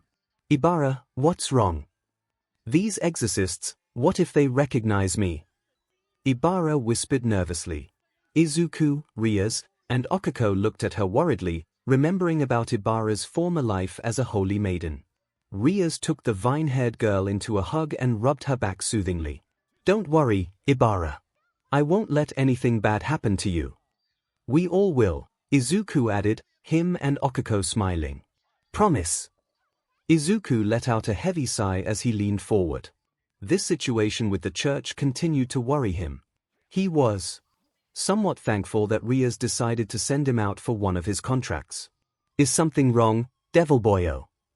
Izuku blinked his eyes open, realizing that he might have looked rather troubled in front of his contractee. No, not really. Just, got a lot on my mind. Izuku admitted, scratching his head sheepishly for letting himself fall into his thoughts. He originally wanted to distract himself from what was coming, but considering that fishing required a bit of silence and patience, it didn't do much to distract him. You shouldn't worry too much about the future, kid. You're too young for thoughts like that. The man chuckled, turning his gaze back out to their poles. Try to sit and enjoy what's happening now. Deal with things as they come. Wire, you're right, it's just kinda hard. Especially when I don't know what's going to happen. Izuku said, resting his chin in one hand as he stared out at their poles. Things usually work out for the best if you let them. Sometimes all you can do is sit back and relax. His contractor shrugged, his eyes trailing forward. By the way, your line's getting pulled. Here. Izuku soon realized what he said was true, quickly attempting to fling out the fish from the water. With wide eyes, he realized he brought in a decent-sized trout, smiling as he marveled at it. Wow, I didn't think I'd catch something like this here. See, just being patient can help bring about the best result. The older man chuckled, standing from his seat and grabbing a bucket. Izuku quickly unhooked it, tossing it inside. That should make for a good dinner. Thank you. It's nothing. I'm just surprised you don't really want me to do more than just hang out for our contract, though. Izuku admitted with a chuckle. I'm just happy to have company. It's nice to hang out with someone your age, the man said. If you don't mind me asking, what's on your mind? I'm not sure how much of this I should share with a client, but members of the church will be meeting with us tomorrow, Izuku said. Really? Any idea why? Izuku shook his head. I see. Well, not like there's much I can do to help, he laughed in reply. You may go now. Okay. Thanks for having me, sir. I'll see you later, Izuku nodded, disappearing into a magic circle. The man watched him disappear with a small smile. He knows how to do that, yet prefers to walk up to his clients. He's certainly a strange one. Still, if the church already has people here, then he's making his move. Guess I don't have much of a choice. Reaching into his pocket, he took out a phone and typed in a number, holding the phone to his ear. After a couple of seconds, someone answered. Hey, Rintaro. How's it going? He scowled at the recipient's response. Yeah, I know. Only that girl gets to call you that. Just listen for a second, okay? There's a bit of a situation happening, and it could spiral out of control if not taken care of soon. The atmosphere was tense in the ORC club room, and it wasn't because of the 3 exorcists in the room. Every member was there, including Yuto, who finally decided to come back. Somehow, he found out about the exorcists and went to the meeting. Izuku looked in concern at Yuto's current emotional state. Anger, hatred, bitterness. All of those things were written all over his face, and they were directed at the 3 exorcists. Griselda had taken a seat on a couch positioned across from Ria's, with Zenovia and Irina sitting on each side of her. Ria's calmly sat across the table facing the exorcists, her servants all standing behind her seat. Mizu was also present, sitting in a chair by the table in between the 2 groups. Thank you for taking the time to see us. I know that this is out of the ordinary for all parties involved, so I will not make this more difficult than it needs to be. Griselda said first, removing her hood and revealing her green hair. Allow us to introduce ourselves. I'm Griselda Quarter. Irina smiled and waved, her twin tails bouncing. Hi. I'm Irina, Shidu Irina. Her partner on Griselda's right nodded politely, though it was obviously forced. Zenovia. It's unusual for followers of the church to request a meeting with devils. At least not on peaceful terms. Ria said, crossing one leg over the other as she met Griselda's gaze. So what exactly has brought you here? Griselda spoke first. We'll go straight to the point. We're here because 3 Excalibur pieces have been stolen from 3 churches. From our recent reports, we learned that the thieves are stationed here. However, when we tried to send in priests and exorcists to get them back, they were all killed. Rias frowned. To think that something like this is going on inside my territory. I find it hard to believe that mere thieves would be able to steal some of the church's most valuable treasures. Do you know how the culprit was able to steal them? We're still investigating, but we do know who the culprits are. A rogue exorcist named 𝐕, working under the orders of 𝐒𝐭𝐵𝐿, a cadre of the Grigori of the Fallen Angels. Rias narrowed her eyes. The Angel of the Stars, one of the survivors of the Great War recorded in the Bible. He's hiding in this city. Irina nodded. Yes. And because 𝐒𝐭𝐵𝐿 is one of the most dangerous fallen angels, we have been allowed usage of 2 of the remaining Excalibur pieces for use in this endeavor, she said, regarding her armband while Zenovia lifted her package. Zenovia unraveled the white cloth from her large packaging, revealing a 2-handed sword with a cross in the pommel, a grip long enough that could be held with 3 hands, an axe-like guard, a second grip with a chain-like form, and a long blade that ended with 3 points. Mine is Excalibur Destruction, the Holy Sword of Destruction. As the name implies, this Excalibur piece is the most destructive out of all 7. This sword is under Catholic supervision. And mine, Irina popped in as she pulled her armband. As soon as she did, it instantly morphed into a katana. Is the Excalibur Mimic, the Holy Sword of Mimicry. This is normally kept under the watch of the Protestant Church. This thing's unique feature is that it can change shape to almost anything you like, so it makes carrying it around totally easy, she boasted as the blade started to change shape into whatever she could think of. The last piece that wasn't taken is the Excalibur Blessing. It is heavily guarded with extra security in light of the incident, Griselda finished. And as you already know, the last piece was lost long ago. The pieces that were stolen are the Excalibur Rapidly, Excalibur Nightmare, and Excalibur Transparency. Despite the holy radiation he felt coming from the swords, Izuku felt the swords looked very impressive, especially the Excalibur Destruction. Looking at Yuto, he saw his eyes narrowing at the swords. He prayed that his friend wouldn't try anything rash. I see. So what exactly is it you need from us? Rias asked, narrowing her eyes as a sultry smile spread on her lips. I have no information regarding the matter, and if I did I wouldn't feel terribly inclined to give it to associates of the church. We don't need information. This is simply a formal meeting to give you fair warning. Griselda dismissed, crossing her arms. This conflict is between the church and the fallen angels. All the higher-ups request is that you remain neutral in this. We won't cause an incident with you if you do the same for us. Are you insinuating that we would aid the fallen angels?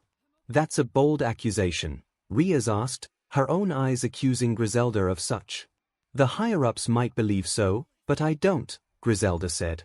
Which is why I would like for your assistance if you're willing. This caught everyone off guard, especially Irina and Zenobia. What? Irina exclaimed. Griselda, you cannot be serious. Zenobia said. The devils are our mortal enemies. Working with them is OW. She was cut off as Griselda delivered a dope slap on her head. I don't like it any more than you, Zenobia, Griselda scolded. But we're up against 𝐒𝐭𝐫 𝐂𝐵. He's the enemy I'm worried about. As such, if our best chance of stopping him is working with the local devils, then we will. Understand? Zenobia gave a defiant expression but quickly backed down when Griselda narrowed her eyes at her. Puffing her cheeks, Zenobia turned her head away from her in annoyance. She's pouting, a resounding thought echoed with the devils, the tension from before now losing its edge. Well, back to the matter at hand, I can at least reassure your concerns, Rhea spoke, turning Griselda's attention back to her. I have no intention of aiding the fallen angels and would never be so foolish as to tarnish my family's name in doing so. But also remember that I have no obligation to aid your side, either. I must ask, though, why would the church send only 3 exorcists for such an important matter? Even if one of you is a renowned exorcist, this seems both very foolish and extremely arrogant on the church's part. It was originally only me and Zenobia. Griselda joined after learning certain details, Irina answered. Mizu, who had remained quiet throughout the whole meeting, looked in concern at Griselda, having a good idea of what that meant. Regardless, we have the blessing of God on our side. If it's his plan for us to die for this mission, then we will gladly accept, Irina said, looking irked. But it's not like we're that foolish enough to throw our lives away. We do intend to come back alive with every ounce of our being. I see your beliefs are as inflexible as always. You seem too sure of yourself. Do you have a secret weapon? We'll leave you to decide on that. Griselda stood up, Zenobia and Irina followed after. Since there isn't anything else, we should take our leave now. Really? Why not stay for some tea? Rhea asked, gesturing at the set on the table. We appreciate the gesture, but we're fine without it, Zenobia said, not bothering to look back. Sorry, maybe some other time. Irina smiled sheepishly, trying to be a bit more polite to make up for her friend's bluntness. Before Griselda went to open the door, Zenobia stopped, her eyes lingering on a particular vine-haired girl. As she began taking in the features, she spoke, Actually, there is one other thing that I wish to confirm. You're the witch Shiozaki Ibara, aren't you? Ibara's pupils shrunk as her body stiffened, bad memories immediately resurfacing in her mind when the blue-haired exorcist called her by that name. Izuku frowned and his fist balled up, glaring at the one responsible for his friend's triggering. Really? The former holy maiden of Japan. I didn't recognize her, Irina remarked, seeing Ibara in full. I mean, sure she did get banished, but I never thought she'd be reincarnated into a devil. Ibara stuttered fearfully. Zenobia, she's not important, Griselda said. What became of a former nun who was banished is none of our concern. She gave a sharp look at Zenobia. Let's go. Even if she was banished, to become a devil is a rather large jump, Zenobia declared, ignoring her foster sister's words. I suppose once you've fallen that far, who knows how far you'll keep going. Tell me, do you still believe in God? Hey. Ibara blinked. Isn't that asking too much? Irina scolded. She's a devil now, so why would she still believe in God? Even if she does, it's her choice to do so, not ours, Griselda added. Ibara began slowly, I can't just let it go. I lived with the Lord's teachings my whole life. Tears welled up in her eyes as she started to sob. In spite of everything, I can't find myself giving up on God. Zenobia closed her eyes, looking almost regretful. Is that so? In that case, it should be best to cut you down right here and now in the Lord's name. Perhaps then God would be able to forgive you. Ibara gasped fearfully as Zenobia brandished her sword. That's enough. Rhea shouted, standing up and getting ready to unleash her magic. Don't you dare belittle my servant. I am not belittling her.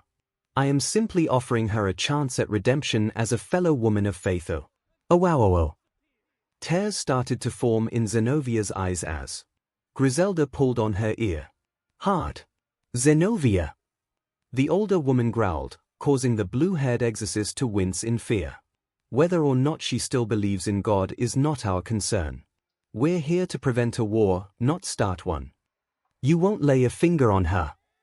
Turning back, Zenovia blinked as she realized that Izuku had somehow cut between her and Ibara, glaring at her fiercely. What surprised her the most was the red gauntlet that manifested on his arm.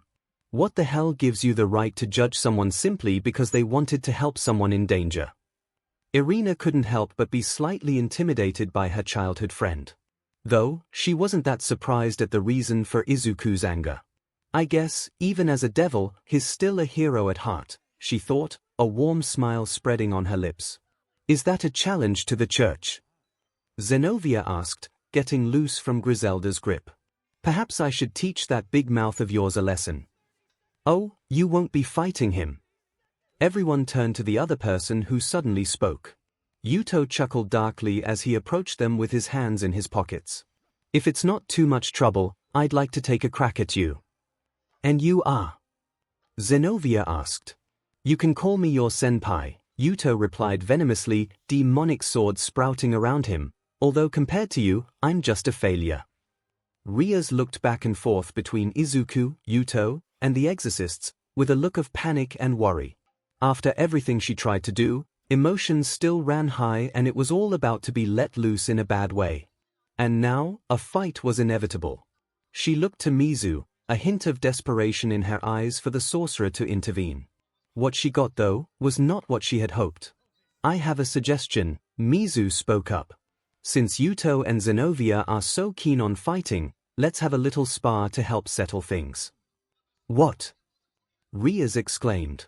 Now arriving at Tatooine Station. The overhead announcements rang throughout the station, passengers getting on and off the trains as it did so. 3 certain passengers, though, paid the crowds no mind as they stepped out of the station. One of them, a young woman with dark hair, stopped as she glared at the skyline. I never thought I'd see this stupid city ever again. Still, it's better than hunting for some tiger. Stay focused, Rainier, said a blonde woman with brown eyes, wearing a black suit. Rainier merely huffed in annoyance. The blonde woman then turned to their third companion. Senpai, is it really okay for you to be out in the open like this? What if someone recognizes you? The third person was a man in his early 20s. His skin was very pale and his black hair was short and choppy with long side bangs that turned white at the tips. He wore a dark brown coat and tinted glasses. His hand was covering his mouth as he coughed. Cough cough, if it becomes a problem, I'll deal with it. The disguised Akutagawa Rhinosuke replied. Come. We have a war to prevent. Later, outside of the club building, both Izuku and Yuto stood face to face before Irina and Zenovia. Both young exorcists had already discarded their robes to reveal what they had underneath. They were in black-skin tight leotards with short sleeves, matching fingerless gloves that extended to their biceps, and thigh-high boots, all of which were adorned with straps. Every curve and shape was as clear as day, leaving nothing to the imagination, which caused Izuku to blush. Off to the side near the edge of the tree line stood everyone else. Let's make this clear, Griselda said to Rias. This is only to be a private duel. Nothing will be told to the church. She then turned to Zenovia. Understand, Zenovia? Zenovia flinched. Why yes. I'll step in if things get too far, Mizu declared. Use of lethal force is prohibited. This is supposed to be a friendly spar, after all. Zenovia nodded back. Then let us begin. We shall test the strength of Rias Gremory's servants. Both her pawn and our senpai, she said, moving into a sword stance. Izuku. Yuto. Izuku looked over at Rias as she called over. This may be just a sparring duel, but be wary of their holy swords. Izuku nodded, while Yuto slowly laughed. What's so funny? Zenovia asked. All my life I wanted to destroy at least one Excalibur. Yuto smirked menacingly as twin swords flashed into his hands. And right now, I have the perfect opportunity right before me. I may never get a chance like this again. Griselda's trained eyes widened in mild surprise upon seeing the swords Yuto created. Sword 𝐷, the demonic creation sword. Is he? Izuku looked at Yuto, concerned about his current mental state. Izuku looked over at Erina, who appeared rather heartbroken. I feel so conflicted. I'm so happy to see you again after all these years and that you're now following your dream, but at the same time you've become a devil during these past 10 years, you've changed during that time too, Izuku pointed out. I can't understand why you would befriend someone who won't hesitate to kill someone just because they fell from grace. I'm honestly not sure myself, Erina replied. Still, I never would have thought we would meet again like this. My dear friend becoming my enemy. This must be some cruel test put forth by God. She bellowed dramatically, waving her arms around like a stage actress. However, by overcoming this I shall be another step closer to God. Come on, Zuko.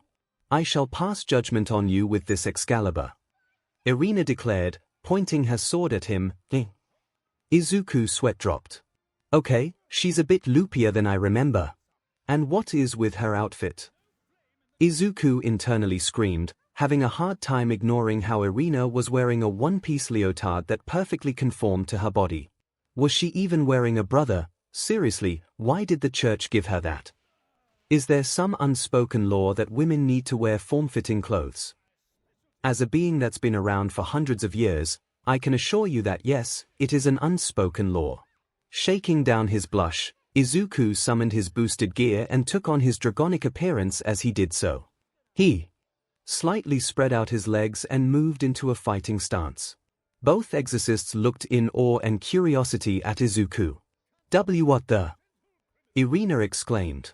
Since when can you do that? It's a long story, Izuku replied. Yuto took the preemptive strike and rushed in. Are you here to gawk, or are you here to fight? Zenobia quickly returned to her battle mindset as she brought up her Excalibur destruction, clashing her blade against his Twilight Healing sword 𝐷 and boosted gear.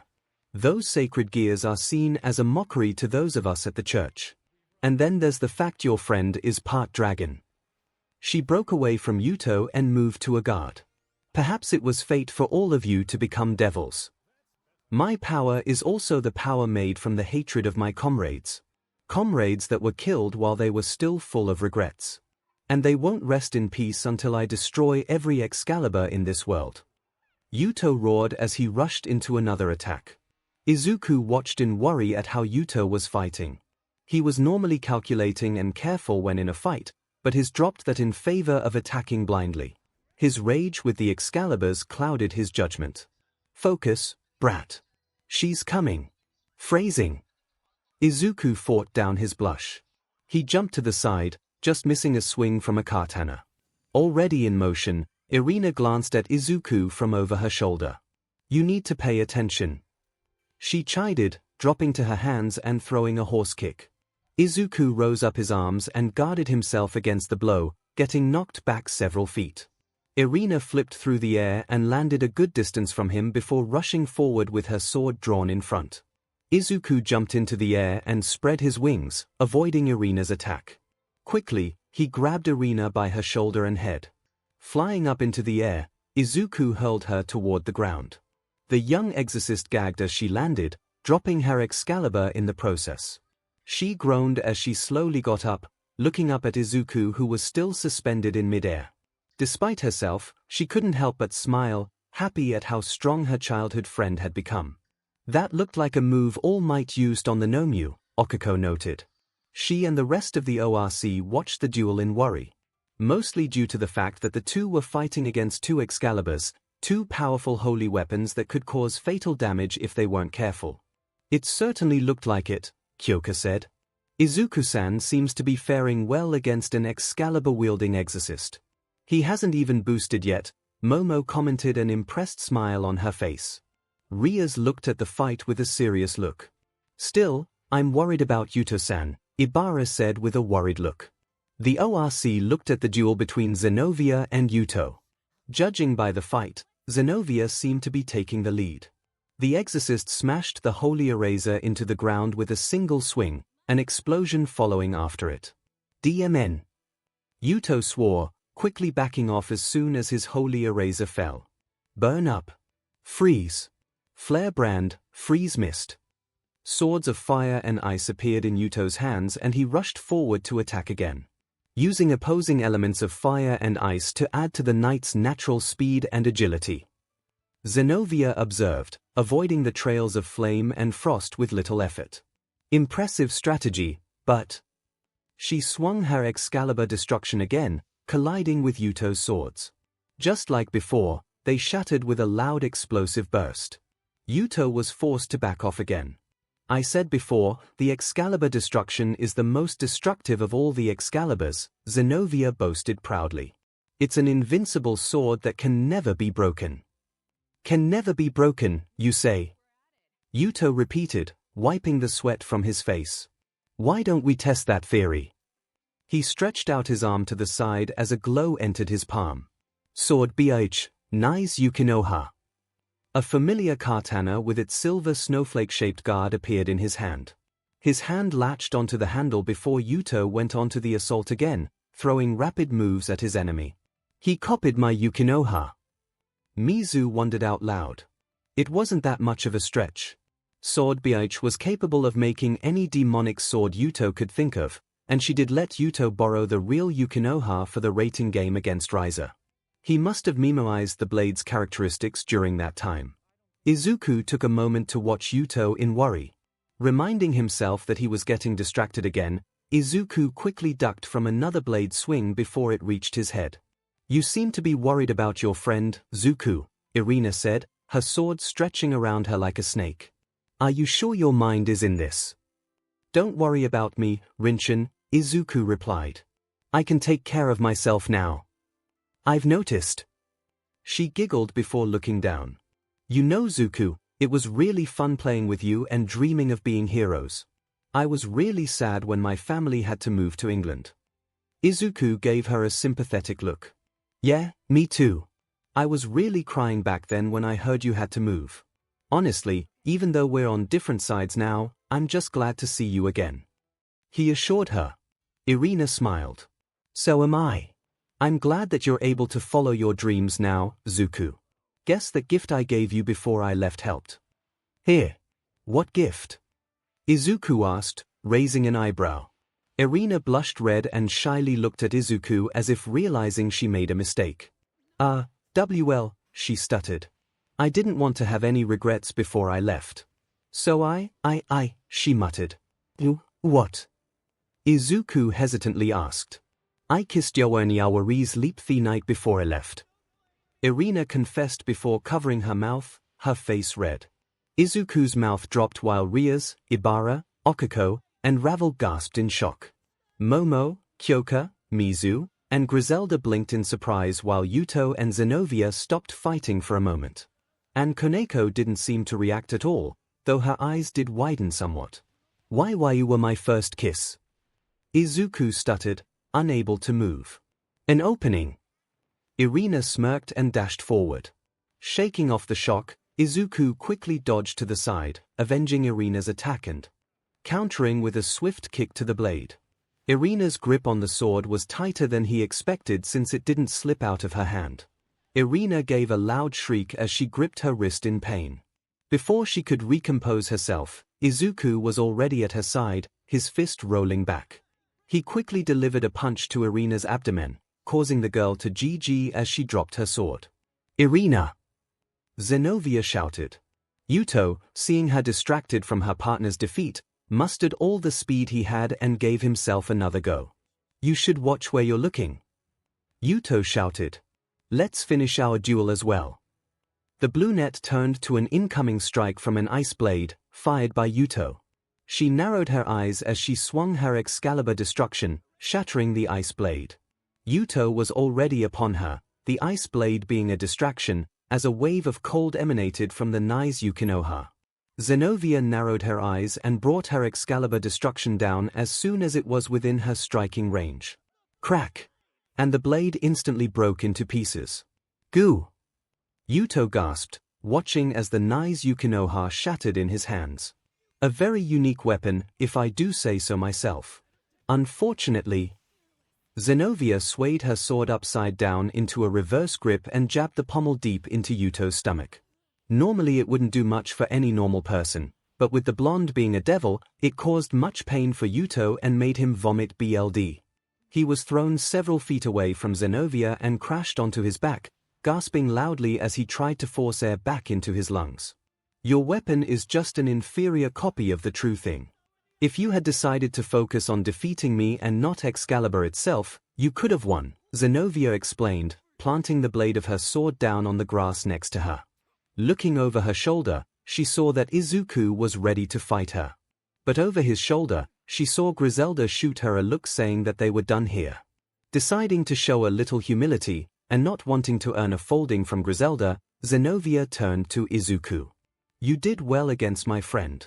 It seems that Ria's Gremory has found some favorable servants. Although, she turned back to look at Yuto, who was struggling to get up. It seems that one has issues with his emotions, though. Izuku frowned at her. Yuto-kun isn't always like that. His emotions are just overwhelming him right now. Oh, Xenovia blinked. I suppose that explains his reckless swordplay. Sorry. Seeing as how she didn't make any hostile moves, Izuku went over to Erina and offered his hand. You okay, Rinchin? She looked up at her childhood friend and weakly smiled. Yeah, I'm fine. Just didn't expect that kind of attack from you. She took the hand that helped her up and wobbled a bit, the injuries hampering her movement. Griselda looked over at Rias. Since we both have a victory and a defeat on both sides, let's just call this a draw. Rias just gave a silent nod. We will be on our way now. Erina, can you walk? A little bit, Erina said, rubbing her stomach. Just a bit beat up, that's all. Xenovia went over to her and helped her over the shoulder, and 3 exorcists started walking out of the courtyard. Wait. They turned as Yuto struggled to his feet. He found himself slumping to the ground. Even if it was a non-lethal blow from a holy sword, it was still a blow from a holy sword regardless. Xenovia gave him a pitiful look. You have a unique set of swords thanks to your sacred gear, and if used right with your speed, they could be used in any situation. However, the way you are now, you cannot destroy Excalibur. You need to work harder on surpassing those limits of yours. The 3 turned away as they left, but not before Erina looked at Izuku with a smile. Looks like we'll have to end things here, for now, Zuku. Next time we fight, I won't lose. Come and see me when you feel like being judged. Izuku sighed in exasperation but waved goodbye. With the exorcists gone, Ibara went over to Yuto to heal him. You were awesome, Izuku-kun. Okiko smiled happily as she hugged the boy in question. Izuku's cheeks heated up in response. That was rather impressive, said Ravel. Thanks, Izuku said, gently pushing Okiko off him.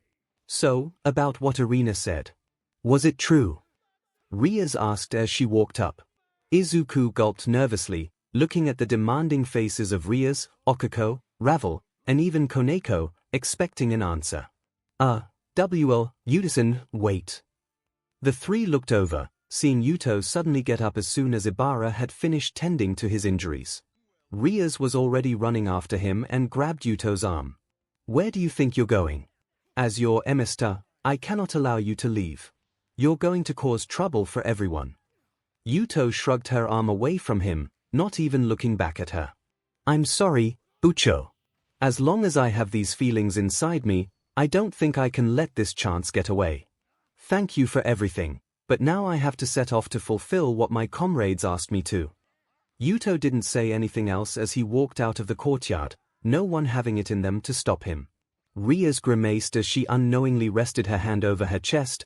Oh Yuto, she whispered sadly, how did things turn out like this? This is it, Bakugo grumbled, standing before a large apartment complex. Honestly, he had nearly ignored the note and gone home, but something was nagging at him to do what the note said. Obviously, whoever it was who helped him the other night wanted to talk, and Bakugo wasn't the type to be indebted to someone, especially if he didn't know who they were. Ringing the doorbell, Bakugo impatiently waited for someone to answer for about a minute before ringing again. Hold on, damn it. Someone, a girl based on the voice, yelled from inside. The door soon opened, revealing a young girl with blonde hair styled in twin short-side ponytails and blue eyes. Her outfit was a gothic Lolita outfit, consisting of a black Lolita dress with white frills, a large black bow on the front, a green jewel embedded in the collar, white thigh-high socks, and black shoes. She also wore a large black bow on top of her hair. "Oh, right," she groaned. "The boss did say that was today. Come on in." Bakugo scowled more than usual at how rude the girl was as he followed. As he did so, a young man not much older than him walked by. Bakugo spared the guy a single glance at his blue eyes, and it was all it took to send a shiver down Bakugo's spine. Something told him that this guy was dangerous. The young man smiled as he continued to walk toward the door. "Where the hell are you going?" the girl asked. "Out," the young man replied, opening the door. "It's too boring here." The next day, Izuku sat quietly at the table, playing chess with Liana as their friends chatted around them during lunch. "So what have you guys been doing to train for the sports festival?" Okiko asked. "I've been trying to up my quirk's weight limit." "Weight training mostly," Itsuka answered. "Shrinking and growing things," Yui flatly replied. "I have been doing as many laps as I could around the gym," Ida added. "I've been jumping off buildings in the training areas." Tetsu announced. "Me too," Kirishima exclaimed. "We should try that together." "Great idea." "Are we sure these two aren't long-lost twins or something?" Setsuna smirked. "What about you, Midoriya? What have you been doing?" Liana asked, moving one of her rooks. But she didn't get a response. "Midoriya." "Hey." Izuku looked up. "Sorry, I just have a lot on my mind, is all." "I can tell," Liana nodded. "Checkmate, by the way." "Hey." Izuku looked over the board. Sure enough, Liana moved her black rook to the perfect position, effectively trapping Izuku's king piece. "Are you sure you're okay?" Liana asked. "Yeah," Izuku replied. "I'm fine." Milia, who was sitting a couple of spaces away, looked worryingly at Izuku. Looking around, Izuku spotted Soji in the distance, talking with a teacher, no doubt doing student council duties. "We've been training so much, I think we could all use some well-deserved fun," Mina proclaimed. "I've heard that an old shrine is holding a horror movie marathon tonight. Does anyone wanna come?"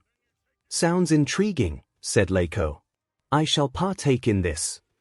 "I'm in." Kirishima and Tetsu exclaimed at the same time. "Oh, sounds fun," said Okiko. Then she remembered she was a devil and likely wouldn't be welcomed at shrines. "But I need to pass." "I'll have to pass, too," Liana politely declined. "I need to head straight home today." "I'll have to decline as well," said Ida. "My brother will be home today and he promised that we'll train together." "Well, I'm in," said Setsuna.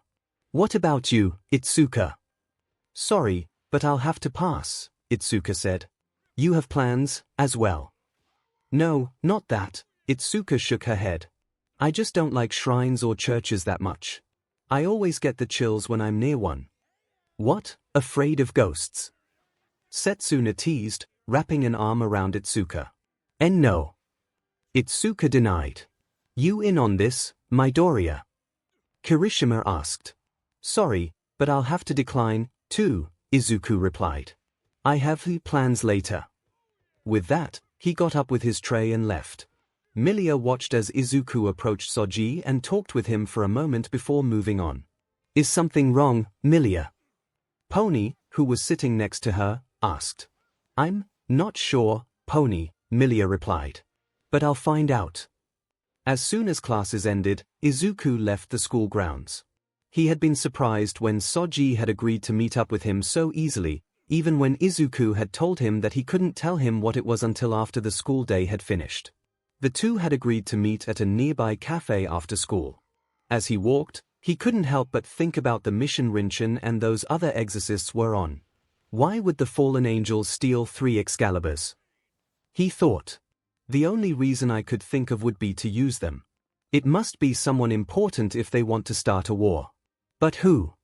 His eyes widened, a perfect target coming to mind. Bucho, Izuku's eyes narrowed dangerously. Her brother is the Devil King.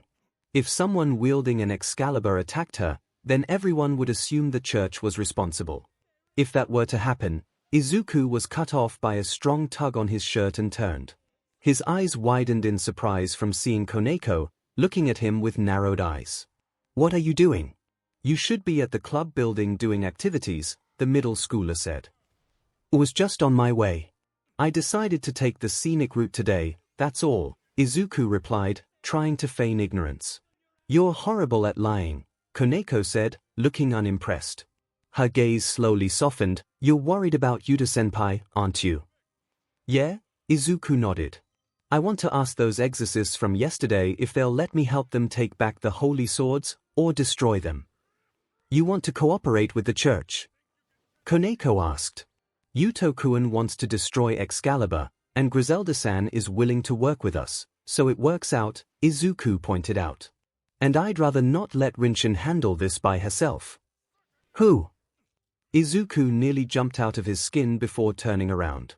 He sighed in relief upon seeing Milia. "Takamaki-san, why are you here?" "I noticed you were acting off during lunch," she answered. "I was your classmate in middle school for over a year. I can tell when something is bothering you." Her expression darkened. "What's this about exorcists?" Izuku explained what was happening to Milia on the way. Surprisingly, she agreed to keep quiet about it and wanted to help. As such, he, Milia, and Koneko sat at an outdoor table of the cafe, Izuku and Milia getting some water while Koneko ordered a rather large dessert. "Hey there, Green." Hearing the familiar tomboyish voice, Izuku looked up and saw both Soji and, surprisingly, Tsubasa. "Yura-san. Why are you here?" Izuku asked. "Sorry, it was kinda my fault," Soji admitted. "I saw Soji try to sneak off campus and followed," she replied. "So, what's this secret meeting about?" she asked with a smile and her hands on her hips. It took about a minute for Izuku to explain. Once he was done, Soji was quick to voice his response. "Hell no. Are you insane?" he whispered loudly, looking at Izuku with wide eyes. "I'm serious," Izuku said. Soji jumped out of his seat and exclaimed, "You can forget it." This caused some of the other customers to look at him, which he noticed and sat down. Tsubasa then leaned a bit toward Izuku. "You do realize that our MSTS would never allow this," she said in a whisper, slightly scared. "We could get into serious trouble." "Forget that. We'll get killed. Besides, isn't this a grammary problem? What's this got to do with me?" Soji demanded. "I thought you would be willing to help," Izuku said. "You gotta be kidding me." Soji exclaimed. "I don't know what Ria-senpai and Q-delia-senpai are like, but if Sonokaichu finds out, she'll totally split our buttes in two." Soji jumped out of his seat. "Do what you want, but leave me out of this," he demanded and turned around. He was going to walk away, but flinched and let out a yelp when Tsubasa grabbed him by his shirt, stopping him. A few moments later, Soji was forced to sit back down. He was beginning to cry. "I wanna go home," he sobbed and attempted to run away, but Tsubasa grabbed his shirt and pulled him back down. "I'll ask again. Do you really want to cooperate with the church?" Koneko asked. Those three said themselves that they would rather have the swords destroyed than let the fallen angels keep them, Izuku said. "Plus Griselda-san was willing to ask for our help yesterday. And Yuto wants to destroy Excalibur to avenge his old friends. The reasons are different, but the goals align." "I don't think that'll be as easy as it sounds," Tsubasa commented, Koneko nodding in agreement. "We'll also be keeping this a secret from Q-delia-sama and the others," Milia pointed out. "I don't like keeping this a secret from them either, but they wouldn't approve of this otherwise. And I know the exorcists probably won't listen, but we should at least try," Izuku argued. "If we don't, then it won't be long before Yuto-kun is declared astray. There won't be much we can do to help if that were to happen." Izuku then stood up and looked at each of them with an understanding look. "I'm not asking for any of your help. I'm willing to do this alone if I have to." Surprisingly, Milia was the first to stand up. "I'll go," she said. "From the sounds of things, Kiba-san is going through a lot. I want to help in any way I can." And, there's something I wish to ask these exorcists. Koneko then stood up. I won't run away, the white-haired girl said, her eyes filled with strength. It's for our friend, so I'll do it. Sighing, Tsubasa smirked as she stood up as well, pulling a complaining Soji up with her. I'll go. Being a hero is about helping others, after all. And I'll make sure he doesn't try to inform Kaicho, she said, referring to Soji. Oh, come on, Tsubasa. The Citri pawn wailed. Izuku was amazed by the determination they all showed. He smiled, wiping away tears. Right, then let's get to it. Please give blessings to these lost lambs. Please give charity to us on behalf of the Father in heaven. How in the name of the Lord did I let this happen? Griselda lamented, holding an empty box as Zenovia and Irina begged any passerby for money. I leave you two alone for one day, and you go and waste all of our money. Don't blame me. Blame Irina. Zenovia accusingly pointed at Irina, to the twin tails' shock. She's the one who wasted our money, not me.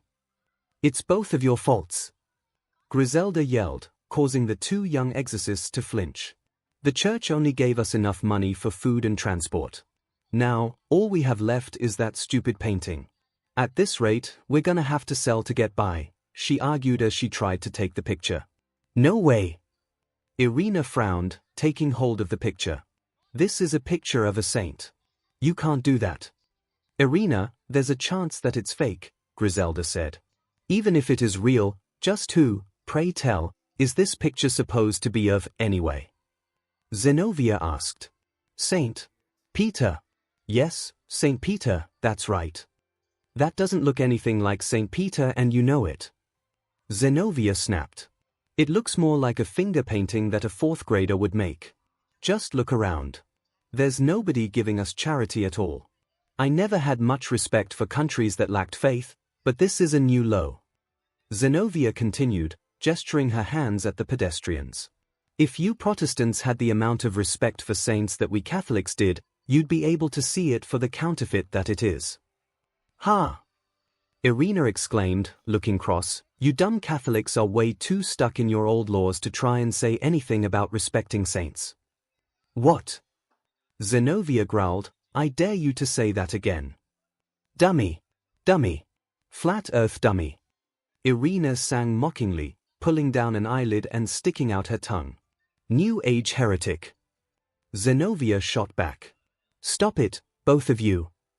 Griselda snapped, getting the two young girls' attention. Grey gruel. This was accompanied by the loud noise of their stomachs growling hungrily. Griselda slumped over while the two girls slumped to their knees.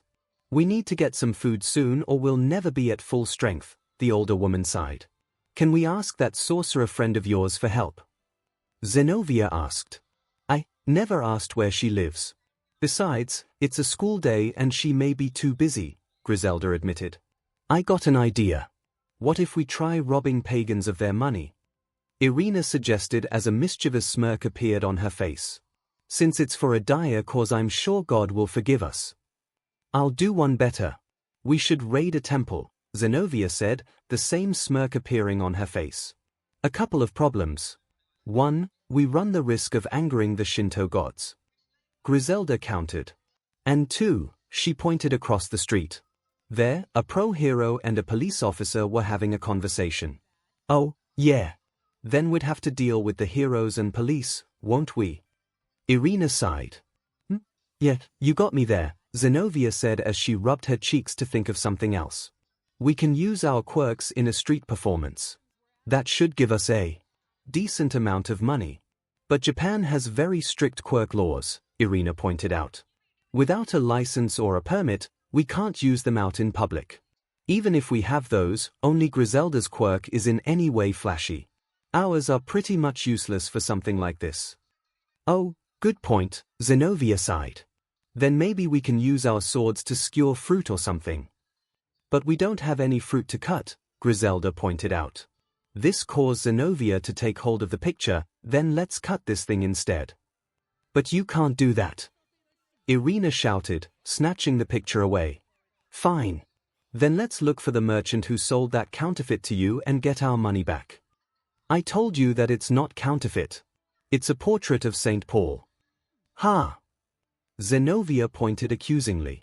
You said it was St. Peter before. That means you can't even tell who it's supposed to be with such a crude fake drawing. Griselda could only sigh in exasperation as her ward and Irina got into another childish argument. Then she noticed something in the corner of her eye. Apparently, Izuku and the others had been silently watching them in bewilderment. Izuku was honestly unsure of what to say or do. Zuku! Irina blurted out, finally noticing the presence of her childhood friend. Zenobia quickly turned toward the gathered devils, distrust in her eyes. What do you want? Izuku flinched at the harshness of Zenovia's tone but answered anyway. We're going to get something to eat. Would you like to join us? If you think I'll sink so low as to accept help from devils then --. Zenobia was cut off by her stomach, the normally stoic girl blushing in embarrassment. We'll gladly accept your gracious offer, Griselda said, Irina nodding.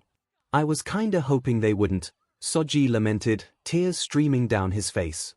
Delicious! Zenobia exclaimed, rapidly eating her omuris. I didn't think Japanese food would be so good. Yes, yes. Irina agreed, scarfing down her beef bowl. This is it. This is the taste of the food of my homeland. Griselda didn't say anything, but she was eating at a far faster pace than what's considered normal, though not as fast as the other two. After having them agree to let them buy them food, Izuku and the others brought the three exorcists to a nearby restaurant. While the devils ordered drinks, Zenobia and Irina looked as though they were going out of their way to order everything on the menu. Once finished, Irina quickly took hold of the menu, a small smile on her face. The real fun starts with dessert. What do they have?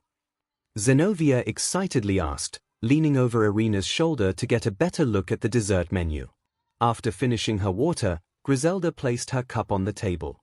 The sound of it being placed caused silence to settle at the table. So, why did you come to us? She asked. Izuku took a deep breath. This was it. We want to help you destroy one of the Excaliburs. Zenobia and Irina both looked surprised at what he just said, while Griselda's eyes widened. I see, the older exorcist nodded. Very well. We'll allow you to destroy one of the swords. Izuku and the other devils all blinked. Wait. Just like that? Izuku asked. He honestly hadn't expected this to be so easy. Soji grumbled and turned away from them, muttering under his breath. Damn it. Why couldn't she have just said no like I was hoping? Hold on, Griselda, is this really okay? Irina asked. I mean, even if it's Zuku, they are still devils. What if headquarters finds out? No, she's right, Zenobia shook her head. We're up against 𝐒𝐿, a survivor of the Great War who fought evenly against 𝐒𝐿. As much as I hate to admit it, our best chance of securing the stolen swords and going home alive is to seek the devil's help. All right. Irina sighed. I've always said your faith was weird. Guess you got it from Griselda. Your faith is just as weird, Zenobia shot back. Didn't you admit to kissing a devil the other day? Irina's face immediately turned red while Izuku started to sweat nervously. This didn't go unnoticed by Soji, Tsubasa, and Milia, the latter two quickly figuring out what Zenobia meant. Is that right? Tsubasa asked with an eye twitching. Irina fidgeted nervously from where she sat today. So, when do we start? She asked, wishing to change the subject. Izuku pulled out his phone right away. I'll text Yuto-kun. With any luck, he hasn't blocked any of our numbers. As Izuku sent the message, Milia spoke up. While we wait, there's something I want to ask you three, she said, referring to the exorcists. A little over a year ago, an exorcist killed a devil and a human in this city. Do you know who it was? You'll have to be more specific, Zenobia said. My parents, all eyes widened as they slowly turned to Milia. We were having a quiet life, out in the country, away from the villains and other problems of the city. And then one day, an exorcist with 3 arms just showed up and attacked them. She exclaimed, tears building up in her eyes. What did they do, here? Why did he kill them? Well, Irina tried to say. That's because they did nothing wrong. Tears began to flow down Milia's cheeks. So why? Why did they have to die? Breaking down, Milia clung onto Izuku, crying into his shoulder. Izuku and the other devils gave sympathetic looks as he tried to comfort her. Irina found herself feeling sympathetic for Milia, as well as feeling conflicted with her sympathies. Zenovia wanted to say something, anything that would rebuke Milia's statement, but she couldn't. In fact, for some strange reason, she felt ashamed to even think of such a thing. Griselda had no reservations in showing the crying devil sympathy. In fact, her face darkened as she went over Milia's description of the exorcist. An exorcist with 3 arms. Could it be Siegfried? Who? Izuku asked. 𝐾𝐲, Griselda continued. The demonic sword user, he was a top-class knight among the churches and a ruthless devil purger. It's rumored that he's recently left the Orthodox Church and gone rogue. Though no one knows why. Griselda then looked to Milia, the girl having calmed down some. With the way things are, the church likely won't hold Siegfried accountable for your parents' deaths, but I promise, I'll do whatever I can to make him pay for what he's done. Before anything else was said, Izuku's phone began to ring. Izuku raised his phone back up, his eyes lighting up with surprise. It's Yuto. He says he's on his way. I understand the situation, Yuto replied after listening to their plan to look for the holy swords. After Yuto had come, he was told about what they were planning.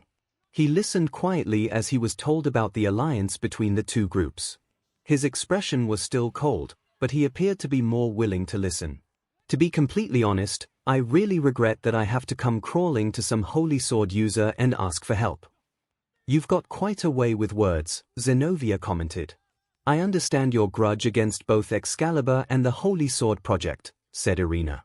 We've heard that a survivor of the Holy Sword Project had the sword 𝐒𝐻 sacred gear, and you match that description. Is that you?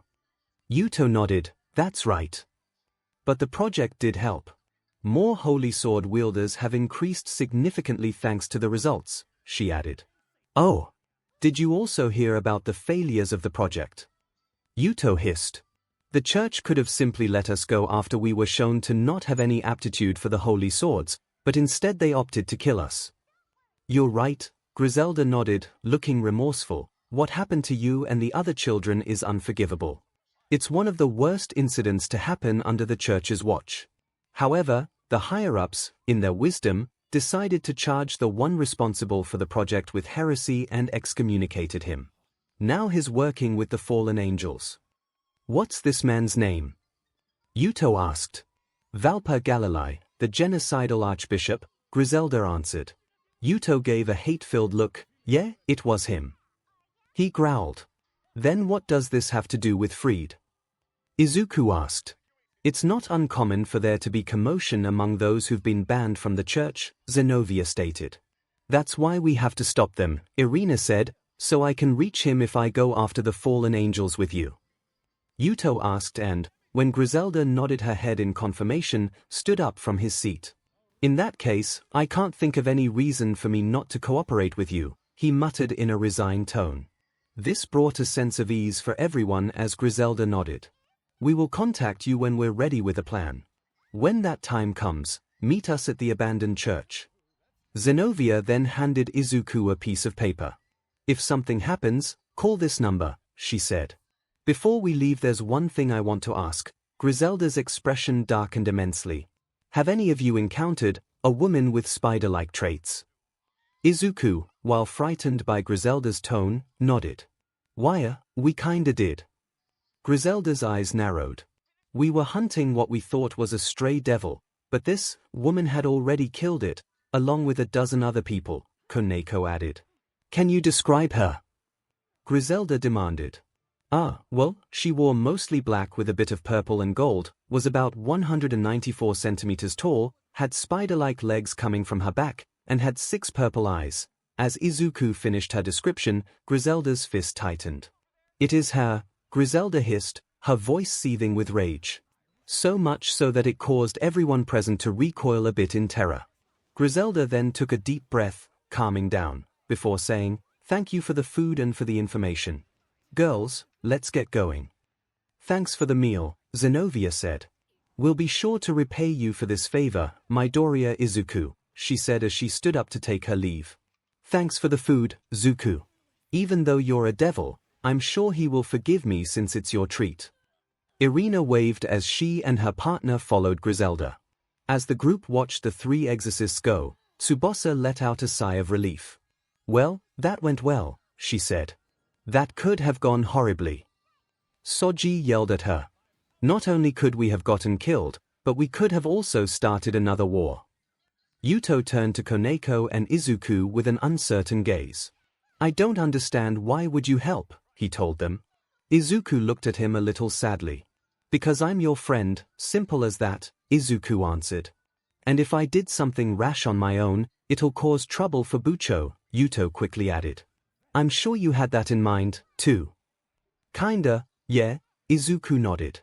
And since we just made that deal with the exorcists without Bucho knowing, we're gonna cause trouble for her no matter what.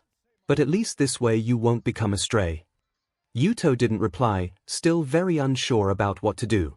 A small tug pulled on his sleeve. He looked down and saw Koneko looking back at him. Her stoicness had been replaced by a sad, pleading expression. Yuto-senpai. I don't want you to leave, so that's why I'm helping, Koneko pleaded cutely. So please don't leave. I'll be sad if you do. Izuku's face heated up slightly, not expecting Koneko to be able to act so cutely. Yuto's face softened at the look given to him and sadly smiled. Geez, if you make a face like that, how could I say no, he sighed. Alright, fine, you win, Izuku-kun. Thanks to you, I managed to get a chance to destroy Excalibur and know who my true enemy is. Guys, Soji said, holding up his hand, I get why we're doing this, but what does Excalibur have to do with Kiba here? I've been wondering that myself, Tsubasa said, with Milia tilting her head.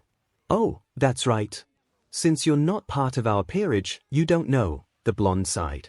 See, the Catholic Church conducted an experiment behind the scenes known as the Holy Sword Project. At a European facility, they attempted to produce individuals capable of wielding holy swords. The test subjects were orphans who either had sacred gears or an unusual talent for swordplay. Many of them didn't even have names, including me. Day after day, they put us through painful, inhuman experiments. We weren't even treated as humans and our lives were ignored. But we had a dream. To live on. Forced to believe that we were loved by God, and we were just waiting for that day to come. Believing that one of us would become special. But none of us could wield a holy sword. The experiment failed. We were marked for disposal. Yuto stopped, taking a deep breath as his hate-filled expression faded slightly as he explained just how he and the others were disposed of, poison gas. That day everyone died. We were killed because we couldn't wield holy swords. We prayed to him every day hoping we would wield even a simple holy sword, but it was all a lie in the end. The only reason I escaped was because my brothers and sisters sacrificed themselves to give me a chance. I wasn't able to get far, though, as the poison spread through my system. I was about to draw my last breath when I met Bucho. Ever since I was reincarnated, I hold my comrades' regrets hoping that one day I can surpass Excalibur. Izuku bit his lip. He had already heard the story from Ria's, but hearing the story from Yuto's perspective was something else. Tsubasa was visibly shaken by Yuto's account, her eyes wide. Milia had placed her hands over her mouth, tears forming in her eyes again. As for Soji, he was sobbing and wiping the tears from his eyes from such a sad story. Oh man, Kiba. I feel man. I really do. You know, I thought you were some playboy prince, but I didn't realize how harsh your past life was. You know what? You got my support. I'll help you in any way I can. Yuto blinked in confusion, but smiled. Sure. Thanks. All right, since we're talking about ourselves. I think it's fair you guys should know about my dream. Soji announced, pounding his hand on his chest. My dream is to marry my MSTR, 𝐒𝐿, and impregnate her with a child so we can dash. Bonk. Soji wasn't able to finish his declaration, Tsubasa having slammed her fist into his head. You need to learn to keep your big mouth shut, she groaned in embarrassment. 𝐂𝐠's only response was a pained GG as he wrote Tsubosa's name in BLD on the ground. Pervert, Koneko whispered, shooting a dirty look in 𝐂𝐠's direction. Milia's face flushed at 𝐻𝐸's dream. Yuto couldn't help but give a humorous laugh. Izuku made a mental note to never ask what Mineta's dream was. Izuku sat quietly at his desk. It was their free period and Izuku usually spent it going over his notes, but not lately. It had been 4 days since the agreement with Griselda, Zenovia, and Irina to help locate and retrieve the stolen Excalibur swords. 4 days and yet, they had found absolutely no trace of either the stolen swords or Freed.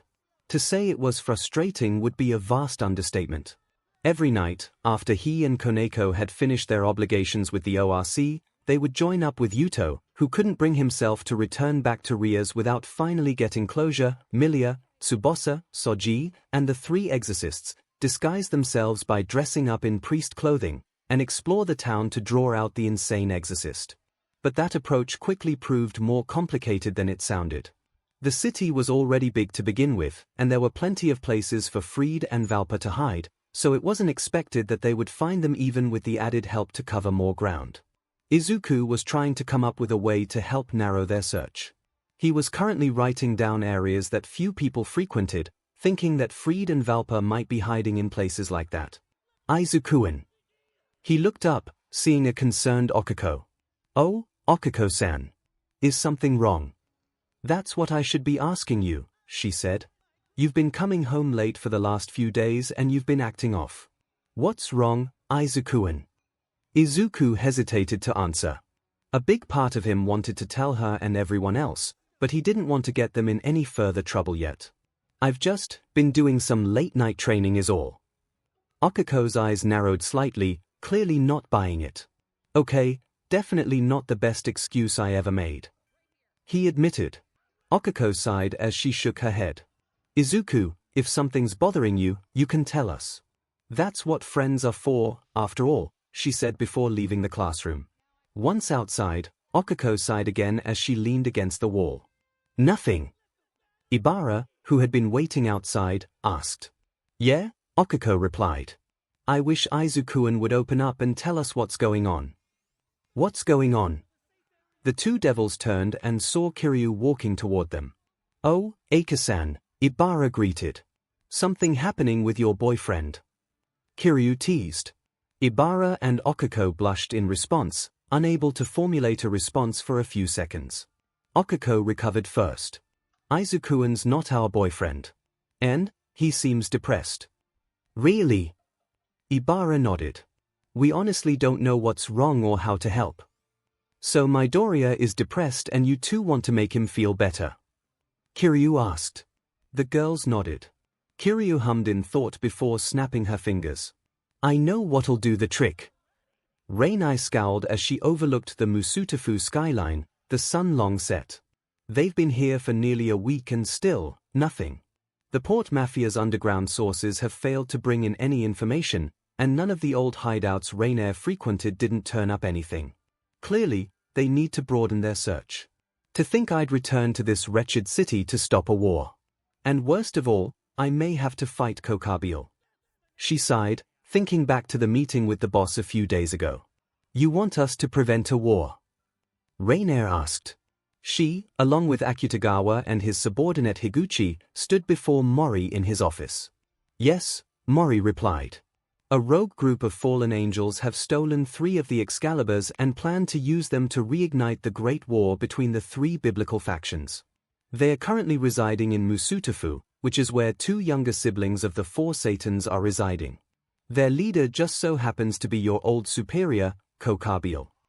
The mere mention of his name caused Reinai to quake in fear. I was informed of this situation by an acquaintance of mine," Mori continued. "While he's confident he can stop 𝐭𝐭𝐲 on his own, he felt best to warn us in the event war does break out.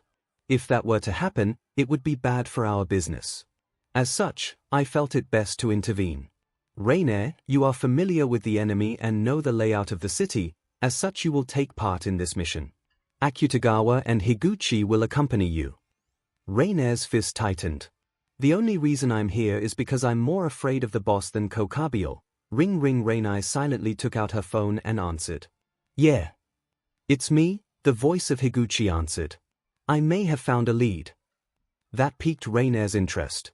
Go on. It's nothing concrete, but someone reported seeing a man wearing priest clothing carrying a sword in the 𝐈 Deku district about an hour ago. There's no guarantee that he's still there, but we can't miss this chance, Reinair finished. I'll get there as soon as I can.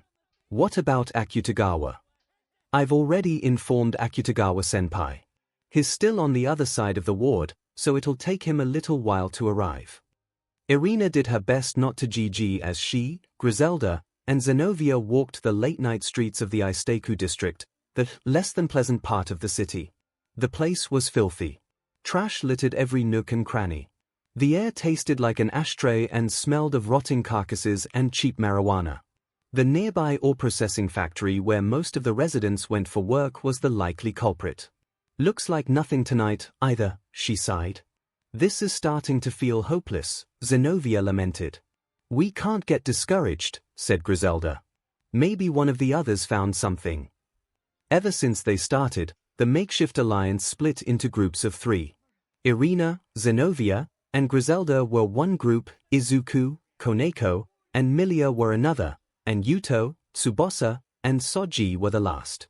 If any of them found information on their target or the target itself, they would contact the others immediately. I wonder if Zuku and the others found something. Irina said. Not much, I'm afraid. The 3 exorcists turned and saw Izuku, Milia, and Koneko, wearing priest clothing, walking up to them. No luck, here. Koneko deadpanned. I'm afraid not, Griselda sighed. Do you suppose the other group found something? We haven't heard from them yet, but maybe, said Izuku. If they don't find anything, then where else could we look? Zenovia asked. Well, there's Indoru Forest Park, Izuku suggested. It's rather large, so they could be hiding there. But it could take hours to cover it all. I'm starting to think we should tell Q-Delia-senpai and the others, said Milia. As the group debated on what to do, Zenovia's eye caught movement. It was swift, and the dark sky made it somewhat difficult to tell the shape, but there was no mistaking it. It was a fallen angel. Without warning, she bolted after it. Hey, Zenovia! Griselda called, but the blue-haired exorcist ignored her. It didn't take long for Zenovia to catch up with her target, who had flown into a back alley. Caught you! The cloth wrapping her sword unraveled as she swung in at her target. The fallen angel dodged to the side, brandishing a red spear of light forming in her hand. Who the hell are you? The fallen angel, Reinair, demanded. Who I am doesn't matter. Zenovia narrowed her eyes dangerously, pointing the Excalibur destruction at her. Where is your MSTR? What the F are you talking about? Reinair snapped back. Don't play dumb. Zenovia would have attacked again, but several bullets flying past her face stopped her. She quickly took cover behind an adjacent wall, the onslaught of bullets pinning her there. Higuchi! Reinair acknowledged, the blonde woman running to her side, wielding 2 submachine guns, both of which were pointing to where Zenovia had taken cover. Reinair, what the hell happened? Higuchi asked. Some crazy exorcist attacked me and demanded to know where my MSTR was. Reinair answered. An exorcist? Higuchi blinked. This might be the exorcist we're looking for. If she is, then we dash. Reinair's eyes widened. Look out! She pulled Higuchi aside, just when a car landed where they were. A car! Zenovia! The 2 mafiosos turned and saw the others run into the alley. Hatred filled Reinair's eyes when she saw that Izuku, Milia, and Koneko, who was likely the one who threw the car, were with them. Reinair! Izuku gasped. What's she doing here? Milia demanded. With a scream, Higuchi aimed her guns at the new arrivals and fired. Most of them took cover, but Koneko stood her ground, the bullets not affecting her. She's shrugging off the bullets. Higuchi gasped. The white-haired one is a rook, Reinair said. Bullets, even if they are blessed, won't work. Higuchi narrowed her eyes. In that case, aiming her guns upward, she fired several shots. Not long after they were shot, the bullets began to curve in midair, and their trajectory changed. "Get down!" Griselda called out. Everyone took cover as the bullets rained down on them. Izuku and Erina hid behind the car Kaneko had thrown while Milia, Zenovia, and Griselda took cover in an adjacent alley. "She can change the trajectory of the bullets," Izuku observed.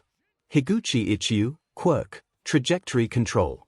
She can change the trajectory of the bullets she fires, allowing her to shoot any target at any given angle and from long distances." "This doesn't make sense," Milia said. "Why's the port mafia in the city?" "The better question is why Reinaire's in the city," Kaneko said, standing close to Erina and Izuku. "I don't know, but we can't find out if that blonde woman can literally shoot us from anywhere," said Erina. "I got her," detaching from a clip on her hip, a bow unfolded as she loaded an arrow. With a gentle twist, Griselda shot the arrow, it too curving in the air as it hit its target. Higuchi yelped as Griselda's arrow hit one of her guns, knocking it out of her hand. "Nice shot," Erina complimented. "Good. Not let's dash." Feeling of dread suddenly filled Izuku. Acting on instinct, he grabbed Erina and Kaneko. "Get down!" he yelled out as he pulled them back. Just in time too. Within a split second, a black blade ran through where they were, slicing in two both the ground and the car. The vehicle promptly exploded. "Izuku-san, Erina!" Milia and Zenovia called out. "What the heck was that?" Erina exclaimed. Cough cough, everyone present turned towards the source of both the black blade and the coughing. There, a young man wearing a black coat stood, slowly walking towards them. "Cough cough, the polluted air here is suffocating," the new arrival said. "Let's finish this quickly, shall we?" "Who's that?" Kaneko asked. "Wait. I recognize him." Izuku's eyes widened in fear. "That's the rabid dog of the port mafia, Akutagawa." "I am indeed," Akutagawa replied, his coat beginning to glow red. A black streak suddenly shot out of his coat, a demonic face charging toward them. "Look out!" Izuku quickly pulled Kaneko and Erina out of the way, just as a black streak struck the ground where they were. "Senpai!" Higuchi called out. "What are you two doing?" Akutagawa asked her and Reinaire, the black streaks returning to his coat. "We're on a mission, we can't waste time with these children." "They attacked us first," Reinaire argued. Akutagawa's gaze turned toward the devils and exorcists. "Now why is that?" "She's a fallen angel, simple as that," Zenovia replied, pointing accusingly at Reinaire. Akutagawa scowled. "Rashomon." A large, black shape emerged from his coat, its face vaguely resembling a demonic mix between a dog and a dragon. In a split second, the devils and exorcists braced themselves as the black beast charged at them. After about a second, the group relaxed somewhat but gasped upon seeing a giant gash in the ground near them. "Normally I can keep my Rashomon under control, but it has been growing rather hungry," Akutagawa warned. "If you do not stand down, then I would have no choice but to have my Rashomon devour one of your limbs."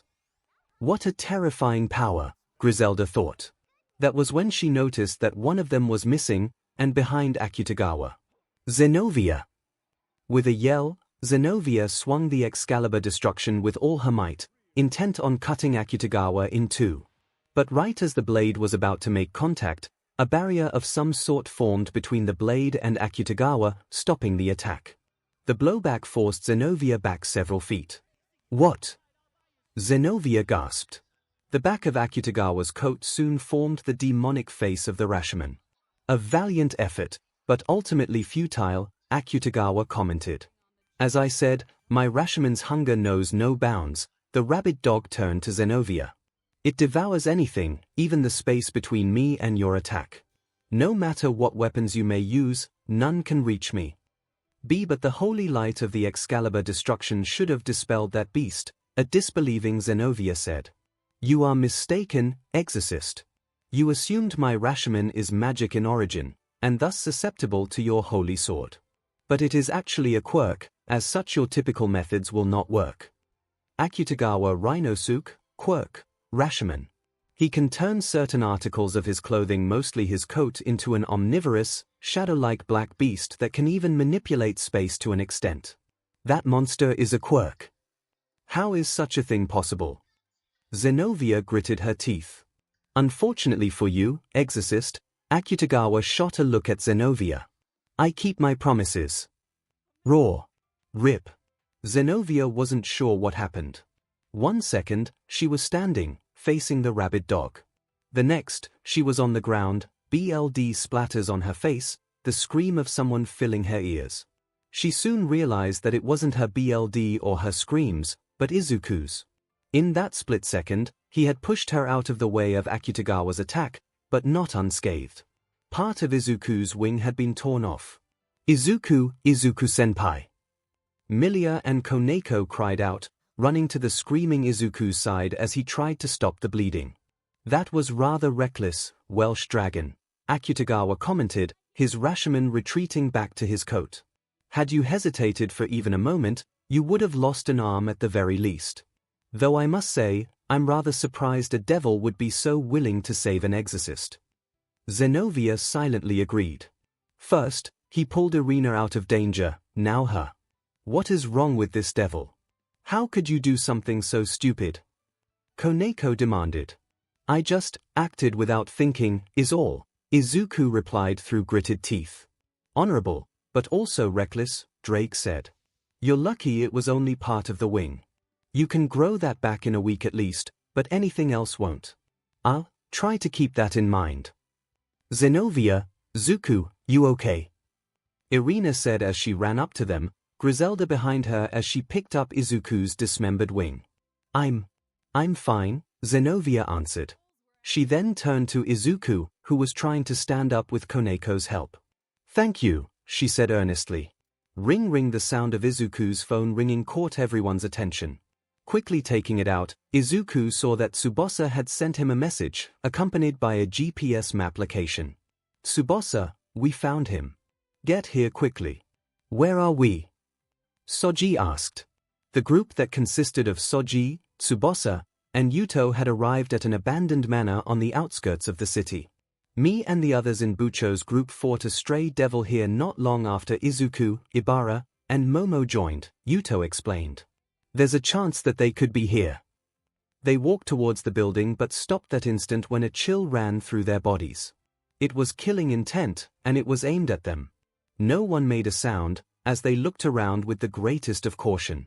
The only sound to be heard was the wind and the rustling of the tree leaves. Soji looked around, before looking upwards. That's when he saw the source of the killing intent. Up there! He shouted, pointing up.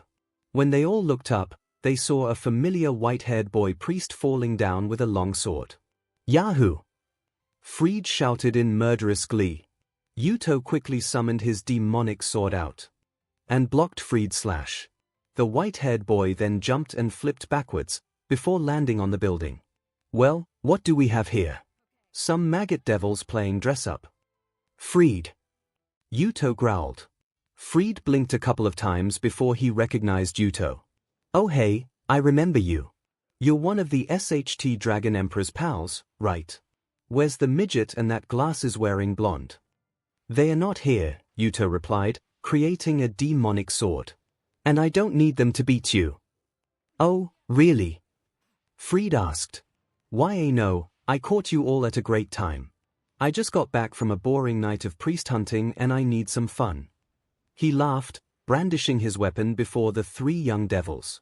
Soji and Tsubasa felt chills run down their spines while Yuto's eyes hardened at the sight of the bright holy aura the blade was producing. That light.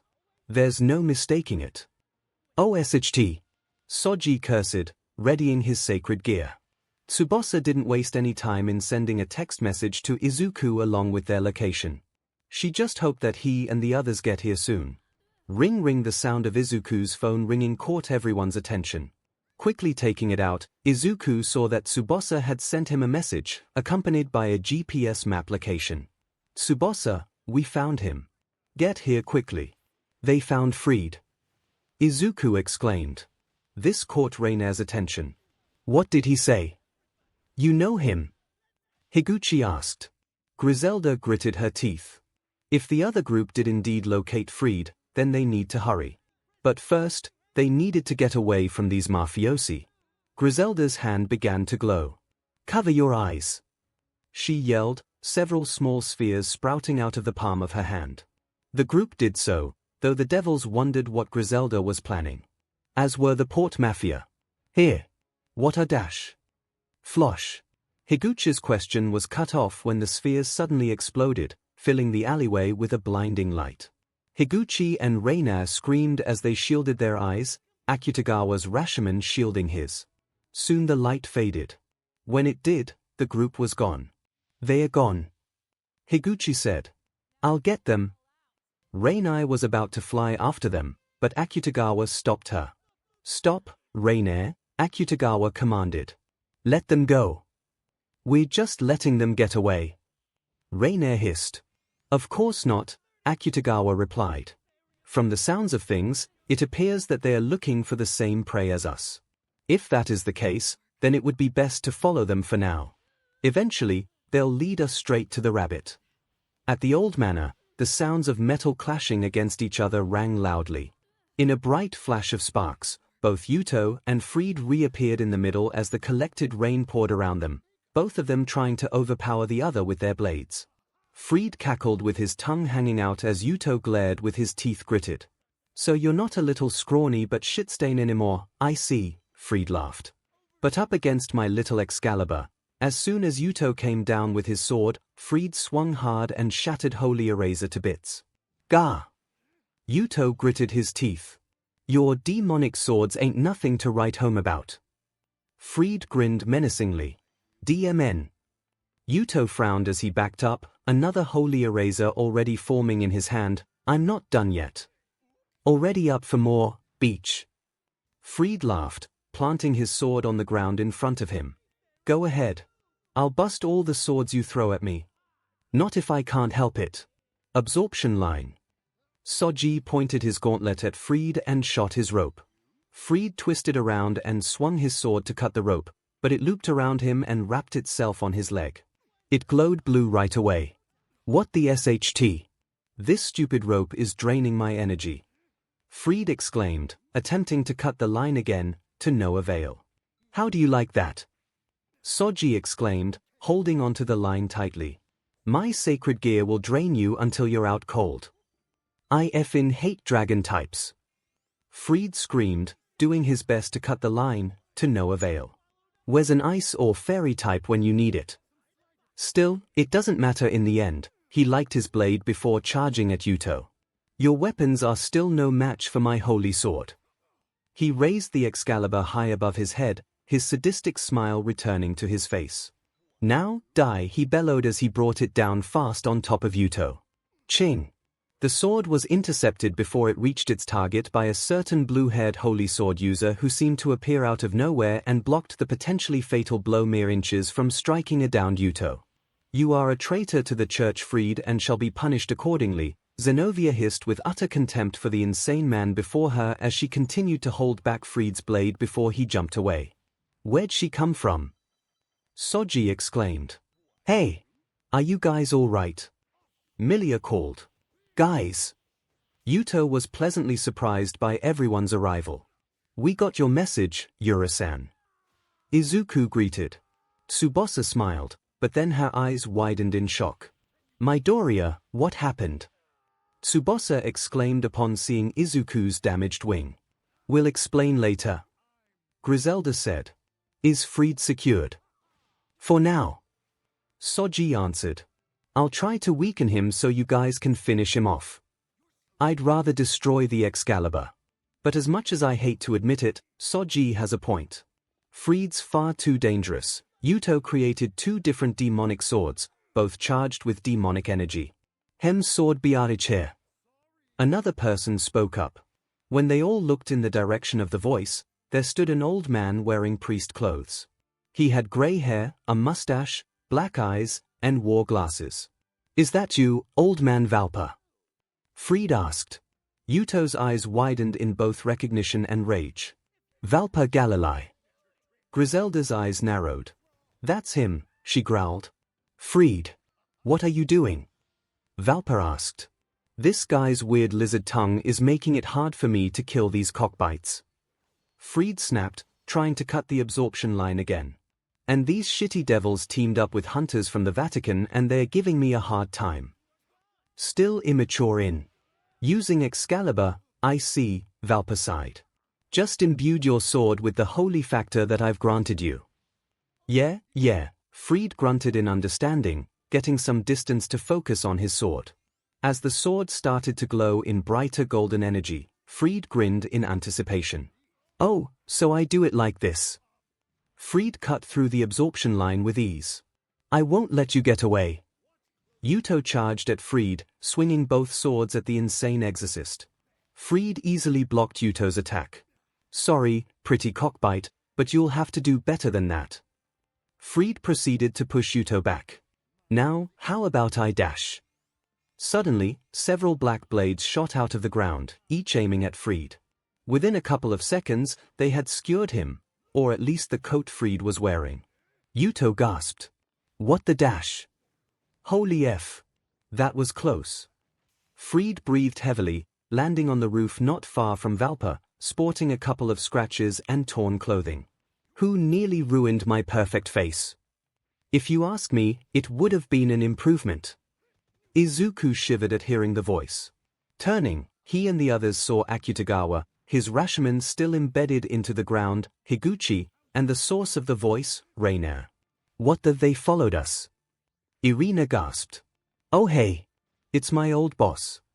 Fried laughed. How have you been? I heard you became someone's dog. Kinda disappointed that you're fully dressed and not begging on your knees. Reiner's eye twitched. Tell me, are you the ones who stole the Excaliburs? Akutagawa asked. Duh. Fried mocked. What's it to you? Rashomon, Murakumo. Fried's eyes went wide as Akutagawa's coat created a giant clawed hand, which was currently heading straight for him. He jumped out of the way right as the clawed hand hit. It easily tore through the manor's structure before retreating back to Akutagawa's coat. Who the hell are they? Soji exclaimed, pointing at the 3 port mafiosi. And why are they so scary? They're with the port mafia, Izuku answered. And the black-haired woman is a fallen angel. What? Soji started to shed tears of fear. Why are they here? We'll explain later. Focus on the heretic. Griselda yelled. FNPSS. Fried shouted as he found himself bombarded by blades from Zenovia, Irina, and Yuto. Even with the absorption line wrapped around his leg, Fried didn't have much of a problem fighting them off. Roar. That is until he saw a giant black maw rushing toward him. Fried jumped into the air to avoid the attack, which nearly hit the 2 exorcists and Yuto. Fried would have laughed at them if not for 2 more black streaks attacking him. Fried managed to deflect one with his Excalibur but had to use the blade to block the other one. Fuyuk. Fried cried as Rashomon's tendril smashed him into a wall. Fried growled as he got on his hands and knees, holding his stomach with one arm. He glared up at Akutagawa in fury. UFR. Milia, Koneko, Soji, Tsubasa, Zenovia, and Irina surrounded the 2 excommunicated priests, not allowing them a chance to escape. Fried stood up again, getting ready to fight. You're done, Valpa told him, puzzling the boy priest. The old man looked at him with a smile. All you have to do was get rid of the vermin from the church. Easy. Valpa looked at the odd group before them. But you're outnumbered, and I wasn't planning on them working with devils or for the infamous port mafia showing up. Time to pull back. Fine. Fried huffed but obeyed nonetheless, pulling out a small ball. That's all folks. CYA. He threw it down, which turned out to be a flashbang. When then the ball hit the ground, it caused a large bright light that covered the whole area and blinded everyone's eyes. By the time they regained their sight, Fried and Valpa were gone. DMN it. After them. Griselda cursed. They couldn't have gotten far. Right. Zenovia and Irina said as they followed the older exorcists. I'm going to find Valpa. Yuto decided, jumping over another building. Wait, Yuto-kun. Izuku called out, but Yuto ignored him as he ran after the exorcists. The 3 Port Mafia members silently followed, ignoring the remaining devils for the most part, but Reinai spared them a glance before following. "We totally lost Kiba, didn't we?" Soji asked. "The exorcists are gone too," Koneko added. "And the Port Mafias in the city also," Tsubasa said. "This just got more complicated than needed." "What do we do now, Midoriya-kun?" Milia asked. Izuku opened his mouth to answer, and quickly froze as he felt a foreboding presence behind him. From the way the others reacted, they felt it too. Well, what do we have here?" "Izuku, Koneko, what are you doing here?" "Soji, Tsubasa, please explain, their emesters had arrived." "Stupid. Stupid. Stupid." Ravel exclaimed. The second Rias saw Izuku's wing, she had Ravel come as quickly as she could with a phoenix tear. "How exactly were you going to explain this, here?" Izuku only hung his head low as Ravel dripped the phoenix tears on where his wing had been ripped off. Once the area began to glow pink, Ravel gently placed the dismembered wing back where it belonged. Within a second, Izuku's wing was whole again, but the area where it was severed had a long scar along where it happened, and the membrane of the wing had tiny holes. "It didn't heal fully?" Koneko asked. "I was afraid of this," Ravel explained. "If the phoenix tears were applied right away there wouldn't be any problems, but because this happened several minutes ago, it wasn't able to heal properly. Still, to do something like attempting to destroy Excalibur behind my back," Rias shook her head in disappointment. "And to top it off, Rainer's back and the Port Mafia are in the city. And now Yuto's missing. Do you have any idea where he's at?" "He went looking for Freed, along with the 3 exorcists," Izuku replied. The Port Mafia followed. "Why in the world would you do this?" Rias asked. "I just wanted to help," Izuku answered. "And what about you, Koneko?" Rias continued, looking over at the girl in question. "Why did you agree to this?" "I just didn't want to lose Yuto-senpai," Koneko admitted meekly. A downcast look appeared on Ria's face, fully understanding where she was coming from. "Well, there's nothing we can do about it now," she said, kneeling down before them. "But there could have been very serious consequences if anything went wrong." "We're sorry, Bucho," both Izuku and Koneko apologized as they hung their heads. "I'm sorry, Kaicho." Soji's face became so blue that it was dangerous. He was truly scared. "I'm sorry, too," Tsubasa said, more accepting of her punishment. "I'm so sorry," Milia said. Slap. The sound caused Izuku to look in the direction it came from. Soji was on his hands and knees, getting his butt spanked by Sona, while Tsubasa stood next to them, looking a little scared. However, Sona's hand was going off a blue glow. "Looks like you need to reflect upon your actions," the young bespectacled woman said, before spanking her pawns butt again. "Uwan!" Soji cried out in agony. I'm sorry. Please forgive me." "Not yet. Not until both you and Tsubasa have received 1,000 spankings." All color began to drain from Tsubasa at Sona's statement. "Well now, what to do with you?" Cordelia hummed in thought. "Should I follow Sona's example? Or," she smiled devilishly, "should I do that?" Milia's jaw dropped. No, not that. Anything but that. Spankings it is." Slap. Slap. Kai-ah. Izuku flinched with each spank that echoed in the building. By the looks of it, it seemed quite painful. "Hey," he heard, feeling his cheek getting pulled by Rias, who gave him an annoyed glare. "Don't look away from me." "Zari." Izuku apologized. Rias let his cheek go with a sigh. But seriously, though, a smile appeared on her face. "You both really are troublesome. Making me worry like that." She pulled both Izuku and Koneko into a hug, pressing their heads against her bosom. "I've already sent devils from my household to find Yuto. Once he's located, we can retrieve him."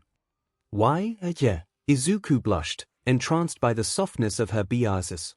"Hi, Bucho." Koneko smiled softly. Ravel silently stood by fuming. "You have got to be kidding me.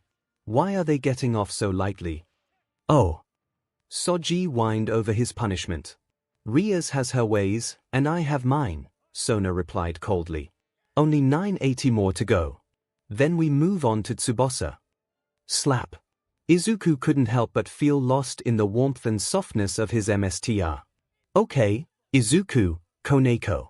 Stick out your butts, he heard her suddenly say. Here.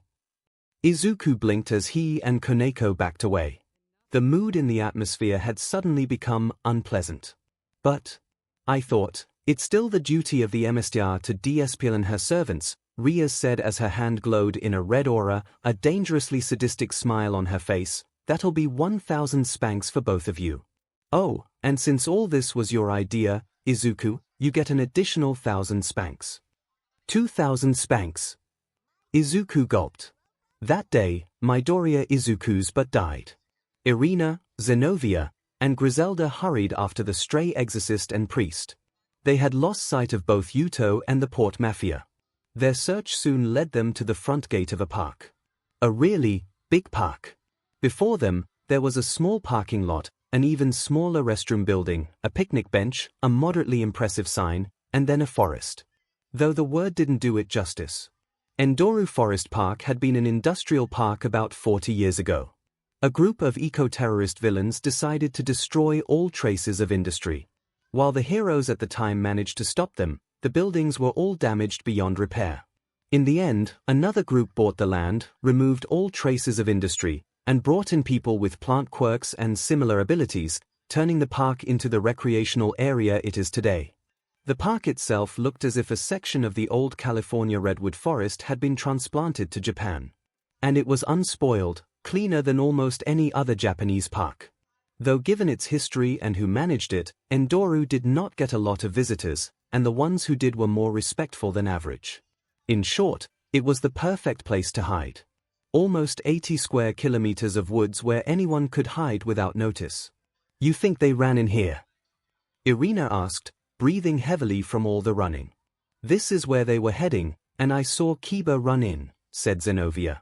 They have to be here. Stay close. Griselda went into the forest, Zenovia and Irina close behind. They walked through the woods for what felt like hours, each tree they came upon looking the exact same as the one they passed. Eventually, the three exorcists stopped. Where are we? Irina asked. Zenovia looked at their surroundings, noting a small hill to their north and a creek next to the trail they were on. Everything here looks the same. If it wasn't for this trail we would be lost by now. Hold on, Griselda sniffed the air. Do you smell that? Sure enough, a faint stench was being carried by the wind. It would be unnoticeable to anyone else if they kept going. What is that? Zenovia asked. Griselda, however, narrowed her eyes when she realized what that stench was. She had smelled it before, usually when she was assigned to kill a stray devil, rotting flesh. Stay behind me, she ordered. The two girls nodded as they followed Griselda, following the stench off the trail. Soon they came across a cave, far off from the trail. The overwhelming stench was coming from here.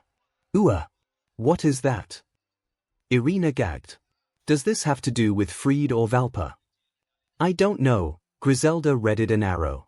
Stay here. Zenovia watched as her guardian moved closer until she was in the cave. She didn't like the idea of being left behind like this, but she trusted Griselda.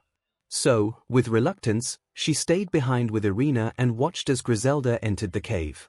The two young exorcists waited for their superior, holding their breath.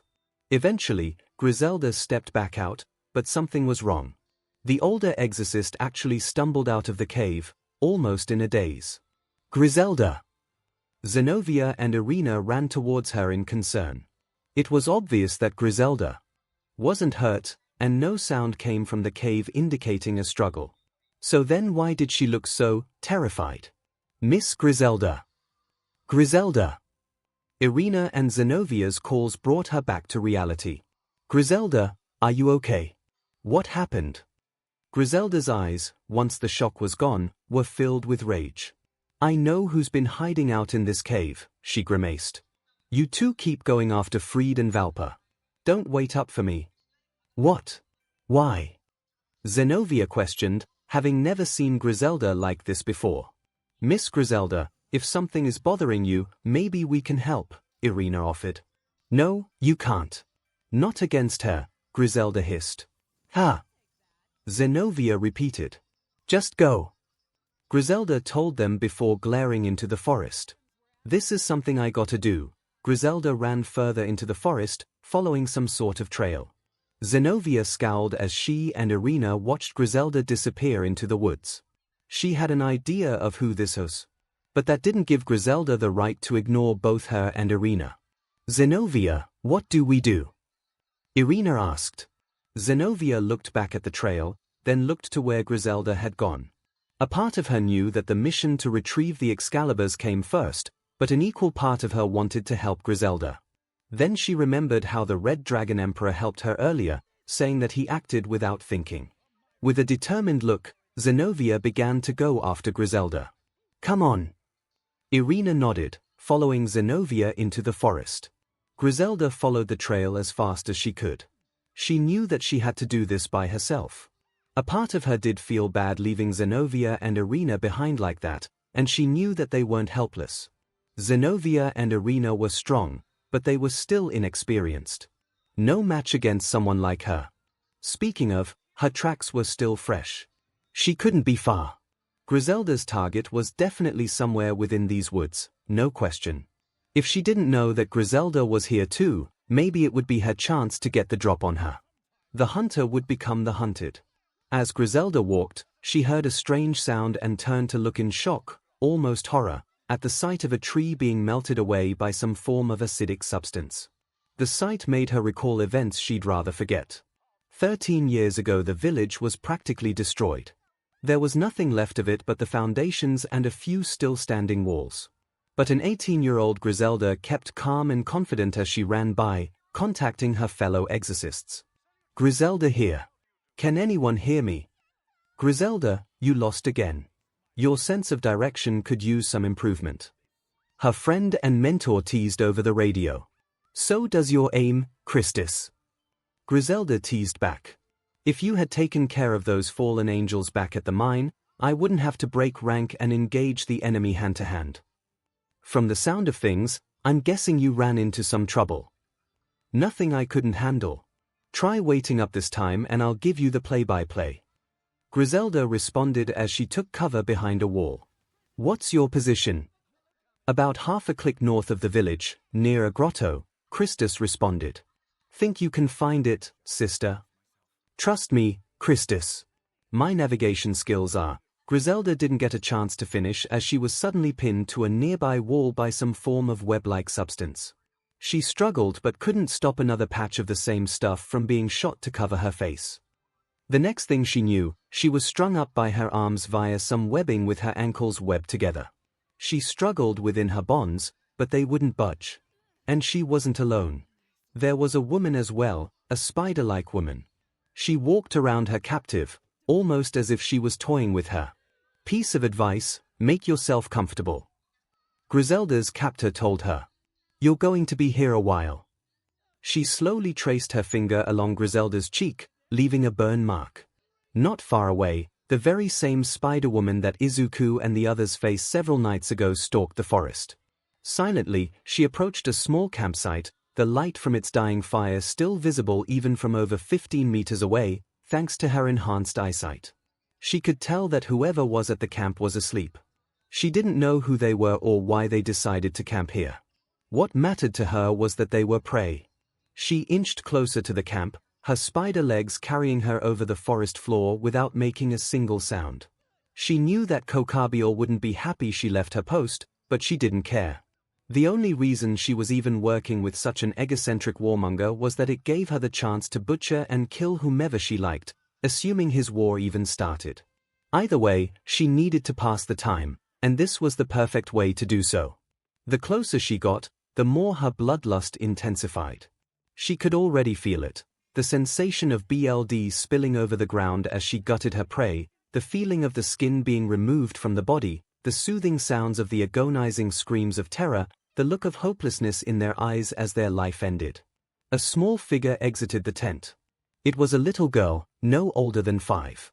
Layla could no longer contain herself, ready to just rush forward and crash. Something hit her in the side, knocking Layla and whatever hit her over as they tumbled down a hillside, far away from the unsuspecting camp. They tumbled further until they came to a stop on flat ground. Layla quickly smoked whatever hit her off, which smacked against a nearby cliffside. Getting up with her spider legs, the woman saw who it was that attacked her. "Griselda!" she greeted in mild surprise. "Small world."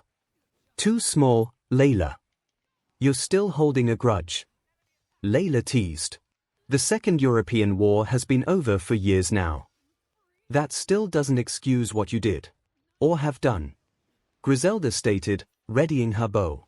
She remembered what she found in that cave, bodies of humans and other beings, all in various states of preservation. "I happened to find your souvenirs." "You mean my trophies?" Layla replied. "I collect unique and odd specimens, be it humans, yokai, monsters, or something else. I came close to collecting the head of a witch a few nights ago, along with her devil friends, but they got away. Maybe I can add an exorcist's head to compensate." "Not gonna happen." Griselda notched an arrow and fired. Layla smirked as she simply dodged to the side, but that smirk disappeared when she saw Griselda was right on her. She tackled Layla to the ground and was about to stab her with an arrow, but Layla was able to push Griselda off with her spider legs. Griselda growled as she fired several arrows at Layla, but the Spider-Woman avoided all of them and leaped in between a pair of trees, her spider legs keeping her in the air. But that didn't last. Layla gasped in shock when an arrow flew around her, draping her in some kind of wire. Looking down, she saw that the wire led directly to Griselda, who proceeded to pull the Spider-Woman out of the tree. Layla crashed HRD on the ground, leaving her disorientated. Once she was on the ground, Griselda ran toward her hated enemy, her bow straightening into a staff. With her bow as a bow staff, Griselda swung it, blocking and pushing back Layla's spider legs. After a few strikes, Layla managed to block and hold onto the staff, but Griselda still jumped up and delivered a hard kick, sending her back. She then jumped into the air, slamming hard down onto Layla, pinning her. Taking the chance, Griselda grabbed an arrow, ready to stab Layla right between the eyes. However, right when she was about to finish Layla off, they both heard the sound of rocks sliding as they looked back. Their Zenobia and Irina were sliding down the hillside. Griselda gasped at the sight of them being here. Why were they here? Why now? Layla used this distraction to lash one of her spider legs at Griselda, knocking her back before getting up and shooting more webbing, pinning Griselda to the wall. "Griselda!" Zenobia yelled. She and Irina were about to run and help. Layla turned to see the girls and gave a joyous yet sadistic hiss. Griselda used this brief distraction as she managed to free her arm, grab an arrow from her quiver, and threw it at Layla. Layla caught it with ease, looking rather smug. She failed to notice the arrowhead open up and beep before it exploded, blasting the Spider-Woman away. Zenobia and Irina ran past the downed Layla to help Griselda. "I thought I told you to go after Fried and Valpa," she exclaimed. "We couldn't just leave you." Irina shot back. "Yeah, especially if you were going to fight something like that," Zenobia exclaimed as she and Irina tried to pry the webbing off Griselda. "Just get out of here, I can handle it. If you stay you'll just become liabilities," Griselda said. "I don't believe you," Zenobia stated. "I can see it in your eyes, Griselda. You're afraid." Griselda's look softened as Zenobia continued. "I've known you for years and you're never afraid. I don't know what that monster did to make you so scared, but we're not gonna sit back and watch you fight this thing alone. That's not what friends do." At that particular comment, Griselda's worst horrible memory came back to her. How long had she been here, being tortured by her sadistic and cruel captor? Hours? Days? It was all a blur. She had endured so much, yet Griselda didn't say a single word, other than the occasional curse or voice of defiance. Layla truly seemed impressed by her prisoner's tenacity. "You know, for a human, your resilience is quite impressive. I even told you the truth about God and me, and you still hold on." Griselda offered no response. In fact, I'm guessing that no matter what I do to you, you'll never crack. Am I right? Griselda glared at her captor. That's what I thought. Layla actually smiled at that before snapping her fingers. A pair of what Griselda assumed to be stray exorcists entered the room, dragging in a badly beaten man. Griselda's look of defiance quickly gave way to shock. She recognized who it was. 𝐶𝐻 Christus. Christus groaned as the stray exorcists dragged him next to Griselda and strung him up by his arms with Layla's webs. What have you done to him? Griselda demanded. Not much, yet, Layla warned. Just tell me what I want to know, or, well, you're a smart girl. I think you can imagine what happens to Christus next. I don't know where the Excaliburs are, Griselda stated. Layla frowned in response as she stepped closer to Christus. I swear by the names of God, Jesus, and Mary that it's the truth. We'll see.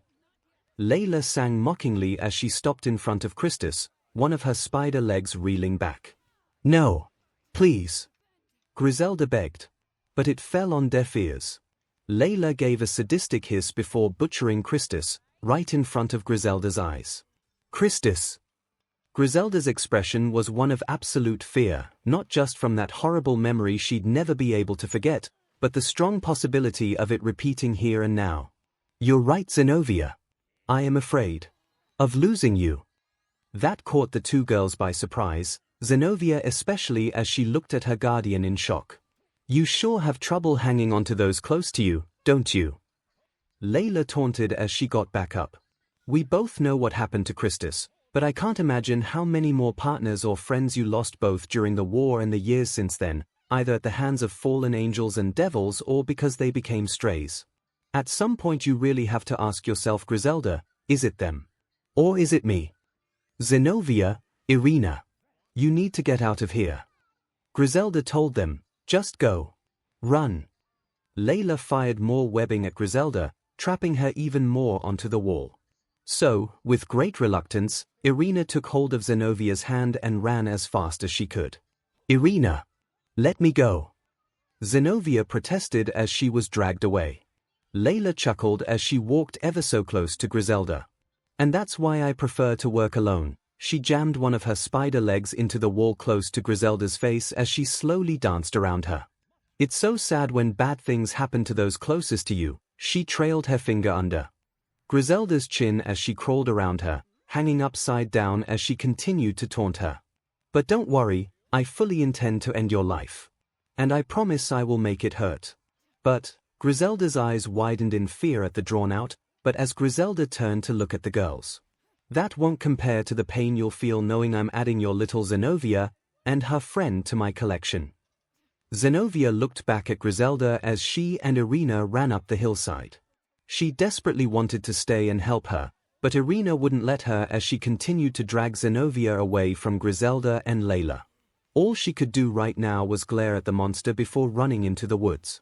Layla chuckled darkly to herself as she jumped off the wall and followed the girls. Griselda could only watch and scream in terror, powerless as Layla began her hunt. The moon shined brightly over Endoru Forest Park, giving the forest an eerie feel as Irina continued to lead Zenobia away from Layla and Griselda. Let me go already. Zenobia continued to protest. How can you just leave Griselda behind like that? I'm not. Irina snapped, stopping and turning to look directly at Zenobia. You saw that thing. This isn't some stray devil. We need an actual plan to take her down. Zenobia was taken aback by her partner's response. But now that she had a moment to cool down, she saw that Irina was right. They won't be able to beat someone like Layla without any sort of plan. That's the spirit, girls. Play hard to get. They heard Layla tease. Zenobia glared at the direction Layla was, wanting nothing more than to wipe that smug look off her face. What do you have in mind? Layla continued to stalk and follow after the two. While she did lose sight of the young exorcists, their trail was relatively easy to follow, so she had a good idea of where to find her. You can't hide from me forever. Layla called out to her prey. Wasn't planning on it. Suddenly, Irina jumped out from a tree, Excalibur mimic in hand as she charged at Layla. The Spider-Woman merely chuckled in amusement as she easily avoided the oncoming attack. What she failed to realize, though, was that 𝐼𝐼𝐼 was the distraction as Zenobia came from the other side, swinging her Excalibur destruction downward with all her might. Layla noticed this, but it was already too late. All she could do was attempt to avoid the blade. Once the blade hit the ground, it created enough destructive force to send Layla skidding hard along the ground. 𝐼𝐼𝐼 then attempted to finish Layla off, but the Spider-Woman was able to jump back before the girl could reach her. Well now, Layla gave an amused smile. This hunt might be more interesting than I thought. Layla jumped upward, disappearing into the trees. As Zenobia and 𝐼𝐼𝐼 looked around, they couldn't find Layla as she continued to speak. Zenobia, right. I can see why Griselda likes you, you remind me so much of how she used to be. Such confidence, such determination in your eyes. Seeing how you two seem so close, did she ever tell you about me? You're a monster who's killed innocent people, that's all we need to know. Zenobia replied with the Excalibur destruction at the ready.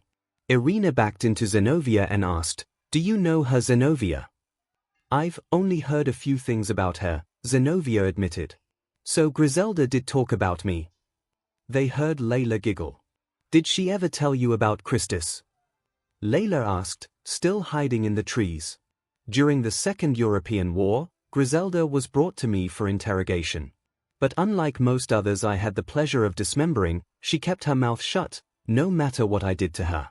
You really can't help but admire that kind of resolve. But then I realized her true weakness, the same weakness most other humans have, they care about their friends. Zenobia and 𝐼𝐼𝐼 stopped moving for a second as Layla continued to speak. Griselda's teacher, Christus, was brought to me. She continued. That's when her resolve began to break. She even begged me to stop, but I didn't as I tore poor Christus apart, piece by slow, agonizing piece. Zenovia's grip on her Excalibur tightened, gnashing her teeth. 𝐼𝐼𝐼 gasped in shock, having a hard time believing that such a being could be so cruel. Layla, seeing this from her position above them, smirked. Firing her webbing from her hands, Layla quickly caught 𝐼𝐼𝐼 before trapping the chestnut hair girl against a tree. 𝐼𝐼𝐼! Hissing, Layla lunged at Zenobia. The girl tried to use her Excalibur to block the Spider-Woman's attacks, but the Spider-Woman's extra limbs made that difficult, forcing Zenobia back. Zenobia! 𝐼𝐼𝐼 cried out as Layla pushed her partner back. She needed to get free and help. 𝐼𝐼𝐼 took several deep breaths. Relax. Relax. Slowly, she began to wriggle out of the webbing. Zenobia skidded across the forest floor, parts of her uniform torn as she stood back up, glaring hatefully at Layla. You're making this too easy, Zenobia, Layla told the young exorcist. And I do not enjoy being bored. Zenobia merely readied her Excalibur in response. Layla hummed in thought, wondering just how to make this hunt more fun when an idea crossed her mind. What was your friend's name? 𝐼𝐼𝐼. You two seem to really care for each other, Layla noted.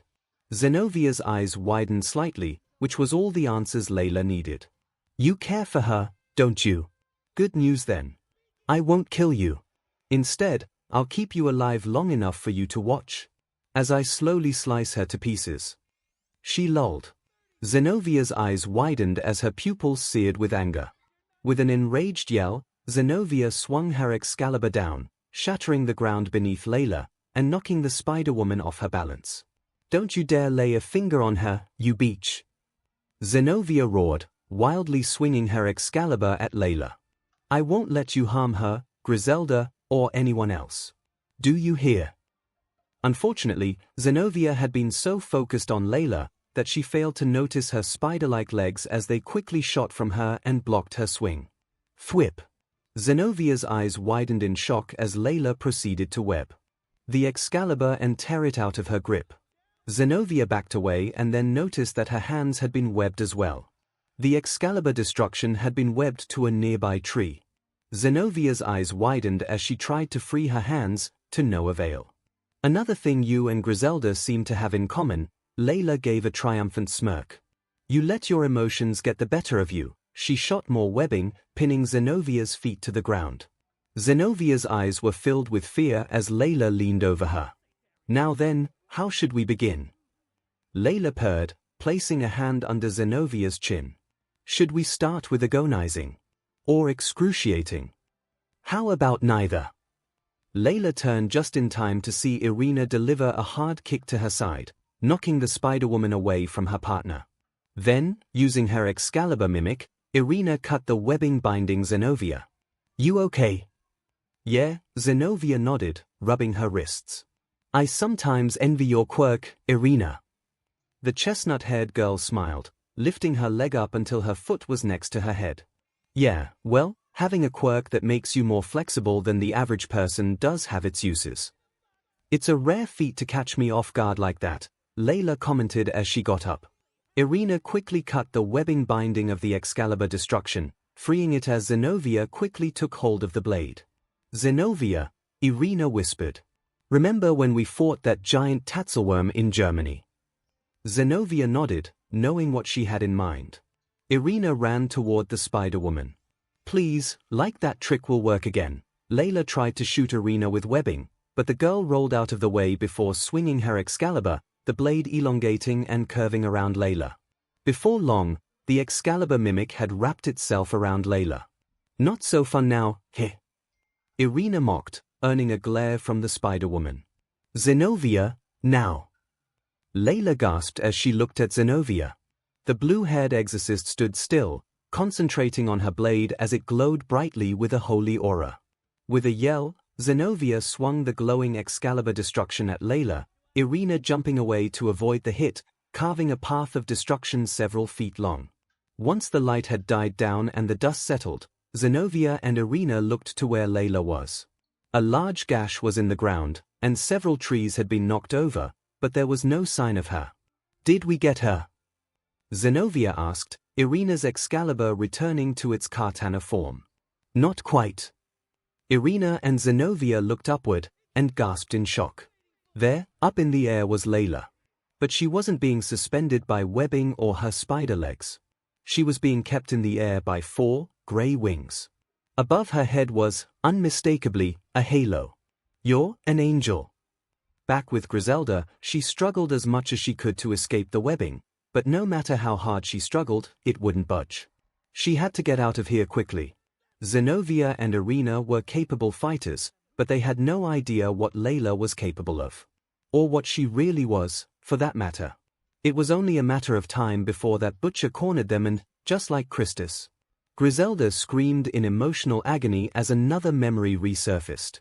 Griselda's face had given way to despair, the body of Christus reduced to nothing more than literal pieces. And Layla smiled the entire time. Griselda didn't react as, slowly, Layla inched one of her clawed legs close to her face. The intent was clear. There was no way to avoid this. There was nothing she could do. However, just as she seemed to accept her imminent demise, the door was blown off its hinges. Layla growled in frustration before making her escape as Ewald Cristaldi, followed by Vasco Strada, barged in, making short work of the stray exorcists. Griselda! Ewald ran to the girl's side. Griselda, hey. Are you okay? She didn't respond. Ewald. Ewald turned to Vasco, and nearly gagged at what remained of Christus. The cardinal priest moved to Griselda's side and tore off the webbing binding her. Let's go. He gently carried Griselda out of the facility, all the while she began to mutter, I couldn't save him. I couldn't save him. Griselda stopped struggling, the full weight of her situation finally settling in.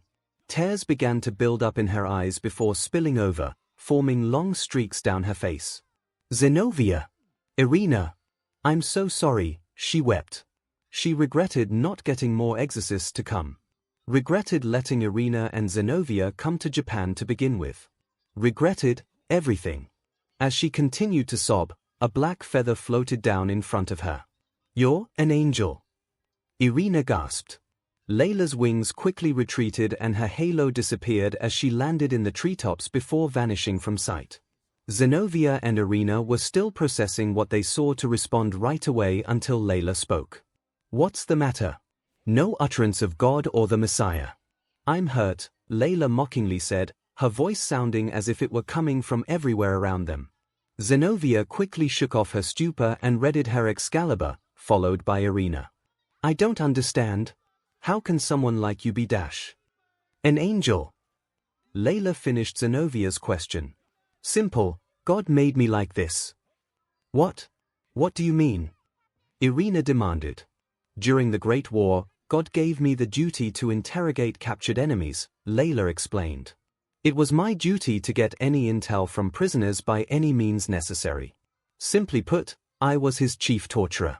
Whenever prisoners had valuable information, they were brought to me, and I made sure to squeeze every last drop of intel out of them. But that's, Erinna stuttered. You're lying, Zenobia hissed. The devils and fallen angels would have something like you, but never God. Oh, are you that naive? Layla chuckled. Do you honestly think the Great War between the three factions was as black and white as Sunday school said it was? Do either of you even know why the war started in the first place? Zenobia and Erinna weren't able to answer. It's because God attacked first, believing that the devils would attempt to usurp him, Layla answered. While the original four Satans probably wanted him dead. I'm sure none of them were interested in starting a war. And the fallen angels only fought to ensure their own survival, since they were abandoned by God after making love with humans. Honestly, I sometimes wondered why humans still even worship God, especially after everything that was done in his name. What do you mean? Erinna questioned. Does the Holy Sword Project ring any bells? Layla asked them. When it was deemed a failure, they just killed the children off. No. That was Valpa Galilee's doing. Zenobia yelled. But it was approved and funded by the church's higher-ups, Layla pointed out. And that project was far from the only terrible tragedy in history done in the name of God. They heard Layla scoff. The so-called People's Crusade, the persecution of the gypsies when their mystic talents competed with the necessity for literate priests, the oftentimes violent conversion of the Americas, just to name a few. Erinna covered her ears, shaking her head in denial. Stop. Stop it. Erinna. Don't let her get to you. Zenobia told her. And let's not forget how the Church and Christianity isn't even the original religion that worshipped God, Layla continued. Judaism came first, followed by Christianity and then Islam. And yet the Church is the one with all the power. Well, had all the power. I can only imagine how devastating it was when quirks began appearing. A huge loss in faith like that could have collapsed the Church altogether. It's a miracle that religion in general is still around. Not that I'm complaining, since I love my quirk. That caught the girl's attention. If you're really an angel, then why do you have a quirk? Zenobia asked. Why should I bother answering? Especially since you both won't have long to live. Thwip. Zenobia gasped and screamed when webbing suddenly hit her from behind and pulled her away, binding her to a nearby tree. Zenobia! Before she could aid her friend, more webbing suddenly struck the Excalibur mimic and pulled it away, sending it far from its wielder. More webbing then pulled Erinna up into the treetops, where Layla was waiting. Before she could even scream, Layla, using her spider legs, wrapped webbing around Erinna. Once Layla was done, Erinna was cocooned by the webbing. Try to get out of that, Layla said to her. Erinna's only response was a muffled scream as she struggled to get free. Layla laughed at Erinna's attempt before she turned her attention to Zenobia. Now then, where were we? Layla climbed down, dropped Erinna, and marched her way to Zenobia, who tried desperately to free herself from the web, but the sadistic angel was already on top of her.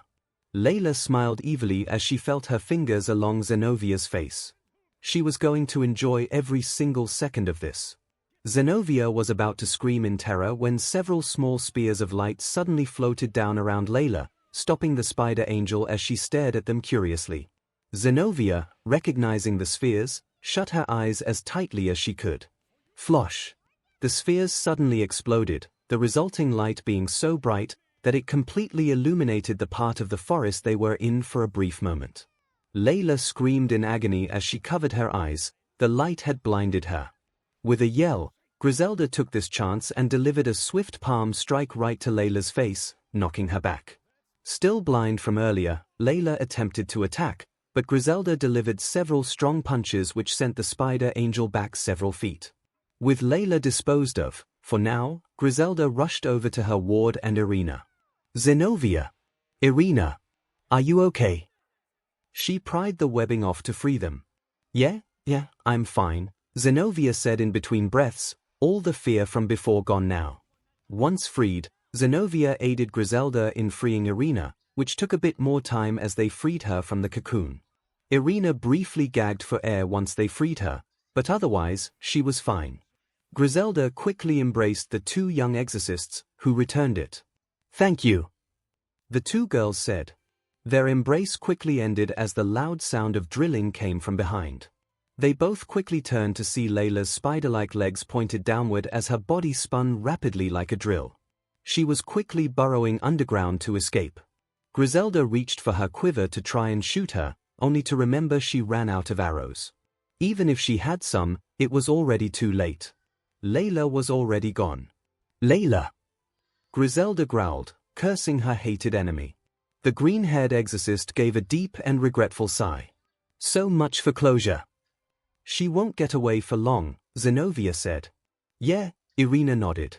We'll get that monster eventually. Griselda smiled at the two girls before a downcast look appeared on her face. I'm sorry you two had to face my demons today, she said honestly.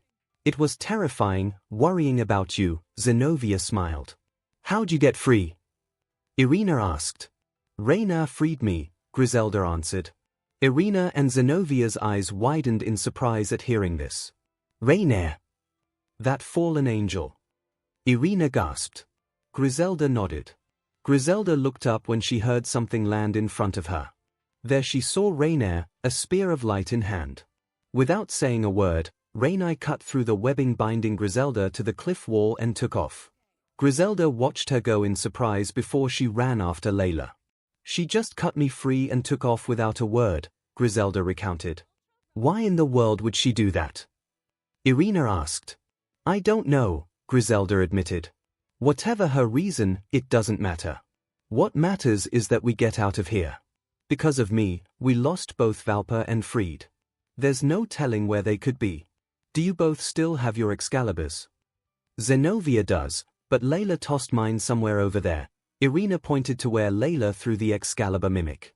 Let's get it and get out of here. Zenobia stood up and started walking, followed by Griselda and Irina. It didn't take long for them to where it looked like the Excalibur mimic landed, but there was no sign of it. It should have landed somewhere here, Irina muttered. You mean this? A familiar, demented voice asked. Looking up, the three female exorcists saw Freed standing on a small hill, wielding the Excalibur mimic. Freed! Griselda hissed. That's my name, don't wear it out. Irina's eyes widened when she saw that Freed had her Excalibur. Give that back. Sorry, but finders keepers. Freed laughed, pulling out and using a flashbang again. The three exorcists shielded their eyes from the intense light. Once the light faded, Freed was gone. Damn it! Griselda hissed. Now the enemy has 4 Excaliburs, all because of her recklessness. Do you still have your other sword, Irina? Irina nodded. Yes. I guess I should thank Osan-sensei for reminding me to take it. Griselda smiled and nodded. Come on, let's get some rest. We have a long day ahead. She said, the sun beginning to rise behind them. Izuku rubbed his butt for the umpteenth time as he and Rias walked back home. He wouldn't be able to sit down for a week now. I know you're trying to become a hero, but you can't go after every injustice you find, Izuku, Rias admonished, sticking her nose up with her eyes closed. Just because you have the power to do so, it doesn't mean you can every time. I know. It's just, Izuku sulked. Yuto-kun is still looking for Freed and Valpa. There's a chance he'll run into this Kokabio guy. He's going to need our help, he insisted. Rias sighed. There was no denying that. As her knight, Yuto was her responsibility and she needed to deal with him. And Izuku's sense of justice wouldn't allow things to be left unchecked the way they are. Yes, I can't argue with you there, Rias agreed. I only heard stories about him from my brother, but Kokabio was as ruthless as he was powerful during the battle against the angels and the fallen. His lust for war was what got him expelled from heaven, so it's likely that he has already made his move. I've already asked Mizu-san to look for Yuto and the exorcists. Once they're found, we'll figure out what to do from there. If 𝐭𝐽𝐫 is indeed planning on starting another great war, then we would have no choice but to break our agreement, since it would be too dangerous to stay on the sidelines. In the worst-case scenario, we may need to get the Satan's help. Izuku smiled at Rias. As pragmatic as it sounded, he could tell that Rias wasn't letting this situation be. "You're really kind, Rias," he said once they reached their apartment's door. Rias momentarily blushed and stuttered, not expecting a compliment like that. "Jay, just open the door." Izuku laughed as he opened the lock and entered inside with Rias right behind him. Once in, they were greeted by a very unexpected surprise. "Izuku-an, Rias. Welcome back." "Welcome home." Both Pawn and King stared in total shock at what Okako and Ibara were wearing. Both were dressed in aprons with nothing underneath them, being completely naked otherwise. Ibara's apron was white with a green floral pattern, while Okako's apron was pink. Both girls looked very shy and coy in the position they were in. "Ubu, what's going on?" Izuku stuttered after his brain shut off for a moment before it rebooted. A friend of Ibara's explained that this is essential to help a male friend after they've had a hard day, a blushing Okako answered. "Who told you that?" Izuku asked. "It was Eika-san," Ibara replied meekly, looking down in embarrassment as she fiddled with her fingers. "That girl is worse than Mineta," Izuku mentally declared. "You have to admit, though. She has good taste. Drake, please, just don't." My, Rias muttered thoughtfully as she appraised the other two. "So that's how you both want to take it. It looks like I underestimated you too. You're both going to become wickedly seki she-devils someday." Rias praised. Thanks." Okako honestly couldn't tell if she felt flattered or embarrassed. But I don't want to be a seki devil," Ibara said in worry. "Then don't wear it. In fact, please stop listening to Eika-san." Izuku thought, really worried about the vine-haired bishop. He shook his head. "Anyway, you two should hurry up and change before Mom sees this dash. I love these clothes," Inko's voice said as everybody turned to see Inko coming out of the door. "Welcome home, Izuku. You're later than usual." Izuku's blood ran cold, panic setting in as he tried to come up with an excuse. "It's not what it looks like, Mom. This is They didn't know how to wear dash, I know, which is why I helped Ibara-chan and Okako-chan." "What?" was the only thing that came out of Izuku. A nostalgic, flirty look appeared on Inko's face. "I remember doing this with your father once or twice when we first got together. He had the same look you do now." "Are you kidding me, Mom?" A completely mortified Izuku yelled. That's it. He was never going to learn about his parents' early years. "Well, if it's all right with you, all I need a minute to freshen up," Ria said, taking off her shoes before leaning toward Ibara. "You two did a good job, getting the first move on me," she whispered before walking off. "I'm almost afraid to know what she's up to," Izuku mentally lamented. "So, why did Eika-san give you this idea?" Izuku asked them. Well, we knew that something was bothering you," Okako began. "Eika-san suggested we wear these, saying that doing this sort of thing can help a boy relax," Ibara explained. Izuku's sweat dropped.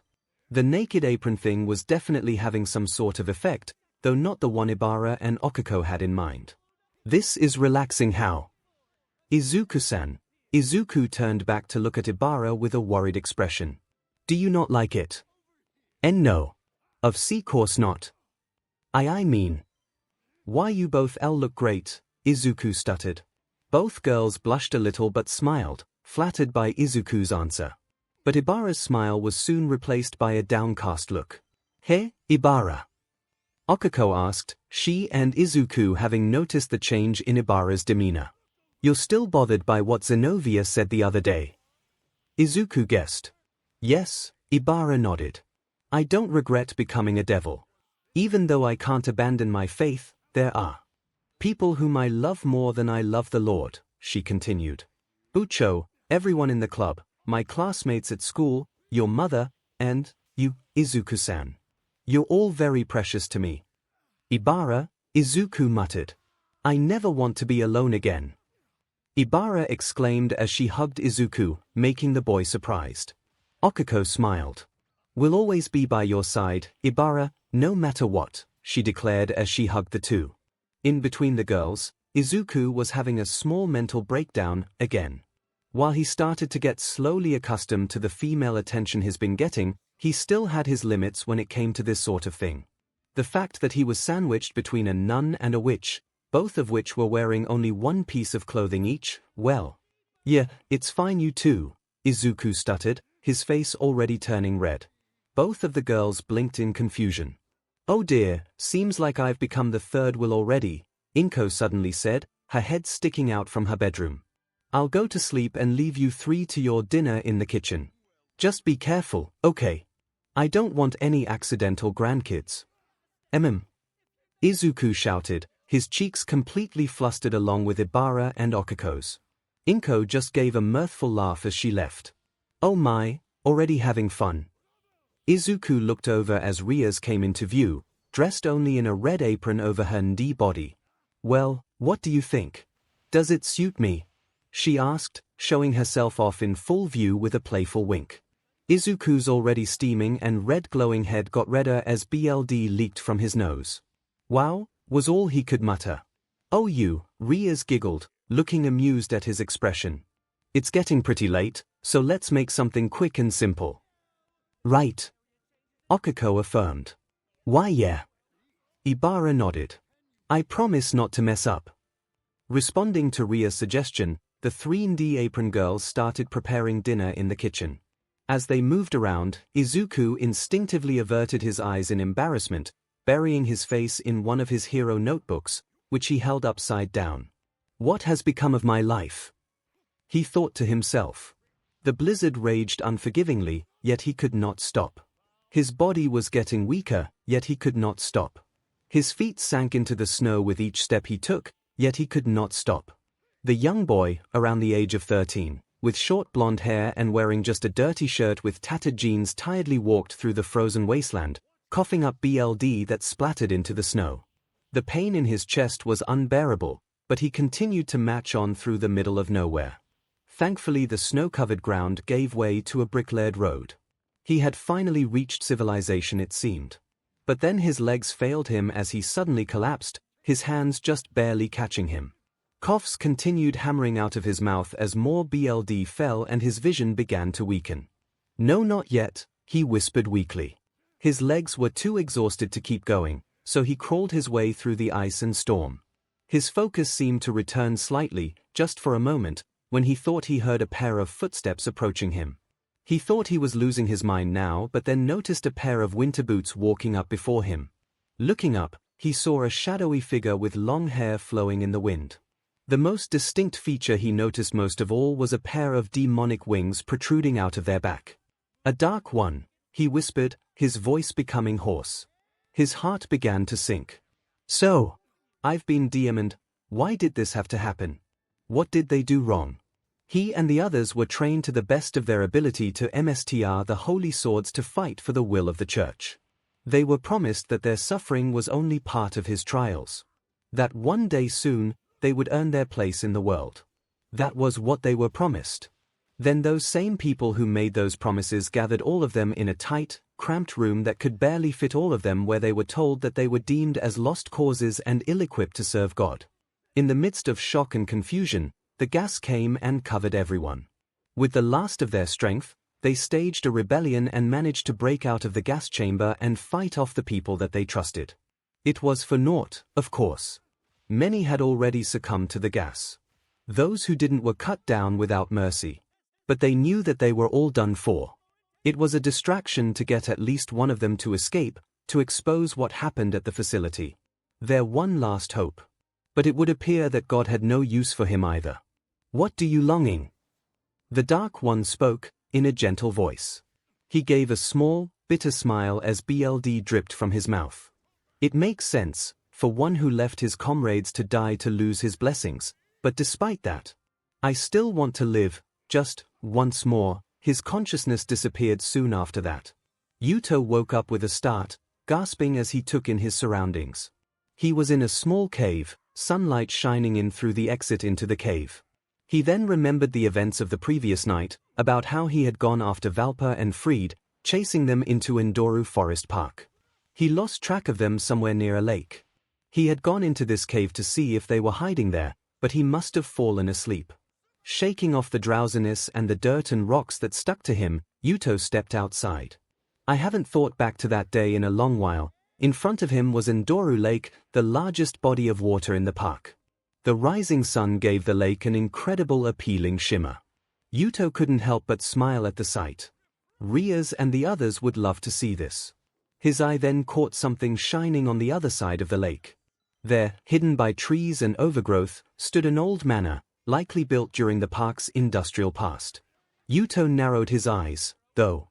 If there was anywhere those two monsters were hiding, it was there. The new day went on and still no word from Yuto or the exorcists. That alone was enough to cause worry. Rias and the others had their familiars looking throughout the city for them, Mizu. Doing the same. Of course, this resulted in her class being cancelled for the day. But that didn't mean anyone could relax.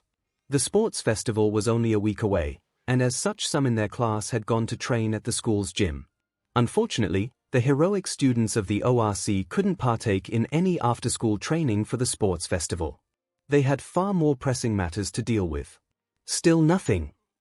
Izuku asked, he and everyone else in the ORC clubroom, with Yuto being the only exception. No, Rias shook her head. And Mizu hasn't found the exorcists either. What should we do? Momo asked. Let's meet up later tonight. We'll come up with a plan and head out to look for them. Later that night, out on the street in front of the Midoriya apartment, Rias started to set up a plan to start their search for Yuto, the ORC having gathered, all of them prepared to head out. You didn't have to come, Kyoka-san, Izuku said to the sole human of the group. I'm part of the club, aren't I? Kyoka asked rhetorically. I want to help in any way I can. We appreciate the help, Kyoka, Rias smiled. We'll need to split up in groups of 2 so we can cover more ground. Ravel suddenly clung onto Izuku's arm, making him blush. I'm going with Izuku, she proclaimed. No fair. Okako hugged Izuku's free arm. I wanted to team up with Izuku first. You already had your turn, Ravel shot back. Just then, a hostile presence filled the air, causing the teens to tense up. It seems we won't need to split up after all, Rias said, turning her head to the source of the presence. Down the street, they saw Fried walking towards the devils, his normal sadistic smile present. Fried. Izuku growled. Sup, dickwads. Fried casually said, waving theatrically. You don't look all that happy to see me, do ya? Did I catch you in the middle of an org? What do you want? Rias demanded, already tensing up for a fight. Will you guys chill out? I didn't come for a fight, yet, Fried chuckled. My boss just wants to have a word with you, he said, pointing his thumb to the sky. As soon as he did, an overwhelming presence came down on them. The ORC looked to the air, and illuminated by the light of the moon was a figure of a man in a black suit, long black hair with side bangs, piercing red eyes, and 10 black wings on his back. A pleasure to make your acquaintance, Rias of Gremory, the fallen angel sneered with faux politeness. Your crimson hair is as lovely as they say, it reminds me of that meddlesome brother of yours. A pleasure to meet you as well. I take it you are 𝐒𝐭𝐴 of the Grigori? Rias asked. She was putting up a brave front, but she could feel the impure holy energy coming from his wings, and it chilled her to the bone. The rest of her servants and Ravel behind her looked just as nervous as they quickly realized the kind of strength 𝐒𝐭𝐴 had. Even Kyoka, who couldn't feel latent holy energy, was able to feel his power through instinct alone. Formerly of the Grigori, 𝐒𝐭𝐴 corrected an amused smirk on his face. I am the instigator of the Excalibur thefts. Yep. Fried laughed. And thanks to some dumb beaches, I have another lovely Excalibur in my collection. He reached into his coat and pulled out a familiar katana. Everyone in the group, Izuku especially, reacted instantly. That's the Excalibur mimic. Izuku exclaimed. What did you do to Rinchen? Oh, don't worry. I'm sure they'll turn up eventually, the stray priest said, putting the sword away. What are you after, 𝐭𝐽𝐫? Riaz demanded. Why that simple, little girl? I want to bring about another great war. 𝐭𝐽𝐫 declared, causing the young devils to inhale a breath in shock. Ever since that DMN ceasefire, the so-called peace between the three factions has been utterly dull and boring. Azazel and Shemazai weren't keen on another war. Not only that, but Azazel spends all his time collecting sacred gears and even unique quirks. He always gets completely immersed in whatever he's collecting. The only thing that makes this piece worth a DMN is the fact that it's far from stable. One small tremor and 𝐭𝐽𝐫 snapped his fingers. This glasshouse will shatter into pieces. So I decided to take a hammer to it, instead. That's why you stole the Excaliburs. You actually want to start a war? Riaz asked in disbelief and with hatred directed towards the warmongering fallen angel hovering above them.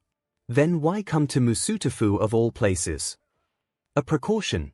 I had hoped that stealing the Excalibur pieces from the church would be enough to be the flame I needed to start the fires of war. But instead of chasing them in full force, the church instead sends 3 measly exorcists after them. It makes me wonder if they actually cared about the blades in the first place. 𝐭𝐽𝐫 admitted, shaking his head in disappointment.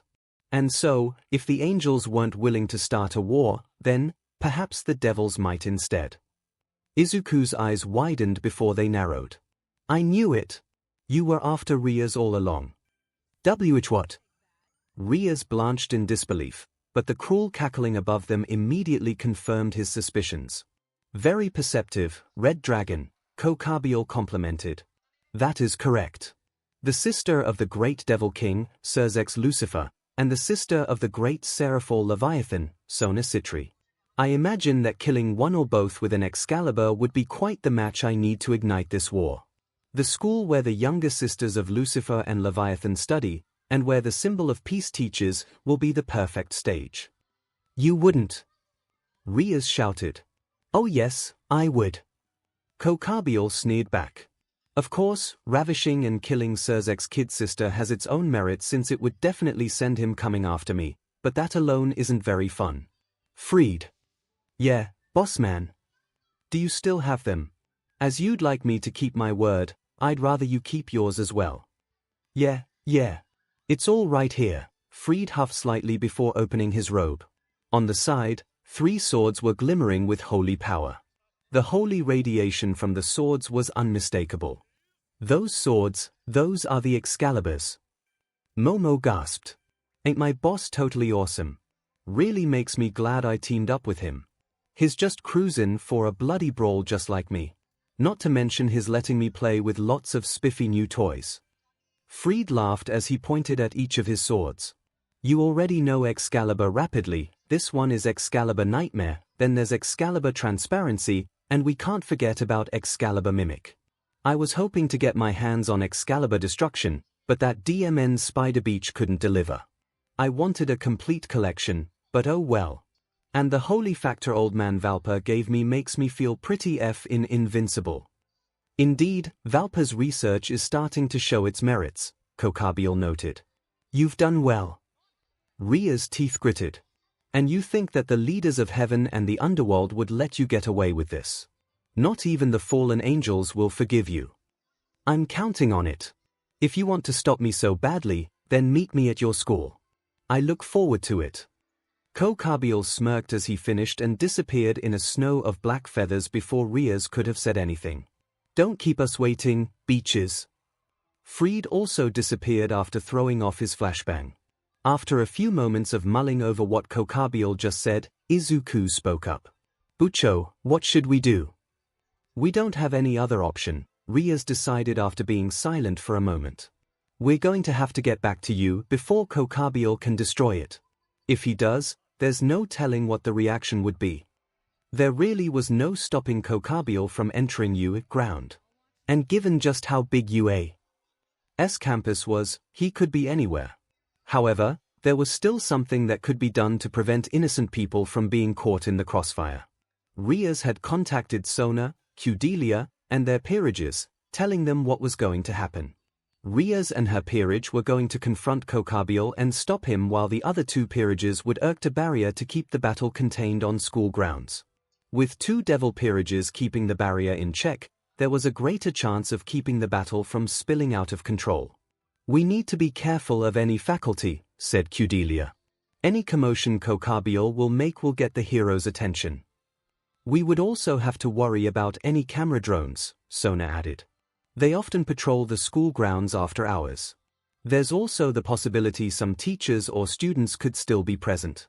If any of them were to see this, don't worry about that." 𝐒𝐿 suddenly appeared, walking up to them. "I just made a quick stop at the security room. Any camera drones that patrol this area are currently recharging and all surveillance footage is under a loop. Once everything's over, I'll set it back. And it looks like the entire campus is empty. We don't have to worry about anyone seeing us." "𝐒𝐿," Rias greeted. "Have you heard anything about the exorcists?" "I just made contact with Griselda," 𝐒𝐿 said. "They'll be here in a few minutes." "What about 𝐾𝐽?" Tsubaki asked, helping her fellow members create the barrier. "Have you heard anything from him?" "No, but I've got a hunch that he'll be here to confront Valpa," 𝐒𝐿 told her. "Do you know where 𝐭𝐽𝐫 is?" 𝐒𝐿 nodded. 𝐭𝐽𝐫 and his cronies are not attempting to hide. They're at the PE grounds. And Valpa has already started some kind of ritual with the Excaliburs. "It's still not too late, you two," 𝐒𝐽𝐫 said to them. "We still have time to call your siblings for aid. You know that my family situation is complicated." Sona chuckled, seeming reluctant to go into further detail. "But it is undeniable that your brother loves you, Rias. He will come if you call. There's no need." Before Rias could answer, Momo called out to the three pure-belted devils. "I've already contacted Sir Zexama and he's agreed to help us." "Momo!" Rias scolded her queen with annoyance. "How could you do something like that without asking me first?" Momo flinched slightly, but 𝐒𝐿 quickly got in between them. "Rias, I know you're upset and that you don't want to disturb your brother unless absolutely necessary," the sorcerer spoke calmly. "But our enemy is a leader-class fallen angel. He's not someone any of us can beat on our own. Besides, if Momo hadn't done so, I would've. That's why, even though I normally try to leave him out of this sort of thing, I called the doc for help." "The Sorcerer Supreme. You told him the situation?" Sona asked. "What did he say?" "He's a bit busy at the moment, but promised to get here as soon as he can," 𝐒𝐿 explained before turning her attention back to Rias. "But that's how serious this situation is. We need all the help we can get." Rias stared at the two in silence for a few seconds before sighing heavily. "Well, I suppose I can't argue that point. I guess I've lost to you both this time," she relented with a slight nod. Momo sighed in relief as 𝐒𝐿 gave a small at Rias concession. "Thank you for understanding, Bucho. Sir Zex and his troops will be here in just about an hour." "That's how long it'll take Kamartaj to get here too," said 𝐒𝐿. "We'll have to stall 𝐭𝐽𝐫 until then."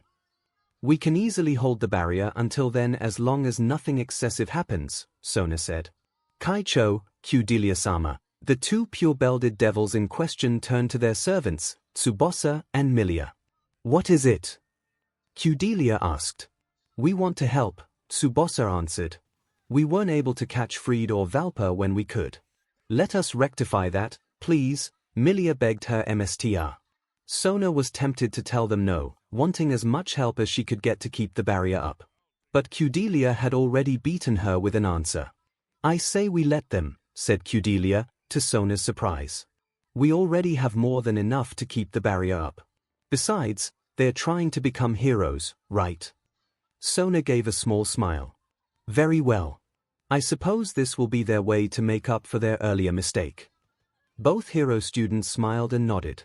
"Thank you, Kaicho," Tsubasa nodded. Nearby, Kyoka and Momo were talking. "There's no way 𝐭𝐽𝐫 doesn't know," Kyoka whispered to her girlfriend. "You need to tell them." "I know, but..." Whatever words Momo was going to say died in her throat. "This isn't the best time or place." Momo, come on. We're heading in." Rias called. Momo looked to her MSTR and friends, then turned back to Kyoka. Wish us luck, she gave Kyoka a quick kiss on the lips before joining up with everyone else.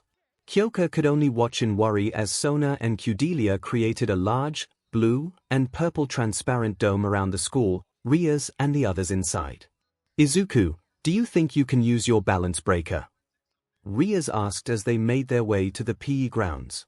I'm not sure, Izuku admitted. I'm still not entirely sure how I did it the first time. I see, Rias sighed. We'll have to work on it later. For now, I'll need you to be in support for this fight. This made Izuku raise an eyebrow.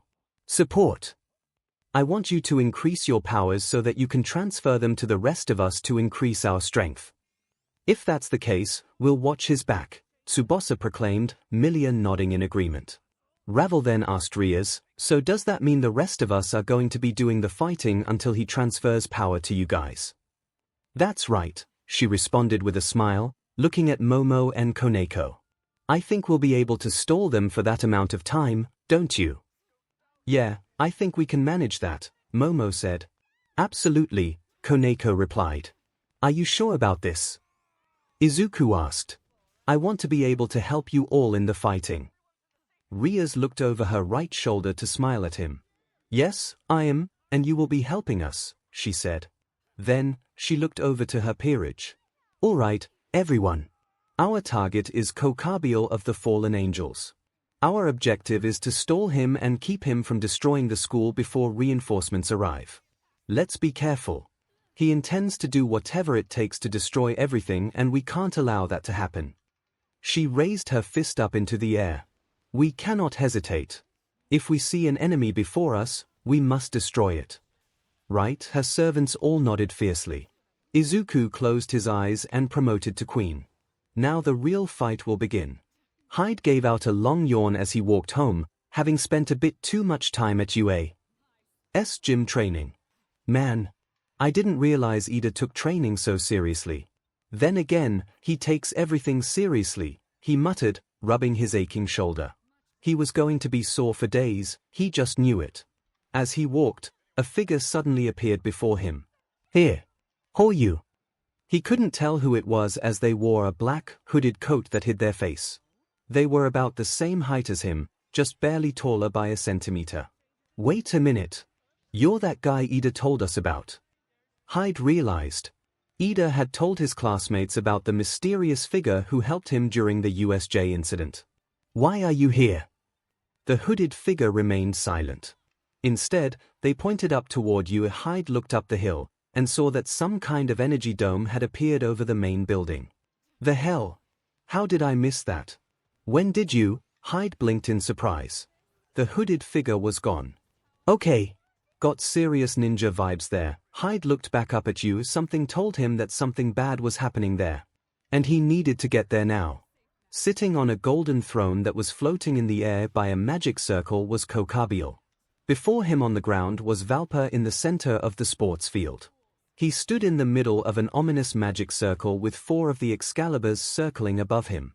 The disgraced archbishop had his arms raised from side to side with his gaze aimed directly at the holy swords, his ritual needing a lot of focus. How much longer until they are merged? 𝐒𝐽𝐫 asked. Not much longer, Valpa said, not taking his gaze away from the swords. 5 to 10 more minutes at least. 𝐒𝐽𝐫 smiled. While this was entirely unnecessary for his plans, it would be quite entertaining to see. But that wasn't the only reason he was smiling. Several presences were moving through the school grounds, reaching them in the center. So tell me, is 𝐸𝐸x or Seraphol coming? He didn't even bother looking at them. Or is it the Sorcerer Supreme? Or All Might? Frankly, I don't care which. Right now, we're the ones ready to fight, Rias said defiantly. That's all that matters. 𝐒𝐽𝐫 frowned and raised his arm before pointing it forward.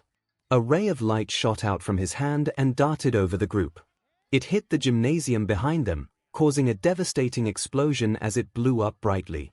Shock was etched on their faces at the display. How disappointing. I came to face warriors and here I am confronted by children, 𝐒𝐽𝐫 growled. Izuku couldn't help but stare at the crater left in the wake of 𝐒𝐽𝐫's attack, chills running up his spine. "Are you scared, partner?" Drake asked. After seeing that, "Yeah. I am," Izuku replied. "But I won't let that stop me." Drake chuckled. "There's the Izuku I know. Just be careful. He is a veteran from the Great War who fought against both the Devil Kings and God. I think I'll let you kids play with my favorite pets. It should provide some entertainment for me at least," 𝐒𝐭𝐴⁴ declared before snapping his fingers. As he did so, a bright light erupted from the floor beneath him to reveal a new magic circle which soon after spouted a large plume of flames into the air. A large, black-furred paw stepped out of the fire and was quickly followed by the rest of its body. It emerged out of the flames to reveal itself as a 10 m tall, black-furred dog. It had 4 thick legs, each with a set of sharp claws, but the thing that concerned Izuku the most was the fact that the massive beast had 3 heads, each with a set of razor-sharp teeth. The sudden appearance of the beast shocked everyone, especially Mizu. "Cerberus," she exclaimed in shock as the 3-headed dog roared loudly in their direction. "Wait, Cerberus?" Izuku asked, unable to take his eyes off the beast in question. "As in the same Cerberus who guards the gates of hell." "The very same," Mizu explained, watching as another Cerberus started to climb out, revealing there to be more than just one for the group to fight. "Summoning them to this realm is forbidden," Rias stated with anger in her voice. "I'll take the one on the left." Mizu drew the Yukinoha. "You guys take the one on the right." "Hi." Momo, Okako, Ravel, and Koneko nodded as they sprang into action. "Izuku, Ibara, you two stay with Milia and Tsubasa. Charge up your boosted gear," Rias ordered as she joined her servants. Izuku bit his lip as he watched his friends fight the demonic beasts. "If only I could use Balance Breaker, or was at least stronger, then I can help." Boost. Rias, Momo, Ravel, Okako, and Koneko attacked Cerberus with gusto. Koneko inflicted blow after enhanced blow against it while Momo shot it with her lightning and Rias, Okako, and Ravel attacked the beast with their own magic.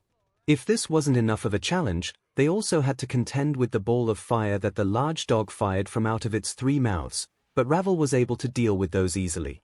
Nearby, the Cerberus that Mizu was fighting had already lost a head, frozen solid by the Yukinoha. Mizu had also created a sword of pure plasma, which she used with deadly effect as she sliced up another head with ease. As he watched them battle the Cerberus, Izuku couldn't help but think of All Might's offer. If he had one for all right now, would he be able to help? Boost. A sudden roar and scream from behind him brought Izuku out of his thoughts. He spun around to see Ibara, Tsubasa, and Milia looking behind them as 2 more Cerberus lunged at them with ravenous hunger in their eyes. Acting quickly, Ibara used her vines to ensnare one of the giant, demonic beasts. It desperately tried to break free to no effect as its sibling continued its charge. Milia, however, used her quirk to stab the eyes of the other Cerberus, the hellhound howling in pain as Tsubasa, having absorbed the concrete ground, grabbed the Cerberus hind leg and spun around, before throwing the Cerberus at the one Rias and the others were fighting. "Nice one, Yura-san." Izuku cheered. Just then, the Cerberus that Ibara was holding began to break free from its vines. The Cerberus growled at them as it was about to leap at them again when the middle head howled in pain for a second before its head separated from its neck and fell to the floor where it disappeared in a plume of flames. "What the?" Izuku exclaimed with confusion before he noticed a glint above him. He looked up to see none other than Zenovia soaring above the large demon dog, her Excalibur of destruction in her hands. "Zenovia-san!" they shouted. "Thought you could use a little help, Zuku." Izuku looked up in time to see Irina, wielding a regal-looking longsword, flipping in midair and bringing her holy sword down on the demon below her, cleaving it right through its middle. The 2 halves of the demon fell to the floor, its heads howling in pain for the last time before they followed the middle head's lead and both parts of it became engulfed in flames before disappearing. "We did it!" Irina cheered, eliciting a small smile from Griselda as she joined them. "Don't relax too soon. We still have more dash." However, any and all levity was halted when Griselda suddenly noticed a small blur in the corner of her eye. "Irina! Watch out!" Before Irina could react, another Cerberus jumped at her from behind. Slice. only for it to be split in two by dark red energy. Once the two half fell to the ground, a familiar dual-tone teen was seen standing behind the demonic beast. "So is this a private party or can anyone come and play?" Hyde asked, placing the insulator on his shoulder. "Kido-kun." Izuku gasped. "Why are you here?" "It's kinda hard to miss how a giant glowing dome is covering half the school," Hyde replied. "You okay?" he asked Irina. "Yeah, thanks." "That's an interesting sword you have," Zenobia commented. "Zenobia, focus!" Griselda shouted, firing several arrows at another Cerberus, all of which exploded upon hitting the beast. "Right, sorry." As the fighting went on, Valpa caught notice of the four newcomers. Or rather, he caught notice of the replacement holy sword that Irina was welding. If his memory was right, that was the 𝐒𝐿, a holy sword owned by Olivier, a legendary paladin who served under Charlemagne. So she had an extra in stock in case she lost her Excalibur, it seemed. How clever! But how was she able to even use it? Only those with a pure heart could even touch 𝐒𝐿, let alone wield it. Plus his research only extended to the Excaliburs. It shouldn't be possible for her to use another holy sword unless... Three animalistic sounds called out in unison. Izuku and Ibara looked up to see another Cerberus leaping towards them. Instinctively, Izuku wrapped his arms protectively around Ibara and was about to jump out of the beast's way, when... Rashomon, Agito! Two black blades suddenly bisected the Cerberus. Ibara and Izuku gasped in shock as the dead beast landed in front of them. Behind the Cerberus stood Akutagawa, Higuchi, and Reina beside him, suppressing a cough and his hand outstretched. Reina! Ibara trembled upon seeing the fallen angel. Reina, for her part, merely glared at them silently. Izuku, though, could only stare in shock at Akutagawa. He saved them. Why? Why did Dash? Don't get the wrong idea, Welsh dragon, Akutagawa said. I only saved the Twilight Healer. If she were to die, our chances of defeating the Cadre greatly diminish. Reina took the moment to examine the battlefield, but her eyes were quickly drawn to one individual in particular. 𝐒𝐽𝐽𝐫, Reina stuttered, her body trembling at the sight of the Cadre, who sneered at her. Reina, focus, Higuchi reprimanded. Reina shook her head and took a deep breath, forming a spear of light as she and the other mafiosi were ready to enter the fray. Just in time, too, as several more Cerberus appeared, surrounding the group. More of them! Irina exclaimed. Just how many of these beasts did 𝐒𝐿 summon? Griselda asked. I despise dogs, Akutagawa growled as he calmly stepped forward, and then... Rashomon! His cloak grabbed each of the Cerberus and lifted them into the air before converging, taking up most of his coat until all that was left was some fabric around his wrists and waist. Higanzakura! The Cerberus all cried in pain as the Rashomon suddenly exploded into several finely developed flower spikes. Akutagawa promptly retracted his coat, the bodies of the Cerberus falling to the ground, dead. What the hell? Hyde gasped, along with everyone else. He killed my pets with such ease. He certainly lives up to his name as the rabid dog, 𝐒𝐿 commented with an excited grin. Akutagawa's ability reminded him of a sacred gear called the Scarlet Letter. 𝐒𝐿 recalled how one wielder of the Scarlet Letter currently worked for the church in North America. He would love to see this Rashomon and the Scarlet Letter fight, if only to see who was stronger. It's finished! Valpa suddenly exclaimed. Because everyone was preoccupied with clearing out the monsters from the field, he had the free time to continue with his ritual uninterrupted. The four swords had slowly merged together into one single sword, combining in a brilliant golden flash. The sword slowly planted into the ground, its power drawing into the magic circle underneath Valpa. The ritual to unite the Excaliburs is now complete. In the next 20 minutes, the might of this sword will obliterate this city into rubble. The reaction of the opposing side was predictable horror. 20 minutes. Surzex and the others won't make it in time. Mizu exclaimed fearfully. Oh! So your research has reached this far then, 𝐒𝐿 said, looking very impassive over the news. There is a way to stop the ritual, however, Valpa said, pointing up at his MSTR with a sinister smile. Should you be able to slay 𝐭𝐽𝐫 before the time limit, the city will be spared. 𝐭𝐽𝐫 looked over to his right and gave a small sigh. Freed, you want to cross blades with them, don't you?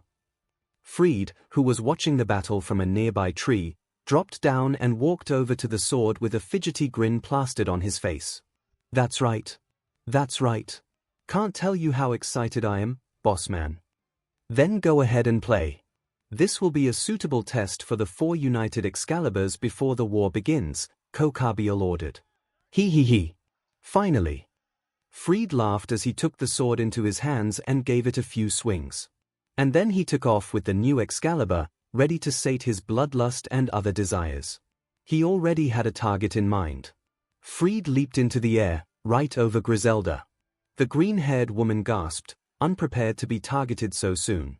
Gotcha, Beach, he laughed loudly. Quickly, Griselda rolled out of the way of the rogue exorcist's attack.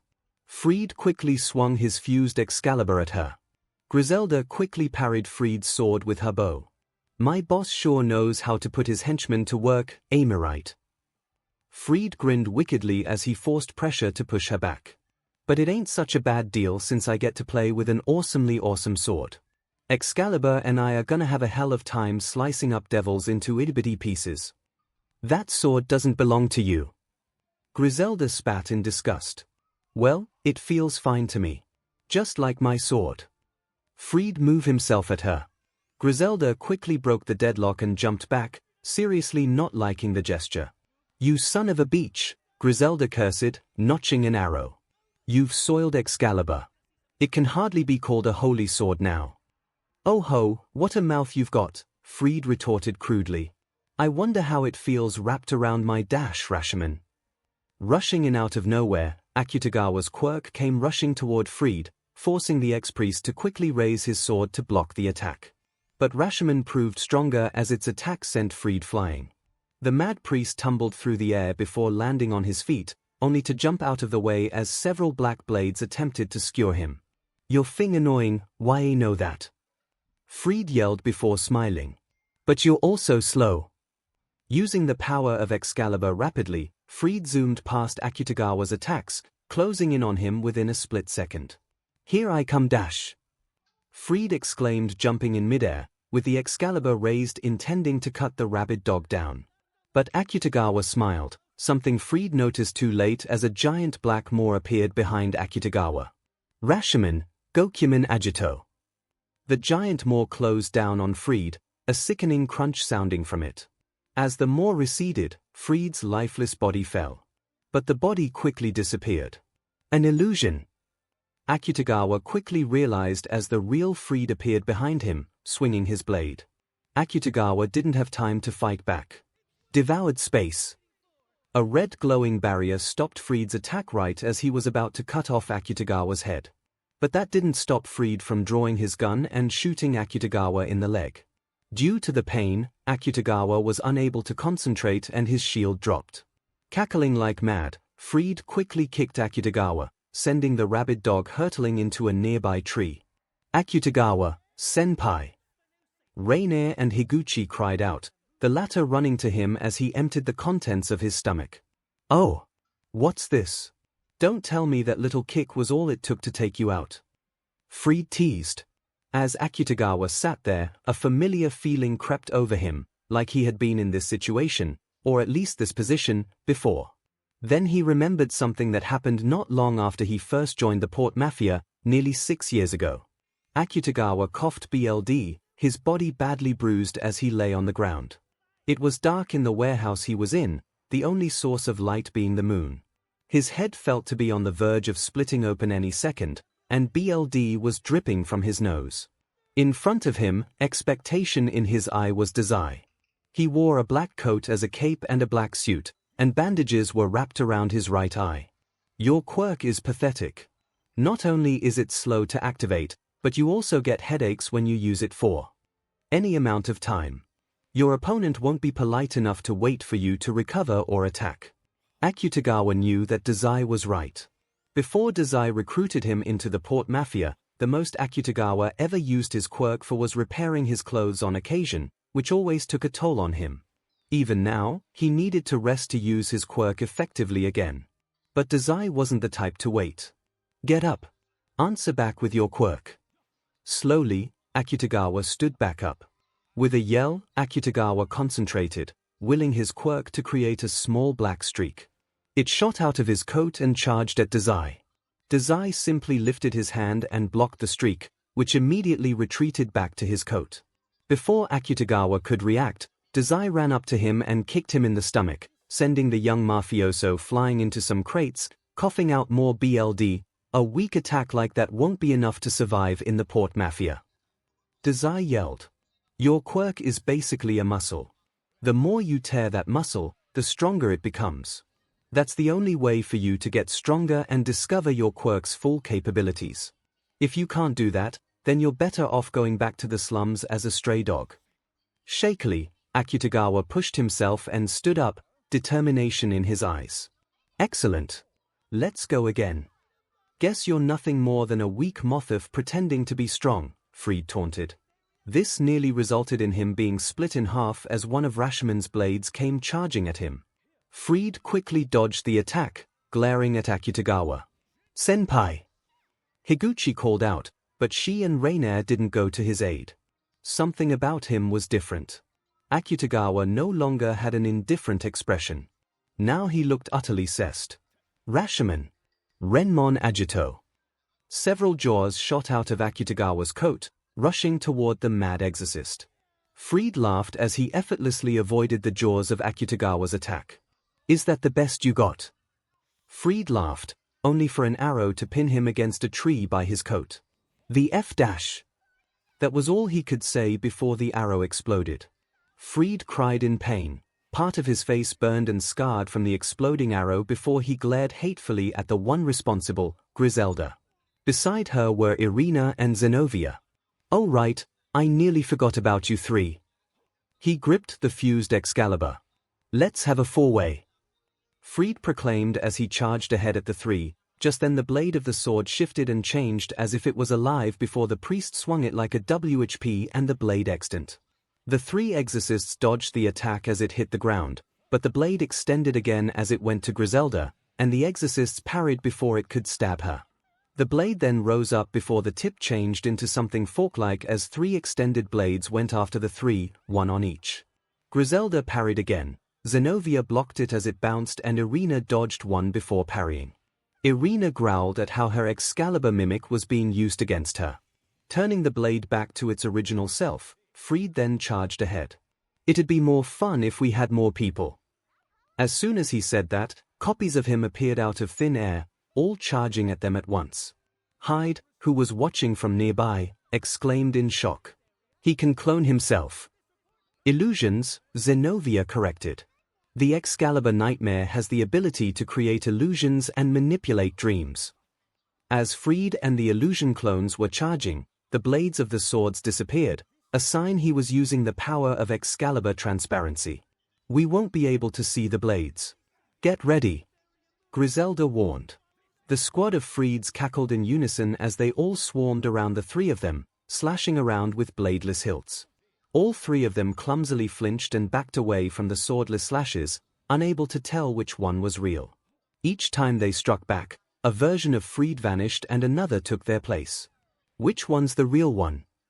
Irina cried out. Nearby, Izuku and Rias ran up, stopping next to Hyde. One has to be real, Rias squinted her eyes. But I can't tell which one.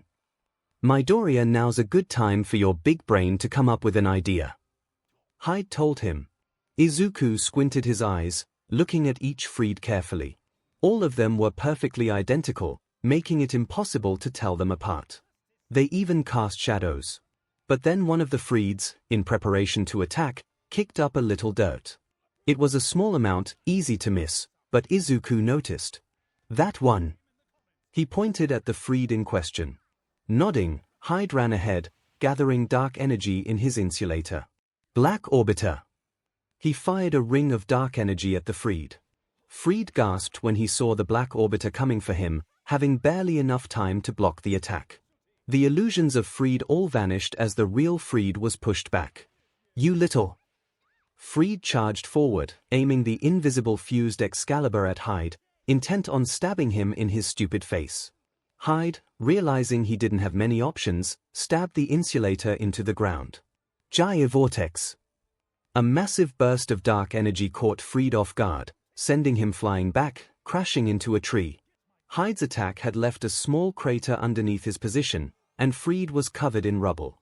Whoa! Nice! Irina cheered. Riaz agreed. 𝐻𝐻𝐈 was stronger than she thought. She quietly wondered if she could add him to her peerage as her second knight. What the hell was that? Fried hissed as he got back up. What kind of sword does he? Fried then saw that the light his fused Excalibur was normally emitting was darker in certain places, the same dark energy 𝐻𝐻𝐈 uses in his attacks apparently consuming it. What the fuckity-f? This black stuff is eating my Excalibur's holy aura. What? That's impossible. Valpa exclaimed. 𝐭𝐽𝐫, on the other hand, looked on with sudden interest. I see, so the boy has it. Has what? Valpa looked back at 𝐭𝐽𝐫. What's so special about that blade? I remembered something from Azazel's lectures, 𝐭𝐽𝐫 started to explain. There's a sacred gear called the Void, a black blade that can cut through anything. He explained that if the Void were to evolve into a subspecies it could become a Longinus and that the blade can easily cut through and destroy anything in its path, even the soul. He called this subspecies, Void Red, the indulgence of insulation.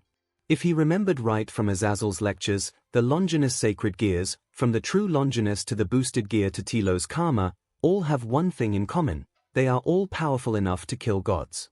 When rumors of new Longinus that weren't part of the original 13 popped up, Azazel had been quick to study it. 𝐭𝐽𝐫 wished he had paid more attention to his lectures because now he was seeing one of these rumored new Longinus firsthand. A blade with the potential to surpass Excalibur, 𝐭𝐽𝐫 chuckled darkly. Very interesting. I don't care what that is. Fried hissed, glaring hatefully at 𝐻𝐻𝐈. All I care about is slicing up that clownfish boy into pieces. A wave of swords shot out from the ground and roared towards Fried. Fried quickly jumped back, avoiding getting skewered. Looking up, he sneered from the direction it came from. Here. Took long enough. Pardon my lateness, Yuto said, slowly lifting his hand from the dirt as he stood from the ground. I took a small detour on my way here. I didn't realize how long it would take. Yuto, you're back. Riaz said in relief, happy that her servant was safe. Sorry about worrying you, Bucho, Yuto said, walking over. But I found myself preoccupied exploring an old manor, a manor with plenty of incriminating evidence. I just want to confirm what I found. Upon hearing this, Valpa perked up his head, walking towards the blonde-haired boy. Ah, little Isaiah. I heard about one of the subjects managing to escape. I just had no idea you would become something as disgusting as a devil, he frowned angrily before grinning evilly. But thanks to you and all the other defects, I was able to complete the project. Yuto's light blue eyes widened at that saying. Complete, he asked. Valpa's eyes turned malicious. All of you subjects didn't have enough of the gene to use the holy swords. Knowing that, I concluded that the only way to go forward with the project, his entire face turned completely evil as he finished, was to extract the genes of the subjects. Yuto gasped in horror. He could feel his palms shake and his skin crawling at hearing that fact. And thus, we were able to crystallize them. The genocide archbishop added as he took out a blue crystal with a glowing light blue center. This is what it looks like, all of their genes from that time I had them crystallized. The blonde-haired boy gasped in horror again as his eyes grew wider in complete terror. This is the last one though. He was nearly in tears, shaking even more. Fried laughed once more and added, all the others besides me died halfway through because they couldn't take their genes. Thinking of it that way, I am just so special, don't you agree? No, you didn't. Izuku yelled angrily. Here. I'll give this to you as a reward for all the data I collected from you and your friends. It was invaluable to me, after all, Valpa laughed, dropping the crystal in front of Yuto. That is the last bit of cells I extracted from your group. Now you can finally have them close to you again before the end. I don't need it anymore as we can mass-produce the crystals. This is, Yuto inhaled a breath, trembling as he reached forward and took the crystal of light in his hands. That, Zenobia peered an eye back at the two, her attention taken by the flask. That looks like what the church uses to bless those given the right to wield an Excalibur piece, like the one Irina was blessed with. So the blessing I received was actually the crystallized genes of those unfortunates. Irina took a step back, clutching herself as she laughed nervously.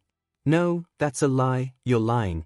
The entire time she thought she was blessed by God to be one of his chosen warriors to protect his children. Instead, she was the byproduct of lab rats who couldn't cut it. Valpa clicked his tongue. Those hypocrites. They banished me from the church for my research, but still ended up using it to create their own Excalibur wielders, Valpa scoffed, a small smirk edged at his mouth.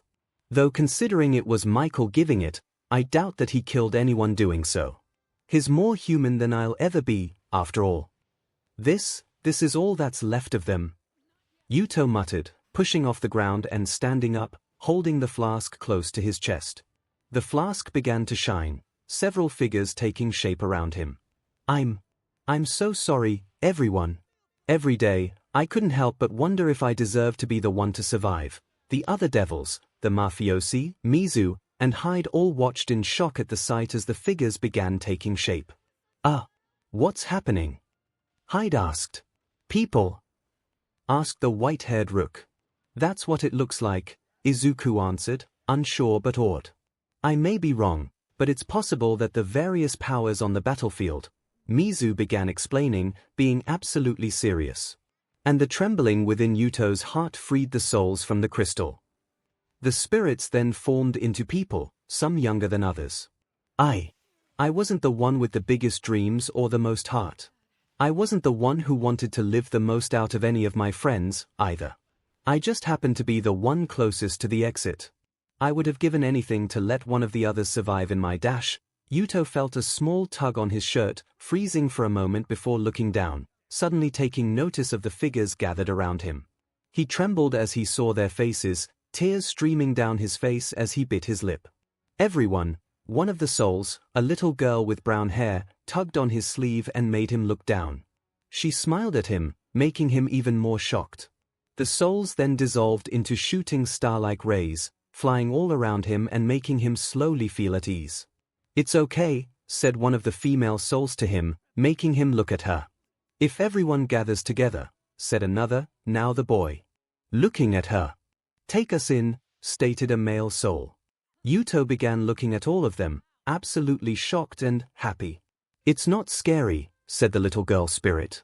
Even if there is no God, even if God doesn't watch over us, our hearts will always be. Yuto closed his eyes and cried, yet it was out of sheer happiness and relief. He smiled genuinely as he finished. 1. The souls then dissolved into him, making him glow blue as he absorbed their spirits, finally at ease, and his tears ceased. From afar, Rias and Momo smiled warmly at the sight. Koneko was also nearly in tears, smiling a little and commenting. It's a heartwarming sight, appealing, Okiko said as she, Ibara, Tsubasa, and Milia watched in tears. Griselda smiled at what she was seeing. She then closed her eyes and put her hands together in prayer. Go, children, she said softly. Be at peace. He's done it. The night has peaked. Drake noted. Done what? Izuku mentally asked. Remember how I said that a scared gear is affected by their user's feelings? When the feelings and the wishes of the possessor make a dramatic change that changes the flow of this world, the sacred gear reaches it. Izuku's eyes widened as he realized what this meant. You mean his? Yes. Yuto has achieved balance breaker. Both Valpa and Freed watched with disgusted looks on their faces. Kokabiel, on the other hand, looked on with sudden interest as he witnessed new power emerging from the young knight. Oh man, this sappy bullshit is really making me hurl on the inside, Freed groaned as he rubbed his nose. This is all giving me goosebumps. So just hurry it up so that I can cut out your insides with my Excalibur. He shouted as he brandished his sword. Yuto didn't respond to Freed. Instead, he closed his eyes as the glow around him started to fade slowly. My life as it is now is all because of my MSTR. However, I still could never forget the regrets I felt when I left my friends to die or the hatred I had for holy swords. He opened his eyes as he looked over at his peerage. But I made new friends, bonded with them, went on dangerous quests with them. I managed to find a new life with them. My old comrades wouldn't want me to take revenge on their behalf, however. He shot a glare at Valpa. There is no way in hell I'm letting in but like you come out of this alive. Go get him, Yuto. Tear Excalibur to shreds. Izuku shouted out. Yeah. I don't know what that was about, but teach those asshats a lesson. Hyde cheered. Yuto. Rias shouted over to him. As your MSTR, I order you to surpass Excalibur. I know you can do it. Go for it, Yuto-kun. Momo added in encouragement. Fight on, Yuto-san. Ibara nodded. Yuto-senpai. Koneko followed. You can do it. Okiko encouraged. Take him down, Kiba. Tsubasa cheered. Go, Kiba. Milia shouted. Nearby, the mafiosi merely watched in surprise, Akutagawa being the only one indifferent to this. Though Rainier at least was glad that the devil had moved on from his past. Valpa looked unimpressed at the display of heroics. Such naivety. Do you not realize that the key to success is to make necessary sacrifices? He turned away from them with his hands behind his back. Freed, end them. The order given, Freed grinned nastily as he approached with the Excalibur dragging behind him, the blade digging through the dirt. Yuto stood calm as his hands started to glow, his left side white and his right side black. I am one with the sword. My friends from long ago, join me and respond to my will. Our hopes and dreams that we failed to reach before, now is the time to make them a reality. Sword BRTH. His hands grasped together as a new sword began to form from a flash of light and dark in his hands. It was a sword that gave out a divine light from its blade and an ominous aura from the red inscriptions on the middle of the blade. Holy and demonic aura could be felt from the new weapon.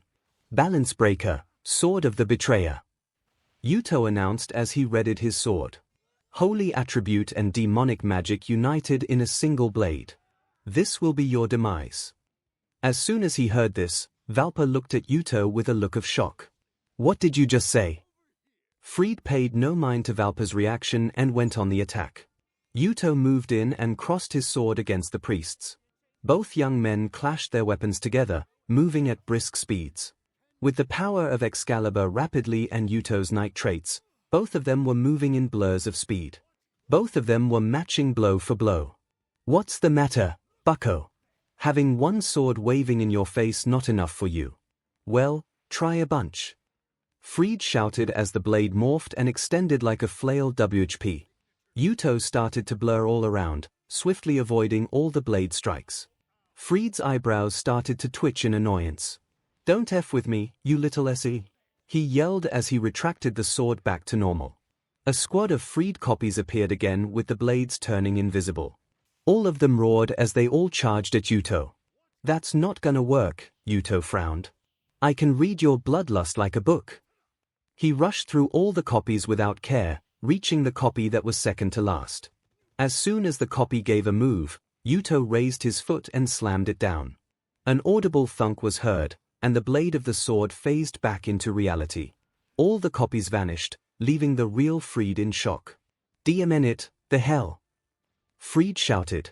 He kicked Yuto off of him, lifting his sword as he glowed in holy power. There was a problem, though. The light from the sword wasn't as strong as it was before. Hey!